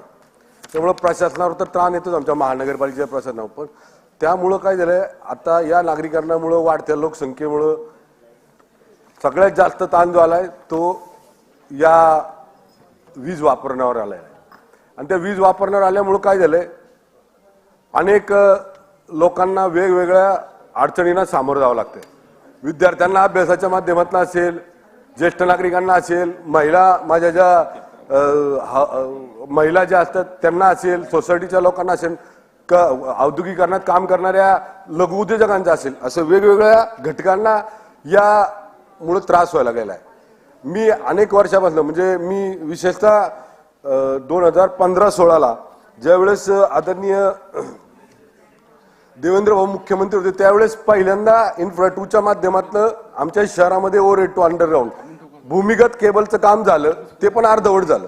त्याच्यानंतर मी सातत्यानं मागल्या 2-2.5 वर्षामध्ये या संदर्भामधल्या प्रत्येक विधानसभेच्या वेळेस अधिवेशनाच्या वेळेस मी या संदर्भातली माहिती सभागृहापुढे मांडली, पण त्याला कुणी दखल घेतली नाही. मी आता उत्तरामध्ये पाहिलं तर आदरणीय देवेंद्र भाऊंचा धन्यवाद देतो की त्यांनी 225 करोड रुपयाचा एक प्रस्ताव आमचा जो MSCVच्या संदर्भातला आहे तो त्यांनी मान्य केलाय. देण्या संदर्भातलं फार मोठं काम आमच्या त्या भागामध्ये होणार आहे. देवेंद्र भाऊ, या निमित्तानं मला अजून 1-2 प्रश्न आपल्याला सांगायचे की या पावसामध्ये इंजिनियर लोकांना विचारलं, जेईला विचारलं किंवा सीईला विचारलं, आमच्या इकडं लाईट गेलीये तर कारण सांगतात कावळा बसला, फांदी मोडली. साहेब, इंजिनियर लोकांकडनं देवेंद्र भाऊ या उत्तराची अपेक्षा नसते आपल्याला. सर्वसामान्य माणूस आम्हाला विचारत असतो की 24 तास झालं लाईट नाही, त्यात पुढे जाऊन हाईट अशी आहे जर एखादा जॉईंट मारायचं झालं देवेंद्र भाऊ तर त्यांना 24 तास लागतात. 24 तास लागतात. बोलू दे जरा कोळंबे भाऊ, जरा बोलू द्या. कारण 3 तास तर मी ते हेच ऐकलंय, त्या पर्यावरणाच ऐकलंय, मुंबईचे त्यांचेच भांडणं ऐकले. बोला. आमच्या काय झालंय, आमच्याकडे बघा मागच्या 2-2.5 वर्षामध्ये वर्क फ्रॉम होम घरातलं सगळे लोक हे करत होते, कामं करत होते. सगळे आज विद्यार्थी पाहिले तर संगणकावर अभ्यास करतात. आणि अशा परिस्थितीमध्ये पिंपरी चिंचवड सारख्या एका औद्योगिक नगरीमध्ये 24 तास 2-2 दिवस एका भागामध्ये जर लाईट नाही आली तर तिथल्या लोकप्रतिनिधींची काय त्यांच्या समोर काय अडचण निर्माण होत असेल. ती लोक आमच्याकडे अशी परिस्थिती आहे साहेब. आमचं एक शहर आहे, या शहरामध्ये आता जर आम्ही लोकांकडे गेलो तर ते लोक तुमचं काम दाखवा आणि मतं द्या, मतं मागा असं म्हणतात. म्हणजे महाराष्ट्रात आपलं मराठी भाषेत म्हणायचं झालं तर असं म्हणतील, बाप दाखवा आणि श्राद्ध घाला, अशी परिस्थिती आहे. त्यामुळे आम्हाला परफॉर्मन्स, आम्हाला काम करणं गरजेचं आहे. 24 तास जर आमच्या इथे लाईट येत नसेल तर त्या विद्यार्थ्यांनी जायचं कुठं? ज्या हाऊसवाईफ आहेत, ज्या घरकाम करणाऱ्या माझ्या भगिनी आहेत, त्यांनी काय करायचं? मग अशा परिस्थितीमध्ये जर आम्हाला योग्य पद्धतीनं तिथं सोयी मिळाल्या MSCV कडनं तर आम्हाला त्याचा फायदाच होईल, लोकांना फायदा होईल. माझ्या यामध्ये 2 प्रश्न देवेंद्र भाऊंना असे आहेत की आमच्याकडं डिव्हिजन वाढवले पाहिजेत. आमच्याकडं एका जेईला जवळ 8 किलोमीटरचा एरिया आहे, लोकसंख्या वाढलेली आहे. त्याचबरोबर ज्या लघु उद्योजकांना लाईट मिळत नाही, जे लघु उद्योजक जर त्यांचा जॉब पूर्ण करून आपली ऑर्डर पूर्ण करू शकले नाही, दिवसभर त्यांना कामगार बसून ठेवावं लागतात, जॉब त्यांची ऑर्डर पूर्ण होत नाही. तर त्या लोकांना आपण जर हा स्टाफ वाढवला तर त्याचा फायदा होईल. दुसरा एक प्रश्न, जर तो स्टाफ वाढवणार का भाऊ आपण? दुसरा माझा प्रश्न असा आहे की जे जॉईंट मारणारी जी लोक आहेत, आम्ही जर विचारलं आमच्या इथल्या ऑफिसरला की बाबा तुम्ही जॉईंट मारायला सकाळी 8 वाजता चालू केलं, दुसऱ्या दिवशी सकाळी 8 वाजले तरी जॉईंट मारला जात नाही, तर ते जॉईंट मारणारी जी काही टीम आहे ती प्रत्येक युनिटला जर भाऊ आपण वाढवून दिली, जिथं एरिया जास्त आहे, एरिया मोठा आहे, त्या ठिकाणी जर तुम्ही टीम वाढून दिल्या, तशा प्रकारचे आदेश जर खाली दिले तर ते तुम्ही आधी द्याल का? अशा प्रकारची एक मागणी आहे. भाऊ, दुसरा एक महत्वाचा मुद्दा असा आहे की या शहरामध्ये पहिले 2-3 प्रश्नाचे उत्तर घ्या, नंतर पुन्हा 2 विचारा, असं करा. नाही, पण परत तुम्ही देणार का बोलायला? देईल परत देईल. आपण प्रश्न विचारला, पहिले का प्रश्न विचारला ते लक्षात राहणार नाही तुमचे साहेबांचे. अध्यक्ष महोदय, सन्माननीय महेशदादा लांडगेंनी पिंपरी चिंचवड शहराच्या बद्दल जो विषय मांडलेला आहे, हे खरं आहे की पिंपरी चिंचवड ही औद्योगिक नगरी आहे आणि एक ज्याला आपण फ्युचर सिटी म्हणतो अशा प्रकारचं हे शहर आहे. पुणे किंवा पिंपरी चिंचवड ही शहरं ही महाराष्ट्रातली प्रागतिक अशा प्रकारची शहरं आहेत आणि म्हणून याचा अतिशय वेगाने वाढता व्याप लक्षात घेता या ठिकाणी इन्फ्रास्ट्रक्चर तयार करणं हे अत्यंत गरजेचं आहे. आणि म्हणून महेशदादा, आपण मागणी केल्याप्रमाणे या ठिकाणी आपण एकाचे 2 उपविभाग करण्याचा निर्णय घेतलाय आणि आता भोसरी उपविभाग जो आहे याच्यामध्ये उपविभाग क्रमांक 1 आणि उपविभाग क्रमांक 2 असे विभाजन आपण करतोय. लोकसंख्या वाढल्यामुळे ग्राहकांच्या संख्येच्या मानकाच्या विहित निकषाची पडताळणी करून आपण त्या ठिकाणी चिखली शाखा कार्यालय देखील निर्माण करतो आहोत. याच्याकरता आवश्यक ते मनुष्यबळ देखील आपण देणार आहोत. त्यामुळे जॉईंट करणाऱ्यांची जी कमतरता तुम्हाला भासते आहे ही कमतरता भासणार नाही अशा प्रकारे ही व्यवस्था देखील आपण केली आहे. आपण जे सांगितलं ही पण वस्तुस्थिती आहे की मागच्या काळामध्ये पिंपरी चिंचवडमध्ये मोठ्या प्रमाणात आउटेजेसचा सामना करावा लागला. पण ते आउटेजेस झाल्याचं मेजर कारण हे आउटेजेस नव्हते, तर तिथे जे मेट्रो रेलचं काम चाललेलं आहे जवळपास 39 वेळा महावितरणच्या LT आणि ST केबलला या मेट्रोच्या कामामध्ये त्या केबल खंडित झाल्या आणि मग त्या रिस्टोर करायला कधी 2 तास, कधी 3 तास, तर कधी 24 तास देखील लागतात. आणि त्यामुळे आपल्याला या अडचणीचा सामना करावा लागला. पण आता त्याचं काम बऱ्यापैकी झालेलं आहे आणि महानगरपालिकेसोबत आता कोऑर्डिनेशन देखील करण्यात आलेलं आहे. त्यामुळे खोदायच्या आधी त्यांनी इन्फॉर्म करावं असं देखील त्यांना सांगितलेलं आहे. आणि म्हणून आता त्या ठिकाणी अशा प्रकारची तक्रार येणार नाही अशी आमची अपेक्षा आहे. यासोबत इथलं नागरीकरण हे मोठ्या प्रमाणात होत आहे आणि म्हणून सफारी पार्क मोशी इथे आपण 100 MVAचं एक नवीन अतिउच्च दाब उपकेंद्र प्रस्तावित केलंय. याकरता आता जागेचं नियोजन आपण करतोय. त्यासोबत चरोली इथे प्राईड वर्ल्ड सिटी इथे 200 MVAचं अतिउच्च दाब उपकेंद्र आपण प्रस्तावित केलंय. विकासकाकडनं त्याची जागा आपल्याला मिळणार आहे. मी आपल्यालाही विनंती करेन की आपण थोडं त्या ठिकाणी लक्ष घालून ही जागा लवकरात लवकर मिळण्याकरता आम्हाला मदत करावी. त्याचप्रमाणे 220/22 kV सेंचुरी एनका भोसरी येथील महापारेषण उपकेंद्रामध्ये अतिरिक्त पॉवर ट्रान्सफॉर्मर हे आपण 100 MVAचं प्रस्तावित केलं आहे आणि त्याचंही काम आपण करणार आहोत. आणि ज्याचा उल्लेख माझ्या लेखी उत्तरामध्ये देखील मी केलेला आहे. विशेषतः महानगर प्रदेश प्रणाली मजबूतीकरण योजना आणि महाराष्ट्र औद्योगिक विकास महामंडळ MIDC योजना यासोबत जिल्हा वार्षिक योजना अशा सगळ्या योजनांच्या अंतर्गत या ठिकाणी आपण निधी उपलब्ध करून दिलाय. ज्याच्यामध्ये उच्चदाब उपरी वाहिनी, उच्चदाब भूमिगत वाहिनी, नवीन रोहित्र, लघुदाब भूमिगत वाहिनी, लघुदाब उपरी वाहिनी भूमिगत करणे, रिंगमेन युनिट बदलणे अशी सगळी कामं आता या शहरामध्ये आपण हातामध्ये घेतलेली आहेत. आणि पुन्हा आपण जो RDSS ची योजना हातामध्ये घेतली आहे, मयेजदा RDSSच्या अंतर्गत 226 कोटी रुपयाची कामं ही पिंपरी चिंचवड शहरामध्ये आपण त्या ठिकाणी करतो आहोत.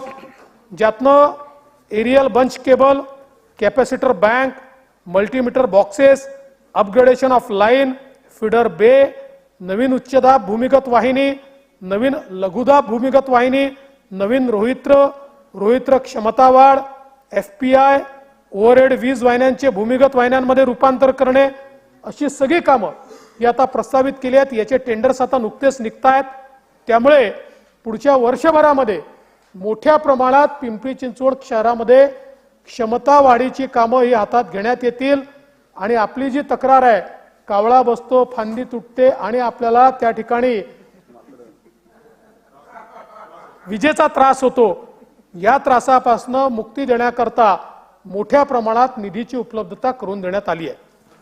थांबा, त्यांचं एक पूजा अध्यक्ष महोदय, बरं थांबा. महेशजी लांडगे यांनी अत्यंत महत्वाचा प्रश्न उपस्थित केला. चिंचवड पिंपरी औद्योगिक शहर आहे, मोठ्या प्रमाणात विजेचा वापर आहे. आपलं जीवन आणि वीज आता वेगळी राहिली नाही अशी परिस्थिती झालेली आहे. अध्यक्ष महोदय, MECBने महाराष्ट्र राज्य विद्युत मंडळानं म्हणा, नंतर कंपनीनं म्हणा, खूप काम महाराष्ट्रात केलं हेही नाकारता येणार नाही. आणि रोज काम वाढतंय. आपण सांगितलं की इतकं मोठ्या प्रमाणात काम वाढतंय.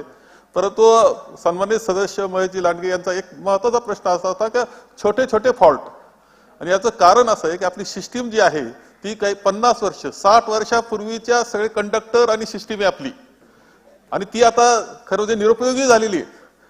परंतु ती बदलणं इतकी सोपी गोष्ट नाही. तिच्याकरता येणारा खर्च प्रचंड आहे हे आम्हाला समजतं. परंतु सिस्टीम इम्प्रुव्हमेंट शिवाय आपल्याला पर्याय राहिला नाही, ही वस्तुस्थिती आपल्याला लक्षात घ्यावं लागेल. हा प्रश्न केवळ चिंचवड पिंपरीचा नाही तर महाराष्ट्राचा सुद्धा झालेला आहे.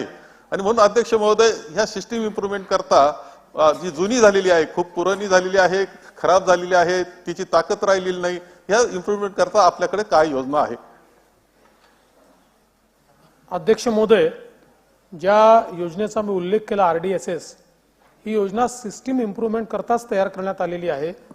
या योजनेमध्ये केंद्र सरकारचा 60% वाटा आपल्याला मिळतोय, 40% वाटा आपला आहे. 39,000 कोटी रुपये आपण याच्यामध्ये गुंतवणूक करतो आहोत. याचे सगळे आराखडे तयार झालेले आहेत. पुढील महिन्यापासून वेगवेगळ्या ठिकाणचे टेंडर्स देखील याचे निघणार आहेत.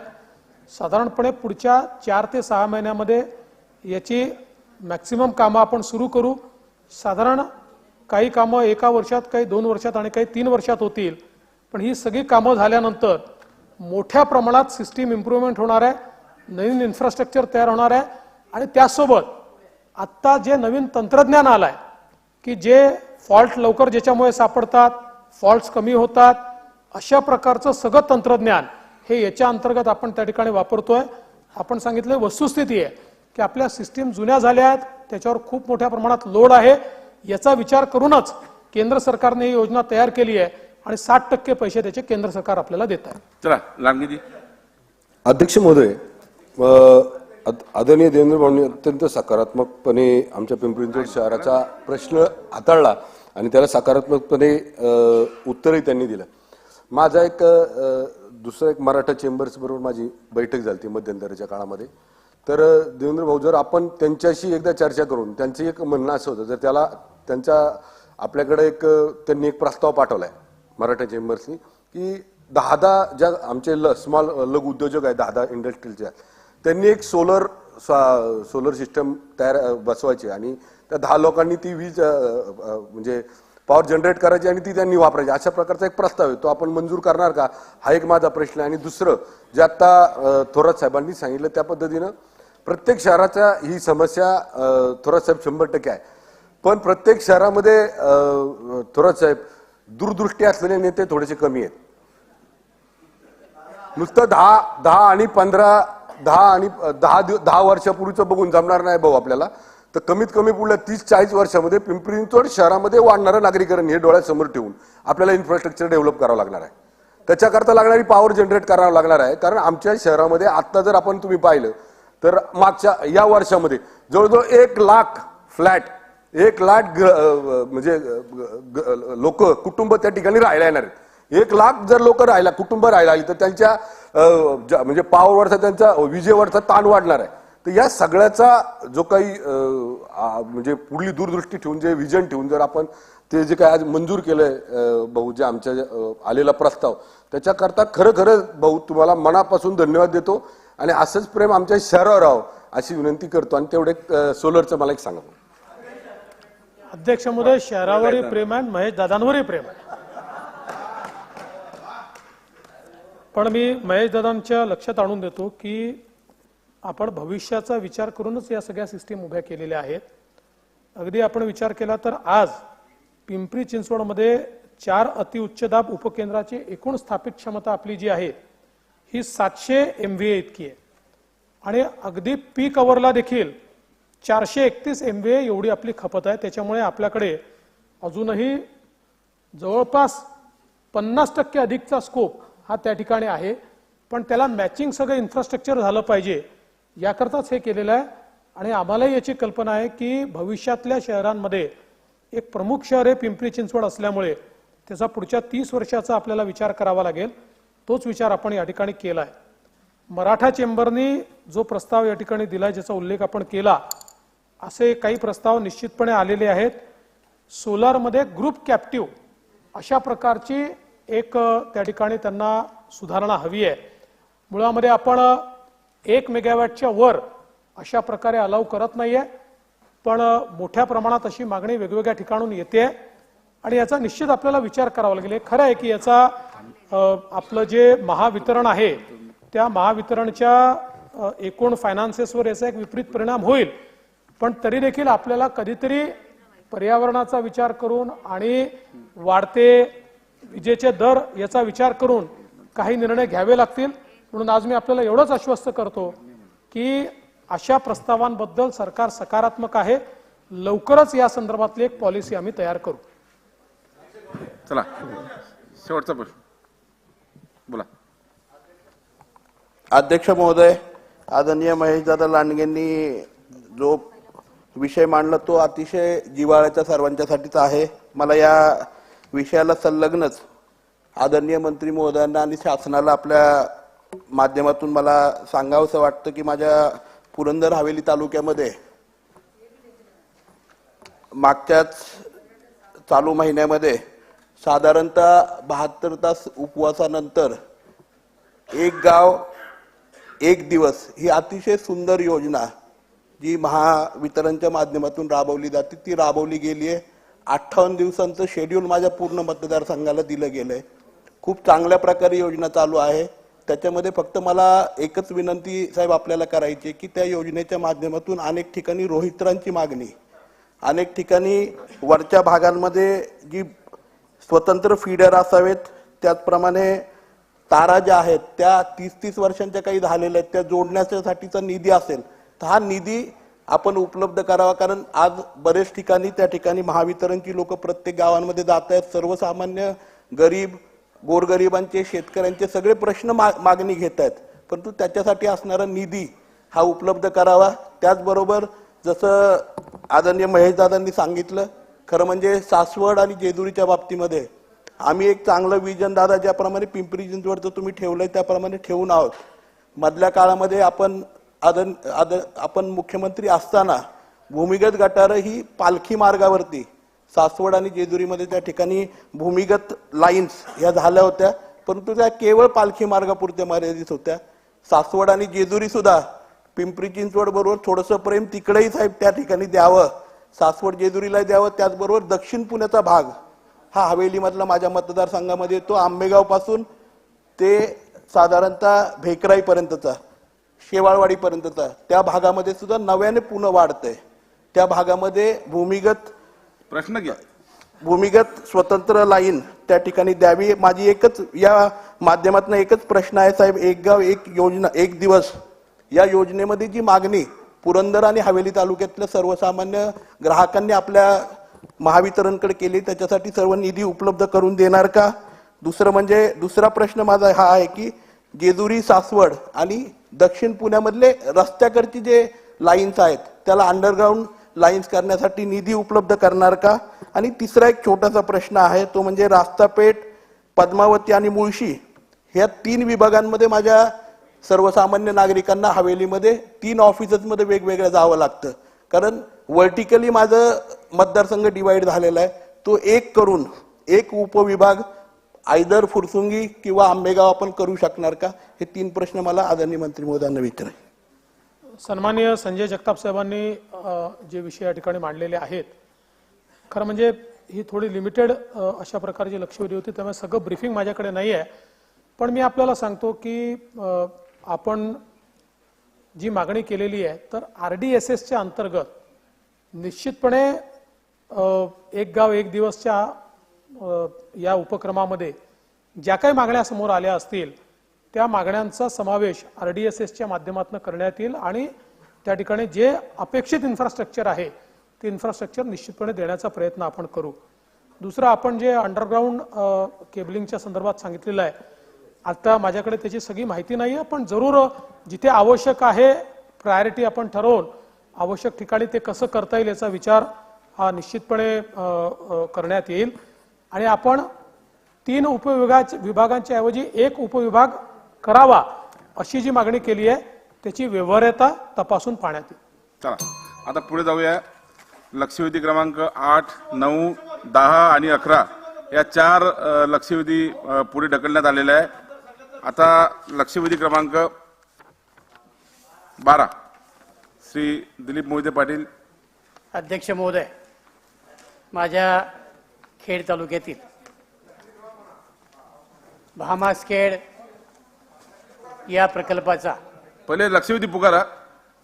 सॉरी अध्यक्ष महोदय, लक्षवेधी क्रमांक 12 वितरित केल्याप्रमाणे. अध्यक्ष महोदय, माझ्या खेड तालुक्यातील भामासखेड या धरण प्रकल्पातील प्रकल्पग्रस्ताच्या पुनर्वसनासाठी आपण जमिनी संपादित केल्या. यामध्ये प्रामुख्यानं नाणेकरवाडी, गोंडवडी, रासे, कडाचीवाडी, खराबवाडी, चाकण, काळूस, मेदनकरवाडी अशी जवळजवळ 18 गावं आहेत.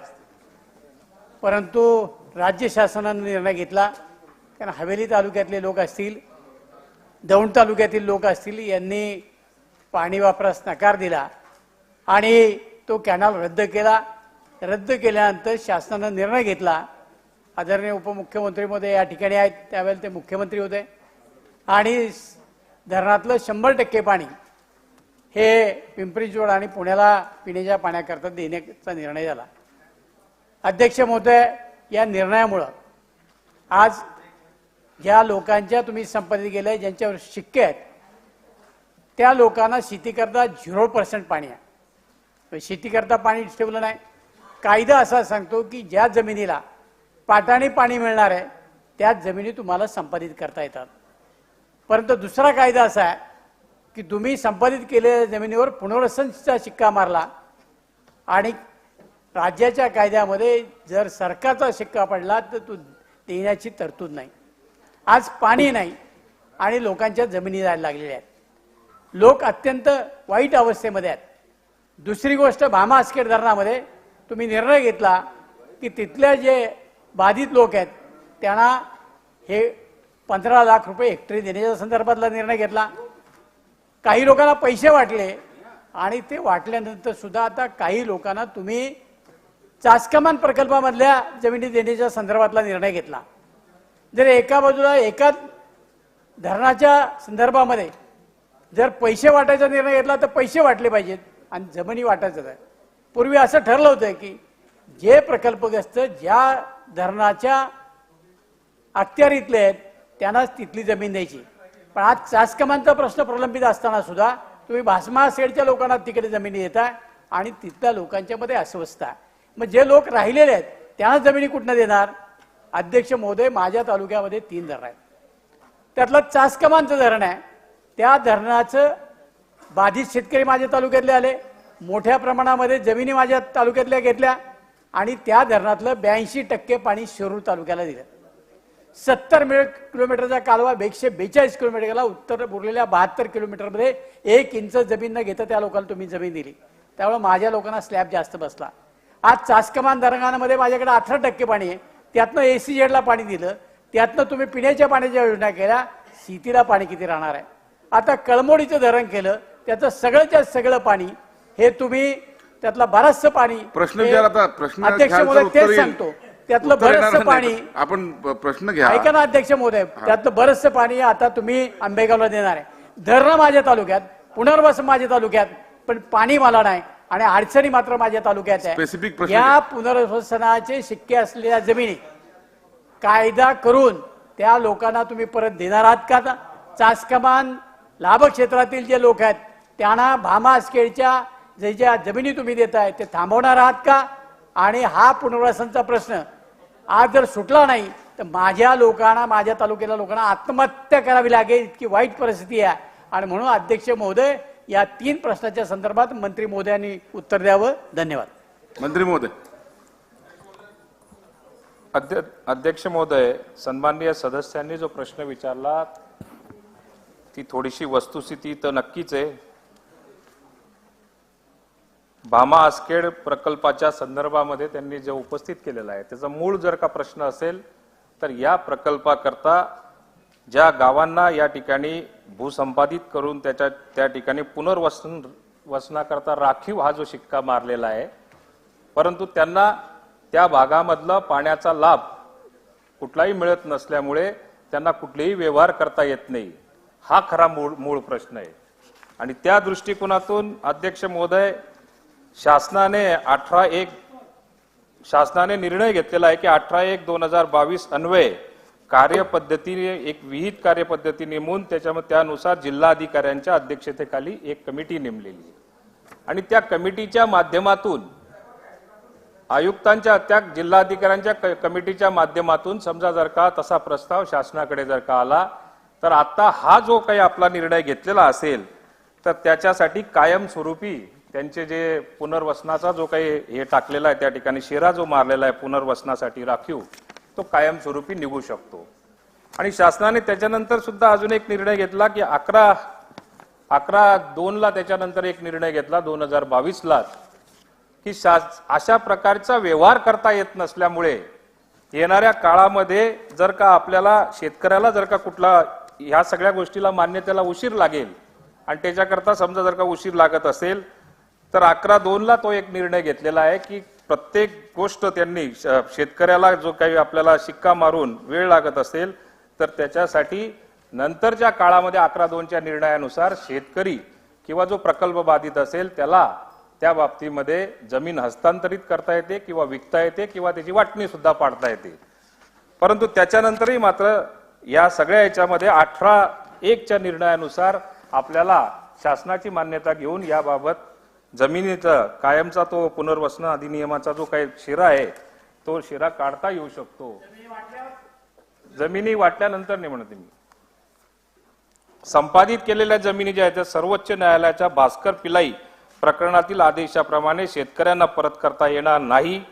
ती जमीन दुसऱ्या प्रयोजनाकरता वापरता येऊ शकते किंवा लिलाव पद्धतीने तिला आपल्याला एकदा जमीन जर का शासनाने समजा जर का घेतली असेल तर तिला मात्र काही ती आपल्याला परत करण्याची कुठलीच प्रोव्हिजन नाहीये. परंतु समजा जर का आपल्याला तिला परत तर करता येत नाही परंतु तिला जर का द्यायची असेल तर तिला कुठलाच पर्याय नाही, केवळ फक्त तिला लिलाव करता येऊ शकतो किंवा अन्य मार्गाने तिला शासनाला देता येऊ शकते, पण अशी देता नाही येत. उत्तर होऊ द्या ना. मग जमीन काय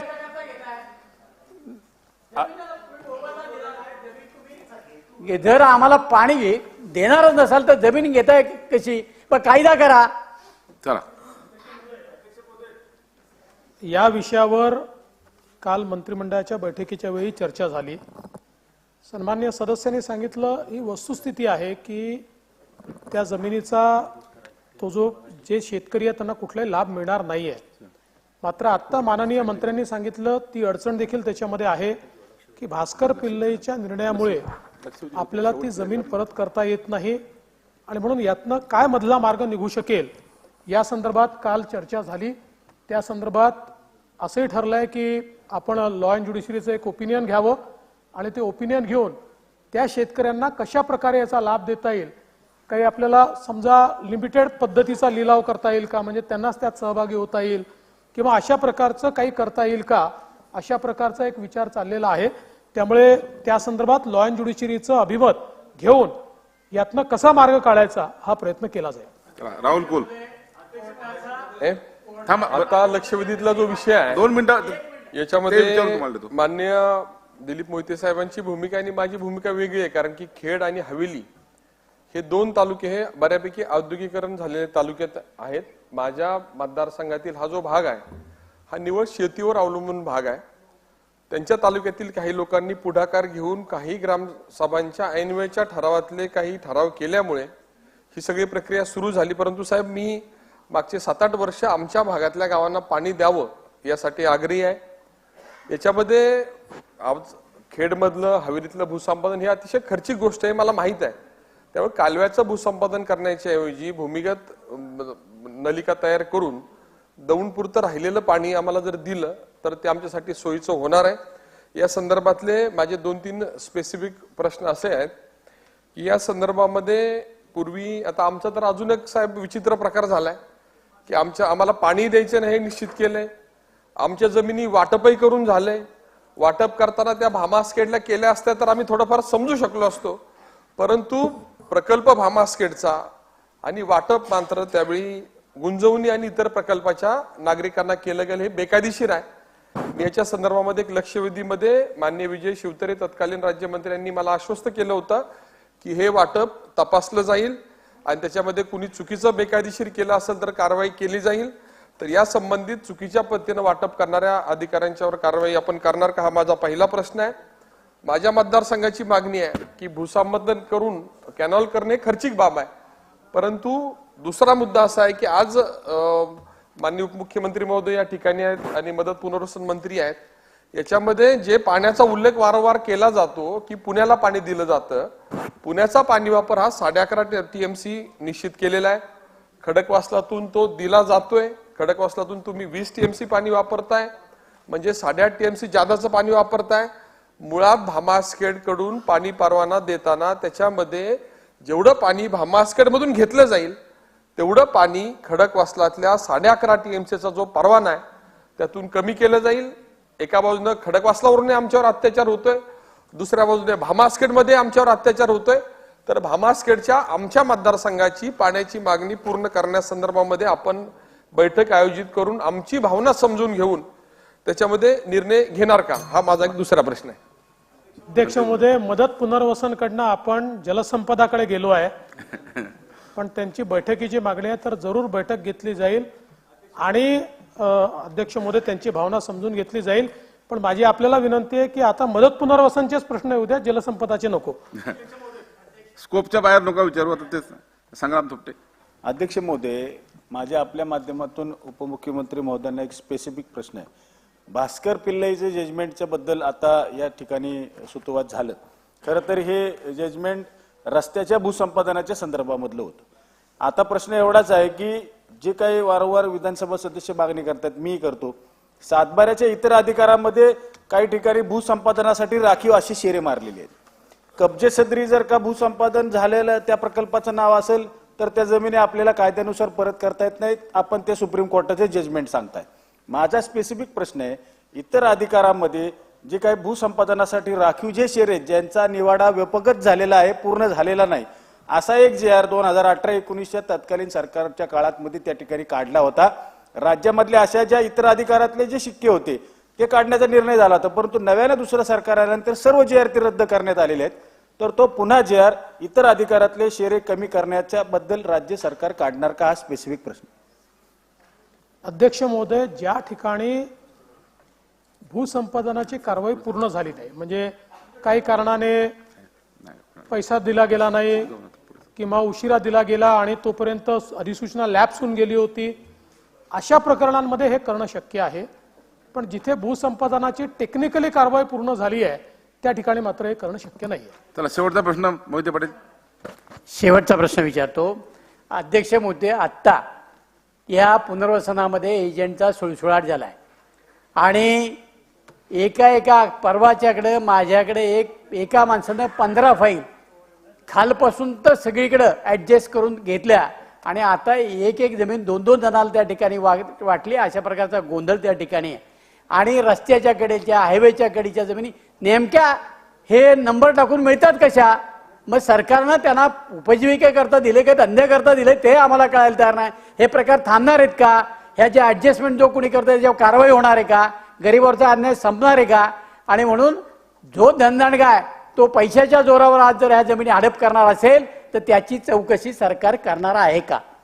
मंत्री महोदय आता नाही.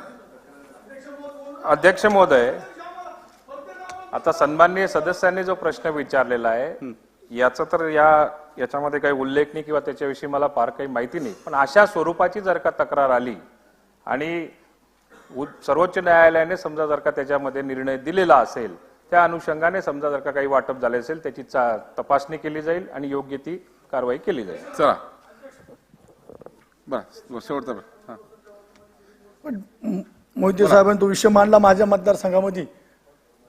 त्या ज्या वेळेस धरणं झाले त्यावेळेस बावली धरणामध्ये 5 गावं त्या ठिकाणी पुनर्वसित झाली, भाम धरणामध्ये 3 गावं झाली आणि वाकी धरणामध्ये 14 गावं पुनर्वसित झाली. त्यावेळेस ते गावामध्ये कामं थोडेफार झाले, परंतु त्या जवळजवळ 14-15 वर्ष झाले त्या गावामध्ये आज परिस्थिती अशी आहे का पुनर्वसनाच्या माध्यमातून ते कामं न झाल्यामुळे त्या गावामध्ये आज बैलगाडी सुद्धा चालत नाही. कालच मी 30 कोटीची मागणी केली, जवळजवळ 40-45 गावाच्या माध्यमातून 3 धरणं आहेत. तर त्या 30 कोटीच्या बाबतीमध्ये सर्व कामामध्ये शाळा असतील, अंगणवाडी असेल, रस्ते असेल, पाणी असेल, तर त्या बाबतीमध्ये पुनर्वसन मंत्र्याला माझी विनंती आहे की त्या बाबतीत निधी उपलब्ध करून द्याल का, अशी माझी विनंती. अध्यक्ष महोदय, सन्माननीय सदस्य हिरामन भाऊंशी येणाऱ्या अधिवेशन संपल्यानंतर याबाबत आपण मीटिंग घेऊ आणि काही मदत करता येत असेल तर नक्की मदत केली जाईल. चला लक्षवेधी क्रमांक 13 नाही नाही नाही लक्षवेधी क्रमांक नाही, 13. बघा त्यानंतर हे बघा कसं झालं, हे बघा स्कोपच्या ऐकून घ्या, वितरित केल्या स्कोपच्या बाहेर चालले प्रश्न आणि आता पुढे चर्चा घ्यायची आहे. चर्चेसाठी ऑन लेग आहे. नाही असू द्या प्लीज. अध्यक्ष महोदय, लक्षवेधीचं उत्तर त्या ठिकाणी मिळालं, परंतु त्या उत्तरामधलं कुठलंही समाधान अध्यक्ष महोदय त्या ठिकाणी होताना दिसत नाही. ज्या कारणासाठी मी लक्षवेधी लावली, 2021 सालापासून आजही या तिन्ही गावांचं पुनर्वसन व्हावं, माळींच्या धर्तीवर पुनर्वसन व्हावं असा प्रस्ताव राज्य सरकारकडे अध्यक्ष महोदय प्रलंबित आहे. मंत्री महोदयांच्या उत्तरामध्ये दिले की 2022च्या GR प्रमाणे आम्ही करू. मुळामध्ये आमची मागणी 2021 पासून आहे आणि आता 2022च्या GR प्रमाणे आपण करत असाल तर ते अन्यायकारक आहे असं माझं मत आहे. म्हणून अध्यक्ष महोदय, माननीय मंत्री महोदयांनी या उत्तरामध्ये बदल करावा आणि सकारात्मक उत्तर त्या ठिकाणी द्यावं. मंत्री महोदय. अध्यक्ष महोदय, सन्माननीय सदस्य संग्राम थोपटे साहेबांनी जो प्रश्न उपस्थित केला तो थोडासा वस्तुस्थितीला धरून आहे. जे उत्तर दिले गेलेले आहे त्याच्यामध्ये 14/10/2022च्या शासन निर्णयानुसार निश्चित केलेल्या अनुदानयुक्त केलेल्या असेल ते तातडीची कायमस्वरूपीची पुनर्वसन करण्यात येईल हे उत्तर दिलेलं आहे. पण सन्माननीय सदस्यांनी जी अपेक्षा व्यक्त केली या तिन्ही गावांच्या बाबतीमध्ये, या तिन्ही गावांच्या पुनर्वसनाचा प्रस्ताव हा 14/10/2022च्या पूर्वीपासून आलेला असल्या कारणाने मंत्रिमंडळाच्या समितीसमोर येणाऱ्या काळामध्ये अधिवेशन संपल्यानंतर मंत्रिमंडळ समितीसमोर या निर्णयासाठी ठेवण्यात येईल आणि त्याच्यानंतर 1 महिन्याच्या आत आपल्याशी चर्चा करून मीटिंग घेऊन या विषयावरती योग्य तो मार्ग काढण्याचा प्रयत्न केला जाईल. पुढे जाऊया.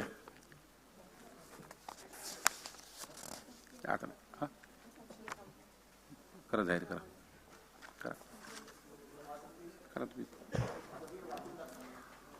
अशासकीय विधेयके पुनर्स्थापना सन 2023 चे विधानसभा विधेयक क्रमांक 35 महाराष्ट्र दुकाने व आस्थापना नोकरीचे व सेवा शर्तीचे विनियम सुधारणा विधेयक 2023 जितेंद्र आव्हाड साहेब.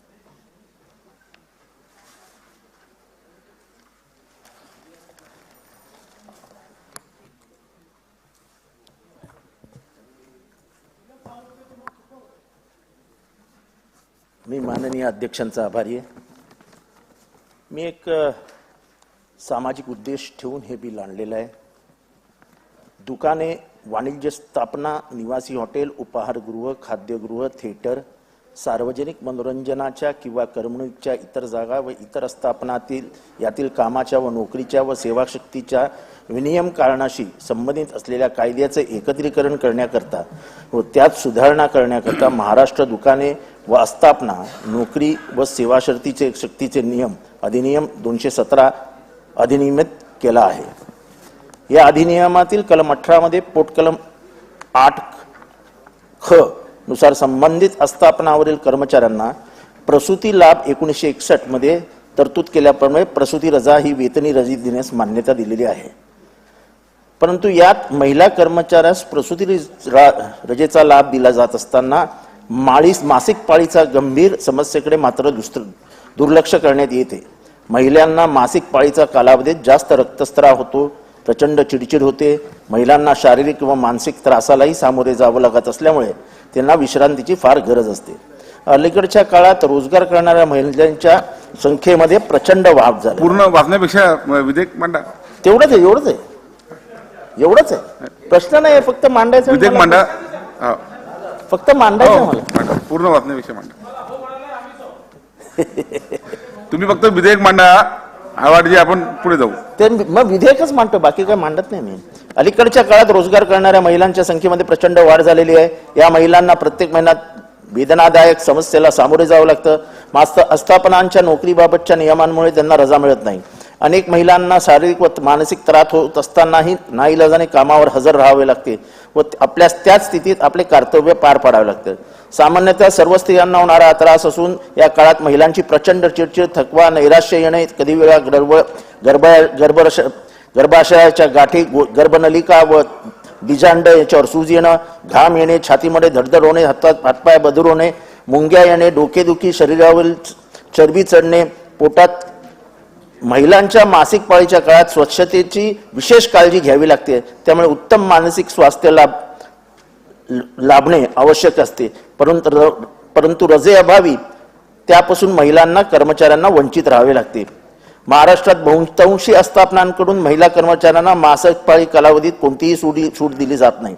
परंतु मासिक पाळीमध्ये पगारी रजा देणारे केरळ व बिहार हे या देशातील 2 राज्य आहेत. त्यामुळे पुरोगामी महाराष्ट्रालाही यासाठी रजा देण्याची तरतूद करणे ही काळाची गरज आहे. त्यामुळे महिला कर्मचाऱ्यांना साहेब मांडा आपण फक्त तेच मानतो आता शेवटचं आहे. त्यामुळे महिला कर्मचाऱ्यांना मासिक पाळी व कालावधीत वेतन रजा मिळण्यासाठी सक्षम व परिणामकारक व्यवस्था निर्माण करण्यासाठी सध्याच्या अस्तित्वात असलेल्या महाराष्ट्र दुकाना व आस्थापना अधिनियम 2017 मध्ये आणखी सुधारणा करणं इष्ट आहे. वरील उद्दिष्ट करणे हा विधेयक हेतू आहे. बाकी काय तर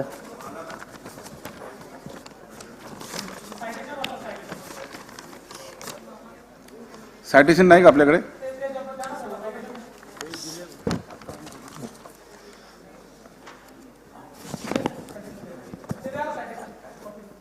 सायटेशनची कॉपी द्या. अध्यक्षांनी वाटायचं ना प्रस्ताव असा आहे की वरचं मांडा तुम्ही. प्रभारी सदस्य महोदय, सन 2023 चे विधानसभा विधेयक क्रमांक 35 महाराष्ट्र दुकाने व आस्थापना नोकरीचे व सेवा शर्तीचे विनियम सुधारणा विधेयक 2023 मांडण्यास मला सभागृहाची अनुमती मिळावी. प्रस्ताव असा आहे की 2023 चे विधानसभा विधेयक क्रमांक 35 महाराष्ट्र दुकाने व आस्थापना नोकरी व सेवा शर्तीचे विनिमय सुधारणा विधेयक 2023 मांडण्यास अनुमती देण्यात यावी. प्रश्न असा आहे की 2023 चे विधानसभा विधेयक क्रमांक 35 महाराष्ट्र दुकाने व आस्थापना नोकरीचे व सेवा शर्तीचे विनियमन सुधारणा विधेयक क्रमांक 23 मांडण्यास सभागृहाची अनुमती आहे काय? अनुकूल असतील त्यांनी होय म्हणावे, प्रतिकूल असतील त्यांनी नाही म्हणावे. होयचे बहुमत आहे, होयचे बहुमत आहे. प्रस्ताव संमत झाला. महोदय, मी आपल्या अनुमतीने सन 2023 चे विधानसभा विधेयक क्रमांक 35 महाराष्ट्र दुकाने व आस्थापना विधेयक 2023 मांडतो. सन 2023 चे विधानसभा विधेयक क्रमांक 35 महाराष्ट्र दुकाने व आस्थापना नोकरीचे व सेवा शर्तीचे विनिमयन सुधारणा 2023 मांडण्यात आले. चला पुढे. सन 2022 चे विधानसभा विधेयक क्रमांक 8 डॉक्टर ॲडव्होकेट राहुल कुल. विधेयक क्रमांक 8.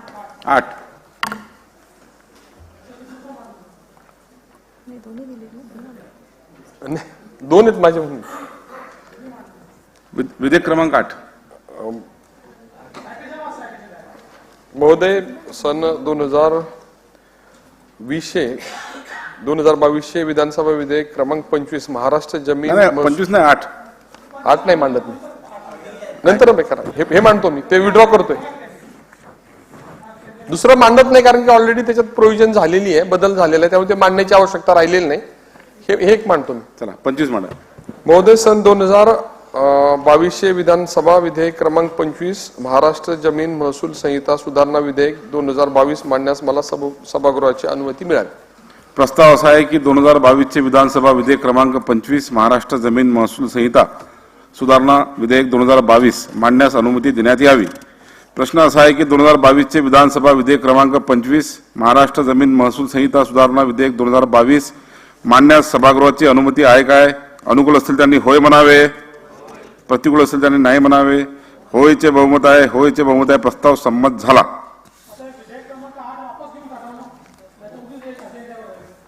थोडक्यात मांडू याची माहिती. तुम्ही पुढचं हे मांडा पहिले. हे संपलं की ते विड्रॉ करू. नाही तुमचं बोला ना, बाकी आहे ना. नाही अजून यातलं बाकी राहिलं काय शेवटचं? मांडतो म्हणून सांगा. अध्यक्ष महोदय, मी आपल्या अनुमतीने सन 2022 विधानसभा विधेयक क्रमांक 25 महाराष्ट्र जमीन महसूल संहिता सुधारणा विधेयक 2022 मांडतो. सन 2022 चे विधानसभा विधेयक क्रमांक 25 महाराष्ट्र जमीन महसूल संहिता सुधारणा विधेयक 2022 मांडण्यात आले.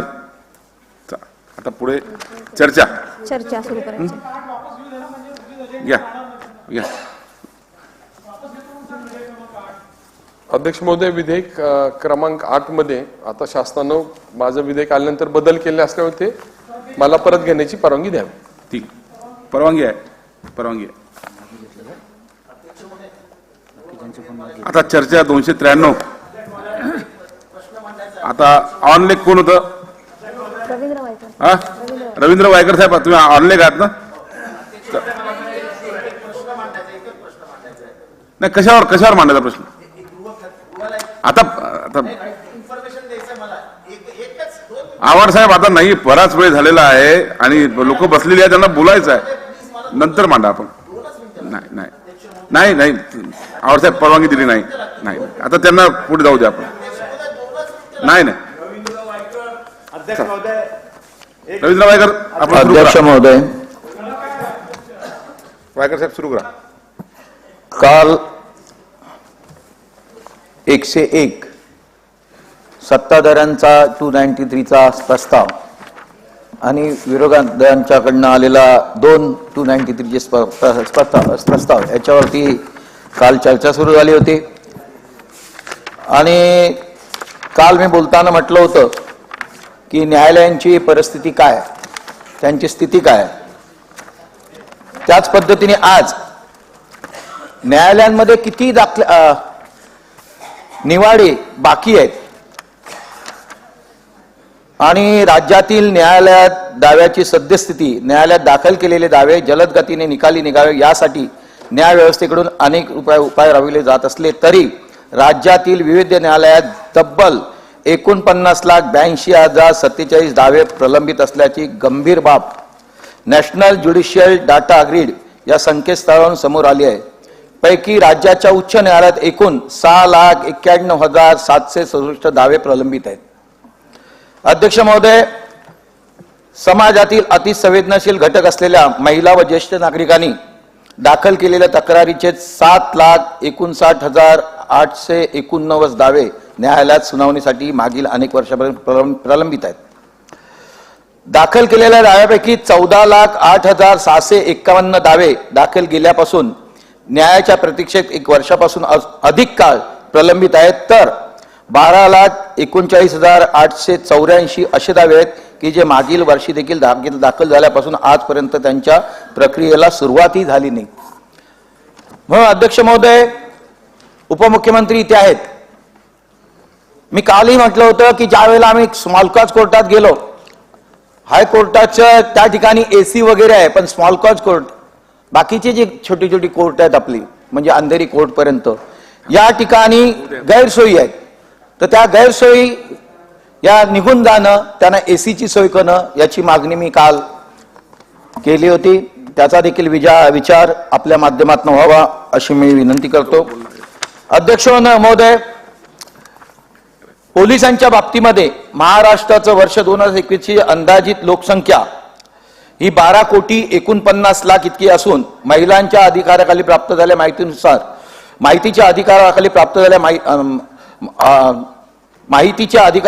झालेल्या माहितीनुसार राज्यात पोलिसांची मंजूर संख्याबळ 2,21,259 इतकी असून त्यापैकी 1,87,931 पदे भरली गेली आहेत, तर 33,228 पदे ही रिक्त आहेत. आणि पोलिसांवरील ताण वाढत असून 1,00,000 लोकसंख्येमागे 169 पोलीस उपलब्ध आहे. म्हणजे 1,00,000 लोकसंख्येमागे 169 पोलीस.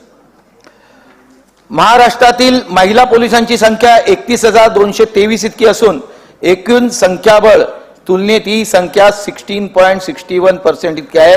यात मोठ्या प्रमाणात वाढ होण्याची अत्यंत आवश्यकता आहे. महाराष्ट्र राज्य पोलीस मुख्यालयातून प्राप्त झालेल्या माहितीच्या अनुषंगाने पोलीस व कर्मचारी मिळून 2,11,183 पदे मंजूर आहेत. त्यापैकी 83,618 पोलिसांना निवासस्थानेच उपलब्ध नाही. आणि त्यामुळे पोलिसांच्या निवासस्थानाचा प्रश्न कालिदासजी, आपण नेहमीच त्या बाबतीत या सभागृहामध्ये मी पाहिलंय, 3 वेळेला आम्ही आहोत, त्यावेळेला पोलिसांचा प्रश्न मार्गी लागावा म्हणून आपल्या खूप प्रयत्न चालले आहेत. आमचे देखील आमच्या विभागामध्ये जे आहेत, मेघवाडी, तिथले पोलीस स्टेशन, तिथल्या इमारती, म्हाडाच्या इमारती त्या दिलेल्या आहेत, त्या इमारतीच्या बाबतीमध्ये मी त्यावेळेला देखील सांगितलं होतं की वरच्या एक तर त्यांना लिफ्टच नाही. अनेक इमारती या खूप 30 एक वर्षापूर्वीच्या आहेत, त्यांना लिफ्टच नाही आहे. लिफ्टमधून जायचं, त्यांच्या जर पोलिसांच्या आई वडील जे असतील त्यांना जर वर चढायचं असेल जिन्याने आणि 7 माळ्याच्या बिल्डिंग असतील, पहिल्या 4 माळ्याच्या होत्या प्रामुख्याने, पण 7-7 माळ्याच्या झाल्या आणि त्यांना जर लिफ्ट नसेल ते चढणार कसे? आणि अत्यंत कमकुवत अशी झालेली आहे त्या इमारती. यामध्ये मी माहीमच्या वसाहतीमध्ये गेलो होतो ज्या वेळेला मी राज्यमंत्री होतो म्हाडाचा, त्यावेळेला त्या इमारतीमध्ये पाहिलं तर कधी कोसळून पडतील अशा पद्धतीची जी स्थिती होती. ड्रेनचे पाईप निघून गेले होते, तिथेच संपूर्ण चिखल खाली झाला होता, त्यांच्या किचनच्या मागे अत्यंत गलिच्छपणा होता. ह्या अशा ज्या इमारती आहेत यासाठी संपूर्ण पोलिसांची घरं जी वसाहती आहेत याचं रिडेव्हलपमेंट घेणं हे महत्वाचं आहे. आणि त्या दृष्टीने मेघवाडीमध्ये, माझ्या म्हाडा कॉलनीमध्ये, मुंबईमध्ये ज्या ज्या ठिकाणी पोलीस वसाहती आहेत, वनराई असेल तर त्या ठिकाणच्या वसाहती हा 4 FSI मध्ये घ्यायच्या आणि 4 FSI मध्ये 1 FSI बांधकामाला जाईल, दुसरा FSI त्या ठिकाणी असलेल्या जे पोलीस आपले आहेत त्यांना जर 25 वर्षाच्या वर त्यांची ड्युटी झाली असेल तर त्या पोलिसांसाठी कायमस्वरूपी कन्स्ट्रक्शन कॉस्ट घेऊन, जी काही कन्स्ट्रक्शन कॉस्ट असेल ती कन्स्ट्रक्शन कॉस्ट घेऊन त्या पोलिसांना त्या सदनिका त्यांच्या नावाने मालकी हक्काने करावी की ज्यांची 25 वर्ष सर्व्हिस झालेली आहे. मला वाटतं उपमुख्यमंत्री महोदय याच्यावरती आपण पहिल्याने देखील चर्चा केलेली होती आणि आपण तो प्रस्ताव घेतला होता. तर या वेळेला या पोलिसांसाठी तो प्रस्ताव आणावा अशी माझ्या आपल्या माध्यमातून अध्यक्ष महोदय मी विनंती करतोय की त्यांना देखील 25 वर्ष राहिले, रात्रंदिवस ड्युटी करत राहिल्यानंतर त्यांना जर त्यांच्या हक्काचं घर मिळणार नसेल तर कुठेतरी ते चुकीचं होतंय. आणि त्या अनुषंगाने शासकीय कर्मचाऱ्यांना ज्या वेळेला त्या डिपार्टमेंटची लोक असतील त्यांनी तो विचार करावा, पण पोलिसांच्या बाबतीमध्ये देखील आपण सहानुभूतीपूर्वक असा तो विचार करावा अशी माझी मागणी आहे. मुंबई पोलीस आयुक्तालयामध्ये प्राप्त झालेल्या माहितीनुसार मुंबई पोलिसांची संख्याबळ 32,121 इतकी असून त्यापैकी 24,996 पोलिसांना निवासस्थानच नाही आहे. अध्यक्ष महोदय, म्हणून हा प्रश्न पोलिसांच्या बाबतीमधला हा प्रश्न, आणि मग रिटायर झाल्यानंतर जी काय पेन्शन मिळायची ती घ्यायची आणि गावी जायचं. मुंबईमध्ये त्यांच्या मुलाबाळांसाठी त्यांना जर घर बांधायचं असेल तर ते मिळत नाही. त्या अनुषंगाने त्यांच्या घरांचा प्रश्न हा प्रामुख्याने सोडवणं अत्यंत महत्वाचं आहे. अध्यक्ष महोदय, याच्यामध्ये दुसरं फोर्स 1, माझ्या विभागामध्ये फोर्स 1 ची स्थापना झालेली आहे. ज्या वेळेला अतिरेकी हल्ला या मुंबई शहरावरती झाला होता आणि त्यावेळेला नॅशनल सिक्युरिटी गार्ड हे दिल्लीवरनं बोलवायला लागले होते आणि त्याच धर्तीवरती नॅशनल सिक्युरिटी गार्डच्या धर्तीवरती मुंबईमध्ये तसाच फोर्स निर्माण करावा या अनुषंगाने त्यावेळेला असलेल्या शासनाच्या माध्यमातून फोर्स 1 ची स्थापना झाली. हा फोर्स 1 कुठे घेतला? आता आपण युनिव्हर्सिटीमध्ये त्यांना थोडीशी जागा दिली, दाते साहेब होते, त्यांच्या अंडर हा फोर्स स्थापन झाला, परंतु त्यांना कायमस्वरूपी जागा मिळावी यासाठी ते प्रयत्नशील होते. या सभागृहामध्ये त्यावेळेला मी देखील प्रश्न उपस्थित केला होता आणि माझ्याच विभागातली आरे कॉलनी मधली 98 एकर जागा ही फोर्स 1 ला देण्यात आली आणि फोर्स 1 चं कार्य बघाल तर अत्यंत उत्तम आहे. 300च्या वर जवान आहेत आणि अशा पद्धतीने फोर्स 1 कार्यान्वित करत असताना त्यांच्या आजूबाजूला 3 पाडे आहेत. या आजूबाजूला 3 पाडे असल्या कारणाने केल्टी पाडा नंबर 1, केल्टी पाडा नंबर 2 आणि चाफ्याचा पाडा, तिथल्या आदिवासींना बाजूला शिफ्ट केल्याशिवाय त्या फोर्स 1 चं त्यांना फायरिंग रेंज पाहिजे आणि ती फायरिंग रेंजवरती त्यांना कवायत करायची असेल, फायरिंगचे प्रात्यक्षिका करायची असतील तर करता येत नाही. त्यांना जायला लागतं कुठे तर पुण्याला.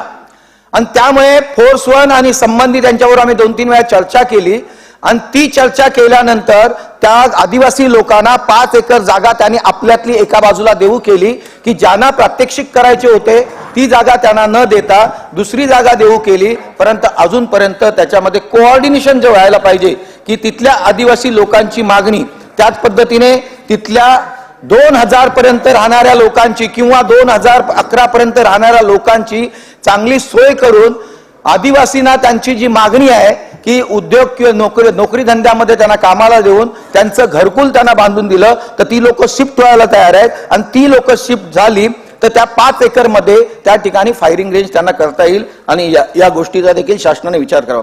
अध्यक्ष महोदय, फोर्स 1 च्या बाबतीमध्ये त्या लोकांना माझ्या बाजूला देखील SRP बलगट 8 आहे, त्यांना आणि फोर्स 1 ला धरून त्या ठिकाणी हेलिपॅडची गरज आहे. कारण ज्या वेळेला कुठे आतंकवादी हल्ला होतो त्यावेळेला त्या लोकांना फास्ट ऍक्शन करायची असेल, तात्काळ ऍक्शन करायची असेल, त्यावेळेला त्यांना कुठे नेव्हीचं विमान मिळेल की आणखी कुठे मिळेल, त्यापेक्षा त्यांना हेलिपॅडची गरज आहे. तर त्या ठिकाणी हेलिपॅडसाठी देखील त्यांना तिथे करून देण्या शासनाने करावं, अशा पद्धतीची माझी मागणी आहे. अध्यक्ष महोदय,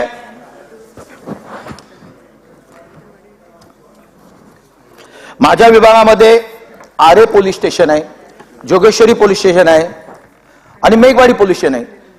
जोगेश्वरी हा दंगलग्रस्त एरिया, अति संवेदनशील एरिया, आणि या जोगेश्वरीसाठी पोलीस स्टेशन असावं म्हणून माझी अनेक वर्षाची मागणी होती. आणि या मागणीमध्ये त्या ठिकाणी कन्स्ट्रक्शन करावं यासाठी मी गेले 10 वर्ष प्रयत्नशील आहे.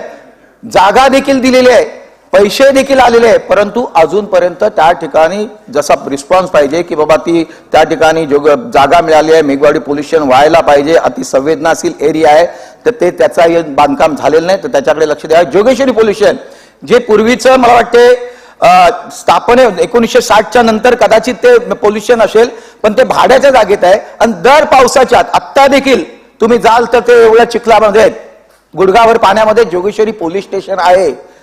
संपूर्ण त्यांची कागदपत्र भिजून जात आहेत, वर टेबल खुर्च्यांवरती त्यांना बसायला लागतंय. आम्ही मोठमोठ्या गोष्टी करतो, परंतु आम्ही पोलीस स्टेशन सारखी गोष्ट आम्ही पोलिसांना देऊ शकत नाहीये. त्याच पद्धतीने आरे पोलीस स्टेशन देखील बाबा आदमच्या जमान्यामध्ये कुठला तरी एक बंगला होता आतमध्ये, आणि त्या बंगल्यामध्ये त्यांना रूम दिलेले आहेत. पाण्याची सोय नाही, कुठलीही सोय नाही, आणि त्या करायच्या असतील तर अनेक कठीणाईंना समोर जायला लागतं. आणि त्यामुळे आरे पोलीस स्टेशनला 5 एकर जागा वन खात्याच्या माध्यमातून ती हाऊसिंगला दिली, पोलीस डिपार्टमेंटला दिली पाहिजे, पोलीस हाऊसिंगला दिली पाहिजे. ती आतापर्यंत देण्याचं कबूल झालंय, परंतु पोलीस हाऊसिंगला ती जागा गेली तर त्या ठिकाणी कन्स्ट्रक्शन करता येईल. आणि आरे कॉलनीमध्ये जे काही होत आहे, म्हणजे अनधिकृत बांधकामं होत आहेत, अनधिकृत डेब्रिज होते, अनधिकृतपणे झाडं कापली जात आहेत. जवळजवळ क्लिन्सिंग ज्या वेळेला प्रोग्राम आम्ही घेतो त्यावेळेला अर्धा एक ट्रक भरून दारूच्या बाटल्या येतात. अशा पद्धतीने आरे कॉलनी हा देखील अति संवेदनशील एरिया झालेला आहे. त्या ठिकाणी पोलीस स्टेशन आणि पोलिसांची संख्या ही देखील त्या ठिकाणी असणे गरजेचं आहे. आणि अध्यक्ष महोदय, काही बीट चौक्या आमदारांच्या माध्यमातून बांधल्या जातात, अनेक जण त्या बांधून घेतात, परंतु त्या बीट चौक्यामध्ये माझ्या इथे राधाबाई चौकी, की ज्या राधाबाई चौकीमध्ये त्यावेळेला आपल्याला माहिती आहे 1992 साली ज्याचं निमित्त राधाबाईची चाळ आहे ती जाळली गेली, आणि त्या ठिकाणी राधाबाई चौकी नावाची पोलीस स्टेशन झालं. आणि हे पोलीस स्टेशन झाल्यानंतर ते बांधण्यात आलं, त्यावेळी ते डिलॅवेड कंडिशन होते, मी माझ्या आमदार फंडातनं बांधून दिली, पण त्या पोलीस चौकीमध्ये बसायला पोलीसच नाही. कुलाबा प्लॉट, अंधेरी प्लॉट, झुला मैदान या ठिकाणची देखील एक पोलीस चौकी होती. दंगलीच्या वेळेला त्या ठिकाणी बाबल नावाच्या सब इन्स्पेक्टरला जाळलं गेलं होतं. त्या पोलीस स्टेशन मध्ये देखील बसायला माणसं नाहीयेत, म्हणजे पोलीस बळ नाहीये, पोलीस शिपाई नाहीयेत. तर हे काय चाललंय की जर तुम्हाला पोलिसांची संख्या, पोलीस चौक्या आहेत, लोकसंख्या वाढते आहे, बिल्डिंग्स वाढत आहेत, SRA वाढत आहेत, आणि अशा ठिकाणी जर पोलिसांची संख्या नसेल तर अत्यंत चुकीचं होईल. अध्यक्ष महोदय, मी माझ्या आमदार फंडातनं एक चौकी बांधली होती, बीट चौकी. आणि ही बीट चौकी बांधल्यानंतर त्याच्यावरती आपण सर्वच जण कुठली शेड बांधली, शौचालय बांधले किंवा आणखीन काही केलं कन्स्ट्रक्टिव्ह असं काही असेल तर आपला फोटो, माडाचा फोटो लावला जातं. त्या बीट चौकीवरती माझा फोटो माडाचा सिम्बॉल आणि लावल्यानंतर काही लोकांनी ऑब्जेक्शन केलं आणि त्या चौकीचं अजूनपर्यंत उद्घाटनच झालंय. नको असेल तर आपण दुसऱ्या कामाला यूज करू, परंतु जर बाकीच्या ठिकाणी अशा पद्धतीने जर आमदारांचे फोटो आणि बाकीच्या ठिकाणी वांद्र्याला पोलीस बीट चौकीवरती लावलेले आहेत, परेलला लावलेले आहेत, बाकीच्या ठिकाणी, मग त्या ठिकाणी काय असं होतं. त्यामुळे त्या गोष्टीकडे देखील लक्ष देणं अत्यंत गरजेचं आहे. अध्यक्ष महोदय, याच्यामध्ये मरोळ ट्रान्झिट कॅम्प मोठी वसाहत आहे आपल्या पोलिसांची, अत्यंत गलिच्छ झाले, अत्यंत डिलॅबरेट कंडिशन मध्ये झालेत. जशी मी माहीमच्या पोलीस वसाहतीचं म्हटलं त्याच पद्धतीने मरोळ ट्रान्झिट कॅम्पची देखील त्याच पद्धतीने अवस्था झालेली आहे. अध्यक्ष महोदय, यामध्ये पोलिसांच्या बाबतीमध्ये सांगताना देखील काही अशी लोकांचे हे झाले की राजरोषपणे दारू पिण्याचे प्रमाण दारूच्या दुकानाच्या बाजूला उभं राहून पिण्याचं एक दुकान जास्तीत जास्त सवय, त्याच पद्धतीने फुटपाथवरती बसून संध्याकाळच्या वेळेला मी या संदर्भात संबंधित माझ्या पोलीस स्टेशनला उपायुक्तांना पत्र दिलं होतं की दुर्गानगर गणेश बिअर बार मधील आरे येथील रहदारीच्या रस्त्यावरती राजरोसपणे संध्याकाळ झाली काही मुलं दारू प्यायला बसतात. त्यानंतर महाकाली गणेश मैदान, सत्यसाईबाबाच्या इथे, सुखसागर MRDA इथे आणि जी उद्यान आहेत या उद्यानामध्ये उडी मारून यांची पार्टी बसते. तर अशावरती देखील सांगितलं होतं की या बाबतीमध्ये आपण लक्ष द्यायला पाहिजे, गस्त वाढवली पाहिजे. कन्क्लूड अजून तर सुरुवातच आहे. अध्यक्ष महोदय भरपूर बोलायचं आहे. मुंबई महानगर तुम्ही 4 हे क्लब केलेले आहात, 4 प्रस्ताव तुम्ही क्लब केलेले आहात. ऑनलेग होते साहेब. हा म्हणून ऑनलेग होते पण 4 प्रस्ताव तुम्ही क्लब केले. 4 वर बोललो असं तर आम्ही असल्यामुळे अनेकांना जायचं आहे, लोकांना सदस्यांच्या चिठ्ठ्या येत आहे मला. ऑनलेग ठेवा ना तुम्ही. काल पण तसंच केलं. बोलत आहे आपण. बोला आता झाले ना. बोला. अध्यक्ष महोदय, तर या अनुषंगाने ही दारूच्या बाबतीमध्ये ज्या ज्या ठिकाणी अशा पद्धतीने गैरवर्तणूक, गैरप्रकार आपल्या गार्डनमध्ये कोपऱ्याला होत असतील तर पोलिसांची गस्त देखील करण्यात आली पाहिजे. अध्यक्ष महोदय, एक सांगू इच्छिते, दुर्गानगर म्हणून माझा एरिया आहे. या दुर्गानगरमध्ये आपण रोडचा एक्सटेन्शन करत असताना तिथली दुकानं वगैरे तोडली. त्या दुकानं तोडली तर ती रस्त्याच्या याच्यामध्ये गेली आणि बाकी दुसरी दुकानं आलेत. तर त्या दुकानाच्या इथे एक बार होत आहे, त्या बारच्या बाजूला देशी दारूचं दुकान होत आहे आणि त्याच्या बाजूला एक क्लास चालतोय मुलांचं ट्युटोरियलचं क्लास. हे त्याच्या बाजूला हे कसं काय होऊ शकतं? कलेक्टर या लोकांना परवानगी कशी देतं? दारूचं दुकान, देशी दारूचं दुकान, त्याच्या बाजूला नवीन होत असलेलं बार आणि त्याच्या बाजूला शैक्षणिक संस्था. आणि म्हणून आपल्या माध्यमातून कलेक्टर महोदय, त्याच पद्धतीने वॉर्ड ऑफिस आणि संबंधित अधिकाऱ्यांनी याच्याकडे लक्ष द्यायला पाहिजे की दुर्गानगरच्या इथे कॉर्नरला नवीन बनत असलेले अशा पद्धतीचं अनधिकृत बांधकाम आणि त्याच्यामध्ये तुमच्या माध्यमातून मिळत असलेली लायसन याच्यामध्ये कुठेतरी निर्बंध असणं हे अत्यंत गरजेचं आहे. अध्यक्ष महोदय, ड्रग्सच्या बाबतीमध्ये मागच्या वेळेला देखील म्हटलं होतं की माझ्या इथे बांद्रा प्लॉट, कुलाबा प्लॉट यामध्ये ड्रग्सचं प्रमाण वाढलेलं आहे. आरे कॉलनीमध्ये ड्रग्सचं प्रमाण वाढलेलं आहे. आणि हे ड्रग्स जे घेणारी लोक असतात, मग आपलं नार्कोटिक्स डिपार्टमेंट करतं काय? जर बांद्रा प्लॉट म्हणजे आगर झालेला आहे, आगर. मी मागच्या वेळेलाही सांगितलं, ब्रेडवरती आयोडेक्स लावला जातो, मॅन्ड्रेक्स विकल्या जात आहेत आणि वेगवेगळे त्यांचे जे प्रकार आहेत, MD वगैरे, हे त्या ठिकाणी मोठ्या प्रमाणात विकले जात आहेत. मेडिकल दुकानामध्ये मिळत आहे. मग नार्कोटिक्स डिपार्टमेंट हे करणार कधी आहे? आणि त्यामुळे त्यांनी ते करण्यात यावं अशी माझी मागणी आहे. CCTVच्या बाबतीमध्ये CCTV अत्यंत लावणं गरजेचं आहे. ज्या ज्या ठिकाणी अनधिकृत बांधकाम आरेमध्ये होत आहेत, आरेमध्ये CCTV बसवले पाहिजेत. जंक्शन आहेत, त्या जंक्शनवरती बसवले पाहिजेत. म्हणजे अनधिकृत बांधकाम आणि बाकीचं अनैतिक जे काही असतं त्याच्यासाठी CCTVची आवश्यकता आहे. बसवणार आहे याच्यावरती नको, बसवायलाच पाहिजे, त्याची गरज आहे. आताच्या जमान्यामध्ये CCTV ही प्रत्येक नाक्यावरती लागणं हे अत्यंत गरजेचं आहे आणि त्यामुळे अध्यक्ष महोदय याच्याकडे देखील लक्ष द्यावं. अध्यक्ष महोदय, काही अशा गोष्टी आहेत आणि उपमुख्यमंत्री महोदय आपण देखील इथं आहात. काही लोक मुद्दामून ऐकून घ्या, खरोखर आपल्याला देखील ऐकण्यासारखं पाहिजे. मी माझ्या इथं हा वैयक्तिक अनुभव आहे. काल देखील बोलताना काही लोकांनी त्यांना आलेला वैयक्तिक अनुभव आहे या ठिकाणी शेअर केलेला आहे. मला देखील आपल्या माध्यमातून तो शेअर करायचा आहे आणि ज्यांच्याकडे उपमुख्यमंत्र्यांकडे गृह खातं असल्या कारणाने त्यांनी लक्ष देणं अत्यंत गरजेचं आहे. मी एक 91च्या DP मध्ये RGPGच्या प्लॉटवरती, त्यावेळेला त्यांना देखील चांगलं माहिती आहे त्यांना, कारण त्यांना मुंबई महानगरपालिका आणि बाकीच्या महानगरपालिकांची सर्व माहिती आहे, कायद्याची संपूर्ण जाण आहे. त्यावेळेला मी 91च्या DPच्या अनुषंगाने ज्या RGPGच्या याच्यावरती 33% याच्यावरती कन्स्ट्रक्शन करायचं आणि 67% हे ओपन फॉर पब्लिक रिस्ट्रिक्टेड टाइमसाठी ठेवायचं होतं. हे प्रायव्हेट प्लॉटसाठी आणि मुंबई महानगरपालिकेच्या प्लॉटसाठी अशा पद्धतीची ती गाईडलाईन होती. गाईडलाईन शासनाने पास केली नव्हती, फक्त नियमावली होती आणि त्या नियमावलीच्या अनुषंगाने 13 प्लॉटना अशा पद्धतीचं बांधकाम करायला दिलं होतं. 1200च्या वर मुंबई शहरामध्ये RGPG आहेत आणि यावरती त्यावेळेला बांधलेल्या असलेल्या 91च्या DCR मध्ये डीपी कधी बनतो? 1967 ला पहिला मुंबईचा डीपी बनला. त्याच्यानंतर तो 91-92 ला बनला. तो नंतर 20 वर्षांनी बनला पाहिजे होता. तो आपण 1434 म्हणून आपण नाव असतो. त्या 34च्या अनुषंगात ज्या वेळेला तो डीपी बनला त्यावेळेला 2 तास तुम्ही त्या लोकांना वापरण्यासाठी ठेवायचा होता. आणि जर तुम्हाला त्या ठिकाणी लग्न कार्य करायचं असेल, मुंबई महानगरपालिकेचा प्लॉट असेल तर ते मुंबई महानगरपालिकेची परमिशन घ्यायची. परंतु प्रायव्हेट तुमच्या मालकीचा प्लॉट असेल तर तो प्रायव्हेट होता, त्याच्यावरती गाईडलाईन नव्हती. आणि तो प्लॉट असताना नवीन DCR आला 2017 साली. आपण त्याचं इम्प्लिमेंटेशन केलं आणि त्याच्यामध्ये नवीन गाईडलाईन आली की 70% जर RG आणि PG असतील त्याच्यावरती 70% जर तुम्ही मुंबई महानगरपालिकेच्या नावावरती जी जागा करून दिली तर 30% तुम्ही संपूर्ण FSI त्याचा जो FSI आहे तो संपूर्ण FSI त्याच्यावरती लोड करू शकता. अशा पद्धतीचं ते आत्ताची गाईडलाईन आहे. आणि त्या पद्धतीने आम्ही ते प्रपोजल सबमिशन केलं.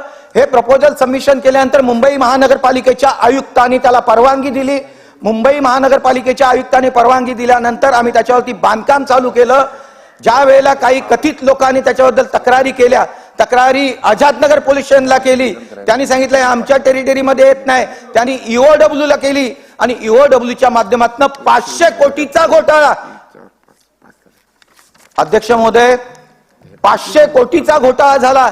ज्या DCRच्या माध्यमातून बांधकाम करायला दिलं, आयुक्तांना त्यांनी पत्र पाठवलं, आयुक्तांनी त्याच्यावर उत्तर दिलं. मी जे दिलेलं आहे ते DCRच्या नियमाच्या अनुषंगाने दिलेलं आहे.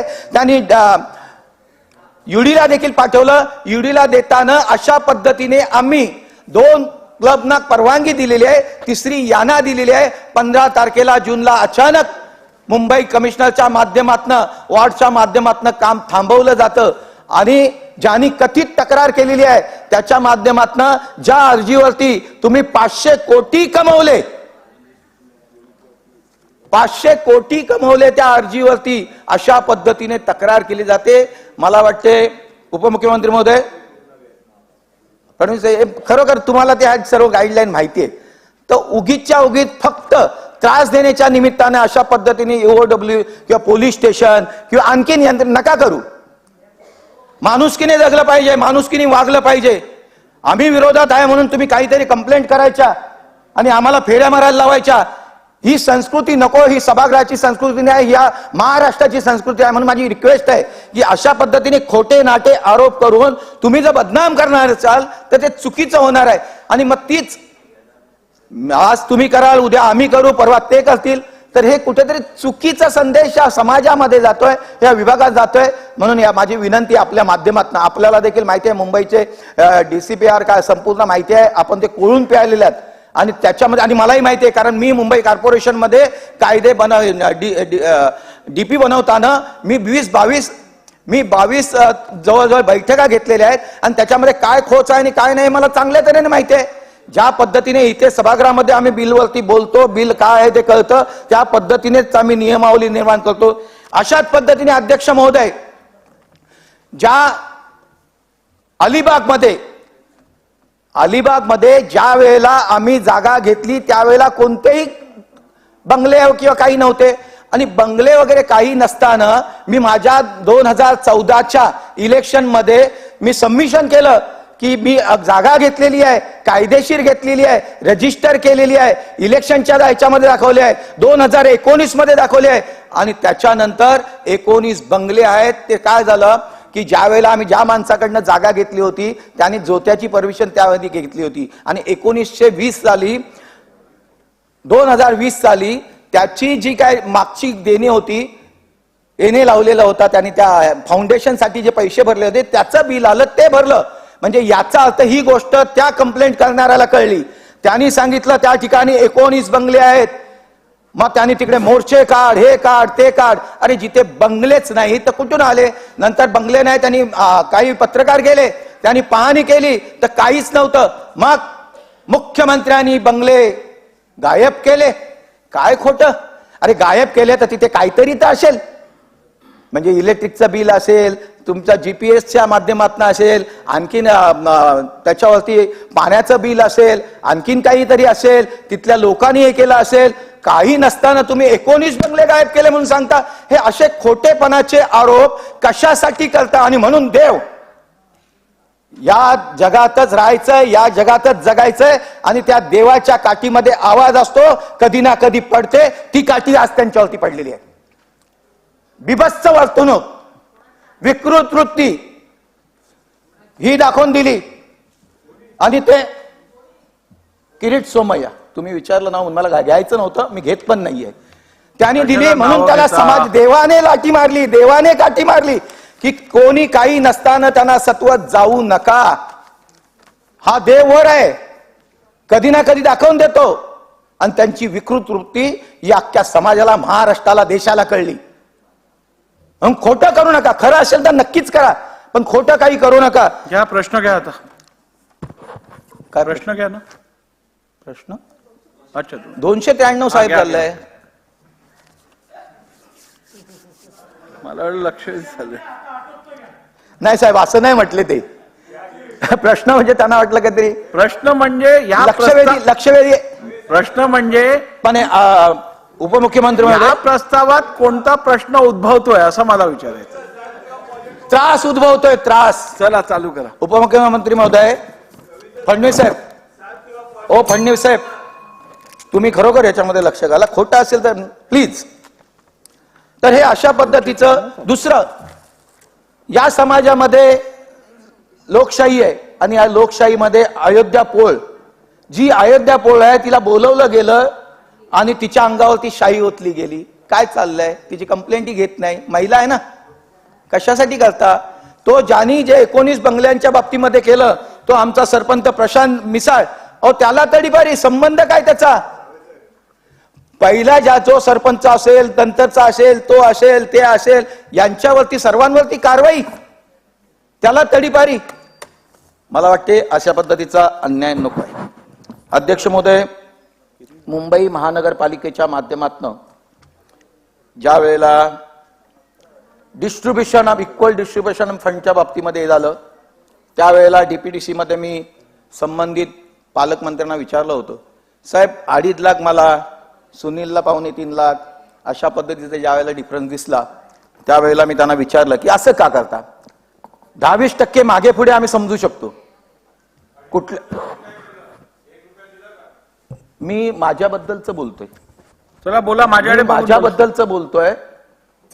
मी जो माझ्यावरती अन्याय झालेला आहे त्याच्या अनुषंगाने मी कोर्टात केस टाकली.